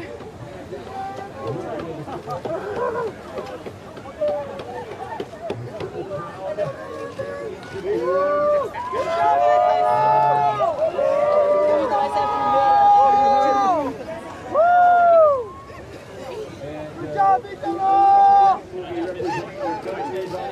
Oh yeah, Italo, world champ! World champ, Italo! Hey, watch out! Watch out, hey!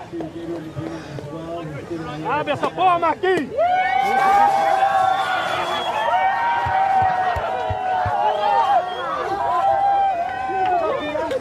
É tua, moleque!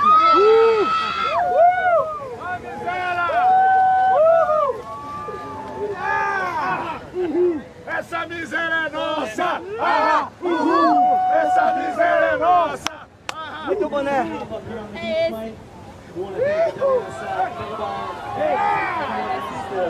An epic 2019 Guinness Superman Survey. Congratulations to all of the competitors, especially the world champion and Billabong Masters champion, Isabel Pereira. For Bohaj, Matthew Carey, and all of our crew here at the video so stick around for award presentation. Hey, bro!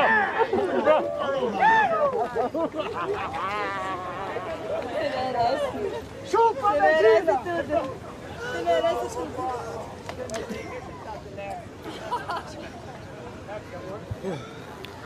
Italo Ferreira just taking it all in, emotions pouring from his eyes as he is the world champion in 2019. For all of our Fox viewers, if you'd like to continue watching the celebration, head over to worldsurfleague.com as we wrap up 2019. Italo Ferreira, your Pipe Masters champ and your world champ, all decided here on the North Shore of Oahu.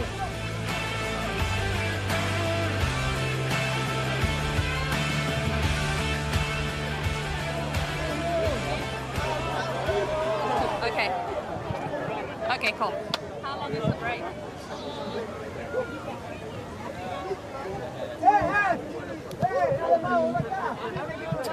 What an incredible moment, Italo, as he hugs Jamie O'Brien. Italo, it was a must-win situation, clean sweep. You are a Billabong Pipe Master, but you've also achieved the ultimate accolade in surfing, your maiden world title. I can imagine. This was my dream, you know, and I dedicated my all my life on this, you know, just to one trophy, you know, and yeah, God give me that, and this is going to my grandmother and my uncle. Yeah. They passed away one in Europe, and my grandmother passed away 3 weeks ago. And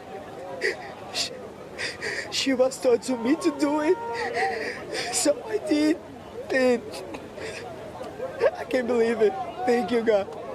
You've made your family, you've made your fans, you've made your family incredibly proud, but Italo, to be in a situation where you had to beat Gabriel Medina and meet in the final like that, I bet you couldn't have dreamed of a better moment. I just don't believe in myself, you know. I know Gabe is a hard competitor, you know, when he plays so hard, you know, and yeah, I don't know, congrats Gabe and Carissa too, and yeah, that was, but this is my moment, you know, and yeah, you can't believe it. An incredible season, your 2019 WSL World Champion, as well as your Billabong Pipe Master Champion, Italo Ferreira. Let him celebrate, you guys.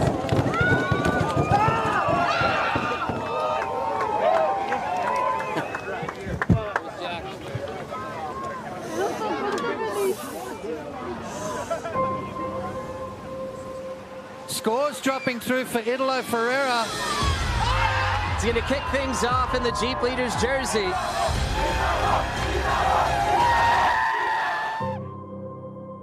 What makes Italo so amazing is he's unpredictable. Sometimes that could affect some consistent results. Can this guy go on and win himself a world title? Right now, it looks like the judges have deemed it interference. This is a massive one for the whole world title picture. Italo Ferreira's lighting it up. This guy is one of the best entertainers in the entire world. A 10-point ride. He is officially world #1 heading into Pipeline. Wow. Trying to achieve his first world title of his career. If I can control my mind, I can do anything.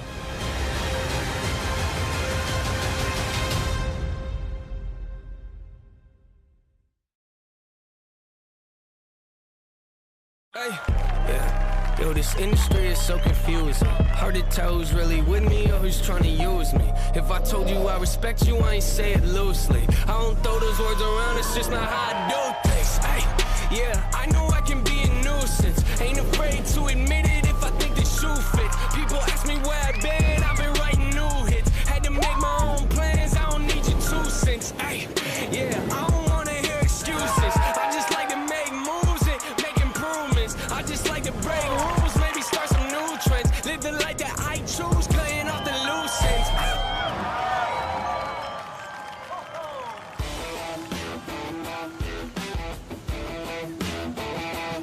Brazil has a new world champion, Italo Ferreira, realising a dream here today, the 25-year-old. What a performance coming up against the toughest competitor in the draw in that final heat and putting together a great show. Ronnie Blakey here for the post-show and joined by two of surfing's greats, Martin Potter and Barton Lynch. Potts, how are you feeling, mate? Break it down for us. I'm absolutely spent. I mean, emotionally, physically, it's been a massive year, but to finish like that, I'm done. Text me later because I can't talk anymore. Okay, mate. Well, sit back, Barton. I'll take control here. But we had the number 1 and 2 in the final for the second year in a row here at the Pipe Masters. But this year we got that extra little piece to chew on because we had the world title decided in the final heat of the year. Yeah, and it's fair to say the two best surfers all year were there. They were number 1 and 2 coming into it. They were number 1 and 2 through to the final.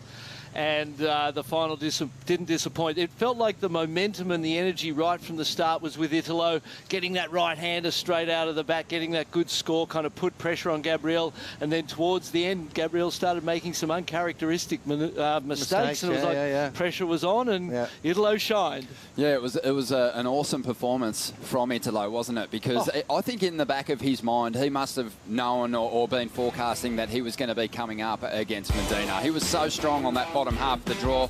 Let's have a look at the final bracket. It was an amazing quarterfinal lineup. We saw some great matchups, Potts. Yeah, I mean, to kick it off, obviously, Italo's had, he pretty much came up against most of the Brazilians, but this was going to be a tough battle for him. Iago Dora surfed incredibly well. I love the way the kid surfs. For me, he's just getting better and better. So Italo was definitely tested there. We were treated to some great matchups. I think the Medina Florence heat was much anticipated, but Medina too strong. John still recovering from that knee injury. Yeah, it felt like he just looked that little bit off, didn't it? You know, at the first, those early days of the event, it looked like he was on, but then today, smaller waves, cramped space, it didn't look quite as loose, and he got that one, and then, I suppose Gabriel, there was a lot of emotion. The heat with Caio was obviously emotional, a lot of talk and a lot of controversy around that. Then into that quarterfinal with John, and I think maybe by the end of it we saw the toll take its toll on him. Yep. Absolutely. So many stories unfolding today here on finals day at the Billabong Pipe Masters, but right now we're going to track Italo's run through to victory, and what a victory it was. It started early today, obviously, and he had some pretty tough opponents on his run through to the win. Came up against Pedersen Crisanto early, but from the outset, he just looked to be in a different gear today. He did. A couple of little mistakes here and there. I think, today would have been waking up. I mean, he probably didn't even sleep right last night. Knowing that today was going to be the biggest day of his life, and, he had a lot of obstacles to get past. Just, taking into consideration where they are as well. Pipeline, it's not the easiest wave in the world to surf, especially like today. Takes its toll on your body, and I don't know that anyone did more aerial manoeuvres today either. So he got incredible tubes, and then he came out of those tubes and threw Hail Marys, just trying to continue to boost the score. And this is how he surfs. Look at him, here he is, just going wild and crazy at it. And that's how he is, that's how he surfs, that's why we love him. I was talking to Joe earlier, and for me, he's the only guy really that doesn't change the way he surfs when he puts the jersey on. Everyone else kind of pulls back and they try and play the game. Italo surfs like he does every single day, even when he puts the jersey on. I think that's the reason that he's one of the most popular surfers on the planet. Last year he didn't get the world title, but Stab Magazine put together a panel of peers. They voted him the most popular surfer of the year or the most impactful. He won the Surfer Poll this year. Yeah, exactly. So to his peers, and to the surfing world, I think we all know he's a deserving world champion. You don't get it without being deserving. But this guy, his surfing performance and where he is taking it is next level. To really earn that title, though, you've got to beat the best. And he did that today in the final. And this is what set up the win. Getting the inside on Medina early, finding this backdoor gem. Well, it kind of backfired on Gabriel because Gabriel pushed the inside and he wanted to go as deep as he could at pipe, which he did. Everything was working out to plan except that a backdoor wave came through and it put Italo on the inside. That changed everything. And I think the judges reacted to seeing something different. They were used to both these guys being on their forehand. It came in a 7.83. It was quite a high score for that ride, but it set up the victory in the final. Yep. It sure did. But I also, Barton, picked up on the fact that we saw Italo taking to the air early. You said this might be an anticipation of some heats later on. He's getting comfortable with these manoeuvres. He brought them out in the final. He stomped a couple of great airs, and it really did help him juice the points up a little bit. Yeah, I mean, this wave right here, Gabriel Medina let this wave go underneath priority. Italo dropped a 7.73, and that was the difference. I mean, that could have been Medina's wave. At that stage, Medina needed a 6.4. So that was another big mistake from Gabriel Medina. So, you know, we didn't see this guy really miss a beat through the entire event, but in the finals he made 3 or 4 crucial mistakes. He came up against his heroes in this contest. Italo less hyped than the likes of Toledo and Medina on his run through the qualifying series, but now competing against his idols, guys have inspired him to these big results, and when he gets out there in the heat with them, he said it in the past, the gloves are off. I'm going to take it to my heroes. He's got the magic. He surfs in that absolute top gear more than anybody else. You know, like we talked about Gabriel's, we see those ratings. Big jump, 59,740, 3,000 points and a bit down to Gabriel. Wow. Amazing, yeah. Look at the top Australian. It's a pretty unique leaderboard there. 3 Brazilians in the top 5. Incredible stuff. I mean, talk about a superpower of surfing. They've come out of literally, no world titles in the last 40 years, and in the last 4 there's been they're just taken over. What about John Florence, finishing 7th in the world with 5 events? Incredible. Yeah, amazing. And he was so dominant at the start. Without that injury, could have been a different year, but he'll be there next year. There's what ifs. Yeah, always. If he didn't get hurt, you know, what would it have been like? And that's that whole what if scenario. But, you know, these guys were going to be hard to beat no matter what. We'll break down all the what ifs after the presentation, but Joe is ready to hand out some trophies. Joe, take it away. Thank you so much, Ronnie, and thank you all of you for being down here at the Banzai Pipeline. You guys were a part of surfing history today. Give yourselves a round of applause. Absolutely incredible. Having a final of the Pipe Masters also decide the world champion. We haven't seen that go down since the great Andy Irons won back in 2003 to win the Pipe Masters and another world title. The Billabong Pipe Masters in memory of Andy Irons, the final stop of the World Surf League Championship Tour, is absolutely incredible. As we know, we had a lot go down today. People trying to fight for their tour life, for Vans Triple Crown titles, for Olympic qualification, for the world title and the coveted trophy for a single event win at the Pipe Masters. That Jerry Lopez board is second to none on the trophy list. All the artwork done by the legendary artist Phil Roberts. So a lot to celebrate here on the podium today. This event is also the final event for the 37th annual Vans Triple Crown of Surfing. Big thanks to Vans once again and everyone who competed this year through Haleiwa, Sunset, and here at Pipeline. Focusing at Pipeline, that's where we are here today. All started back in '71. Fred Hemmings, a world champion surfer, put this together with a card table on the beach. It was a single heat event for a handful of years. And watching legends like Jeff Hackman be invited, Jerry Lopez, Roy Russell, Larry Blair, and that just started the prestige of this event. It was covered worldwide on networks around the world. I think everyone knew right away that this would be the proving grounds and a place where we'd crown our champions from that day forward. So thanks for all the founding fathers of the sport putting us here at Pipe. And also seeing what we have today with new champions being crowned. Absolutely incredible. Big thanks to our sponsors, our event title sponsor in Billabong, doing a great job having the house down at Off the Wall, and they've obviously got a lot to celebrate. Billabong, only a surfer knows the feeling, and they treat us so well here at Pipe each and every year. We also want to have a big thanks to Vans once again, who has helped build a conscious community here on the North Shore for 37 years. That heritage has shaped a thriving cultural breeding ground for athletes, artists, and musicians and beyond. Big thanks again to Vans. Also like to thank our global touring partners in Jeep, Michelob Ultra, Red Bull, our event partners in Hydro Flask, Jose Cuervo, Barefoot, Turtle Bay Resorts, Tropic Sport, Hawaiian Tourism, and Spectrum. Thank you so much. Got some special people up here on stage with me to help me with the presentations. Let's give it up for Pat O'Connell, Senior VP of Tours and Competition, longtime professional surfer, and also my favorite from Endless Summer too, and Salt Creek. Sorry, Pat, had to throw that in. Great job this year. Incredible work. Also, WSL CEO Sophie Goldschmidt. Big round of applause for Sophie. Thank you so much. Lindy Irons. Thank you for all that you do, making us inspired every day. Thank you for being up here for a special tradition. Axel, happy birthday once again. It's a tradition to kick off the waiting period. Now 9, unbelievable. Thanks for being up here, you guys.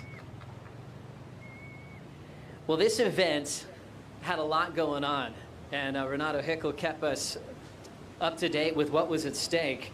It was also obviously the world title decider, but also determined our championship tour provisional qualifiers for the Olympic Games in Tokyo 2020. Very exciting time for our sport, make an Olympic debut next year, and it's fitting that this happened here in Hawaii for a lot of reasons. But in 2020, it actually marks 100 years from the statement that the great Duke Kahanamoku made that he wanted to see surfing in the Olympics someday.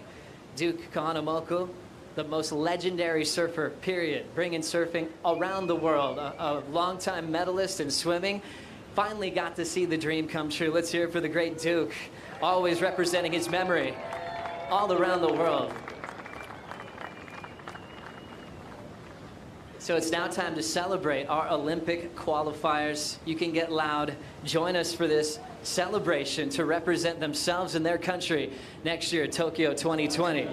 Let's hear it now for Australia and Owen Wright.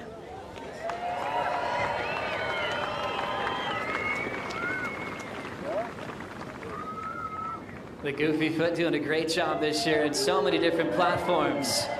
Also taking out the event at Tahiti this year. Joining Owen on the team, Julian Wilson. Last year's runner-up in the world. A pipe master, a Vans Triple Crown champion. Julian living the dream, representing Australia. Now representing the France team. Let's invite up a pipe master in Michelle Perez.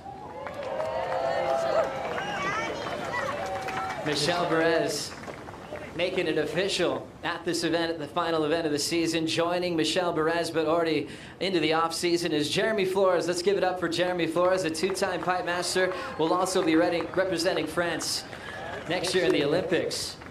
Also representing Brazil in the Olympics next year. We've got a lot to celebrate with this guy, Italo Ferreira.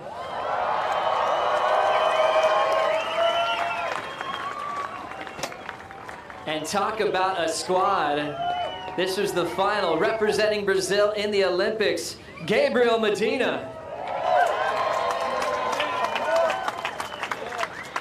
Also a big shout out to Jordy Smith, representing South Africa.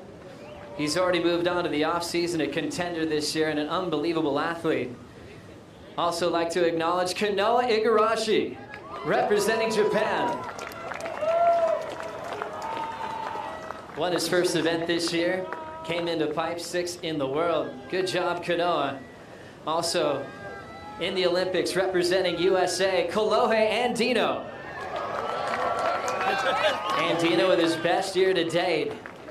Be proud to fight for gold for USA. And also joining USA, putting an incredible effort through injury to come back with that goal in mind. It is realized. John Florence.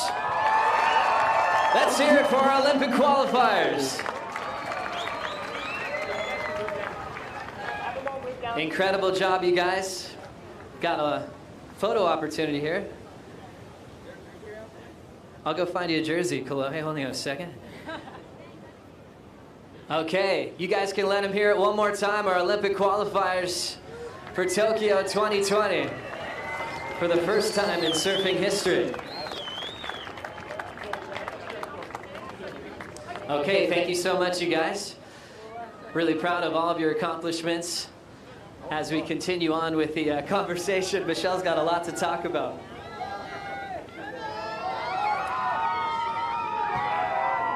What an honor for these guys. You hear them talk about it all year and finally accomplishing that dream to represent. We continue on with the celebration here. For 37 years, Vans has remained an authentic partner of surfing and a member of the North Shore community. And each and every year, they champion community-conscious activations and a full-scope waste management program for the betterment of the North Shore. The Vans Triple Crown of Surfing Honor is awarded to the top-performing athlete across the 3 events through the Hawaiian leg of the season, from the Hawaiian Pro at Haleiwa, the Vans World Cup is surfing at Sunset Beach, and right here at the Billabong Pipe Masters in memory of Andy Irons. And now, for the first time in 21 years, getting now what will be his 3rd Vans Triple Crown of Surfing title, also known as the GOAT. Let's welcome Kelly Slater.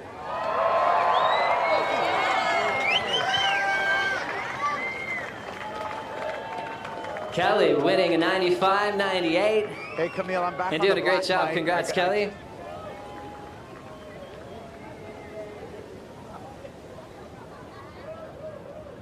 Kelly, pretty amazing to see what you've accomplished in your incredible career. And going from 95 to 98, those were world title years for yourself back then. And all of a sudden, holding this trophy once again now for the third time in your career, you've had a little bit of time to soak it in.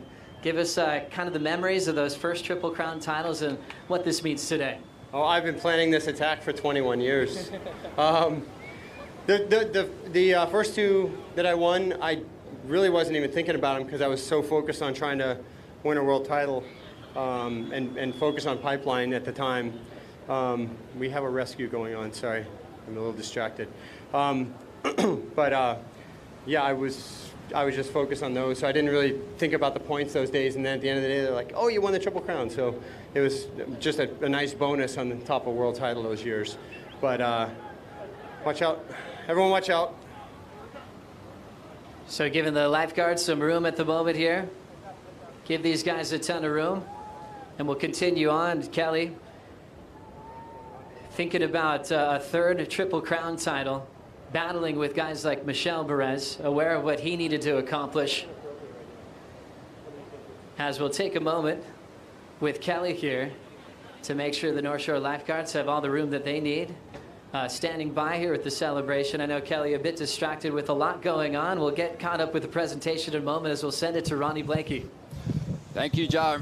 Yeah, we'll get caught back up on the presentation in just a moment, but a situation out there in the lineup, the Water Patrol being utilised at this stage, so we'll get caught up. But obviously a dream realised for our Olympic qualifiers, and you could see how thrilled they were on stage. Kelly Slater, an amazing moment for him, a third Vans Triple Crown title. It's just incredible to think at 47 years of age he can still collect accolades like that, and he's still creating history. We mentioned it earlier today, Barton. Every time this guy pulls on a jersey and heads out into the surf, history is being made, because at 47 years of age, nobody has done it at that age before.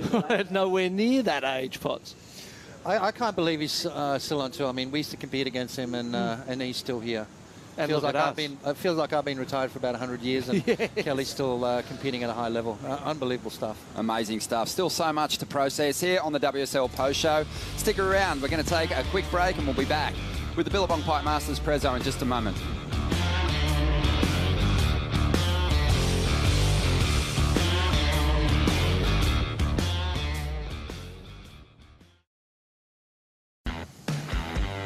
Thanks for staying with us for the WSL Post Show. Italo Ferreira riding the chair to the main stage. He is the 2019 WSL World Champion, also the Billabong Pipe Master, and achieving that fairy tale that countrymen of his have gotten to before. Adriana de Souza had it back in 2015. Gabriel Medina had it last year, winning two of the biggest prizes in the sport in the last day of the season. Yeah, incredible stuff. I just like the fact number 1 and 2 went at it, you know, and you got to beat the best to win, and I thought that was quite a fitting end to an unbelievable year. And also just a place in it, Barton. Yeah. One spot either way, and it could have gone either way. Yeah. But for Italo, winning back-to-back events, right? Portugal into Hawaii, you know, with the final before that. So proving his dominance, proving his worth, and you know, as you see, he won the surf ball. He's won so many things, and I suppose as surfers, we all generally recognise that his performance is at that level that no one really can touch him. He'd never gone 3 finals in a row previously in his career, but other than that, 2019 was stacked with highlights for Italo. Let's have a look back at his amazing year.